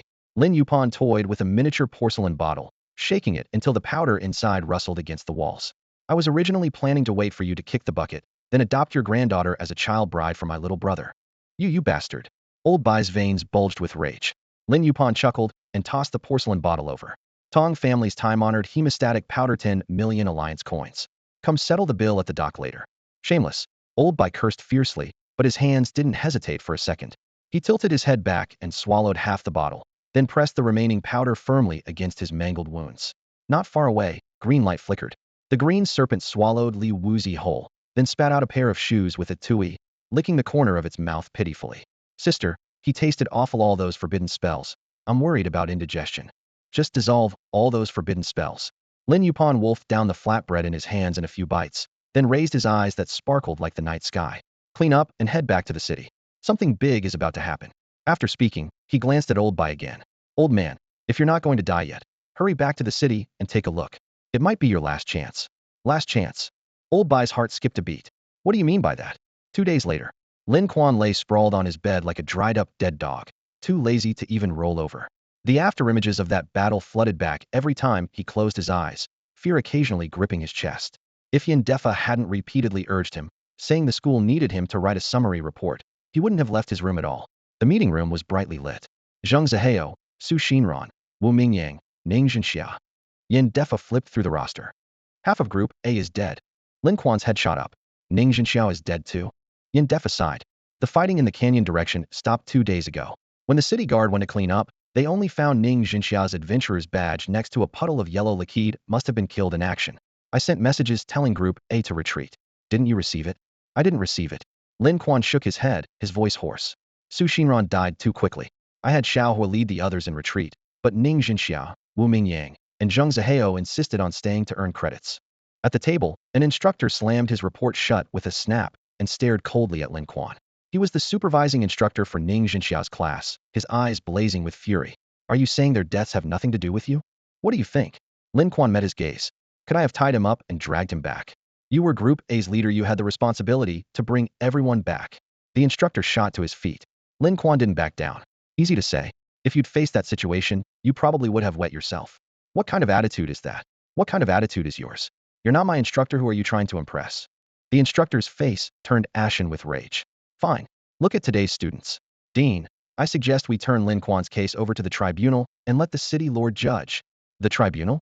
Old Dean Song slowly closed his eyes, seeming to weigh his options, then said softly, then let's leave it to the tribunal to decide. The tribunal was held in the city guard headquarters, consisting of 5 members: the city lord, the commander-in-chief, the dean of Sanqing Academy, the dean of Chifu Academy, and Yi Qian. Lin Quan, shackled hand and foot, was escorted into the hall by 2 city guard combat masters. Standing nearby were all the influential figures of the city, but today they could only observe without voting rights. Shouldn't we confiscate his storage bag first? Someone in the audience whispered. Afraid he'll release his divine beast? That's a dragon. Aren't you scared? Taking it won't help. Only 4th-tier beast tamers and above can summon through thought alone, and he's only 2nd tier. That's what his certificate says. But his mental test was rank, and he has a dragon. Don't judge him by normal standards. Whispers rose and fell throughout the room, and even the combat masters escorting Lin Quan remained on high alert, their nerves constantly tense. The 4 judges, including Yi Qian, had already reviewed the report and observed Lin Quan with expressionless faces, each harboring their own thoughts. The city lord was absent, reportedly summoned to the capital for debriefing, and wouldn't return for a month. Taking his place was shopkeeper Qian, the city's golden signboard. The onlookers began discussing again. With the city lord absent, why not just give the commander-in-chief 2 votes? Why bring in a merchant? Don't you know? Shopkeeper Qian is also a beast tamer and has known the city lord for years. Really? What tier? No one answered. They could only see shopkeeper Qian rubbing 2 crystal cores while nodding and greeting everyone with a fake smile. The commander-in-chief placed his hand on the thick report and asked sternly, Old Qian, stop pretending. You've read the report. What do you say? Shopkeeper Qian shrugged. If every word in the report is true, I see no problem with Lin Quan. He took 8 people out of the city, and only 4 returned. And there's no problem? The dean of Chifu Academy sneered coldly, clearly harboring deep resentment toward Lin Quan. Are you going to blame him for the deaths of your Chifu people too? The commander-in-chief countered. Zhao Duoduo was a marked one. As the dean, didn't you know? The dean of Chifu Academy's expression remained cold and hard. I only met Zhao Duoduo once. He usually wore thick foundation, covering all his birthmarks, looking just like a normal person. Even old Song might not have recognized him. Dean Song chuckled but didn't respond. Let's hear Lin Quan's explanation first. The commander-in-chief raised his hand and tapped the gavel on the table. Lin Quan, regarding your dereliction of duty, what do you have to say? Lin Quan raised his head, surveyed the crowd, and spoke calmly. It's all written in the report. This expedition to eliminate demon beasts was most likely the result of the city lord being deceived, with marked ones secretly planning to eliminate the adventure groups, leading to this tragedy. As for me, I'm 18 years old, a Sanqing student on my first leadership mission with no experience. The responsibility doesn't fall on me. The observing dignitaries, who hadn't seen the report, showed surprise at these words. This young man was bold enough to question even the city lord. The commander-in-chief said sternly, You're saying you bear no fault whatsoever? Of course not. If there's any fault, it's the city lord's. Lin Quan spread his hands. His mistake was sending all the adventure groups outside the city, without considering that someone harbored malicious intent and set an ambush. Audacious. Blaming the city lord left and right, trying to wash your hands clean of all guilt. I'm telling the truth. Besides, am I the only group leader with responsibility? What about the other leaders? They're all dead. The dean of Chifu Academy slammed the table. Except for you and Lung Huang's leader, not one survived. What about Yin Defa? Fine, 3 then. Lin Quan exclaimed in shock. Really? Not a single adventure group left in the city? Dean Song said, Not at all. You were the first group to leave the city, and the 2nd and 3rd groups haven't departed yet. His gaze swept across the stacks of documents piled throughout the meeting room, and he sighed as he raised and lowered his hand. It's just that, well, the first group was the strongest. The other 2 groups wouldn't even qualify as backup. The losses are indeed devastating. City defense can't rely solely on the city guard. Adventuring guilds have always been our supplementary force. With this blow, Nandi City's defenses have been severely weakened. Long Shield, Giant Axe, and Night Fire were all veteran guilds, not to mention the heavy casualties among the city guards who went to collect the bodies. He turned to the aide responsible for record keeping, lowering his voice. You said it was Old Bai who fought the golden-robed figure? The aide nodded. Yes, Old Bai from Quicksand River. We sent people to look for him, but he wasn't home. Then he's probably dead. Dean Song's tone was heavy, like a boulder dropping into everyone's hearts. The observer section immediately erupted in murmurs. Everyone present knew how powerful Old Bai was. If even he couldn't defeat the golden-robed figure, what was that person's true identity? If what Lin Quan wrote in his report was true, that the city lord's actions were instigated by someone, and the marked man was backed by that golden-robed figure. If that person really stormed into the city, who in Nandi City could stop them? Dean Shifu raised his hand to quiet the commotion and asked Lin Quan coldly. Who can verify that everything in your report is true? Is there any embellishment? How much did you fabricate? I can vouch for him, came a crisp voice from the doorway. A graceful figure stepped into the light, her boots clicking decisively against the stone floor. Yi Qian looked up, his brow slightly furrowed. What was she doing here? Dean Shifu frowned. Who are you? My name is Yi Xiaodai. I'm a member of Team A in the Sanqing Adventure Guild, and I'm Lin Quan's classmate. I was present throughout the entire incident, and I can verify that every word in Lin Quan's report is true. Dean Shifu flipped through the report, his gaze critical. He said he sent you back to the city midway through. You can't verify the latter half, can you? I can serve as a character witness for Lin Quan. Lin Quan kept signaling her with his eyes. Don't get involved. These old foxes are looking for a scapegoat because they're embarrassed. Why are you stirring up trouble? A character witness? How novel. Dean Shifu sneered. What qualifies you to vouch for Lin Quan's character? I lived in his house for several months. I witnessed his every word and action. Dean Shifu scoffed coldly. I recall your boss Ye's illegitimate daughter, aren't you? You left home at a young age? Growing up wild outside, you probably never received any proper education. What could you possibly verify? Yi Xiaodia's face went pale. She bit her lip hard, then looked up directly at the pointing and whispering officials. Lin Quan never even touched me. He's absolutely fastidious in that regard. Someone like that would never falsify a report. What? Several gasps erupted from the crowd. Yi Qian quietly lowered his head and lit a cigarette. As smoke drifted around him, his expression was unreadable somewhere between embarrassment and resignation. The commander-in-chief glanced at Lin Quan, then at Yi Xiaodai, his expression strange, unsure whether to laugh or sigh. Dean Song lightly tapped the table, signaling for quiet. Shopkeeper Qian crossed his legs and said cheerfully, All right, I think the report is fine. Didn't he save one of your Chifu students? You should give the man a way out. Dean Shifu said gravely. Shopkeeper Qian, you don't understand the situation here. You'd better not interfere. What if I insist on interfering? Shopkeeper Qian leaned back in his chair. I'm sitting here representing Zhao Yufang. Are you trying to silence me? Then let me give you some advice. Dean, night falls every day, and when walking in the dark, you should be careful not to bump into things and get hurt. Dean Shifu's expression changed, and the air instantly grew tense. Dean Song raised his hand. Let's vote. Yi Qian cleared his throat. Lin Quan bears no responsibility for his team members' deaths. I agree. I agree. Dean Song raised his hand. Shopkeeper Qian also raised his hand high with a smile. Old Qian agrees too.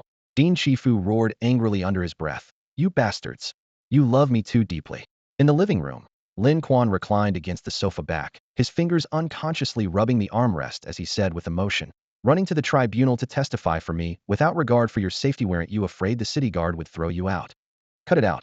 Yi Xiaodai poked her head out from the kitchen, carrying freshly cooked porridge. I didn't want you to have your spiritual power sealed. Any beast tamer found guilty gets temporarily fitted with a restraining hood, and that thing is no joke. That's also a way of expressing love. Lin Quan smiled and pulled her shoulder close. But using that character witness move made it seem like I had some kind of problem. I had no choice, I could only prove that. Yi Xiaodai didn't finish her sentence before turning and running back to the kitchen. The porridge is burning. Lin Quan let out a dry laugh, but his gaze instantly sharpened. Recalling the tribunal, he quietly analyzed. The Yang family, Chen family, Hong family. These three families had clearly different attitudes in court and were likely the force's son Rinyuan mentioned as cooperating with the marked ones. Yi Qian didn't give me trouble, he muttered to himself. After Su Linghua returned, she locked herself in her room and reportedly won't even come out. Just drinking some water and pressing her head a few times caused mental problems? This gives Yi Qian some rare peace. But Yi Laosan was right, maybe killing Su Linghua would have been more satisfying. Old Bai disappeared, and his granddaughter vanished too. My parents' deaths was it Zhao Yufang or Yi Qian? If what Su Linghua said was true, most of the responsibility lies with Zhao Yufang. What are you thinking about? Drink your porridge. Yi Xiaodai placed the bowl in front of him, then suddenly cried, ah, and said, move your mouth away. I'm injured, you need to feed me. Lin Quan pretended to look pitiful. Where are you injured? My heart. Why don't you feel it? He grinned mischievously and reached out his hand. Get lost. Yi Xiaodai held back for a few seconds, then burst out laughing. Still thinking about that tribunal mess? Actually, Tang Tang and I planned it together. If I wasn't influential enough, we were prepared to call Lu Zhenzi too. Lu Zhenzi? She's still lying in the hospital, isn't she? What about Su Tang? I didn't see her at school today. She said she needed to leave the city. That forbidden spellcaster might be able to find some information. As for which sect that forbidden spellcaster betrayed, she hasn't said yet. Eat your porridge first, don't let it get cold. Too hot, I'll wait. Lin Quan walked to the window, contemplating whether he should go to the Zhao family to look for clues, whether it was his parents' tragic case, The Eternal Palace, or this recent turmoil in the Longevity Mountains, the Zhao family, might be the breakthrough point. But before that, he decided to visit the palace first. He quickly finished the porridge in a few gulps, then brought Yi Xiaodai to the contract room. The passage inside was still accessible, with only ceiling tape stuck on the damaged wall that could be easily bypassed by ducking down if ignored. The Eternal Palace is down here. Yi Xiaodai leaned forward to look. Yes. Lin Quan pointed ahead. See those 4 pillars? They might give us some clues. The rubble underfoot remained, and the bloodstains left by Yi Xiaobao and the instructors had long dried, with the bodies already cleaned up. Emergency lights on the 4 walls lit up, instantly illuminating the entire space with white light. Wow, it really is a relief of the final battle. Yi Xiaodai excitedly touched the wall. Lin Quan moved behind her. Did the dean give you the prize from the pet competition? I would have forgotten if you hadn't mentioned it. She only gave it to me when I got back this time. Yi Xiaodai clapped her hands. A group of colorful butterflies flew through the air. 7 colored enchanting butterfly species. Insecta class, tier 34 divine beast, 17 mutation progress. Combat power, 0. Combat skills, 2258 deep hypnosis, mind manipulation. Combat adaptability, aerial enhancement 134. Evolvable parts, wings. Potential, tier 5. Loyalty, 77. Breeding cycles, 2. Does this combat power refer to a swarm or individual butterflies?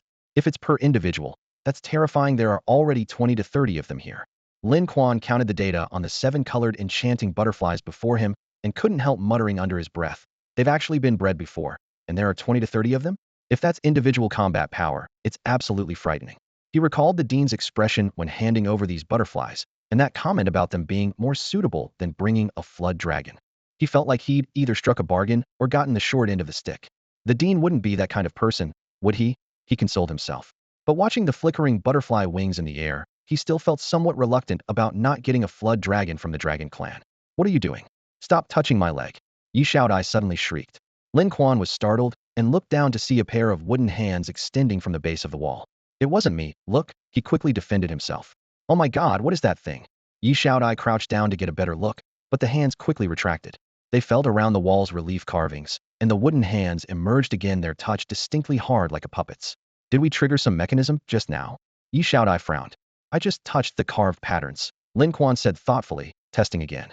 As the hands repeatedly extended and retracted, he suddenly noticed a young beast tamer's stone head among the wall's relief carvings. Everyone look around for images of beast tamers and twist their heads off, he called out. Isn't that wrong? What if there are traps? Yi Xiaodai said nervously. Let's twist them off first and see what happens, Lin Quan said, acting immediately. After removing several stone heads, more wooden hands emerged from the wall, groping around randomly. On impulse, he picked up a stone and placed it in one of the hands. After about 10 seconds, that wooden hand suddenly yanked back into the wall at incredible speed. If it had grabbed a person, they would have been dragged in instantly.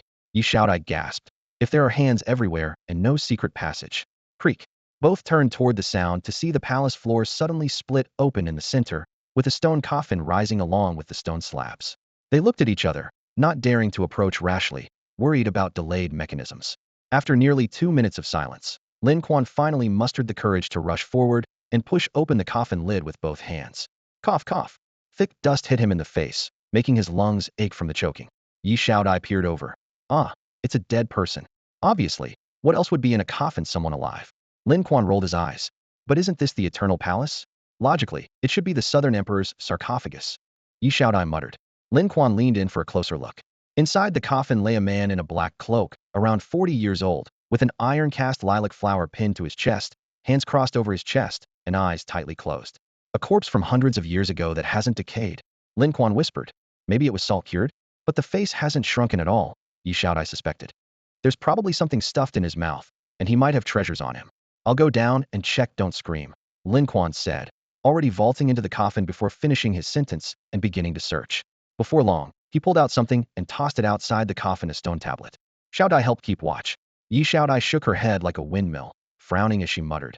It's just a bare stone tablet with no clues at all. Is there nothing else? Should we strip off the clothes and take a look? Lin Quan half joked. Better not, Xiaodai waved her hand. Lin Quan still crouched down and felt his way up from the beast tamer's corpse's ankles, not even sparing the tattered underwear. He even pried open the mouth and lifted the eyelids to check the eyeballs weren't made of gems. Bone dry, and they still dared to set up mechanisms, he muttered. As he tried to climb out, he accidentally kicked the coffin's edge. His foot paused, and he reached around the bottom of the coffin, feeling out around, hard object. A crystal core? Yi Xiaodai immediately leaned over. The crystal core was dim and lifeless, as if the coffin had drained all its energy. Drained by the coffin? Lin Quan shook his head. Most likely the corpse itself absorbed it, relying on this thing to remain uncorrupted for 100 years. He climbed out of the coffin first, cradling the energy-depleted crystal core as he examined it. Can't tell what tier of demon beast this came from. Normal crystal cores aren't known for preventing decay. Let's keep it for now. Xiaodai looked around. Still going to twist more heads? Wait a moment. Lin Quan turned away and scanned with his wristwatch. Ninth tier, demon beast crystal core. Energy converged to minimum. Requires injection of matching element to reactivate. Holy crap, ninth tier. Lin Quan's palm trembled. Take this to the Ma family, and it's worth at least hundreds of millions, maybe billions. This trip wasn't in vain. Even if we don't find out how my parents died, this crystal core alone makes it worthwhile. But the system immediately reminded him. Unknown element. Must match with ninth tier demon beast's original energy. But we need to know which demon beast it came from. Lin Quan felt a headache coming on. Ninth tier demon beasts were so rare that even the southern cities had only a few. Surely they wouldn't have to actually catch one to test it? What are you spacing out for? Yi Xiaodai poked him. I'm thinking we should twist off all the remaining heads. Then let's hurry up. Almost every relief on the palace walls depicted the head of a young beast tamer. The two carefully twisted them one by one while staying alert for those eerie stone hands that might grab back. After working for most of the day and removing dozens of faces, no other mechanisms were triggered. The stone coffin still sat in the center of the palace, unchanged. The two decided to head back for now. Voices came from above. Having found several of you, I thought we should go down and take a look. You're all the most learned scholars in the city.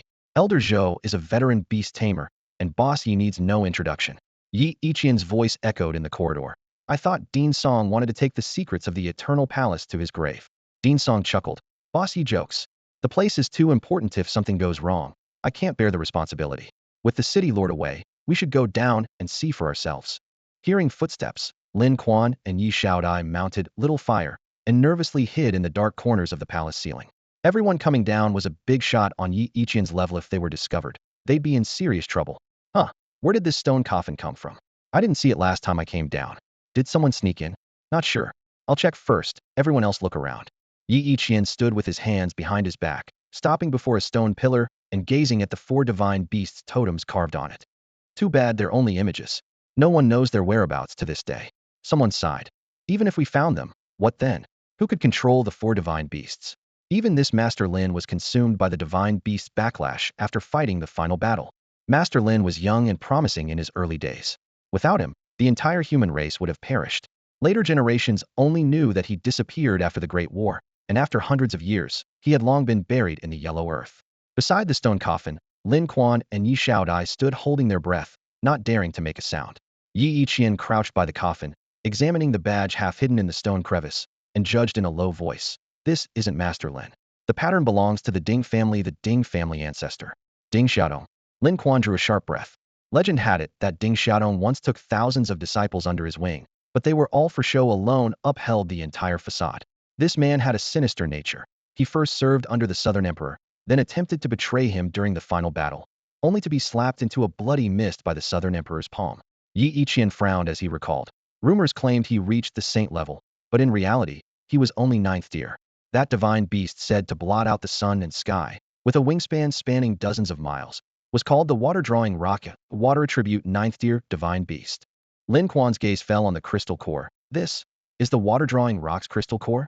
His thoughts raced as he secretly commanded Little Fire to crouch down, quietly carrying him and Yi Xiaodai as they climbed up the dim stone wall. Who goes there? A furious roar erupted from below, the sound waves deafening. Lin Quan's hair stood on end as he immediately urged Little Fire to charge frantically upward. They had indeed been discovered. Petty thieves dare enter the underground palace and still think to escape. At old Master Zhou's feet, a divine beast covered entirely in ice raised its head and spat out a beam of cold light. The ice arrow swelled wildly after leaving the bow, transforming midair into a spear over 10 feet long, pursuing them directly. Lin Quan dared not take it heeded and summoned Feng Feng, whose giant wings swept heavily, batting the ice spear back. The collision thundered, echoing throughout the stone cavern.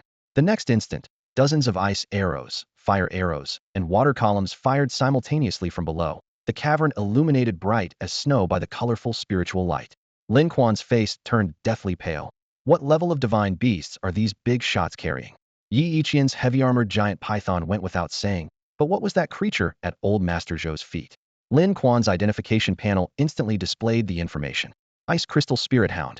Species, Canine. Level, 5th tier, 18 progress, towards 6th tier. Mutation, yes. Combat power, 87,828. Combat skills, 10,000 ice arrows, consecutive ice spear launch. Combat adaptability, land enhancement, 334. Evolvable parts, mouth, claws. Potential, 7th tier. Loyalty, 68. Cultivation count, 4 inch. A 5th tier with 4 cultivations, and its combat power actually exceeds 80,000. Lin Quan groaned inwardly. What exactly were these old monsters gathering here for? Fortunately, the cave entrance was right ahead. Little Fire exerted all its strength, ramming through the contract room's stone wall, carrying the two of them bursting out and shooting straight into the night sky. Amid the scattering stone debris, old Master Zhou looked up and said coldly, "A flying-type demon beast? To actually block my ice spirit's origins are no small matter. There's no such figure in the city," someone else agreed. Could it be from outside the city? Recently, alchemists from the imperial capital have been frequently entering and leaving the breeding facility, but they're not beast tamers after all. Bossy pondered. Let's catch up first and see. As his words fell, over 10 big shots simultaneously summoned their mounts. 2 immediately took to the air, while the rest mounted their divine beasts, chasing wind and lightning, all to discover who had intruded into the underground palace. Lin Quan no longer dared linger in the city, directing Little Fire to fly outside the city first. By the time they reached the flowing sand river, they were caught. Seeing no escape, Lin Quan and Yi Shaodai both dismounted from Little Fire. Yellow dust swirled above the sandy river. The moment they landed, a fierce wind rushed at them from behind 2 figures, one fat and one thin, descended heavily on a crimson unicorn. As the unicorn's hooves touched the ground, charred craters were immediately stamped into the riverbank, with scorching steam still rising from between the rocks. Well, Lin Quan. The fat man dismounted, his cold gaze pinning Lin Quan and Yi Shaodai like nails. You've got some nerve, boy, sneaking into the Eternal Palace. Did you open that stone coffin? What was inside? Did you take something? Both men closed in simultaneously. Lin Quan recognized them, his heart pounding. These two were notorious ruthless characters in the city. The fat man, Chung Fifan, patted the unicorn's sturdy shoulder and casually tossed out a crimson spirit talisman. With a thunderous roar, a massive crocodile over 5 meters long, wreathed in red flames, emerged from the spiritual light. The entire sandy river instantly began bubbling and hissing under the intense heat. Immediately after, information about the 2 spirit beasts appeared before Lin Quan's eyes. Crimson unicorn. Type, equine. Level, 5th tier, 5 progress towards 6th tier divine beast. Mutation, none. Combat power, 48,828. Combat skills, sky walking, thunder horn attack.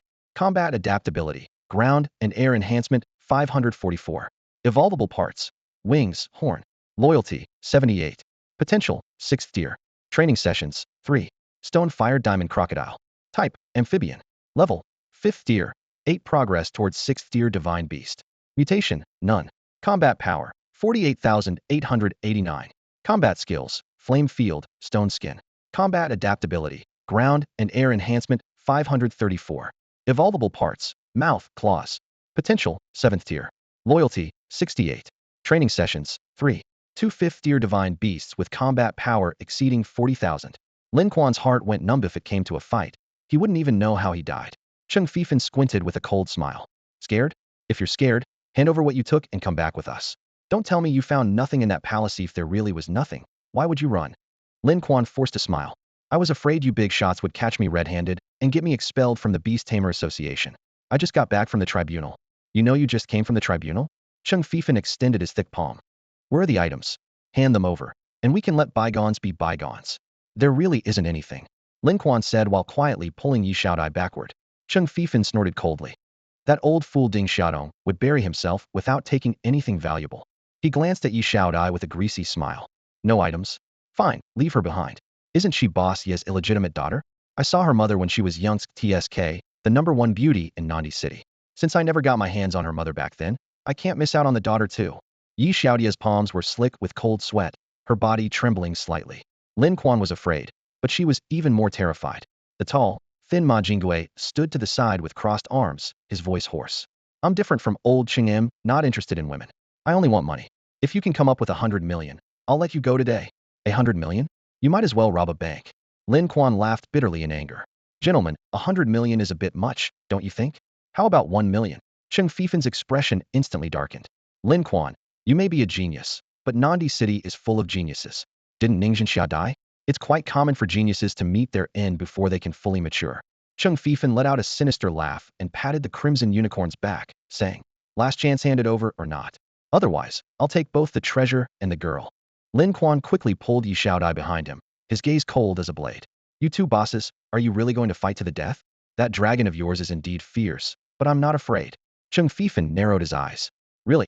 Before he finished speaking, Lin Quan flicked his wrist and popped open more than 10 enhancement potions, pouring them all into Xiaohua and Fengfeng's mouths.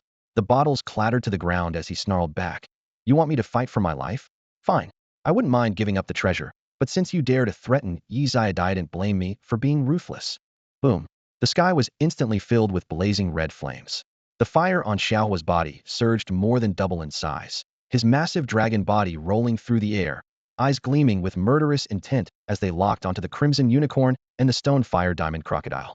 Feng also bristled with fury, half her long feathers transforming into scorching fire plumes as she stretched her neck skyward with harsh cries. That fire dragon is several sizes larger than during the pet battle tournament. Cheng Fifan gasped. Ma Jingui's face darkened. Size doesn't matter, it's about skill.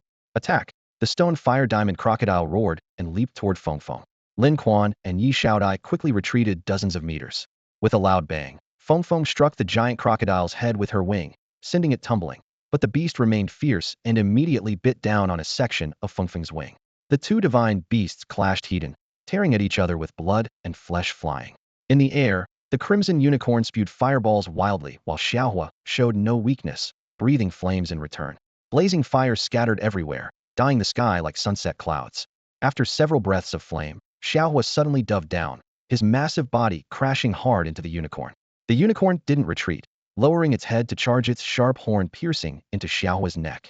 Dragon blood spilled like molten lava into the flowing sand river, causing the water to boil instantly. Ma Jingui and Cheng Fifan exchanged horrified glances. Both knew perfectly well, dragons were divine beasts, but Lin Quan was only a second-tier beast tamer, so Xiaohua could be third-tier at most. Their own crimson unicorn and stone fire diamond crocodile were solid fifth-tier beasts. By all logic, they should have been crushing their opponents. Yet the battle was evenly matched, utterly incomprehensible. Something's wrong. That dragon and that chicken must have taken drugs, heart-strengthening pills, and refined ones at that. We don't have military-grade supplies like that. Could we actually lose? With all four divine beasts bloodied and the battle at a stalemate, both men grew increasingly nervous. Just then, a figure shot toward them like lightning. Lin Quan. Damn, this kid's coming for us. Cheng Fifan's heart jumped. Retreat first. Ma Jingui quickly backed toward the river. Both feared Lin Quan getting close, but didn't dare recall their beasts, afraid of being caught off guard. Lin Quan pressed forward step by step, calling out loudly. Why are you running? Didn't you want the treasure? What I got from the stone coffin is a 9th-tier demon beast crystal corrido. You want it? A 9th-tier demon beast crystal core? Cheng Fifan and Ma Jingui's steps faltered as they instinctively turned back. Bang. Lin Quan's heavy punch had already landed on Cheng Fifan's face, followed by a kick to Ma Jingui's kidney that sent him grunting and staggering backward. With their masters under attack, the crimson unicorn in the air tried to return for rescue but was immediately entangled by blazing chains that Xiaohua whipped out, blood fire instantly seeping through the flames. Then Xiaohua's dragon roar thundered as he charged forward wildly, thunder shaking 9 heavens. A dragon's roar shook the clouds as 9 bolts of lightning struck the unicorn, instantly turning it into a bloody pulp. Grandpa, the little girl stood by the distant wooden cabin, her hand held by Old Bai, watching the crimson unicorn crash to the ground. Old Bai lowered his voice in amazement. That Lin Quan is incredible. His abyssal fire dragon, something's not right. What kind of medicine did it take? Even more potent than refined heart-strengthening pills. Before he finished speaking, he grabbed the little girl's hand. We can't stay here any longer. Let's go. The old man and child hurriedly boarded their boat. With a push of the pole, they drifted downstream and vanished into the river mist in the blink of an eye. On the other side of the riverbank, Cheng Fifan's face was split open with blood seeping through the cracks, a horrifying sight. Ma Jingui's leg bones were shattered, leaving him unable to stand. The stone fire diamond crocodile's agonized wails echoed across the grassland as that meat chicken had gnawed through its bones, leaving it struggling helplessly with only half its body intact. So what if I know you're a big shot? Right now, you're worse than a dog. Lin Quan pressed his foot down hard on Cheng Fifan's neck. Cheng Fifan could barely speak. Hey, ew. Are you going to kill us? You know we're influential figures in the city. Cut the crap. Lin Quan lifted his leg and kicked with a crack, breaking the man's arm. Didn't you say you'd mess with my Xiaodai? Who were you trying to impress? She's my wife. Did you think you could touch her? Yi Xiaodai initially thought he was being too harsh, but hearing the word, wife, made her heart flutter sweetly. Still, she pouted stubbornlish die before admitting it, or this guy would definitely push his luck. Brother Lin, Boss Lin, Cheng Fifan gasped in pain. Spare me. I was blind and spoke out of turn. I'm nothing but an animal. Your magnanimous stooped to an animal's level. Lin Quan stomped on his kidney, causing bile to surge up his throat as the man's eyes rolled back. Lin Quan snorted coldly and lifted his foot. Keep your miserable life if you want it. You won't be jumping around much longer anyway. The two big shots lay on the ground, no different from dead dogs. Lin Quan, stop talking nonsense. Who's your wife? Just my fiancée for now. It's only a matter of time. Lin Quan looked up, ignoring her stubborn denial. Beside the crimson unicorn's corpse, Xiaohua was tearing into the meat with gusto. After downing 5 bottles of medicine in one go, both it and Feng Feng seemed particularly excited, with bloodshot eyes. Lin Quan frowned. Drinking 5 bottles at once would be a miracle if you two don't have side effects. Checking their injuries. Xiaohua's neck was nearly pierced through by spikes, its body covered in bruises, and its wings scorched by flames. Feng Feng had deep bite marks on both wings and a gash across its back. Lin Quan evenly poured the last bottle of blood-activating muscular-regenerating powder on their wounds and roughly bandaged them. Feng Feng was manageable, but Xiaohua was too large. There weren't enough bandages. You big fool, can't you grow a bit slower? With all bandages exhausted, he had to accept the old clothes Yi Xiaodai handed him. Several lace-trimmed little skirts tied around Xiaohua's neck made it look like a pervert. More people might come after us. Let's hide in the mountains for a few days, Yi Xiaodai reminded him. But we can't keep hiding forever. Should we just silence those two? Lin Quan's gaze turned cold. Ma Jingwei and Cheng Fifan were terrified out of their wits, crawling and kowtowing. We won't say a word. If either of us breathes a syllable, you can come take our worthless lives. You said it. Remember that. Lin Quan left them with those cold words. Afterward, the two led Xiaohua and Feng Feng into the edge of the Chongqing mountain range, setting up their small wooden cabin on a flat area by a stream. Yi Xiaodai took a basin to fetch water, preparing to start a fire for cooking. Lin Quan was tending the fire in the wooden cabin, waiting for her return. Once the water was heated, he'd let her wash first. Do I really need a bath? Am I that dirty? Besides, you don't even have a bathroom here. Just wash in the middle of the cabin. I'll read a book on the side. In your dreams. Then I'll wash first, and you can read on the side. No way. I'm going outside.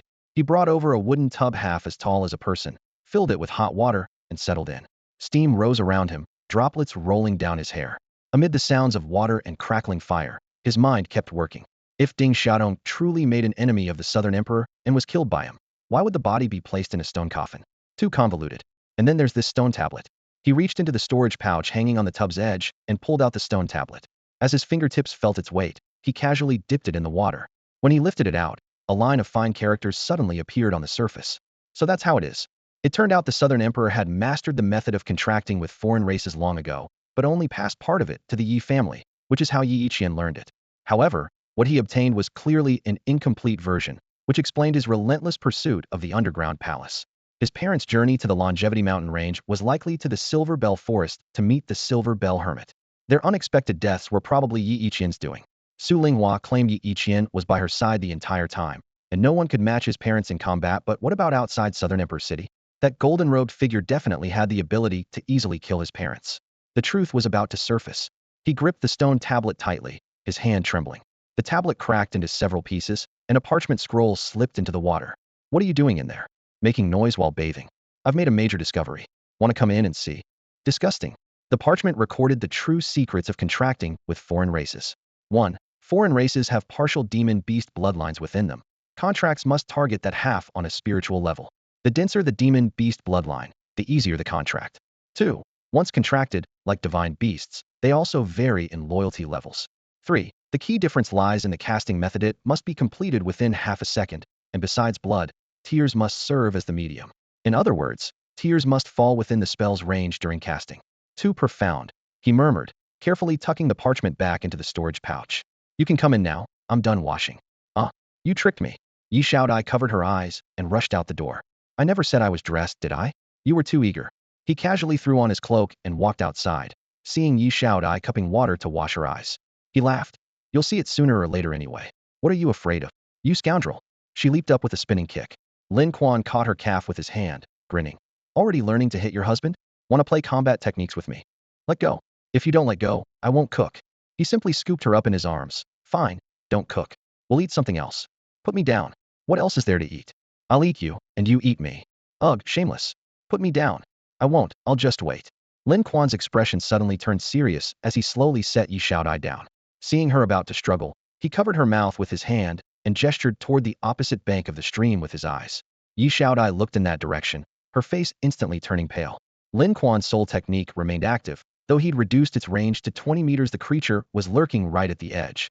A snake with an indigo-blue aura glowing around its entire body.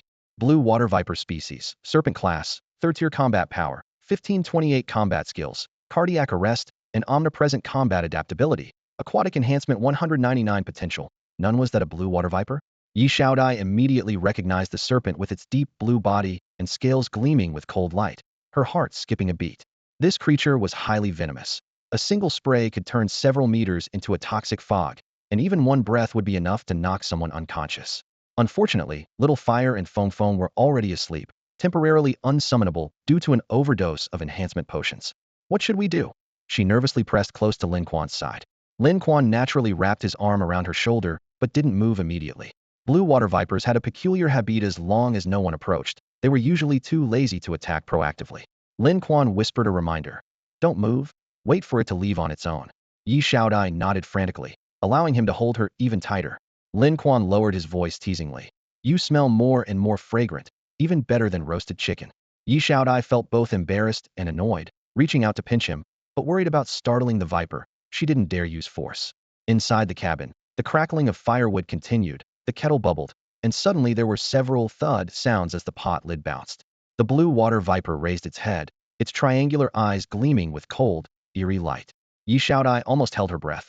Don't come over, please don't come over. As if hearing her thoughts, the viper slid into the stream, creating a blue trail on the water's surface as it swam toward them. I'll charge up and bite it to death. Lin Quan straightened up. You're going to bite it? Don't be reckless. Yi Xiaodai quickly grabbed him, nearly pulling his waistband askew. Lin Quan picked up a fist-sized stone and hurled it forcefully. Thud! The stone hit the water, splashing droplets. Stimulated by this, the viper reared up, exposing half its body. Why are you provoking it? Yi Xiaodai stamped her feet anxiously. Relax. Lin Quan waved his hand. Yi Xiaodai wanted to turn and flee into the wooden cabin, but then heard Lin Quan say casually, it's gone. She turned back to see only the calm water surface, finally breathing a long sigh of relief. Lin Quan looked around. Go ahead and wash up. I'll patrol the area, and if there are any more magical beasts, I'll deal with them first. With that, he turned and left. After confirming Lin Quan had gone far enough, Yi Xiaodai returned to the cabin, poured the boiling hot water into the wooden tub, adjusted the temperature, and gently stepped in, stretching out comfortably as she soaked. Truly worthy of being a spirit wood tub. She had just relaxed when she suddenly curled up into a ball, leaving only her head exposed. Lin Quan had somehow pushed the door open and entered. Why are you back again? She stared wide-eyed. Lin Quan draped a towel over his shoulder and said with a grin, I need to double-check that there are no magical beasts nearby. I work fast. Want me to scrub your back? I absolutely won't scrub the skin raw. Get out. Worried about the fee? No charge. This isn't a bathhouse. Don't be so formal, we're close friends. Yi Xiaodai flew into a rage, scooping up a basin of bathwater and splashing it at his head. Lin Quan's figure flickered, dodging to a meter away as the water missed its target. He shrugged and pulled out a book called Beast Taming Manual from his chest, lying down on the sofa. Fine, you're shy? I'll read first. In the wooden tub, Yi Xiaodai didn't dare move a muscle. After quite a while, Lin Quan looked up, his tone casual. The water's getting cold. Your skin's all wrinkled from soaking. Aren't you getting out? You leave, then I'll get out. All right. He closed the book and walked toward the door. Lin Quan stepped outside, then suddenly rushed back in, nearly catching Yi Xiaodai off guard. She narrowed her eyes warily, knowing full well that Lin Quan wasn't someone to be easily dealt with. Sure enough, he claimed he had forgotten his book, but his tone was clearly mocking. That bastard is going to give me a heart attack sooner or later, Yi Xiaodai muttered under her breath. Just then, a sharp pain shot through her leg. The injury from fighting those two jerks earlier was acting up. She frowned and leaned against the wall for support. Ow, my leg hurts. I must have twisted it. I can't walk. Where's your conscience? Did a dog eat it? She glared at Lin Quan angrily. Lin Quan sighed and simply sat down by the door. How about this? I'll blindfold myself and turn around. Blindfold yourself with what? Where would you get one of my skirts? When I was treating Xiaohua's wounds, there was an extra one, so I kept it. Before she could respond, he tied the old skirt around his face. See? I'm blindfolded and turned around. Yi Xiaodai seized the opportunity to leap out of the wooden tub, quickly hiding behind the sofa. She hastily dried herself off and threw on her cloak before feeling at ease. When she emerged, Lin Quan was grinning foolishly, had cut 2 holes right through the fabric covering his face. You're absolutely shameless. Hey, this skirt came with holes naturally. Those are decorative cutouts on the hem. How did you even tie it like that? Yi Xiaodia's face flushed red with anger. Realizing he must have seen everything, she lunged forward to grab his neck. Give me back my innocence. Aren't you already innocent? Pure as snow. Go to hell, you perverted Lin Quan. Lin Quan took an exaggerated deep breath, pretending to be intoxicated. You really do smell better after a bath, mm. Get away from me. Yi Xiaodai crossed her arms and glared at him, feeling utterly wronged. Why am I always the one getting the short end of the stick? Lin Quan dangled the old skirt and shook it. How about this? I'll let you have a look at me too. I don't want to look. Her face turned even redder. Lin Quan chuckled, then suddenly widened his eyes and stared intently at the sofa. What are you doing? Don't try anything funny. Yi Xiaodai thought he was up to another trick. His expression scared her so much her heart jumped to her throat. It was pitch black all around, and they were in the middle of nowhere. If he really lost control, who would save her? But the next second, Lin Quan stammered, "SSDS? What are you doing here?" Yi Xiaodai spun around to see a woman reclining on the sofa. Lin Yupan. She had one hand pillowed under her arm, while the other lazily stroked a green snake coiled around her waist. The snake actually turned its head toward them and flicked its tongue, as if it were smiling. I'm looking for a place to sleep. You two can continue your lover's quarrel, Lin Yupan said with a yawn, her eyes half closed. We weren't having a lover's quarrel. Yi Xiaodai stamped her foot in frustration. Sister Yupan, don't listen to his nonsense. Lin Yupan waved her hand dismissively. I don't care. Just remember to be safe. I've got some in my bag if you need them. Yi Xiaodia's face turned completely red, and while Lin Quan was snickering, she angrily pinched his arm again. What are you laughing at? Nothing. I'm just wondering how my sister got in here. I sealed this entire room with soul magic, yet she somehow managed to slip past it. Lin Quan's mind was churning with suspicion. On the surface, Lin Yupan appeared to be just a washed-up beast tamer, always appearing and disappearing mysteriously with nothing but a green snake. Where could she possibly get such abilities? Something's not right. Lin Quan's gaze fell on the snake. Nine-eyed green snake. Type: serpent. Level: 6th order. 7th order divine beast. Progress: 88. Mutations: 2. Combat power: 1,758,828. Combat skills: Serpentine Dragon Script, Snake Transformation to Dragon, Snake Pearl Ring. Combat adaptability: Aquatic and Terrestrial Enhancement 1534. Evolvable parts: Mouth, Eyes, Claws. Potential: 9th order. Loyalty: 97. Training sessions: 4. Lin Quan. Lin Quan's pupils contracted, and only one word flashed through his mind. Shit. My sister actually brought a 6th-tier divine beast that had undergone 4 breeding cycles. Over 1.7 million combat power. Lin Quan's eyes widened as a string of questions and roars burst from his throat. Wasn't my sister supposed to be a useless beast tamer? You've been lying to me for 10 years. Are you a 5th-tier or 6th-tier beast tamer? What the hell? Whether you're 5th or 6th tier, you still can't pay the rent? In his excitement, his whole body trembled, and even the veins on the back of his hands bulged tight. Don't you have any trust at all? We're siblings, he continued to accuse. Lin Yupan lazily leaned against the worn sofa, casually lifting her loose shirt to show him her flat, wheat-colored belly. Hey, don't think you can get away with just showing your stomach. Lin Quan's anger didn't subside. Yi Qian's heavy armored python only has about 1.5 million combat power, and you're actually higher than him. Why are you staring at my belly? Lin Yupan slowly lowered her shirt hem, her tone as flat, as if discussing the weather. Don't worry. I've taken precautions. I am not pregnant. Is this about pregnancy? Lin Quan looked righteous. You keep taking advantage of men. Doesn't your conscience bother you? They're willing participants. What's there to feel bad about? Lin Yupan stretched lazily. What about me? You? She looked up. When have I ever taken advantage of you? Yi Xiaodai, standing nearby, covered her forehead and observed the siblings. What kind of relationship is this? If you're going to argue, hurry up and finish. I want to take a nap first. The girl threw herself directly into a reclining chair and closed her eyes to rest. Lin Yupan rolled her body inward, thinking to herself, this kid is acting strange today. Did I reveal something? The green snake lying under the coffee table also raised its head, its vertical pupils full of suspicion. Lin Quan crouched down and beckoned to it. Little snake, come play with me for a while. He didn't understand what the green snake meant by second mutation, but he knew one thing clearly: the higher the tier, the greater the intelligence. For a 6th-tier divine beast, understanding human speech was perfectly normal. The green snake stared at him. Something's wrong, very wrong. Lin Quan has a big problem. Come on, I have specially mixed nutrient solution. He writes delicious as hell. Want some spicy strips? Lin Quan said, shaking 2 small vacuum bottles and a bag of cheap snacks with a rattling sound. What do you take me for? The snake's eyes flared with anger, almost lunging forward to bite him. Yi Xiaodai looked puzzled. Didn't you say this snake was only a 1st-tier divine beast? Why are you teasing it again? You're not its master. Can it even understand? Its brain isn't great, but even the dumbest creature knows when it's hungry, right? Where's the food you made? Ah, it's burned. Yi Xiaodai rushed to the stove and lifted the pot lid, revealing blackened scrambled eggs with tomatoes smoking with char. Can't eat this, can we? She wrinkled her nose. Whatever, let's feed it to the little snake. Lin Quan carried the pot over. What am I, a beggar? The green snake looked at the black, gooey mess, its tail tip twitching with rage. Even feeding this to dogs would be too cruel, wouldn't it?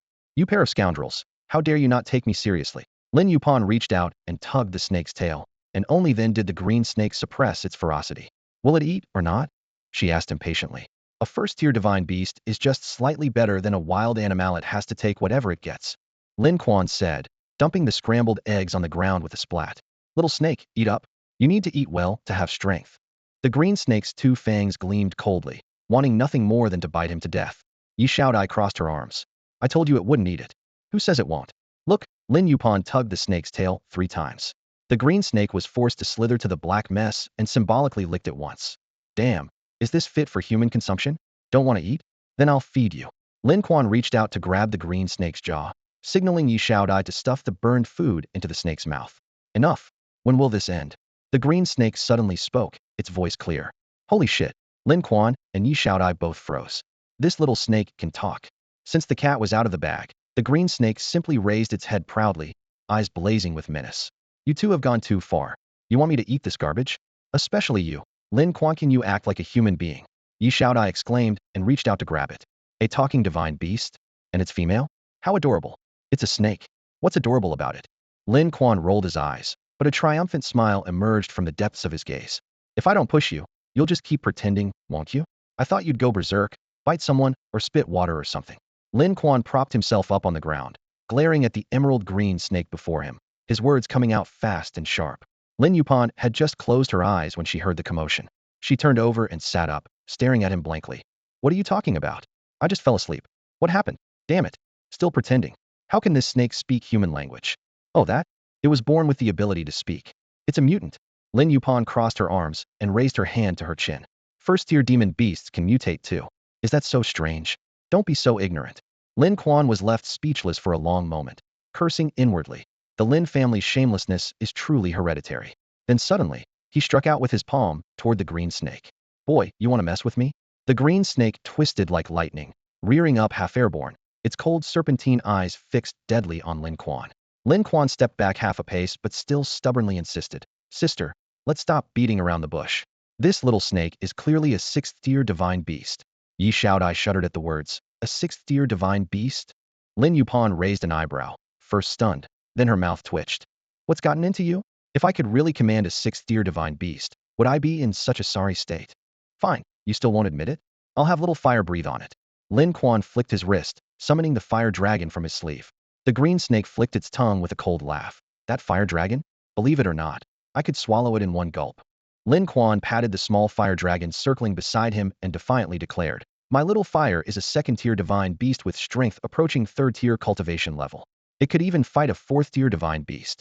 But this little snake isn't afraid at all. Stop calling me little snake this and little snake that. The green snake swished its tail. My name is Xiao Qing. Call me Sister Qing if you're going to call me anything. As her words fell, Lin Quan simply moved over to sit beside Lin Yupan.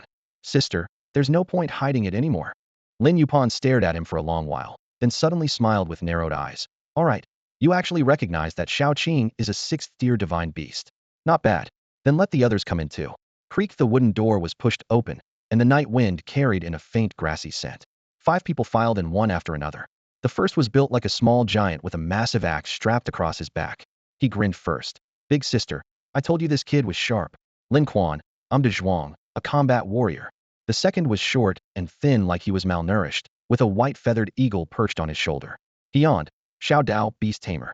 The third was a lean middle-aged man with both hands resting on the hilt of a 3-foot heavy sword, his gaze cold and stern. Lao Hu, combat warrior. The fourth was an alluring woman with seductive eyes that sparkled as they moved. She wiggled her fingertips, and a bright camellia bloomed as vines spiraled up her arm, instantly covering it with colorful flowers. Xiao Wan, beast tamer. The last person had white hair but a youthful face, holding a water orb in his palm with 2 loaches resting on his back. Hu Shui, also a beast tamer. After the 5 had positioned themselves, they declared in unison, we are the Cold Phoenix Adventure Group. and your big sister Lin Yupan is our group leader. Lin Quan and Yi Xiaodia's jaws nearly dropped simultaneously. His sister was actually the legendary leader of the Cold Phoenix Adventure Group that made her the Great Cold Phoenix herself? But wait, wasn't an adventure group supposed to have 8 members? Where were the other 2? De Zhuang sighed. When we were hunting that Frost Phoenix last time, both Drunkard and Dummy died. We haven't been able to recruit new members yet. How about letting Lin Quan and Xiao Dai join us, big sister, he suggested. They won't work theory not qualified yet. Lin Yupan looked up, her voice decisive. Why not? Yi Xiaodai was stunned. Lin Yupan slammed a badge onto the table with a sharp thud. The silver badge gleamed coldly under the light, and everyone fell silent. No adventure guild in Nandi City had earned a silver badge yet. It required an average combat strength of at least 5th rank, plus completion of 500 rank missions, or 100 a rank or higher missions. Sister, that's not fair. You're already a 6th rank beast tamer and leader of the Cold Phoenix Guild, so why are you always behind on rent? I can barely afford to eat. Lin Quan couldn't help complaining. That's to strengthen your willpower, Lin Yupan said lazily, propping her chin on her hand. Strengthen my ass. You're just plain lazy and mean. Lin Quan had seen right through her long ago. Yi Xiaodai quickly tried to smooth things over. So, Sister Yupan, what brings you all to the mountains? Something big. Lin Yupan's expression grew serious. Don't you think there was something strange about that fight between Li Wuzi and Bai Jui? Lin Quan thought for a long moment before recalling those 2. Damn, don't tell me you were there that day too.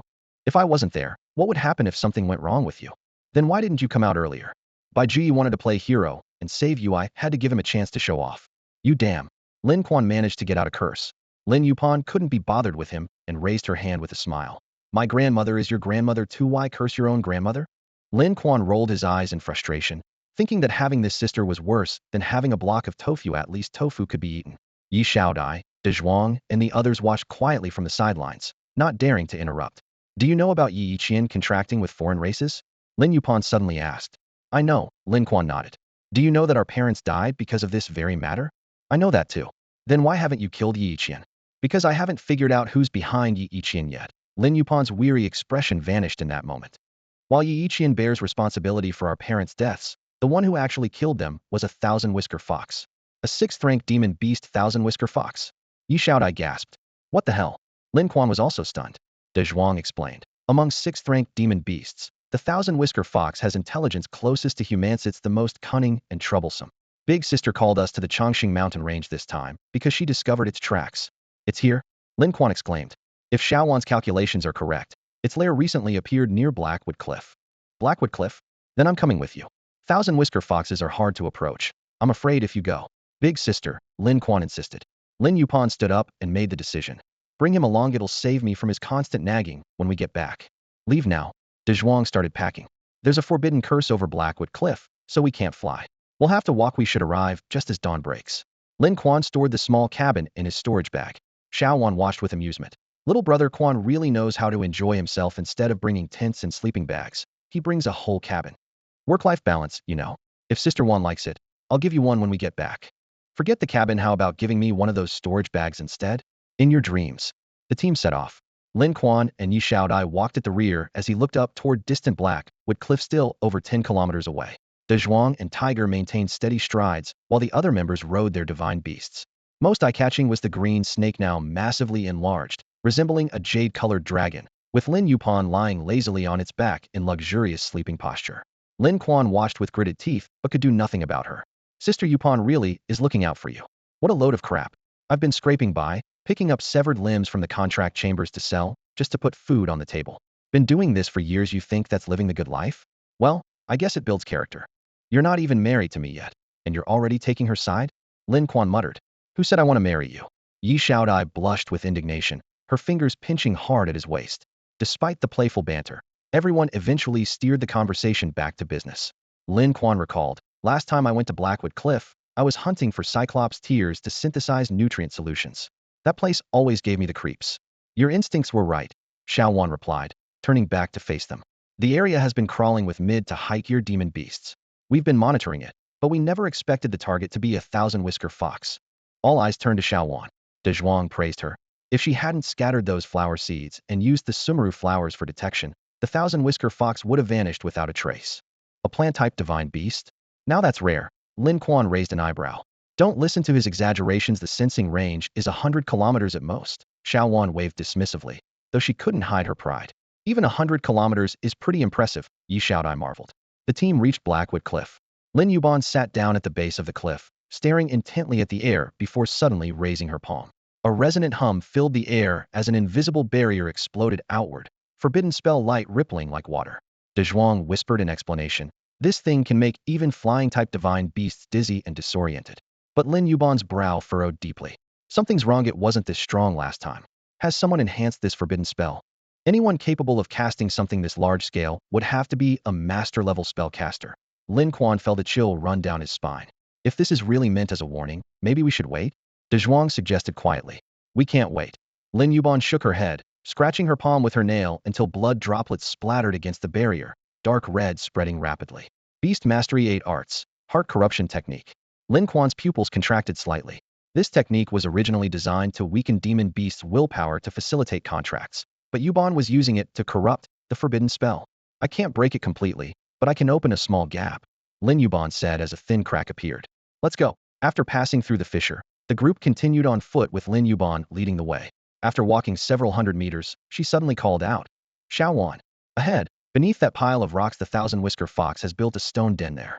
I'm certain of it. She pointed toward the base of the cliff. Xiaoqing, scout ahead. The green snake transformed to the thickness of rope, slithering through the rock crevices. Lin Quan thought to himself. Able to grow large or small, long or short, this was already its second mutation. He wondered what its limits might be. If it could truly expand infinitely, that would be terrifying. Xiao Dao worried. Foxes are cunning if it gets spooked. Then I'll go too, he said, taking his white-feathered eagle to pursue the green snake. Lin Quan lowered his voice. Sis, do you think someone set up this forbidden spell to catch the thousand-whisker fox? Catching one fox wouldn't require this kind of setup. It's obviously targeting much higher-tier demon beasts. Lin Yuban's answer sent chills down his spine. Higher tier? Please tell me we're not talking about anything above 7th tier. He laughed nervously. What's there to be afraid of? Before she could finish speaking, a sharp eagle's cry echoed from ahead. Lin Yuban immediately called out. Found it. Everyone, move forward. When the white-feathered eagle spread its wings fully, Lin Quan realized that while its body wasn't particularly large, its wingspan was absolutely staggering, over 10 meters wide. White-feathered eagle king species. Accipitridae level. 5th tier 6th tier divine beast progress. 71 mutation. None combat power. 878,898 combat skills. Eagle strike through sky. Sonic oscillation combat adaptability. Aerial enhancement. 458 evolvable parts. Beak. Wings. Claws loyalty. 80 potential. 7th tier training sessions. 3. A combat power approaching 1 million seemed outrageous even to the well-experienced Lin Quan. Among the scattered rocks, a red-furred fox with whip-like whiskers beneath its jaw was trapped between Xiaoqing and the white-feathered eagle king. Behind it, in several dens built from rubble, a young fox peeked out timidly. The mother fox had revealed herself to protect her cub. Should we spare it? Hu Shui's voice was cold and menacing. We'll have to kill it anyway. The tiger replied icily. Cut the grass but leave the roots, and it will grow again with the spring breeze. Attack! De Zhuang roared, gripping his massive axe as he charged forward. The steel-like figure crashed into the dust, his giant axe whistling as it cleaved toward the thousand-whisker fox. Lin Quan saw only a flash of cold light and thought the fox would lose at least half its life, but the creature simply raised its paw to block the blade. Thousand-whisker fox species. Canady level. 6th tier combat power. 752,228 combat skills. Swift 1,000-mile run. Cunning 100 schemes. Frenzied bite combat adaptability. Terrestrial enhancement. 699 potential. None. A wild beast with 750,000 combat power. What a physical monster. Lin Quan felt a chill in his heart. Clang. The thousand-whisker fox flicked its claws, deflecting the axe sideways, then lunged for De Zhuang's throat with its fangs bared. The white-feathered eagle king shrieked from above, its sonic oscillation hammering the ground like thunder, leaving the fox dizzy and disoriented. The green snake Xiaoqing slithered behind it, suddenly elongating and thickening as she coiled tightly around the fox's waist. Vile beast! How dare you resist? The tiger roared, leaping from the ground with his heavy sword raised high. Frost gathered in the air, forming white mist so cold that Lin Quan sneezed from 10 meters away. The blade aimed straight for the fox's skull. A direct hit would split even two heads in half. But the fox suddenly ducked, and the sword nearly struck the green snake instead. Tiger, are you blind? Xiaoqing cursed, sweeping her tail to regain her grip on the fox, only to have the creature bite down hard on her serpentine body. It's too troublesome. Hu Shui, De Zhuang called out. Hu Shui's body trembled, and two thumb-thick mudfish shot out from his turtle's held-back armor, landing with wet plops before darting forward. Before Lin Quan could examine their attributes, he heard two sharp sounds as the mudfish burrowed into the fox's ear canals. With a piercing shriek, the thousand-whisker fox collapsed to its knees, clutching its head as blood vessels bulged visibly. Lin Yupan pressed a short blade into Lin Quan's palm. Kill it. Thinking of his parents' blood debt, Lin Quan didn't hesitate. He rushed forward and plunged the knife into the fox's chest, watching as blood spurted from the artery, covering his hands completely. Yet it still wasn't dead. Its vitality was truly astonishing. The giant fox opened its jaws to counterattack, but Lin Quan only managed a low call before Feng Feng burst from the storage pouch, with wings spread wide. Its golden red feathers carried fierce winds that knocked the already weakened thousand-whisker fox to the ground. Lin Quan leaned on his knees, gasping heavily as he stared at the convulsing fox body, feeling a surge of satisfaction that his father's revenge was finally complete. He had not failed his parents. Let him catch his breath first. Yi Xiaodai stepped forward to help, but Lin Yupan pressed her arm back, her own face pale. I need to rest too. Regardless of who the mastermind was, Lin Changjiang and Mei Jia had indeed died under this thousand-whisker fox's claws. The Star River Adventure Group had also disbanded because of it, leaving the remaining members dispirited and dependent on Lin Yupan's support. Now, with the great fox fallen, they had finally resolved years of resentment. What about the small one? Xiaowan pointed at the trembling little fox nearby. It cannot be spared either. Lao Hu raised his sword and struck down vertically. Cold light flashed, and the little fox was split in two. Lin Quan was slightly stunned, had wanted to capture it alive for money. Since it's finished, let's head back. Lin Yupan's words were cut short as she suddenly looked up. Above Blackwood Cliff, a mass of dark energy was visibly gathering, spinning and swelling with overwhelming pressure, like a flood held back all night ready to burst. De Zhuang also sensed something wrong. Big sister, that demonic wind is too strange. It's at least the pressure of an 8th-tier demon beast. We can't withstand it. Then what are we waiting for? Retreat. Lin Yupan shouted. Lin Quan immediately summoned Xiaohua, helped Yi Xiaodai onto its back, then grabbed Xiao Qing while holding Feng Feng. After Lin Yupan and Xiao Wan mounted the dragon's back and saw the others climb onto the white-feathered eagle king, he waved his hand. Xiaohua, fly quickly. One dragon and one eagle broke through the wind, heading straight out of the Longevity mountain range. Only after crossing Yellow Wind Ridge did Lin Yupan tell Lin Quan to stop. She looked back toward Blackwood Cliff, her breathing tight. Just how far will this black wind grow?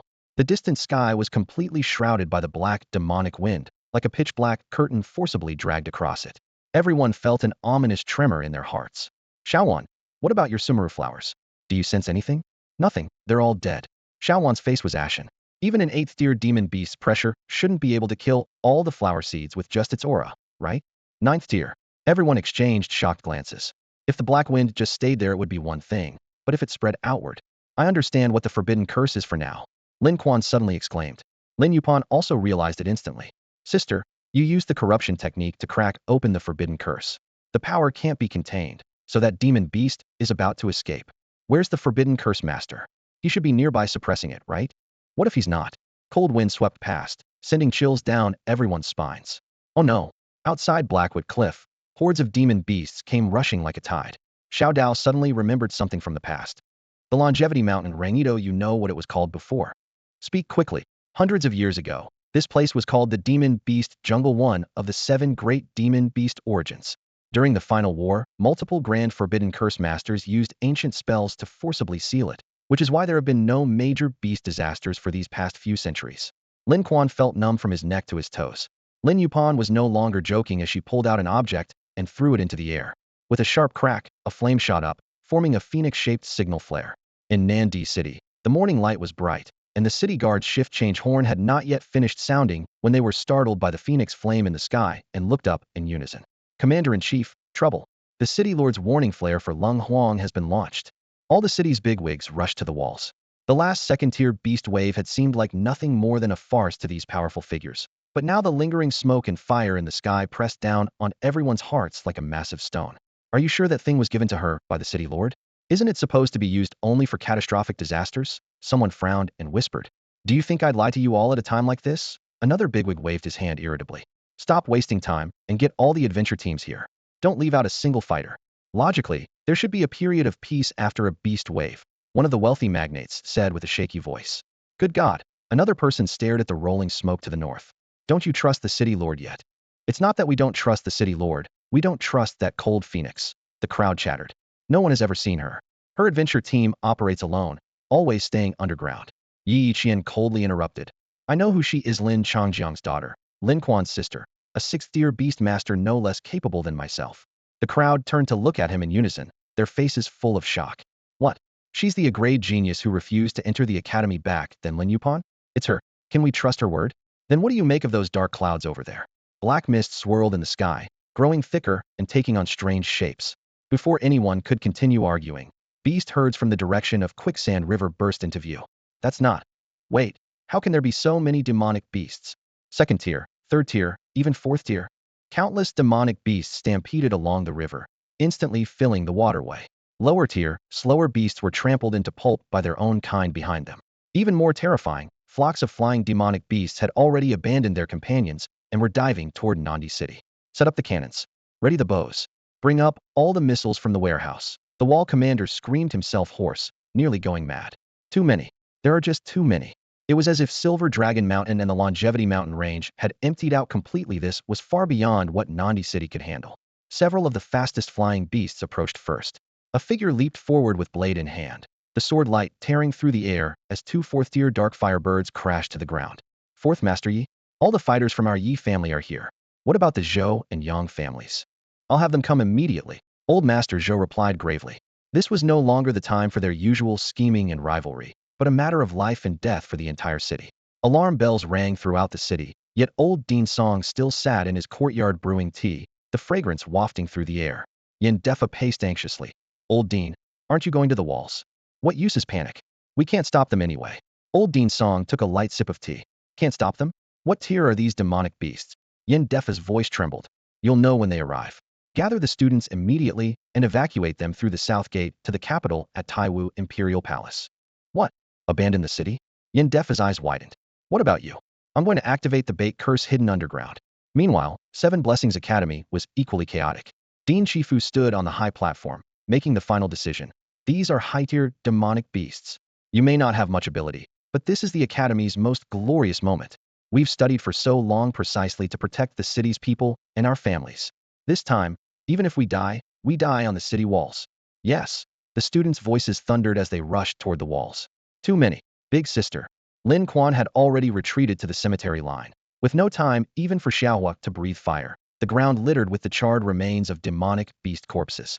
Feng Feng was also panting heavily, completely drained of her usual vigor.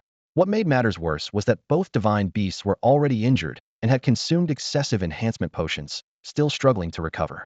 Yi Xiaodai leaned against Lin Quan. Half of the dozens of seven-colored soul-enchanting butterflies in her arms had perished, causing her to bite her lips in distress. Ahong was in even worse shape, her needle-like fur almost completely plucked away, leaving only a bare-skinned lop-eared rabbit. Yet the demon beast surged forward like an inexhaustible tide, attacking from land, sea, and air. On the ground alone, there were 7 or 8 different species of pack-hunting demon beasts. Lin Quan had no time to pull up data panels and roared. Whatever they are, kill them first. Hold them off a bit longer to give the city time to react. I sent De Zhuang to notify the city. If the city lord isn't here and we can't defend the city, we must evacuate everyone. He spoke rapidly. Where would we go? Someone behind him asked urgently. South. To the capital, the Taiwu Imperial Palace. Lin Quan shouted back. Hundreds of thousands of citizens, how long can we hold out? 8 hours. Xiao Wan cried out sweetly as countless flower petals suddenly filled the sky, each one blood-stained, shredding demon beasts within dozens of meters around her. If you can't hold on, retreat to the city first, she warned coldly, holding her flower umbrella upside down. Damn it, Sister Xiao Wan. You dare underestimate me? Lin Quan stomped his foot and punched through a demon beast's skull with one blow, then crushed another's head with a crack. Ding. Detecting host entering life or death crisis period. Bodily functions temporarily enhanced 100-fold. Ding. Defense temporarily enhanced 100-fold. Ding. Attack power temporarily enhanced 100-fold. Ding. Bonded creature number 1 beginning evolution. Ding. Bonded creature number 1's wings evolving. Xiaohua's wings instantly doubled in size, and with one flap, hundreds of demon beasts were sent flying. Ding. Bonded creature number 1's claws evolving. Sharp claws scraped the ground, carving out deep trenches a meter wide and several meters long. Ding. Bonded creature number 1's mouth evolving. The flames intensified several times over, and a stream of fire incinerated over 1,000 third-tier demon beasts. Ding. Bonded creature number 1's toxicity evolving. The fire tongue turned dark green. What couldn't be burned was poisoned to death. Ding. Bonded creature number 1's hide evolving. Layers of fur stacked upon each other, defense skyrocketing. Ding.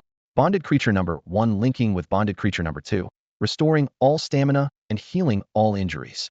Violent power surged forth as Lin Quan roared and charged at a third-tier demon beast, punching out its eyeball with one strike.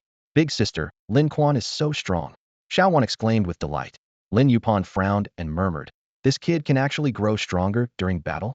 Lin Quan kicked over a fourth-tier crimson quadruped beast, thinking to himself, all of Xiaohua's body parts have evolved to the third tier just one step away from breakthrough. Boom. The ground shook with a tremendous roar that tore across the battlefield. Lin Quan looked up to see a colossal beast dozens of meters tall crushing through the ruins, its twin heads side by side, covered in dark red fur, beating its chest and releasing earth-shattering roars. It was terrifyingly a fifth-tier demon beast, the twin-headed ape king. Twin-headed ape king species, humanoid, grade. Fifth-tier combat power, combat rating. 203,228, combat skills, chest pounding, double-handed head strikes, frenzied biting, combat adaptability. Land bonus 569, potential, none. Lin Quan quickly retreated, pulling out an enhancement potion and tossing it to Yi Xiaodai. Can you still drink this? Give it to the enchanting butterflies, he added. Have them clear a path. Ahead, numerous demonic beasts were spinning in circles, mesmerized by the seven-colored enchanting butterflies. Lin Quan wasn't foolish enough to face the twin-headed ape king Hedon. Little Fire and Feng Feng had just recovered, and their enhancement potion quotas were exhausted, so they could only retreat to Lin Yupan's side. Big sister, he called out, but Lin Yupan snorted coldly. What the hell are you shouting for? The green snake glided to their side, raising an eyebrow with a cold smile.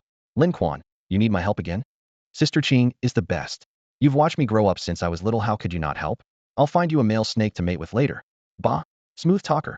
The green snake was too lazy to listen further, and suddenly spat out a cloud of green mist, blocking the charging demonic beasts. The twin-headed ape king, cornered by the black fog with nowhere to retreat, roared and lunged forward, its thick arms aimed straight at the green snake's waist. The green snake rolled her eyes coldly and bit down viciously on one of its heads, her deadly poison instantly turning it a sickly green. Before the ape king could grab her body, her second bite landed. The twin-headed ape king crashed to the ground with a thunderous impact, one head green and one rolling away. Lin Quan rushed forward, his blade slicing open the spine as he quickly extracted an orange crystal core. Big sister, his movements are so skilled. Xiaowan giggled. The tiger struck down another fourth-tier demonic beast with a single sword blow, casually plucking out its core and proudly mimicking Lin Quan's technique. Didn't he learn it from Big Sister? Say that again? Lin Yupan's glare made the tiger immediately scamper away. In the distance, the loach kept hurling lake water toward the battle circle, splashing everywhere. Lin Quan mentally complained. So many loaches? Is this guy moonlighting as a female streamer? But he's male. Lin Quan, Yi Xiaodai screamed. A swarm of beetles glowing with an eerie green light suddenly emerged from beneath her feet. Ahong was exhausted, her enhancement potions depleted, and could only frantically flap her wings against the ground to no avail. The beetles climbed frantically, with several already crawling up Yi Xiaodia's calves. Lin Quan rushed over and grabbed her legs, pulling forcefully, his hands rubbing back and forth on her calves. Enough. They're gone. Stop touching. Didn't you see? Their mouths have venom. They left a bunch on your legs. Where? A bit higher up. Before she could respond, he lifted Yi Xiaodia's cloak and ducked underneath. You lied to me. Yi Xiaodai realized what happened and pushed him away. Lin Quan smiled and handed her a detox pill, then smoothly pulled her into his arms. Little Fire, he called out. Little Fire spread its wings and dove down as he lifted Yi Xiaodai and Ahong, stuffing them onto Little Fire's back. Take her to the capital. I don't want to. Lin Quan, what's gotten into you? I don't want to leave. Yi Xiaodai struggled desperately. Little Fire beat its wings and soared into the sky, with the seven-colored enchanting butterflies following close behind. Go! Lin Quan kicked away a dark rhinoceros, punched down an armored zebra, but was struck by a fourth-tier spear boar, causing blood to trickle from the corner of his mouth. He wiped away the blood and grabbed the spear boar's long tusks with his backhand, snapping them with a crack. 8 hours, right? I can handle it. The general commander grabbed De Zhuang by the collar and roared. Evacuate the entire city? Are you out of your mind? The city lord isn't here, is he? Then you're in charge. Give the order now, or all the deaths will be on your head. How dare a mere combat martial master like you? De Zhuang's neck turned red from being grabbed, but he simply raised his eyes with a cold sweep. His overwhelming aura instantly silenced the big shot. Haven't you noticed yet? Those demon beasts aren't here to attack the City, fleeing for their lives. De Zhuang pointed toward the horizon. The ones in the air are running. The ones on the ground are running, all avoiding that black mist. Outside the city walls, gray-black mist rolled and surged like a tide, visibly accelerating as it approached Nandi City. If you want to live, take your families and evacuate. We've calculated idly 8 hours left. De Zhuang slapped away the general commander's hand, his voice low and icy. Stay if you want to die here. He turned and descended from the tower, the crisp clatter of his armor making everyone's scalp tingle. Yi Yiqian's eyes sharpened as he made his decision. Fourth brother, go. Take everyone from home and retreat to the capital. Boss Yi, seriously? We're really running? All our assets are in the city. Right, this is hundreds of years of savings. Money or your life. Yi Yiqian's face darkened. What good is money when you're dead? But can they hold it off? Someone mumbled hesitantly. 8 hours. Yi Yiqian turned his gaze to the general commander. What do you think? The general commander gritted his teeth in hesitation, sweat sliding down his temples. Before he could speak, the city's alarm bells suddenly rose 8 octaves higher. Sharp and urgent, the signal for citywide evacuation had finally sounded. Citywide evacuation? At the street corner, shopkeeper Ma rolled his eyes and gestured to Brother Lu. Let's go. He pulled out a storage pouch embroidered with goldfish, flicked his wrist, and all the shop's goods transformed into streams of light and were absorbed inside. The two rushed into the street, waved their hands, and a gray-feathered thunder crane landed with a cry, electric arcs flickering across its wings. They mounted the crane and soared high, speeding toward the city outskirts. Meanwhile, hundreds of golden-winged, thundercry blue-beak birds descended onto the major training grounds, with city guard beast tamers standing on their backs, waiting for citizens qualified to evacuate. Wandering beast tamers led their families and summoned their spirit beasts, surging toward the city gates like a tide, while more ordinary people were herded into armored vehicles, desperately evacuating amid the roaring engines. The outer city battlefield was now a scene of carnage. So exhausted, Lin Quan was covered in wounds, dark red seeping through the cracks in his armor plate. She couldn't even afford the most basic blood-activating healing powder. No matter how solid the defense, it couldn't withstand the ramming of hundreds or thousands of frenzied beasts. The flying types are manageable, they can't be bothered with people in the city, but once the land types retreat into the city, they could trample people to death just by stepping around. He gasped heavily, almost done retreating. With this low shout, De Zhuang descended from the sky, his giant axe blade gleaming coldly as it crashed into a giant rhinoceros's skull. Blood mist exploded as he swept horizontally and rejoined the battle. Then we should also. Oh my god. Xiao Wan was mid-sentence when her pupils suddenly contracted. Less than dozens of meters away, the black mist split open, and a blurry shadow slowly emerged. The shadow stood 100 meters tall, covered in golden fur, shaped like a brown bear magnified countless times, yet bathed in an ethereal holy light. A saint-tier demon beast? And its holy light type. Xiao Wan's voice trembled. The next instant, Lin Quan yanked her arm hard. Where they had been standing exploded with a boom, leaving a crater several meters deep. Debris and dust mixed with fierce wind swept past their faces, stinging painfully. Let's go? Stop fighting. Lin Quan roared, scooping Xiao Wan into his arms and leaping onto the broad back of his green serpent. The snake shot through the air, speeding toward Nandi City. The commander-in-chief gazed at the remaining instructors from Chifu Academy, his heart aching like a knife wound. All the students had perished. They were supposed to be the future elite. Old song. He couldn't make it here. His hoarse voice had barely faded when the academy dean spat out a mouthful of crimson blood and collapsed into the dust, never to wake again. Several instructors held the dean's lifeless body, their eyes red-rimmed, silently leaving the city. The artillery shells were depleted, not a single missile remained, and the area outside the north wall had become a pockmarked wasteland of scorched earth. Hordes of demonic beasts continued swarming in. Too lazy to slaughter civilians, they simply smashed through walls and rooftops, charging from the north gate to the south gate, before racing past Nandi City. The few hundred remaining residents occasionally let out piercing screams that echoed through the ruined streets. The commander-in-chief could no longer move. An ice spirit serpent had already frozen him in place and bit through his skull with its gaping maw. The next moment, the serpent was whipped away by a cyan tail, and Lin Quan flashed forward, deftly extracting the crystal core from the snake's head. You still want to save people? The tiger landed with a crash of debris. Noticing that Lin Quan hadn't pursued the cyan snake, but instead turned toward a woman trapped under rubble, his tone ice cold. Lin Quan ignored him, bending down to lift the concrete slabs. Xiao Wan, remembering that Lin Quan had also saved her, raised her hand and released several camellia-like orbs of spiritual energy to support the edges of the debris. Ma'am, does it hurt badly? My chest, it hurts so much. Don't worry about me. You should go. The woman whispered weakly. Lin Quan knew her chances of survival were slim, yet he couldn't bring himself to abandon her. Brother Lin. A familiar voice called from behind the broken wall. Zhang Dali rushed over, and Lin Quan punched him in the chest. You didn't leave? Ouch, that was quite a hit. Xiao Dai must have given you quite a hard time. Zhang Dali grinned.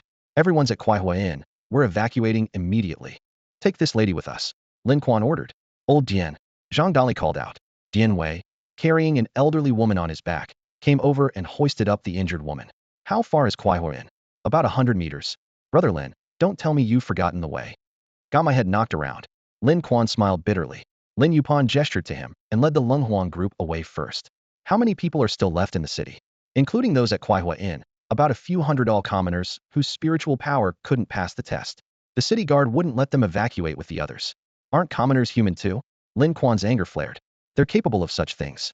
What can we do living in times like these? Zhang Dali smiled bitterly. Downstairs at Kuai Inn, more than 10 bulletproof armored vehicles stood in formation, guarded by black-eyed white bears. Lin Quan helped people into the vehicles, scanning the surroundings. They would save whoever they could, but their capabilities had limits. What kind of demonic beasts are outside the city? Brother Lin, you came back from outside, so you'd know best. Saint-tier demonic beasts. Holy shit. Zhang Dali slapped his thigh. Dian Wei also gasped. How could saint-tier beasts suddenly appear? Lin Quan couldn't reveal the truth about the forbidden curse that destroyed the mountain, so he said, the Chongqing mountain range was originally one of the 7 great demonic beast territories. I suspect some survivors burrowed up from underground. That makes sense. Otherwise, saint-tier beasts appearing out of nowhere would be absolutely impossible. Zhang Dali nodded repeatedly. Lin Quan didn't want to discuss it further. Didn't you encounter any 4th tier or higher on the way? We didn't even see 3rd tier ones.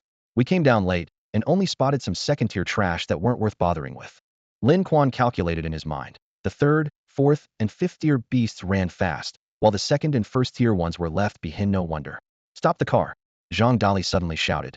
There are some kids over there. Go rescue them quickly. The armored vehicle screeched to a halt, and everyone's eyes fell on the bubble tea shop with shattered glass windows on the left side. Several overturned tables and chairs were hastily stacked at the entrance, forming a makeshift barrier behind which stood 4 middle school students in uniforms. Blocking their path was a red wolf with protruding fangs and 4 blood-red eyes fixed intently on its prey, standard 1st-tier demon beast. It crouched low, its claws scratching deep cracks into the floor tiles, but remained trapped by the furniture, unable to maneuver for a killing bite. Just as Zhang Dali was about to order his men to charge forward, Lin Quan had already leaped down from the vehicle roof. His boots hit the ground with a dull thud, and he shot into the bubble tea shop like an arrow. In the blink of an eye, he grabbed the red wolf by the scruff of its neck and twisted with a sharp crack that made all 4 children turn pale. The demon beast collapsed limply as he waved them over. Come out quickly. The 4 children stumbled over broken glass toward the armored vehicle, their steps still trembling. Lin Quan escorted them to the vehicle before asking, "Where are your families?" A girl with a ponytail sobbed as she answered, They couldn't make it home in time. We heard the alarm during morning reading and thought we'd grab some bubble tea before leaving, but suddenly demon beasts came charging down the street. We could only hide in the shop. We don't know what happened to our families either." Before she could finish, she was already crying uncontrollably. "Get in the car first." Zhang Dali also jumped down and helped the most distressed girl into the vehicle. Seeing that they were still in shock, he hesitated for a moment before simply handing over his pet cat, named Meow Meow, from his arms. The soft white cat immediately purred and blew out several pink heart-shaped bubbles, making the children smile through their tears and finally calming their emotions. Only then did Lin Quan think of his own home. He hadn't gone back to retrieve anything. There really wasn't much of importance there, though it was a pity about those collected artifacts that would be difficult to find again, including authentic works by artists from hundreds or thousands of years ago. Since this was the last wave of evacuees, the roads from the city to the outskirts were surprisingly clear. But just as they drove through the city gates, the distant sound of thunderous collapse reached them, and everyone's hearts tightened simultaneously. That was the city wall of Nandi City. A centuries-old ancient city, destroyed just like that. Of the 8 great southern cities, only 7 remained.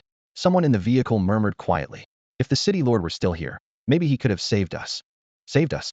Another person scoffed. "Even if Zhao Yufang is a 9th-tier beast master, he can't bring out a saint-tier divine beast, so it's still hopeless." Above 9th tier are saint, divine, and immortal ranks, each divided into 9 levels. Going from 9th tier to saint tier is harder than ascending to heaven. Those demon beasts are fierce and untamable theory, not something you can just capture at will. The vehicle fell silent except for the low hum of the engine. Only then did Lin Quan feel the intense pain throughout his body, not just torn muscles, but several penetrating wounds as well. He asked Dian Wei for a bottle of medicinal wine and roughly applied it to his wounds, gasping from the pain. But that was all he could do for now. Once they reached the capital, he'd sell the hundreds of crystal cores in his storage bag and buy some blood-activating muscle healing powder from the system. With this thought, he leaned back in his seat and closed his eyes, letting exhaustion wash over him. The Northeast Commerce Guild's convoy drove steadily along the highway and soon caught up with the main evacuation force. Among the hundreds of thousands of city residents, at least half were crammed into the city guards' armored vehicles. In comparison, the Commerce Guild's convoy looked much more impressive. A large white bear with black eye circles lay on the roof, and the vehicle body was painted with a ginseng logo, silently declaring the Northeast Commerce Guild's influence. However, the roads were narrow after all, so speed couldn't be increased much. After an unknown amount of time, Lin Quan drowsily woke up to find that the convoy had only traveled 400 kilometers, with 200 kilometers still remaining to the capital. The latest intelligence from the city guard reported that the Saint-Tier demon beast that had destroyed Nandi City had turned northeast after breaking through the city. Some people simply turned back to their original locations, while others sought refuge with relatives in small towns along the way. Only now were road conditions somewhat better. Zhang Dali handed him a cup of hot tea. Lin Quan accepted it. How long was I asleep? 10 hours, my brother Lin. Heh. Lin Quan rubbed his aching shoulders. Slept too long. My bones are practically rusting. Dianwei's medicine isn't as good as what's in the system. Wounds still need more time to heal properly. Before he finished speaking, the vehicle suddenly shuddered and speed dropped sharply. Why did we stop? Zhang Dali stuck his head out and shouted. Young master, there are bandits ahead blocking the road. Oh ho, how dare they rob my convoy? Have they lost all sense of law and order? Zhang Dali threw back his cloak, revealing a hairy thick leg. With his left arm cradling a black and white meow beast, he jumped down from the vehicle and shouted to Lin Quan inside the carriage. Brother Lin, come on, let's go see which bastard is blind. At the end of the road, several private cars had been forced to pull over, their owners cowering inside without making a sound. Meanwhile, the vehicles bearing the city guard insignia hadn't even lost a speck of paint. Blocking the road were 3 teenagers standing in the center. The most conspicuous was a youth built like an adult yak. His shoulders were frighteningly broad, his leather armor creaking under the strain, and he wielded an oversized, elongated iron club. Beside him stood a lanky teenager about 4 inches shorter, with a shrewd and cunning expression, next to whom crouched a green giant mantis the size of a mongrel dog. The third was a little girl picking her nose, no more than 14 or 15 years old, with a one-eyed monkey perched on her back, its tail swaying back and forth around her shoulder. 2 beast tamers and 1 combat martial artist. Zhang Dali squinted as he assessed them, then burst into curses. Are you blind? How dare you block the Northeast Commerce Guild's convoy? The lanky teenager spat and spoke arrogantly. The Northeast Commerce Guild means nothing. This is the South. Your little sign doesn't work here.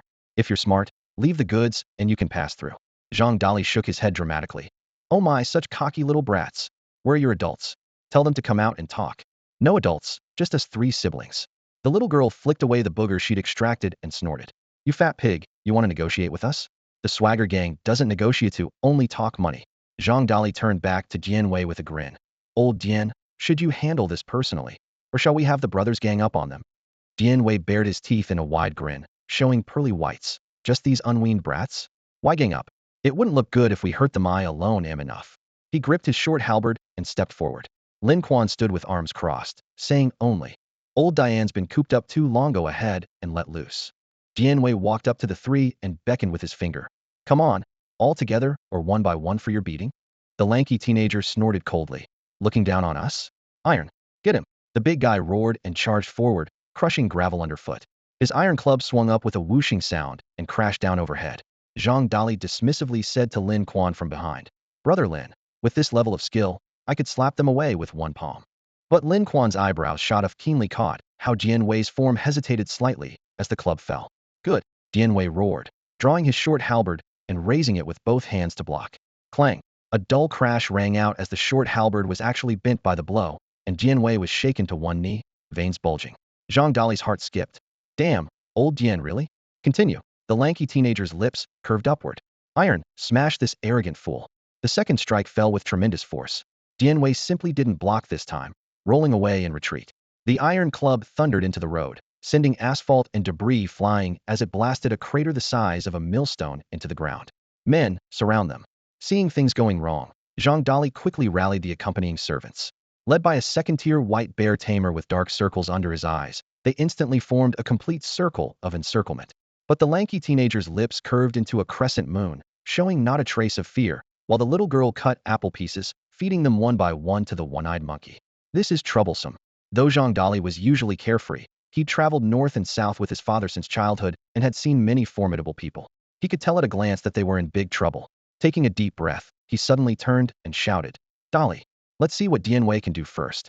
If that doesn't work, you've still got me, right? Lin Quan's words finally allowed Zhang Dali to breathe a sigh of relief. What was there to fear with Lin Quan backing them up? Dianwei and Lao Tai continued their standoff. Having learned his lesson, Wei showed no trace of contempt this time. He knew Lao Tai's combat techniques were strange, likely a rare spatial ability that could somehow slow an opponent's reactions out of thin air. So he deliberately kept his distance, pushing out with both palms in succession as waves of freezing air exploded through the atmosphere. Bro, this Northeast Commerce Guild has some real skills, the little girl said, eyes fixed on the fight. That uncle is at least a fourth-tier combat martial artist. Lao Tai won't mess this up, will he? Don't worry, little sis. Lao Tai hasn't used his trump card yet, the skinny man said confidently. He's never lost before. As Lao Tai closed in, Wei suddenly withdrew his palms and pulled back his power. His right hand shot forward, and flames burst from his fingertips. Oh no, the skinny man cried out. This uncle has frost in his left hand and fire in his right? Dual abilities. Sparks flew everywhere. Lao Tai misjudged the situation, and his entire head was blasted black and smoking.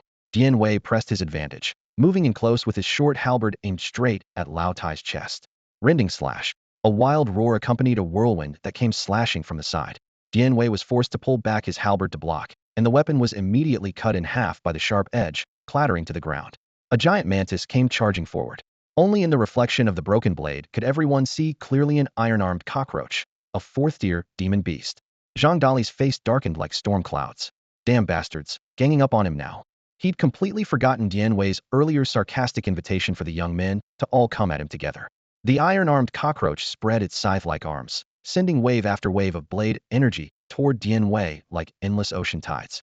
Caught off guard by the sneak attack, Wei struggled to stabilize the situation while also having to watch out for Lao Tai, who had recovered and was lurking on his flank.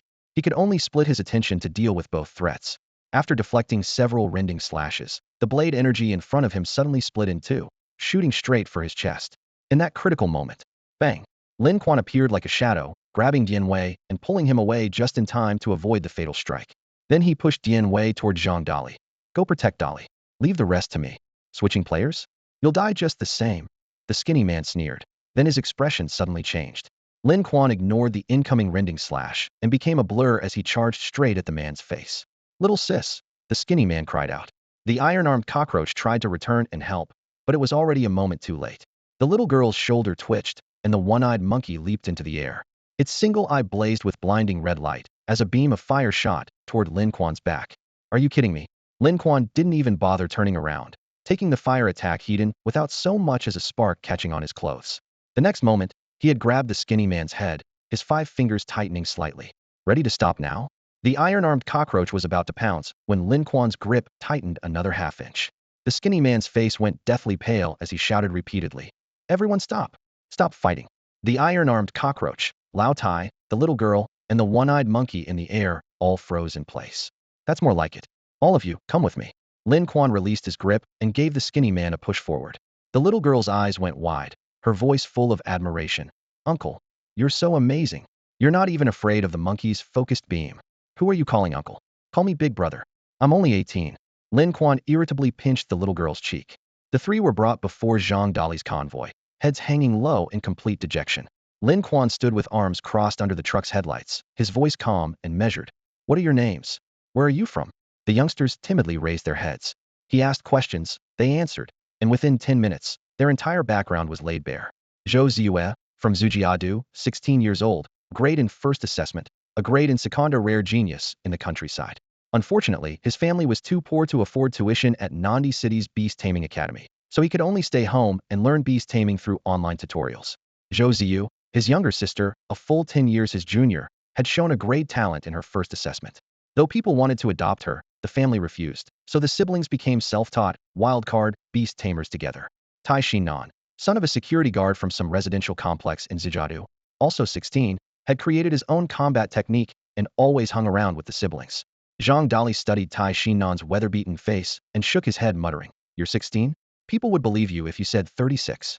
The guy's skin was dark as leather, his palms calloused thick as millstone. She looked every bit like someone who'd spent years doing hard labor under sun and rain.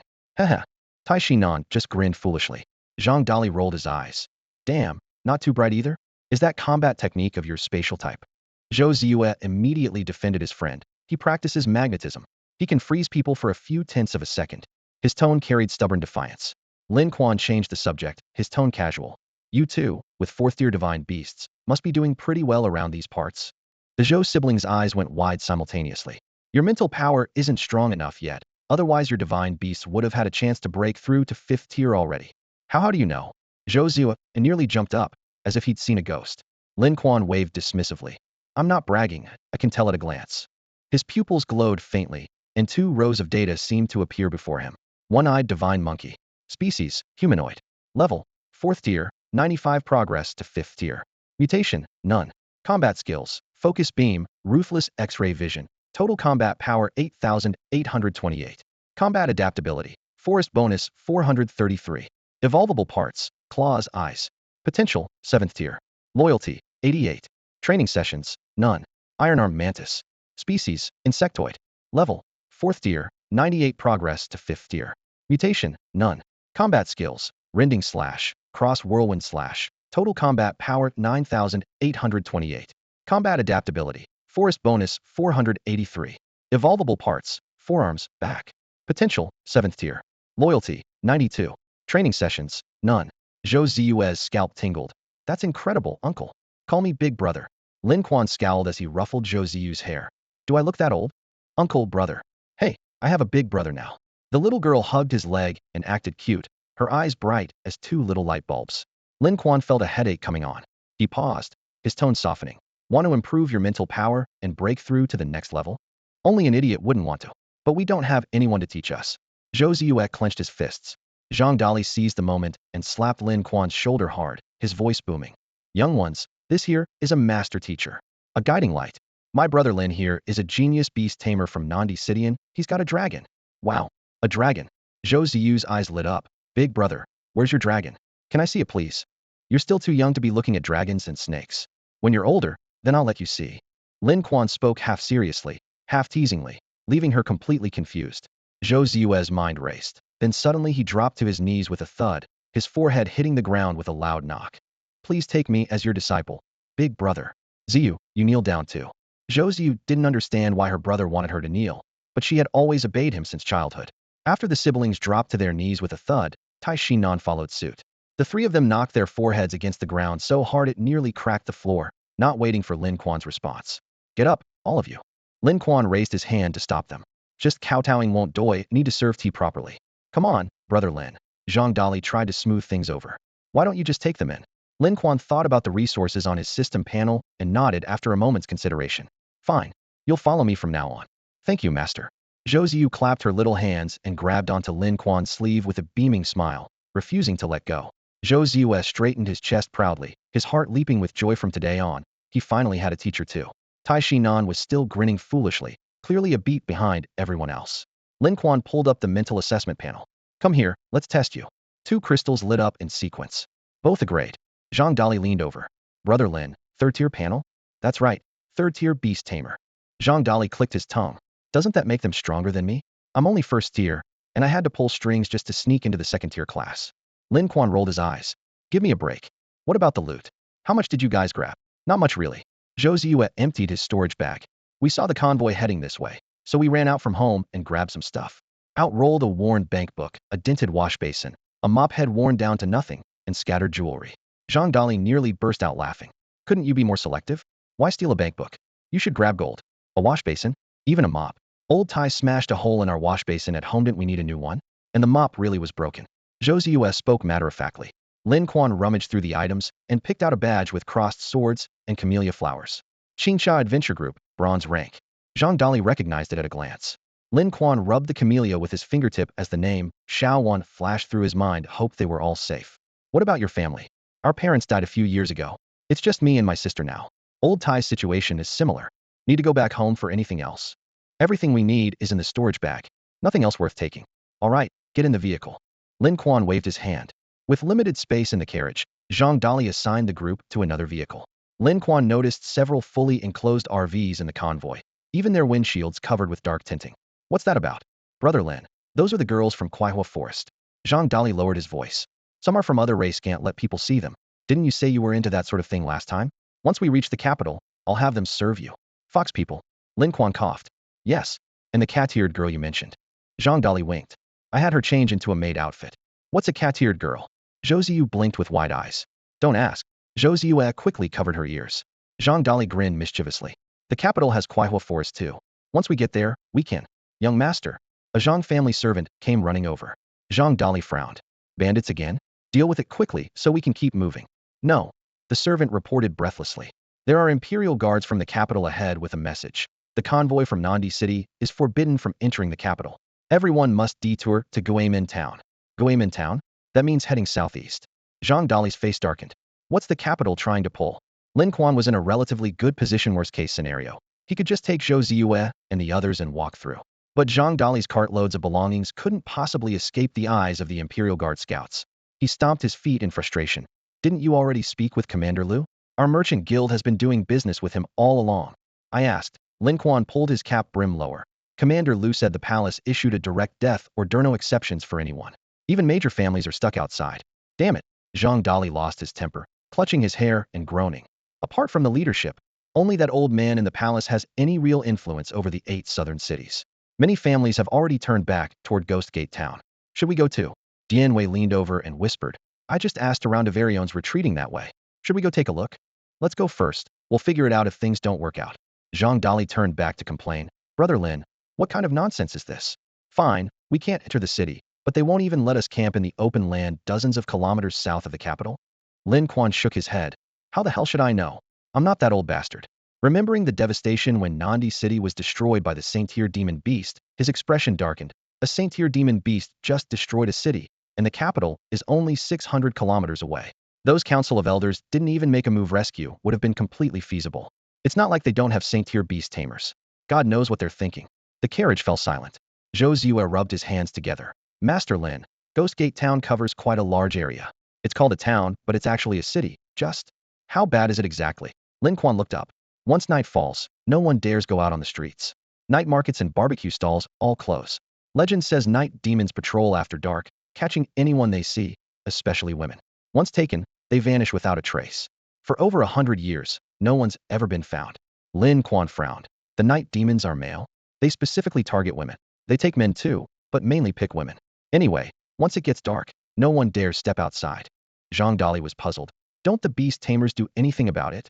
The capital sent people to investigate, but they couldn't find the cause and eventually gave up.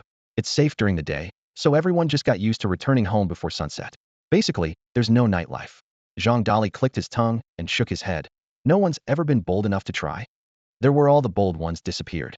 Zhou Ziyue spread his hands. Zhang Dali's eyes suddenly lit up. Brother Lin, hundreds of thousands of people are about to move there. Even if it's a ghost town, property prices are bound to skyrocket. Old Dian, hurry up and take the motorcycle ahead. Use our money to buy up as much land and property as you can. Dianwei revved the engine with a roar and rode off on his motorcycle, kicking up dust. Lin Quan watched the vehicle's tail lights, smiling helplessly. When it comes to business sense, I really can't compare to him. Brother Lin, want to invest? Zhang Dali's abacus was clicking rapidly. I'm so broke I can't even afford bubble tea. Lin Quan waved his hand dismissively. He turned to Zhou Ziyue. Continue. Has no one really ever seen these night demons? Zhou Ziyue drew in a sharp breath. The people who were taken, you never see them alive or find their bodies. Over the past century or two, it's been at least several hundred people, possibly over 1,000. Zhang Dali rubbed his stomach. They're not being cooked and eaten, are they? Quite a few demon beasts and foreign races have that appetite. Lin Quan shot him a sideways glance. You've got quite the stomach. Zhang Dali quickly waved his hands. I don't eat people, but that doesn't mean others don't. Demon beasts and foreign races are hard to say. This hit the nail on the head. Lin Quan nodded silently. Perhaps it really was some foreign race. Guamin Town has a population of no more than 100,000, with city walls reaching 5 zhang in height, which pales in comparison to Nandi City. However, the terrain within the city is spacious enough to comfortably accommodate 5 to 600,000 residents. Walking along the streets, the tallest buildings are only 4 stories high, a stark contrast to Nandi City's towering skyscrapers that reach dozens of floors. Most are single-story houses with courtyards, old but comfortable. Dianwei moved quickly, purchasing an entire street in one go. Armored vehicles soon arrived, transporting everyone to their new residences in batches. The city guard followed immediately to register them, handing each person an identity card. The soldiers also politely informed Zhang Dali and Lin Quan that they were to attend a meeting at City Hall in the afternoon, as the city lord wished to speak with the visitors from Nandi City. Once settled, Lin Quan arranged for Zhou Ziyue and the others to share a courtyard, with Zhang Dali living next door, while Dianwei occupied a separate compound. Zhang Dali rubbed his hands together and whispered in Lin Quan's ear, Brother Lin, want to check out that cat-eared girl? I had someone clean her up and change her clothes. She smells wonderful. Such thoughtful service. Lin Quan shook his head. I appreciate the brotherly gesture, but business comes first. Let's talk tomorrow. I need to hit the streets first since I don't have a penny to my name. He planned to sell a few crystal cores to raise some funds and invited Zhou Ziyue to come along. After asking the guards for directions, they learned the material shop was 3 streets away and immediately set off. Zhou Ziyue grumbled along the way. Master Zhang is really stingy. Nobody's more of a businessman than him. After buying those houses, he's probably broke too, and he won't offer good prices. Lin Quan shrugged. Upon arrival, they saw a sign with the character Ma hanging above the shop door, which surprised Lin Quan before he pushed the door open. Behind the counter, a middle-aged man with a goatee was polishing a demon beast's shinbone, its surface so smooth it could serve as a mirror. Buying or selling? The man looked up and asked. Selling crystal cores. Lin Quan placed 2 fist-sized crystal cores on the table. 4th-tier black fong hound and frost snow dove. The middle-aged man examined them briefly. Good quality. 5 million each. Lin Quan thought the price was low, but being short on cash, he nodded. 10 million total, transfer it over. After the transaction completed, and he saw the zeros in his account balance, he finally felt confident if it came to a fight, he could afford some blood-activating muscle-healing powder. The middle-aged man smiled and asked, from Nandi City? These crystal cores were harvested there, weren't they? Yes, I often did business with the Ma family there too. That's our branch store. The main shop is in the capital. The bearded man spoke casually, but Lin Quan thought of shopkeeper Ma and brother Lu from Nandi City, wondering if they had escaped the disaster. Don't mind me asking. The shop owner put away the shinbone. But don't go out after dark, there are unclean things in the city. Unclean things again. Lin Quan smiled, accepting the well-meaning advice. Outside, the sunlight was fading and shadows stretched long across the street. Zhou Ziyue raised an eyebrow. Did you hear that, Master Lin? There really are unclean things. Just stick with me, and don't worry. Lin Quan tossed him a bottle of nutrient solution. For your iron arm mantisone bottle, we'll keep it fed for half a month. The sun had already moved west, and night was approaching. Warning sirens immediately began wailing throughout Guamin town. The loudspeaker kept blaring the same announcement on repeat. With only half an hour until dark, everyone had to return home, especially the refugees from Nandi City. Anyone who stayed out would be at their own risk. The city hall would take no responsibility for whatever happened. Lin Quan smacked his lips and casually bought a box of steaming hot mung bean pastries from a nearby bakery before heading back with Zhou Ziyue. At the courtyard gate, Zhang Dali returned looking disheveled and plopped down on the steps, complaining. Thank goodness you didn't go, Brother Lin. Those old geezers at City Hall were all talking at once, and nothing got done. They demand houses right off the bat, but when I say I'll sell to them, they accuse me of highway robbery. Damn it. Am I supposed to run a charity? The 3 chatted as they walked, passing makeshift tents scattered everywhere along the street. The pale yellow canvas looked chaotic in the fading light. The city guards from Nandi City were facing off against those from Guamin town, weapons nearly drawn. Dali, what's going on? They're throwing their weight around because they outnumber us. They even want to take over city defense. They're really acting like they own the place. The commander? I heard he died on the city wall. Now it's the deputy commander in charge.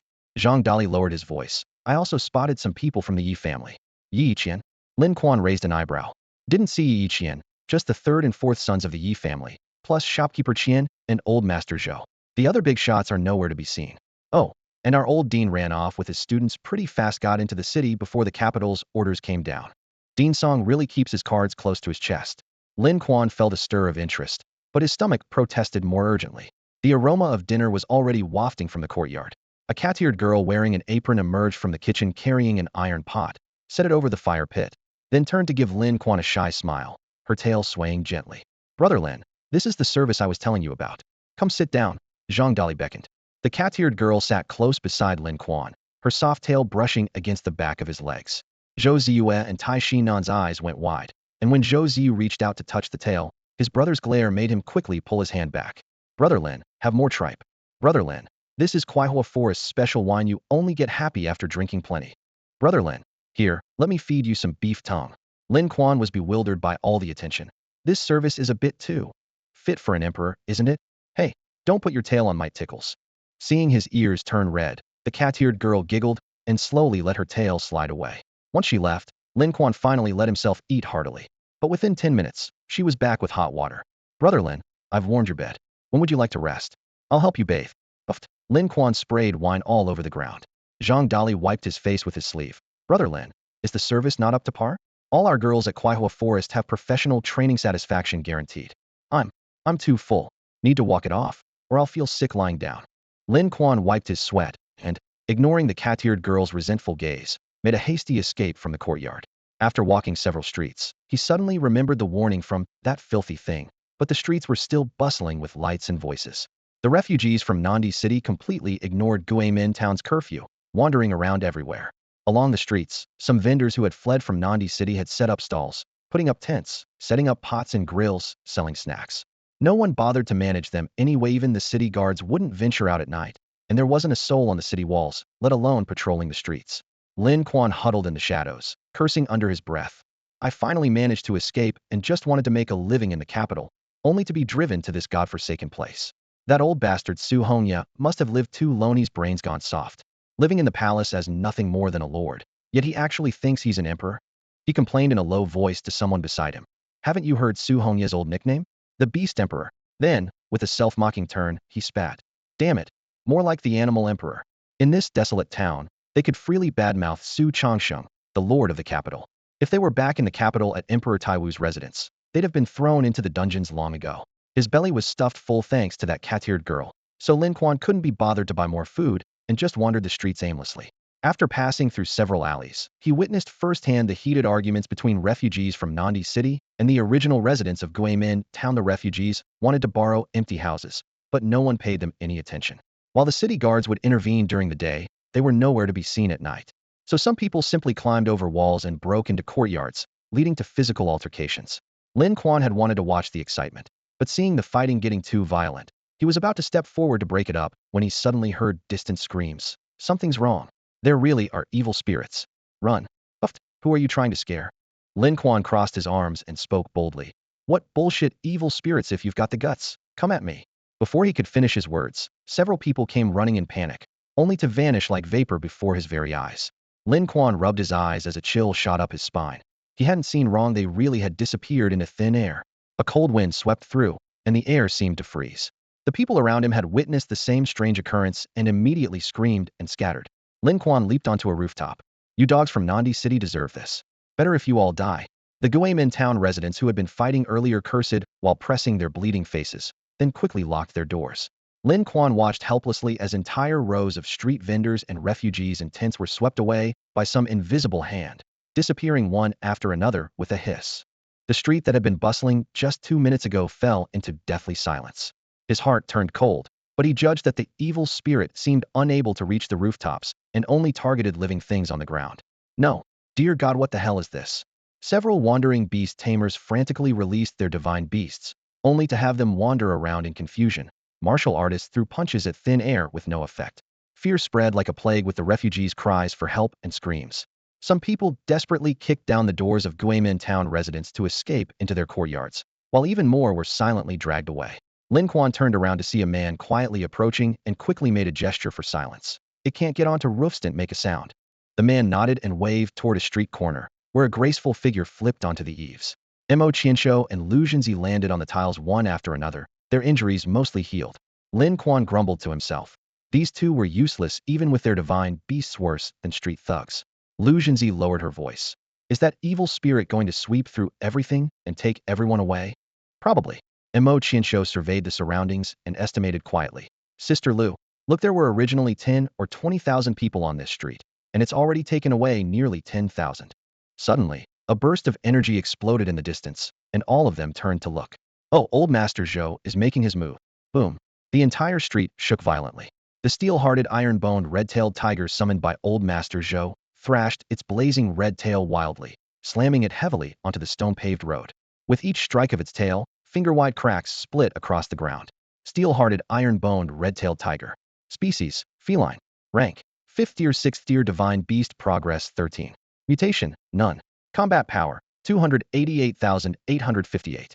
Combat skills, steel body, crimson flames, single tail, stone strike. Combat adaptability, flat terrain bonus 532. Evolvable parts, claws, limbs, tail. Potential, 6th tier. Loyalty, 78. Training sessions, 3. As the head of the Zhou family, he commanded 3-time trained, peak 5th tier divine beasts, yet now he could only vent his fury at empty air. The camp had already lost dozens of people to that filthy thing, but he couldn't even catch a glimpse of his opponent, leaving his chest burning with suffocating rage. The red-tailed tiger's wild strikes finally managed to slow the monster's speed slightly. The clan members retreated behind him, and counting them, only about 10 remained. I don't care what you are. Today you dare oppose me, and I'll make sure you die without a burial ground. Old Master Zhou roared furiously. Boom. The red-tailed tiger's tail swept up, crimson flames roaring down the street, charring the stone slabs black. If there had been any physical form, it would have been burned to ash. However, the wave of fire thundered along without touching even a speck of dust. Even a beast tamer like Old Master Zhou felt his scalp tingle. Is that filthy thing incorporeal? Incorporeal? Impossible. Lin Quan shook his head. Such an overpowered ability would never appear here. But what if? Lu Zhenzi frowned. Senior Sister Lu is overthinking this. Below 8th tier, whether demon beast or alien race, none could master incorporeality. I might as well claim I can devour things. Lin Quan rolled his eyes. Lu Zhenzi snorted softly, the corners of her mouth curving up as she simply leaned against his shoulder. Hey, where's your little Dai? Sent her to the capital long ago. Then why didn't you leave? Had business along the way. Why are you being so nosy? Lin Quan grumbled internally. What time is this to be concerned about such things? Zhenzi. Mo Qianshou suddenly spoke up. I've sensed that thing. You can sense that filthy creature? Yes, it's an alien race. Mo Qianshou had contracted with alien races before, making his spiritual perception sharper than others. Can you tell what type? Alien races are even more varied than demon beasts. No, I can only lock onto its position. That's enough. Where is it now? It's coming this way. Left side, 5 meters. Lin Quan sprang up and threw a punch, but hit nothing but air, forcing him to immediately summon Feng Feng. The meat chicken grew feathers? Mo Qianshou was startled. Feng Feng spread its wings and struck out, a gust of wind knocking the invisible creature from the rooftop. The thing revealed a humanoid outline as it crashed heavily into the street corner. It's trying to escape. Chase it. Mo Qianshou shouted. Lin Quan followed the direction and first pulled up a data panel. Night Stalker. Species, alien race ghost type. Rank, 4th tier. Mutation, none. Combat power, 11,828. Combat skills, whale swallow. Combat adaptability, flat terrain bonus 634. Biological traits. Has a pouch on its back that can store hundreds of thousands of people, feeds on human flesh. Evolvable parts, none. Potential, 6th tier. Training sessions, none. No wonder it's been making people disappear along the way, it's stuffing them directly into its back pouch. Lin Quan drew in a sharp breath. Night Stalker? Could it only turn invisible at night and not during the day? Can't turn invisible during daylight? Lin Quan had finally found a way to track the Night Stalker by continuously reading the data frames. As long as the creature remained in his line of sight, its information would appear. At that moment, Old Master Zhou spotted Lin Quan. What are you doing, boy? I found that filthy thing. Follow me, old man. All right. Through the night, the man and the elder gave chase desperately. The Night Stalker moved like the wind, its speed astonishing. Lin Quan had to sprint with all his might just to keep up, while Old Master Zhou fell even further behind, relying on his 5th-tier divine beast, the steel-hearted, iron-boned, red-tailed Togurto track from a distance. As for Mo Qianshou and Lu Zhenzi, they had long since been left far behind. The chase led them to a dilapidated temple by the city wall. The moment Lin Quan stepped through the courtyard gate, a putrid stench hit him. He raised his hand and threw out an illumination light. The brightness exploded, revealing a scene that turned his face pale green. The hall was littered with severed limbs, intestines and organs scattered across the floor. The walls, and even the golden-painted Buddha statue were smeared with blood. The entire temple had become a charnel house. So this is the Night Stalker's lair, Lin Quan whispered. Beside the Buddha statue, the Night Stalker huddled in terror. Even the Saint-tier beast tamers sent by the capital couldn't find me, yet this guy managed to track me relentlessly. And that chicken is even more terrifying. One wing strike left me severely injured. I need to find a way to escape. He quietly crept behind the Buddha statue, reaching his hand into a hole in its back. If it weren't for retrieving this item, I would have fled the city long ago. If I can escape this time, I can't stay in Ghost Gate Town anymore. Still trying to run? Lin Quan charged forward, landing a punch on the Night Stalker's face, followed by a kick that shattered his shin bone. Ah! The Night Stalker screamed as silver light flickered across his body, forcing his invisibility technique to deactivate. Roar! The steel-hearted, iron-boned, red-tailed tiger burst into the hall. Spotting its target, it pounced to attack. Lin Quan kicked Feng Feng. Block it for me. Feng Feng put her hands on her hips and gave the red-tailed tiger the middle finger. No matter how mighty the tiger's presence, it was suppressed by racial hierarchy, trembling as it backed away with its tail between its legs. While Feng Feng would need enhancement potions for an actual fight, her aura alone was enough to paralyze both beasts. The Night Stalker fell to his knees, pleading in a trembling voice, "Spare me. All the treasures I've collected over 100 years are here. As long as you don't kill me, they're all yours." He held up a storage bag. Lin Quan snatched it away and noticed it was locked. Password: 139375268. Damn. Lin Quan tried it, and sure enough, it unlocked. Boom. The hall doors burst open as old Master Zhou charged in with another fifth-tier divine beast, an ice crystal spirit hound, his voice thundering. Is this the bastard? Why are you keeping him alive? The fire-type red-tailed tiger and ice-type spirit hound, one ice and one fire, radiated menacing auras. Lin Quan rolled his eyes. Old Master Zhou, are you trying to get yourself killed? Lin Quan, you little brat. How dare you curse at me? So what if I curse at you? That day when I escaped from the city, didn't you chase after me to beat me up? If it weren't for me today, could you have found him? Your Zhou family would have been finished long ago. The atmosphere grew tense as old Master Zhou's beard trembled with rage.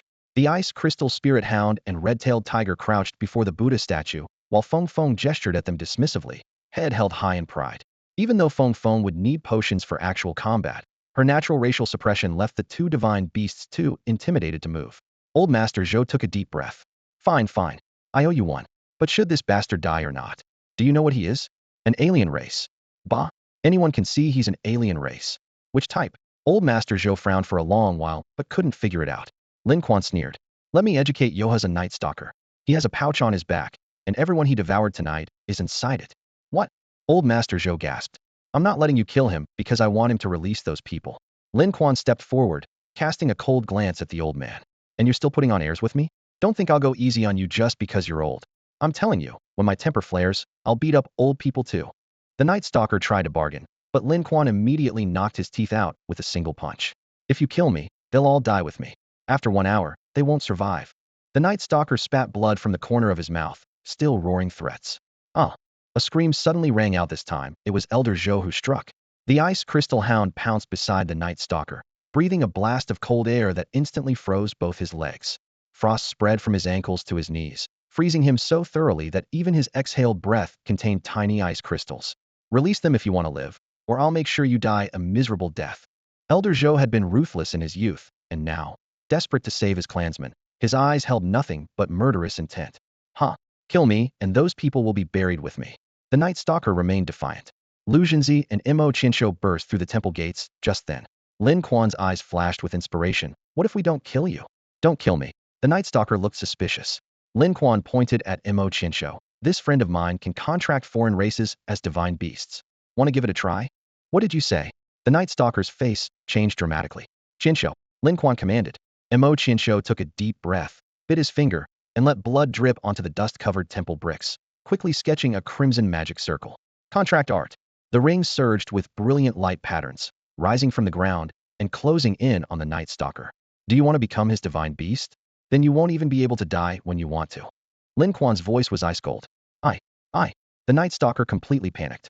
Seeing the light ring already at his feet, he shouted desperately, I'll release them. I'll release them.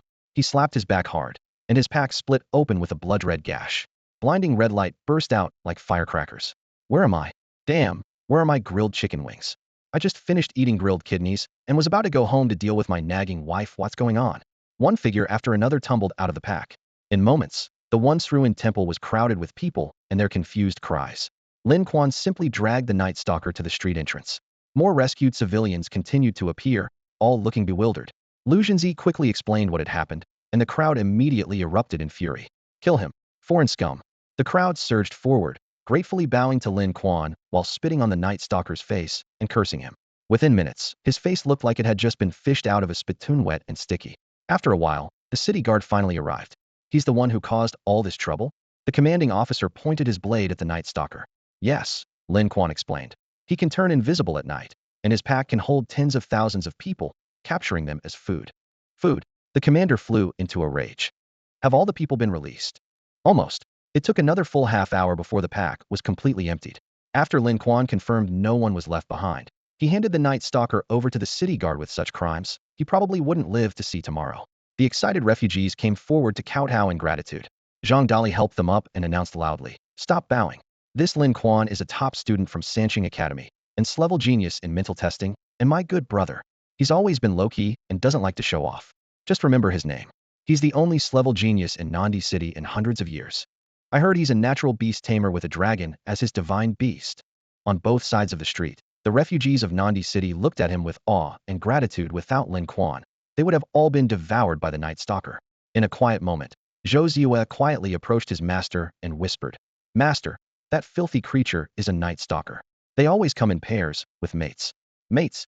Male with male, female with female, not male and female. If one partner dies, the other won't survive 3 days. How do you know this? Lao Tai works security at a complex where there's a retired old man who used to work in the capital's archives. The Night Stalkers are descendants of the striped shadow tigers. Lin Quan froze in shock. Striped shadow tigers? Those were 7th-tier demonic beasts capable of invisibility at will. Looking at the group of refugees who had just narrowly escaped death, an indescribable sense of foreboding rose in his heart. The city lord requests Master Lin's presence as well, and asks Elder Zhou to come along too. Lin Quan nodded, bringing Zhang Dali and Zhou Ziyue with him, while leaving Lu Jinzi and Mo Qinshu behind to watch over the others. They then followed the city guard to the municipal hall. Along the way, his mind was restless, repeatedly pondering the possibility of a mate. Zhang Dali leaned over. Brother Lin, how do male-male and female-female pairs actually reproduce? How would I know? Let's discuss it. It's an academic question. We're not researchers. True enough. But what if the Night Stalker's mate really shows up after we leave? Don't worry. Mo Qinshu has strong sensing abilities and can give early warning. Besides, Night Stalkers are poor climbers and can't get onto rooftops. As they spoke, they reached their destination, a large building resembling a government office, with city guards stationed at the entrance. In the courtyard, the Night Stalker was bound tightly with thick iron chains, while the commander conversed in low voices with a black-robed beast tamer. The moment Lin Quan stepped through the threshold, lines of cold data suddenly appeared before his eyes. Night Stalker. Type: Alien species, ghost class. Level: 4th tier mutant. Combat power: None 13828. Combat skills: Whale Swallow. Combat adaptability: Ground terrain bonus 684. Biological traits: Dorsal pouch capable of storing hundreds of thousands of people. Feeds on humans. Prefers human flesh. Evolvable parts: None. Potential: 6th tier. Cultivation count: None. Oh no. The Night Stalker's mate is nearby. Lin Quan's heart sank as he rushed forward, but he was still a step too late. The black-robed beast tamer and commander were sucked into the pouch behind the Night Stalker with a whoosh, and even the Night Stalker itself was swallowed back into the pouch. The data display instantly vanished. In the blink of an eye, the courtyard was empty. The remaining people rose in terror as city guards poured in from outside. Elder Zhou's eyes widened. What the hell just happened? The Night Stalker's mate. Lin Quan looked up to see new data projections appearing on the rooftop. Damn. This thing can actually climb onto roofs. Foam foam. Whoosh, foam foam shot toward the roof ridge like an arrow from a bow. That bizarre form, half-feathered, half-bear, startled the Night Stalker's mate. What the hell is that thing? Foam foam spun like a top on the roof ridge, wings flailing wildly. The Night Stalker's mate didn't dare engage in prolonged combat and turned to flee. Boom. The crystal ice hound let out a fierce howl, instantly covering several hundred meters in frost. The steel-boned red-tailed tiger leaped onto the roof tiles, while several other divine beasts appeared one after another, forming an encirclement. Can't see the enemy? Then leave it nowhere to escape. 10,000 ice arrows. Elder Zhou roared. Swish, swish, swish. Hundreds of ice arrows shot from the crystal icehound's spine like a dense rain, bombarding the roof ridge. The Night Stalker's mate was terrified out of its wits, stepped through the tiles, and crashed straight down into the building. When Lin Quan rushed through the courtyard gate, he saw the creature had already smashed through the rear window and was fleeing madly toward the street. Whoosh, whoosh, whoosh. 3 ice spears nearly pierced Lin Quan's body. Old man, your eyesight's failing with age. Better get some corrective surgery. There's a special discount going on right now. Old Master Zhou's face contorted with rage. The older people get, the more they fear being called useless, and he couldn't stand anyone using the word old to mock him. Lin Quan glanced sideways, and when he looked at the Night Stalker again, the data frame before his eyes suddenly shrank considerably. In that split second, his target had already darted dozens of meters away. Old Master Zhou, we can't see the Night Stalker either. Can you see that kid? Follow him. Lin Quan looked back at the various big shots pursuing him, cursed idiots, under his breath, and with wind beneath his feet, charged from the city hall all the way to the outskirts. The Night Stalker wasn't slow, but compared to those big shots riding divine beasts, he was nothing. Unfortunately, the divine beasts couldn't see the Night Stalker and could only obediently follow behind Lin Quan. He's not really heading to the ferry, is he? Probably not. 2 city guard beast tamers muttered while riding on elephant backs. What ferry? Old Master Zhou frowned. Dead Man's Ferry, right next to Zhang family village in the northwest of the city. They say the living can't cross it. Bullshit. You actually believe that? Are your brains made of shit? The 2 beast tamers' faces darkened. We called you Old Master, out of respect for your age, and now you're lecturing us? Just wait until the city lord and commander-in-chief for rivlets see how arrogant you'll be then. At that moment, Lin Quan paused for a few seconds in front of a small boat, and the water surface suddenly exploded in a spray. Without waiting for orders, the ice crystal hound shot out hundreds of ice arrows. The water surface looked like someone had thrown in a bunch of firecrackers, with waves exploding everywhere, yet there wasn't a trace of blood. The Night Stalker was completely unharmed. Lin Quan stared at the data frame, watching it slide underwater, and then suddenly burst to the surface downstream. He leaped across the 5-meter-wide river and pursued relentlessly. Everyone chase him. Old Master Zhou's beard trembled wildly. During that barrage of ice arrows in the river, the other divine beasts had just stood by and watched. What was that supposed to mean? Lin Quan plunged into a grove of trees, and flames immediately roared up behind him. Old Master Zhou had ordered his Steelheart Ironbone Redtail Tiger to set fire. He thinks he can hide in the woods? Dream on. Burn it all, then leave a single tree. Old Master, we can't burn it. This is the City Lord's territory, and his ancestral graves are right behind there. So what? The Night Stalker has killed so many people. Should we just let him go? Burn it. Flames erupted from all directions. Lin Quan sprinted low to the ground, still clinging to the Night Stalker's trail. The other divine beasts, wary of the City Lord's ancestral graves, could only watch from outside the forest. The Night Stalker was forced to stop by the fire, clearly growing anxious. I know you're right there, 8 meters ahead. Wanna run? You can't escape. Those people outside would love nothing more than to skin you alive. Fall into my hands, and you might live. Fall into theirs. You'd spare us? The Night Stalker materialized, holding an unconscious companion in his arms. Maybe, depends on my mood. If you want to live, come with me. The Night Stalker gritted his teeth and followed, carrying his companion. Foam, foam, boom. The phoenix spread its wings in the air, and trees crashed down in rows behind them. Lin Quan led the two to a secluded spot, where an ancient cemetery suddenly appeared before them. The stone tablets all bore the same surname, clearly members of the same clan. This is the cemetery of the Luo family, the ruling clan of Ghost Gate Town. As soon as the Night Stalker finished speaking, Lin Quan immediately signaled to Feng Feng, who raised her claws to dig open a nearby fresh grave, allowing Huang Huan and Zhong Er to crawl inside and hide. Dirt flew everywhere, and within moments, the two Night Stalkers were buried alive like corpses. Outside, flames danced as the acrid smell of burning wood seeped through the cracks of the tomb. In just a few minutes, the entire forest was nearly reduced to charcoal. Old Master Zhou arrived with a group of guards, furiously demanding answers. Where are they? They escaped. Who told you to set the fire? His subordinate replied, covered head to toe in ash. With flames on all sides, how could they possibly escape? With that pathetic fire, you couldn't even singe their hair. Of course they got away. Damn it. Old Master Zhou cursed, then deployed his ice crystal hounds and steel-backed red-tailed tigers to search the charred woodland. Finding no trace of the Night Stalkers, he left in frustration. The others followed him back to the city, sick to their stomachs and facing a mess to clean up. Only after the footsteps had completely faded did Lin Quan brush away the loose soil from the grave. Huang Huan, pale from being buried alive, gasped for air. Thank you. Don't mention it. Lin Quan dusted off his hands. But I can't save you for nothing. He's hidden so many treasures. How do you plan to repay me? So you're after the treasures we've collected over the years. Huang Huan smiled bitterly. Fine. Let us go, and everything Zhong Er and I have gathered is yours. Hand over the goods first. By the way, what's your name? Huang Huan. Huang Huan led the way as the group slipped into Zhang family village under cover of darkness. The villagers had long since retired, leaving the mortuary hall empty with coffins lined up in rows and straw mats scattered about. Lin Quan glanced around, understanding that this place served both as storage for goods and stockpile for provisions.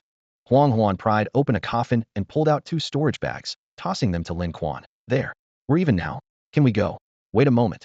Lin Quan examined the storage bags, rummaging through the coffin for a while before nodding with satisfaction. There's one more thing I need your cooperation with. What? I heard from a friend that beast tamers can form contracts with foreign races. I've mastered the method, but such beings are hard to find. Since I've encountered you, why not let me try? Huang Huan's face went deathly pale. A contract with a foreign race? Becoming a slave? Never. His figure flickered as he attempted to teleport away, but he'd forgotten about the unconscious Zhong Er on the ground.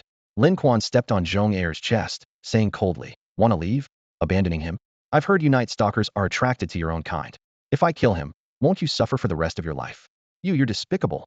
Let go of Zhong Er." Huang Huan reappeared, crouched on the windowsill, about to leap out. Then will you cooperate? I'll cooperate. Beg me. I beg you to contract me. Huang Huan gritted his teeth, speaking each word deliberately, nearly swallowing his own blood. Very good. Lin Quan activated the contract technique at full speed, could compress the process to 1 second at most, and wanted to challenge half a second, but his technique wasn't quite there yet. However, the temptation of contracting a foreign race was too great. He had to take the risk. The success of a contract depended on the contractee's mental state and the power difference between both parties. With Huang Huan already surrendering, Lin Quan was quite confident. A brilliant pillar of light poured down, and after 1 second, Lin Quan could clearly sense Huang Huan's presence, his heart filled with wild joy. Ding! Host has successfully contracted a humanoid creature for the first time. Physical capabilities greatly enhanced. Lin Quan felt his entire body surge with energy, as if he could run 10,000 meters without breaking a sweat. One punch could shatter mountains. One kick could crack the earth. Ding! Host, please receive the Combat Martial Artist Skill Book, upper and lower dexterous hands. What the hell? Lin Quan frowned. The skill name sounded rather improper. But in the next instant, a thin manual began flipping through his mind, and he instinctively absorbed all its contents. Unbuttoning technique, loosening and tightening style, point star hand. The name seemed decent enough. Why not give it a try? Huang Huan, who had been struck by the pressure point technique, hadn't yet regained his senses when Lin Quan casually pointed at his collar unbuttoning technique in his robe, dropped to the ground with a thud. His face turned deathly pale. You didn't do anything rash. You've already bound me with a contract. I'm not that kind of person. Neither am I. Lin Quan just wanted to test the techniques. Loosening and tightening style. Huang Huan bolted. Since this man had killed Zhong Air on the spot, he didn't want to be loosened and tightened a few times. Trying to run with only 58 loyalty?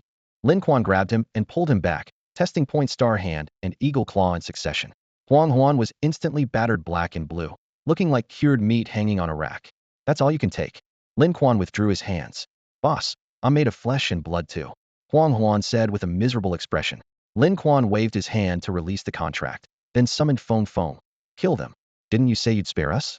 Huang Huan struggled desperately. How many people have you eaten? I may spare you, but my Feng Feng never agreed to it. Yuri despicable. Is that so? Feng Feng, off with their heads. Screams echoed through the air. Inside the city hall, Luo Qibing sat expressionlessly on the high platform, looking down at the big shots who had come from Nandi City.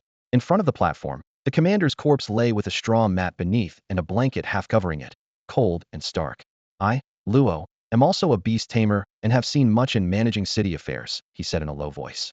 But I never expected that when you distinguished guests arrived in Guimen town, you wouldn't follow orders. I told you to stay indoors, but you insisted on wandering around. Now that someone's dead, you haven't even caught the culprit. City Lord Luo, that filthy thing has plagued Guimen town for 100 or 200 years, and your town couldn't deal with it either, right? Third Master Yi interjected mockingly.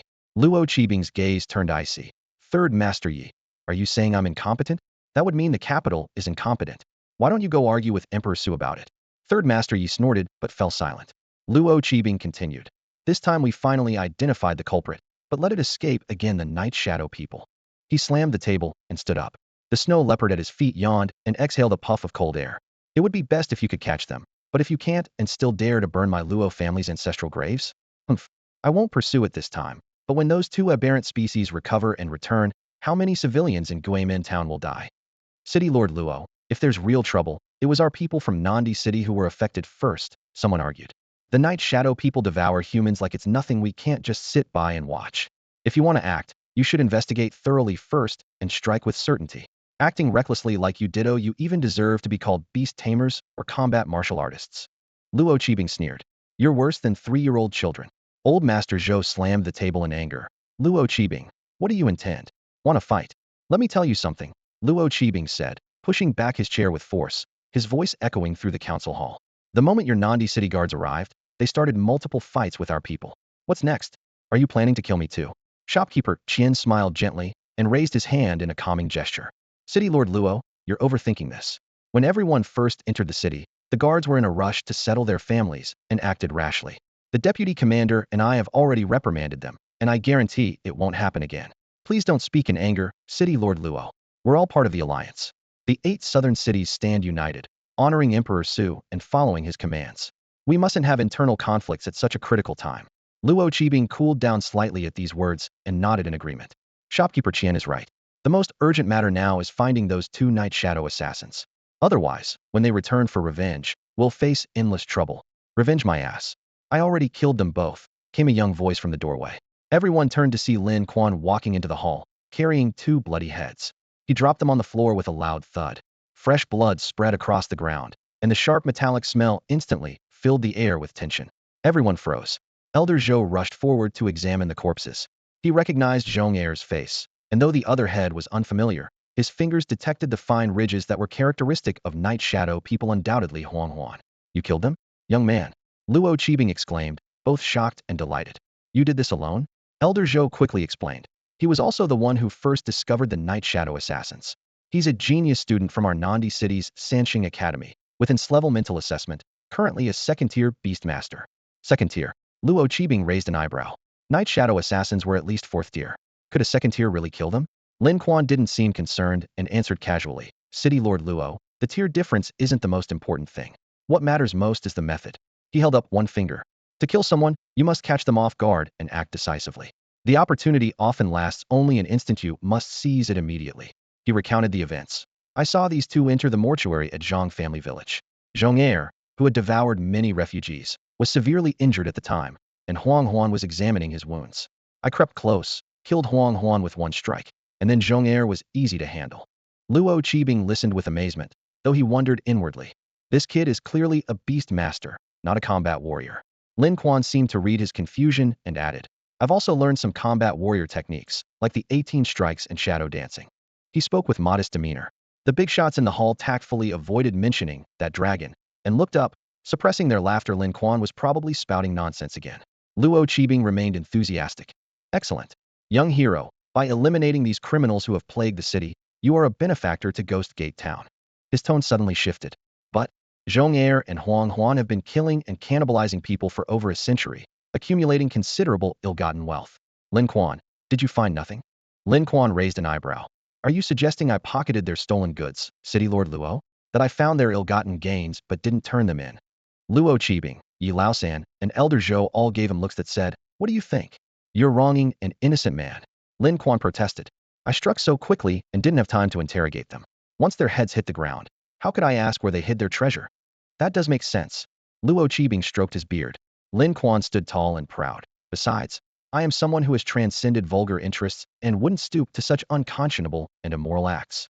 After the young man left, Yi Laosan stood stunned for a moment, then slapped his forehead. He said, transcended vulgar interests, not embraced vulgar interests. At dawn, a long line had already formed outside Dianwei's courtyard, all people coming to buy houses. Zhang Dali stood at the entrance, fanning himself with a palm leaf fan to beat the heat, his face beaming with excitement as he explained business tactics to Lin Quan. Brother Lin, look at this. This is how you do business. Speculate on land, and gold flows like water. Then his tone shifted, and he scoffed. But that's nothing. I went out last night and came back with 3 storage bags containing over a ton of gold. Holy crap. Brother Lin, did you rob a treasury or something? Zhang Dali was so shocked he nearly dropped his fan. Lin Quan chuckled and didn't bother explaining. Instead, he waved Zhou Ziyu over. Take this and go buy some new clothes for yourself, Ziyu, and Shinan too. He handed over several heavy pieces of gold. Zhou Ziyu stood stunned for several seconds before snapping back to reality, shouting with joy as he grabbed Zhou Ziyu and Tai Shinan and rushed out of the courtyard. Only then did Zhang Dali look away, lowering his voice. I sent people to the capital to gather information. We should know their stance soon enough. Su Hongye isn't a heartless person. Lin Quan didn't hold much hope for this and planned to head to the capital alone once things settled down here. In the courtyard, Lin Quan rolled his shoulders and beckoned to the cat-eared girl. Come here and massage my shoulders. I was exhausted all last night, and my shoulders are aching. The cat-eared girl obediently approached, placing her hands on his shoulders with skilled technique, perfect pressure, and rhythmic movements. Lin Quan half closed his eyes and let out a comfortable sigh. Just then, Lu Jinzi and Mo Qinshu entered the courtyard. Both looked grave as they inquired about the situation at Chifu Academy, mentioning that almost everyone perished. They were among the few survivors. One had recovered from serious injuries but lost his divine beast, while the other's divine beast proved useless, so he left the city early. Zhang Dali raised his leg, his tone both solemn and passionate. They're all heroes. When Zhao Yufeng returns, we'll tell him to arrange for banners, memorial services, wreaths, and proper funerals. We'll do it all in grand style. We'll even hire storytellers to perform daily under the bridge, spreading their story far and wide. Lu Jinzi said flatly, they're all dead. What good are these empty honors? But Zhang Dali insisted. People need to remember what the Chifu teachers and students did. Their sacrifice can't be in vain. In his and Lin Quan's eyes, these people had indeed died for nothing, but having spoken, they had to maintain appearances. Then I thank you in advance. Lu Jinzi nodded, then steered the conversation back to business. Are you here to buy houses? We want to go to the capital, Mo Qinshu added. Lin Quan, you're resourceful. Can we travel with you? Lin Quan pondered for a moment. Let's wait until Xiao Hua returns. Hey, Xiao Hua took Yi Xiaodai to the capital and hasn't come back yet. I hope nothing happened, Zhang Dali worried. What if people in the capital saw the fire dragon and got greedy enough to capture it? Lin Quan shook his head. If it were captured, I'd sense it. As they spoke, a city guard soldier hurried into the courtyard. People from the capital have arrived. City Lord Luo requests both of you at City Hall. Lin Quan and Zhang Dali rose to follow. The cat-eared girl wanted to come along, but Lin Quan casually grabbed her tail. She let out a soft cry, her whole body went limp, and she collapsed into a chair, face flushed red, unable to stand for quite some time. Zhang Dali clicked his tongue. Impressive, Brother Lin. How did you know that was her weak spot? Lin Quan raised an eyebrow. Who do you think I am? I could tell at a glance. City Hall was packed with people. All the notable figures from Nandi City and Guimin Town had gathered. Old Master Zhou, Shopkeeper Qian, Yi Laosan, and Yi Laosi sat in order below Luo Qibing. Guimin Town's commanding officer, several top beast tamers, and martial arts masters lined both sides. What caught Lin Quan's attention most were the two people beside Luo Qibing.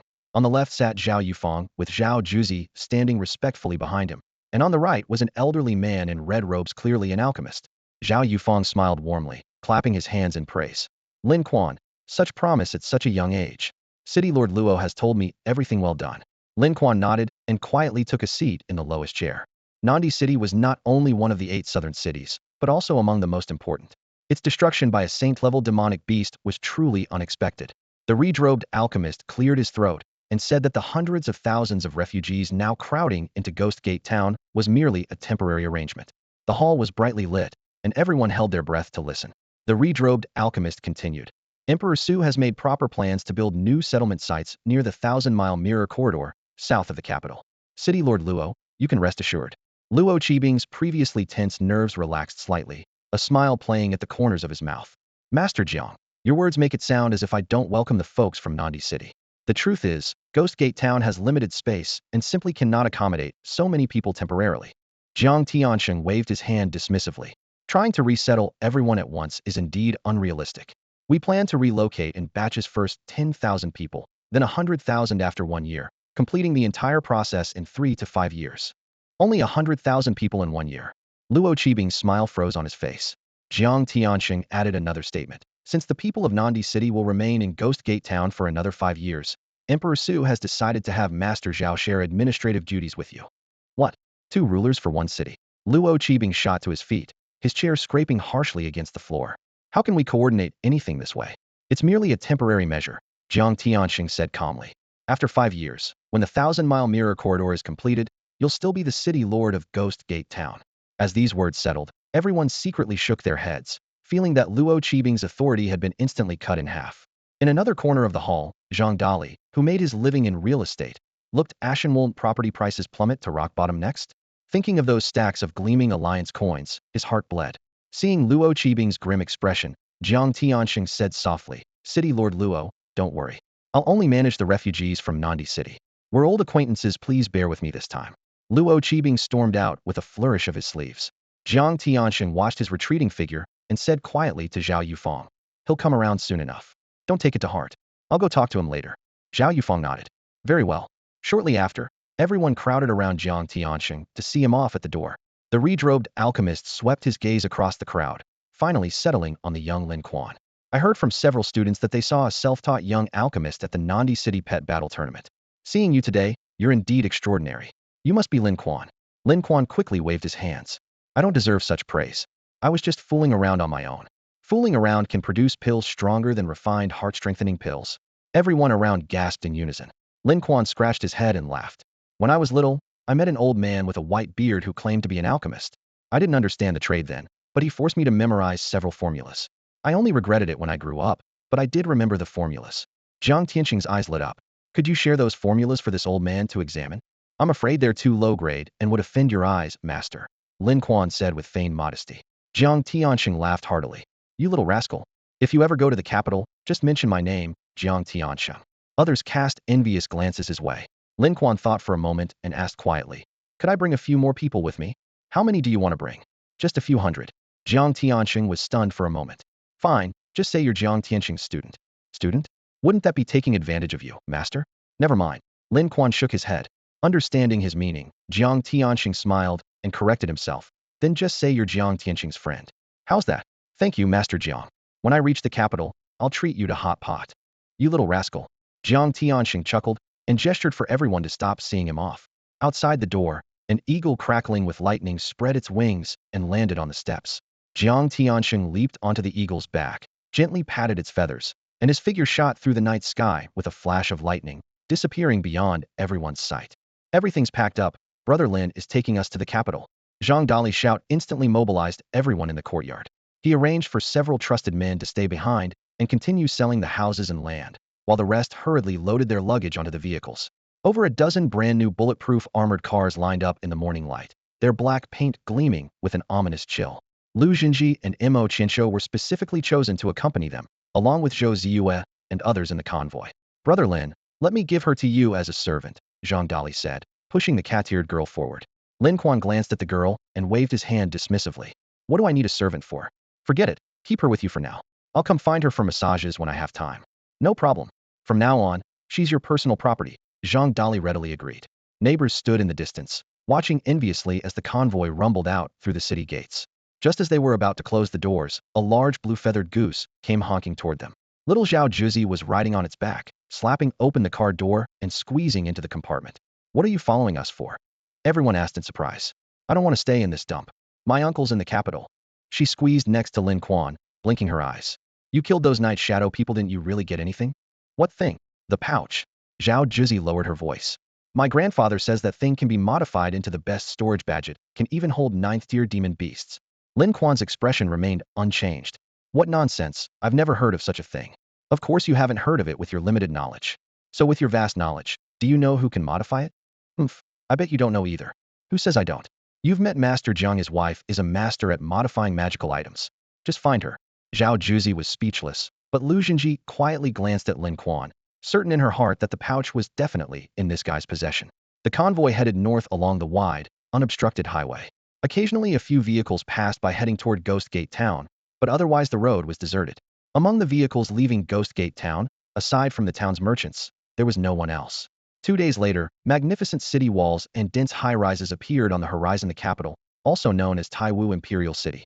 500 years ago, a legendary fighting master of saint rank built this city and proclaimed himself the Azure Heaven Taiwu Emperor, giving the city its name. The city particularly valued fighting masters, while beast tamers, though highly regarded, ranked slightly lower. 300 dojos and martial halls, along with dozens of fighting master academies, stood throughout the city.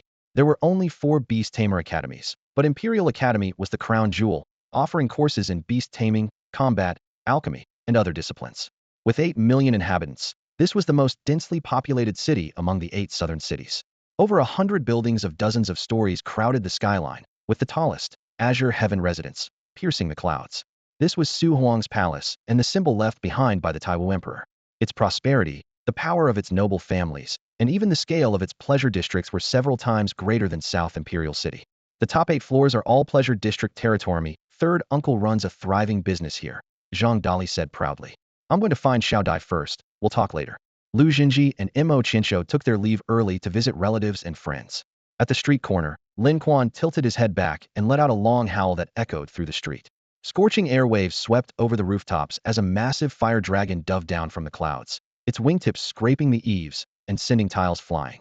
Pedestrians scattered in alarm. From the dragon's back, Yi Xiaodai flipped down and, before she'd even landed properly, flew into a kick aimed at Lin Quan's shin. How dare you leave me behind? Are you even human? Just talk. Don't use your feet. Yi Xiaodai raised her pale wrist, threatening coldly. If you ever dare make me leave first again, I'll strangle you. Zhou Ziyue and the others were completely stunned. Who is this woman? She actually dared to hit our master. The 3 of them exchanged bewildered glances. Lin Quan rubbed his reddened shoulder where he'd been struck, grinning mischievously. This is your master's wife. Your disciples? Yi Xiaodai glared at him. Who's their master's wife? Don't talk nonsense. My name is Yi Xiaodai. Zhou Ziyue's eyes widened as she gazed admiringly. Master's wife is so beautiful. Lin Quan chuckled and patted the little girl's head. So smart. Before he could finish speaking, several law enforcement officers in Imperial Guard uniforms quickly surrounded them, carrying measuring tapes. One of them frowned. Are you from out of town? Do you know the capital's rules? Beast tamers who bring divine beasts over 5 meters into the city have to pay a fine. Lin Quan was stunned. There's such a rule? The officer looked up at Xiao, who was circling overhead, and exhaled coldly. Damn, it's even a dragon? 10-meter wingspan? Pay the fine. He tore off a ticket. 1 million alliance coins. Zhou Ziyue's anger flared. Are you robbing us? The Imperial Guard snorted coldly, hand on his weapon. Planning to assault an officer? Beast tamers make easy money. Can't you afford 1 million? Where's it easy? Lin Quan muttered, but still handed over his card. The terminal beeped, the money was deducted, and Xiaohua obediently retreated into the beast space. Zhou Ziyue's face flushed red. Master, it just breaks my heart 1 million could buy a huge plot of land. That's back in your hometown. Lin Quan patted him. In the capital, 1 million can't even buy a toilet. After paying the fine, they entered the city. Lin Quan asked Yi Xiaodai, Xiaodai, have you found a place to stay? Yi Xiaodai spread her hands with a bitter smile. I can't afford it. Then let's rent. Lin Quan immediately rented 2 large duplex apartments, planning for Zhou Ziyue and the other 2 to live in one while he and Yi Xiaodai stayed in the other. But Zhou Ziyu insisted on sleeping with Sister Xiaodai. I don't know where my sister is. I need to go to the Golden Lamp Bar to look for clues. Xiaodai, please help me take care of her. Shoo, she's asleep. Go ahead. I'll find you later, Yi Xiaodai whispered softly. Zhou Ziyu lay in Yi Xiaodai's arms, quickly falling into a sweet sleep. The capital had 3 golden lamp bars. Lin Quan not only wanted to find clues about Lin Yupan, but also wanted to experience the process of taking missions in person. Clicking in the system was simple enough, but doing it in person might lead to encountering Lung Huang's people. The nearest bar had 9 golden lanterns hanging at its entrance, flames flickering, with a burly man standing guard. Badge, the big man extended his hand.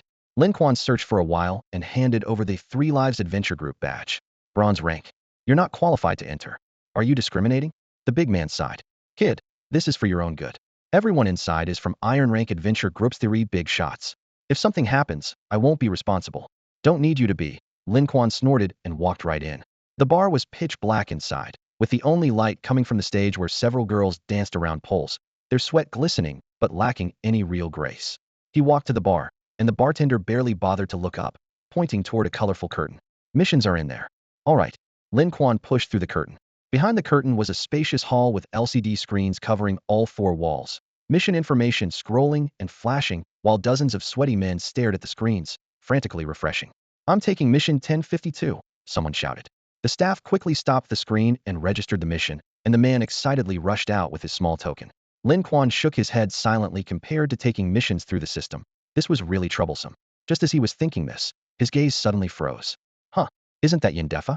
Yin Defa frowned deeply, crouching to one side with a small notebook in hand, constantly jotting things down. The mission hall buzzed with voices, while the electronic screen displaying available tasks scrolled down sluggishly, like an old ox pulling a broken cart. Can't handle a rank missions, move aside. Rank, stop refreshing adventure team mission suit, don't have teams. We're all bounty hunters. Dozens of bounty hunters crowded around the screen, their overlapping shouts making the air feel thick with tension. Bounty hunters typically worked alone, while adventure teams usually formed groups of 8, though membership could overlap between the 2. Old Yin. Yin Defa's head snapped up, his hand already reaching into his storage pouch. Seeing it was Lin Quan, he relaxed with relief. Oh, it's you. Did you also flee to the capital? Something like that. Lin Quan brushed off his clothes and asked with a smile.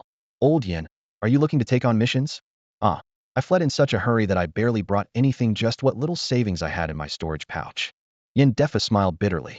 You know this place 300 alliance coins for a meal that's supposed to be vegetables and pork rib soup, but you can't even see a shadow of the ribs. I've calculated that at this rate, I'll burn through my savings in less than 2 years. Lin Quan wasn't worried. The 3 storage pouches from Huang Huanzhong's second body contained tons of gold, and the demon beast cores collected from the city walls were piled like small mountains. But he didn't mention this, only asking, are you here to take missions too? Registering as a bounty hunter or adventure team? Bounty hunter. Good. Rank missions pay hundreds of thousands, but they turn into a free-for-all the moment they refresh. As they spoke, the screen suddenly lit up, displaying 3 new rank missions. I saw it first, it's mine. Get lost. I saw it first. Collecting werewolf pelts outside the city? I'll take it. Try blocking me again. I'll punch the shit out of you. Over a dozen people rushed to the screen, shoving and roaring, on the verge of coming to blows. Lin Quan looked away and turned to Yin Defa. Old Yin, you're a 4th-tier beast to merchant, you take a rank missions? I can, but I'm a bronze rank bounty hunter. Lin Quan understood. Bounty hunters, like adventure teams, were divided into 5 ranks: bronze, iron, silver, gold, and diamond. Average 1st to 2nd tier, bronze rank, could take rank missions.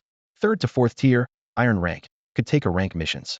5th to 8th tier, silver rank, could take 3 rank missions. 9th tier, gold rank, and above that, saint tier earned diamond rank, allowing 5 rank missions. Higher ranks meant better rewards. Since Yin Defa hadn't joined any adventure team, he couldn't use team credentials to upgrade his access privileges. No adventure team? Lin Quan asked. None. By the way, since I ran into you, there's something I should mention. Yin Defa lowered his voice. All us students from Sansheng have to transfer to Imperial Academy, but they've made it clear they won't let just any riffraff in. There's going to be an assessment. Assessment? Lin Quan shrugged. Easy enough. They're only requiring students to complete one A rank mission to qualify for admission. Yin Defa scratched his head. But not many can actually take A rank missions. There are a few Iron rank bounty hunters among the senior students, but no adventure teams. For underclassmen like your second-tier class, it's even harder. Harder? Lin Quan scoffed. What do you think? Old Yan's eyes lit up. You can take A rank missions? You're an Iron rank bounty hunter. I can't take them myself, but I have a way. Lin Quan replied confidently. Yin Defa's eyes gleamed. Perfect. Come with me to find the old dean first. Yin Defa no longer stayed inside and brought Lin Quan to an apartment building. He knocked on a door, and they met Dean Song. The two first registered their names and time at a small table by the entrance, making it convenient to report back to the Imperial Academy after completing their mission. You're planning to establish a new adventure team? After hearing Lin Quan's plan, Yin Defa stood there stunned. Lin Quan had already calculated everything in his mind. Me, Su Tang, Zhang Dali, Yi Xiaodai, Zhao Juzi, plus 3 more people, we can barely raise our average combat power to 3rd tier. He quickly listed the data himself. Su Tang, Yi Xiaodai, and Zhao Juzi were all 2nd tier. Zhang Dali was 1st tier, while Zhou Ziwe, Zhou Ziyu, and Tai Shinan were 3rd tier. Though he claimed an average of 3rd tier, they couldn't actually reach it. But with the system, he could directly accept missions without needing to explain to Yin Defa. After greeting him, Lin Quan immediately went out to gather team members. Zhao Juzi replied that she was busy but promised to handle the procedures at the academy. Su Tang was far away in Ghost Gate Town, missing Lin Quan by chance. Zhang Dali was the easiest to find. He was at Happy Forest, and upon hearing the news, he rushed over immediately. Those old geezers don't treat us like human beings at all. Zhang Dali panted heavily, slamming the table in complaint. Brother Lin, why don't I ask my 3rd uncle to step in and waive the test? No need. I have a way. Lin Quan waved his hand. Short 2 people. He couldn't contact Lin Yupan for the moment, and was too lazy to borrow people from Leng Huang. So he simply called over Lu Zhenzi and Mo Qianqiu. We received the notification too. It's disgusting. Lu Zhenzi complained as soon as she entered. If he dares to make a move, we'll counter it. Lin Quan tapped his terminal. Let's register the adventure team first. What about the name? Let's use the original name from Zu's group, Pulling Wind. He quickly completed the registration in the system, entering all 8 names. The rating was indeed bronze level. He had already designed the team emblem, a dragon and phoenix embracing each other, with a fist positioned in the center and butterflies adorning the outer edge. Lin Quan pulled out 8 badges from his chest, their metallic edges gleaming coldly under the light, and handed them to everyone one by one. You had this prepared all along, Brother Lin. It's beautiful, but bronze teams can't take A-level missions, right? Everyone was troubled. This was also the deadlock for most students. But in Lin Quan's eyes, this wasn't a problem at all. He possessed the system's highest authority and could directly select A-level and S-level missions. The system subdivided missions into levels 1 through 9, with 1st through 9th tier combat power corresponding to levels 1 through 9 missions. A level was equivalent to levels 3 and 4. He had the system filter by the team's comprehensive combat power and quickly locked onto a target. Who wants to go to Golden Lamp Bar and compete with those sweaty brutes for work? Lin Quan dismissed the first option, then projected the mission list onto the wall. Level 4 Bounty Mission. Overview. Steel 10 4th tier crystal cores. Mission location. A castle 10 kilometers outside the capital. Risk. Possible encounters with 4th to 5th tier alien races. Tip. Daytime operations have higher safety coefficients. Reward. 5 million. Lin Quan read through the mission content in one breath. Yi Xiaodai frowned. 4th and 5th tier alien races won't be easy to deal with, right? We've already accepted the mission. Let's go scout it out first. Lin Quan put away the projection. Zhang Dali pressed. How exactly did you manage to accept it? I accepted it when I was meeting with Old Yan. By the next morning, the 8 of them set off for the outskirts of the city in Zhang Dali's bulletproof armored vehicle. The dawn mist hadn't completely lifted yet, and the dark vehicle carved deep tracks through the dusty dirt road. Following the mission coordinates, they stopped about a kilometer from their target, filed out one by one, slammed the doors shut with a bang, and continued on foot. Lin Quan surveyed their surroundings and raised his hand to signal. Everyone, release your divine beasts. Senior Sister Lu summoned her earth dog first, a dull gray creature with a listless tail. Lin Quan handed her a small vial with a blue base and gold label. Senior Sister Lu, your earth dog's loyalty is pretty low. Here, take this loyalty potion. As soon as he finished speaking, he turned to another member. Old Mo, weren't you supposed to be with the foreign tribes? What happened? You don't even have a divine beast anymore. Old Mo scratched the back of his head with an awkward laugh. Ziyu, Ziyu, you two each take a loyalty potion as well. Max it out first. The cork popped, releasing the potion's refreshing fragrance. Zhou Ziyu and Zhou Ziyu both nodded simultaneously. Little Dai, stay close to me. If anything goes wrong, just hold on to me tight. Yi Xiaodai glared at him without responding, then walked straight over to Zhou Ziyu's side, standing shoulder to shoulder with him. The group continued forward, and soon they could see the gray-black castle in the distance, its walls looking like cast iron, shadows falling across the wild grass. Lin Quan was considering whether to launch a surprise attack having his fire dragon, Little Fire, charge up and breathe fire, or take a more cautious approach, slowly creeping forward for sniper shots. While pondering, he caught something in his peripheral vision. Huh, looks like there's another team over there too. Following Yi Xiaodia's pointing finger, he spotted another group. They also had 8 members in a standard adventure party formation. At the front stood a young man in white robes fluttering in the wind, with a crystal skull embroidered on his back. Behind him, 7 others wore matching outfits, 5 of whom had divine beasts at their sides, while the remaining 2 were burly with bulging muscles, looking like a pair of young bulls, most likely combat martial artists. Lin Quan muttered, "Can 2 teams take the same mission? Maybe one got it from the system, and the other from the Golden Lamp Tavern." On the other side, the young team leader Ling Wei also noticed this group. "Young Master Ling, there's a team over there watching the warehouse." Ling Wei raised his hand to stop his companion. "Ignore them. Since we're here, everything here belongs to us." "Right. Damn it, which idiot posted this a rank mission to rob Iron Mask's warehouse? Don't they know how tough Iron Mask is?" someone nearby complained. Ling Wei shook his head. "That's not the point. The bounty is only 5 million, and we have to turn in 10 crystal cores. One crystal core alone can sell for at least 5 million. Are they taking us for fools?" Good thing Old Cat noticed. He took the mission, then immediately abandoned it, and told us about it. Old Cat lost 200 points abandoning that mission. "No worries." Old Cat grinned. "Just 200. I can earn that back in a week, but money's getting harder and harder to make." "Humph, it's all those people from Nandi City, running over here like they're broke and taking missions randomly. Lucky the city lord reacted quickly and sent them all to Ghost Gate Town, otherwise there wouldn't be enough missions in the city for the locals." Ling Wei sneered and waved dismissively.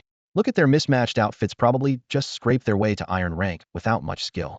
We'll just wait for the guards to come out, take them down, and I doubt those people will dare interfere." "Exactly." Old Cat pointed toward Lin Quan's direction. "Though that fire dragon looks pretty impressive. What's to fear? Don't you know what young Master Ling's divine beast is?" someone nearby scoffed, and Old Cat finally laughed out loud. On the other side, Zhou Ziyue whispered to Lin Quan, "Master, should we take those guys out first?" "Take out what? All you think about is fighting. Let's figure out the situation first." Lin Quan waved his hand. "You all wait here, I'll go say hello." He strode toward the other group, his boots crunching on the gravel. Ling Wei's crew immediately tensed up, their gazes turning cold and sharp. Lin Quan called out, "Gentlemen, we're the awesome adventure team, here on a mission." "You are? Are you stupid?" Ling Wei raised an eyebrow. "Someone actually took the rank mission Old Cat abandoned?" He introduced himself. "We're the Sky Adventure Team. I'm Captain Ling Wei, and these are my team members." Though his words carried barbs, he maintained a polite smile. "You don't hit someone who's smiling at you." Lin Quan smiled back, appearing friendly on the surface. "Since we're all here for the same thing, how about we work together? We didn't take any mission. We're here to steal stuff." Ling Wei's tone was casual. "Then let's steal together. We have enough strength to handle those iron-faced men. You guys just stay back and watch." Lin Quan raised his hand to touch his neck and smiled. "Then please, go ahead." He wore a smile on his face, but his tone was neither humble nor arrogant. The Sky Adventure team members had originally thought they could intimidate their opponents, but unexpectedly, the other side was so reasonable. "Reasonable my ass." Zhang Dali lowered his voice and spat. "He's just backing down because he sees we outnumber them." Zhou Ziyue waved his hand impatiently. "Whatever, let's grab the crystal core first." Lin Quan turned back to Yi Xiaodia's side and cursed under his breath. "A bunch of bastards. I gave them face, and they don't want it. When they clash with the iron-faced men later, we'll rush in and steal their stuff, then deal with them afterward." "Good." Zhang Dali and Zhou Ziyue rubbed their hands excitedly, eager to get started. However, Yi Xiaodai gently tugged at Lin Quan's sleeve and said worriedly, "Let's just grab the stuff and leave. Don't actually fight them." Lin Quan squinted as he surveyed the castle ahead. The gray-white stone fortress was built by the lake, not very large, with only 2 towers. The tops of the towers were empty, without even a single guard. Clearly everyone was holed up inside. Behind the castle was the lake, and in front was an entire stretch of open grassland, perfect for battle. To steal the stuff, we first need to deal with the iron-faced men. Lin Quan looked at his companions. "Anyway, we can all swim. Ziyue, you and Lao Tai sneak over from the lakeside." After giving instructions, he paid no more attention to Ling Wei's group. If the Sky Adventure team wanted to work hard, let them work hard. Just then, the castle's main gate creaked open, and 2 burly men with bronze-colored faces and expressionless features walked out. Their rigid expressions looked like facial paralysis, or more like cast iron. "Iron-faced men," Yi Xiaodai whispered. "Descendants of iron-armored beasts, thick-skinned and tough. Divine beasts below 4th tier are basically ineffective against them. She pointed to the divine beasts beside the iron-faced men and quickly pulled up data panels. Fire-eyed divine tiger. Type, feline. Level, 3rd tier, 11 progress toward 4th tier divine beast. Mutation, none. Combat power, 6828. Combat skills, fire-eye light burst. Combat adaptability, planes bonus 334. Evolvable parts, eyes, claws. Loyalty, 78. Potential, 6th tier. Training count, 2. Goldenback turtle. Type, turtle. Level, 3rd tier, 18 progress toward 4th tier divine beast. Mutation, none. Combat power, 8888. Combat skills, diamond armor. Combat adaptability, water and land bonus 334. Evolvable parts, shell, claws. Loyalty, 88. Potential, 5th tier. Training count, 2. Black-tailed poison scorpion. Type, scorpion. Level, 3rd tier, 28 progress toward 4th tier divine beast. Mutation, none. Combat power, 7938. Combat skills, poison needle frenzy. Combat adaptability, sand bonus 384. Evolvable parts, tail. Loyalty, 58. Potential, 7th tier. Training count, 2. Six-legged long-tongued frog. Type, Anuran. Level, 3rd tier, 38 progress toward 4th tier divine beast. Mutation, none. Combat power, 4938. Combat skills, rapid running, long tongue adhesion. Combat adaptability, amphibious bonus 324. Evolvable parts, tongue, legs. Loyalty, 66. Potential, 7th tier. Training count, 2. Flame black cat. Type, feline. Level, 3rd tier, 58 progress toward 4th tier divine beast. Mutation, none. Combat power, 6582. Combat skills, toxic fire everywhere. Combat adaptability, planes bonus 323. Evolvable parts, mouth. Loyalty, 28. Potential, 7th tier. Training count, 2. Only 5 divine beasts. What about Lingwei's own? And that flame black cat's loyalty is way too low, isn't it? Zhou Ziyue raised an eyebrow. All 3rd tier. An iron-plate adventure team only has this much capability, Zhang Dali sneered. Attack, Lingwei suddenly shouted in a low voice. Lin Quan had just shifted his gaze away from the data panel when he saw the fire-eyed divine tiger suddenly leap up, its eyes shooting out blazing fire light with scorching heat waves, pouncing toward the 2 iron-faced men. That's all for today. Thank you so much for watching.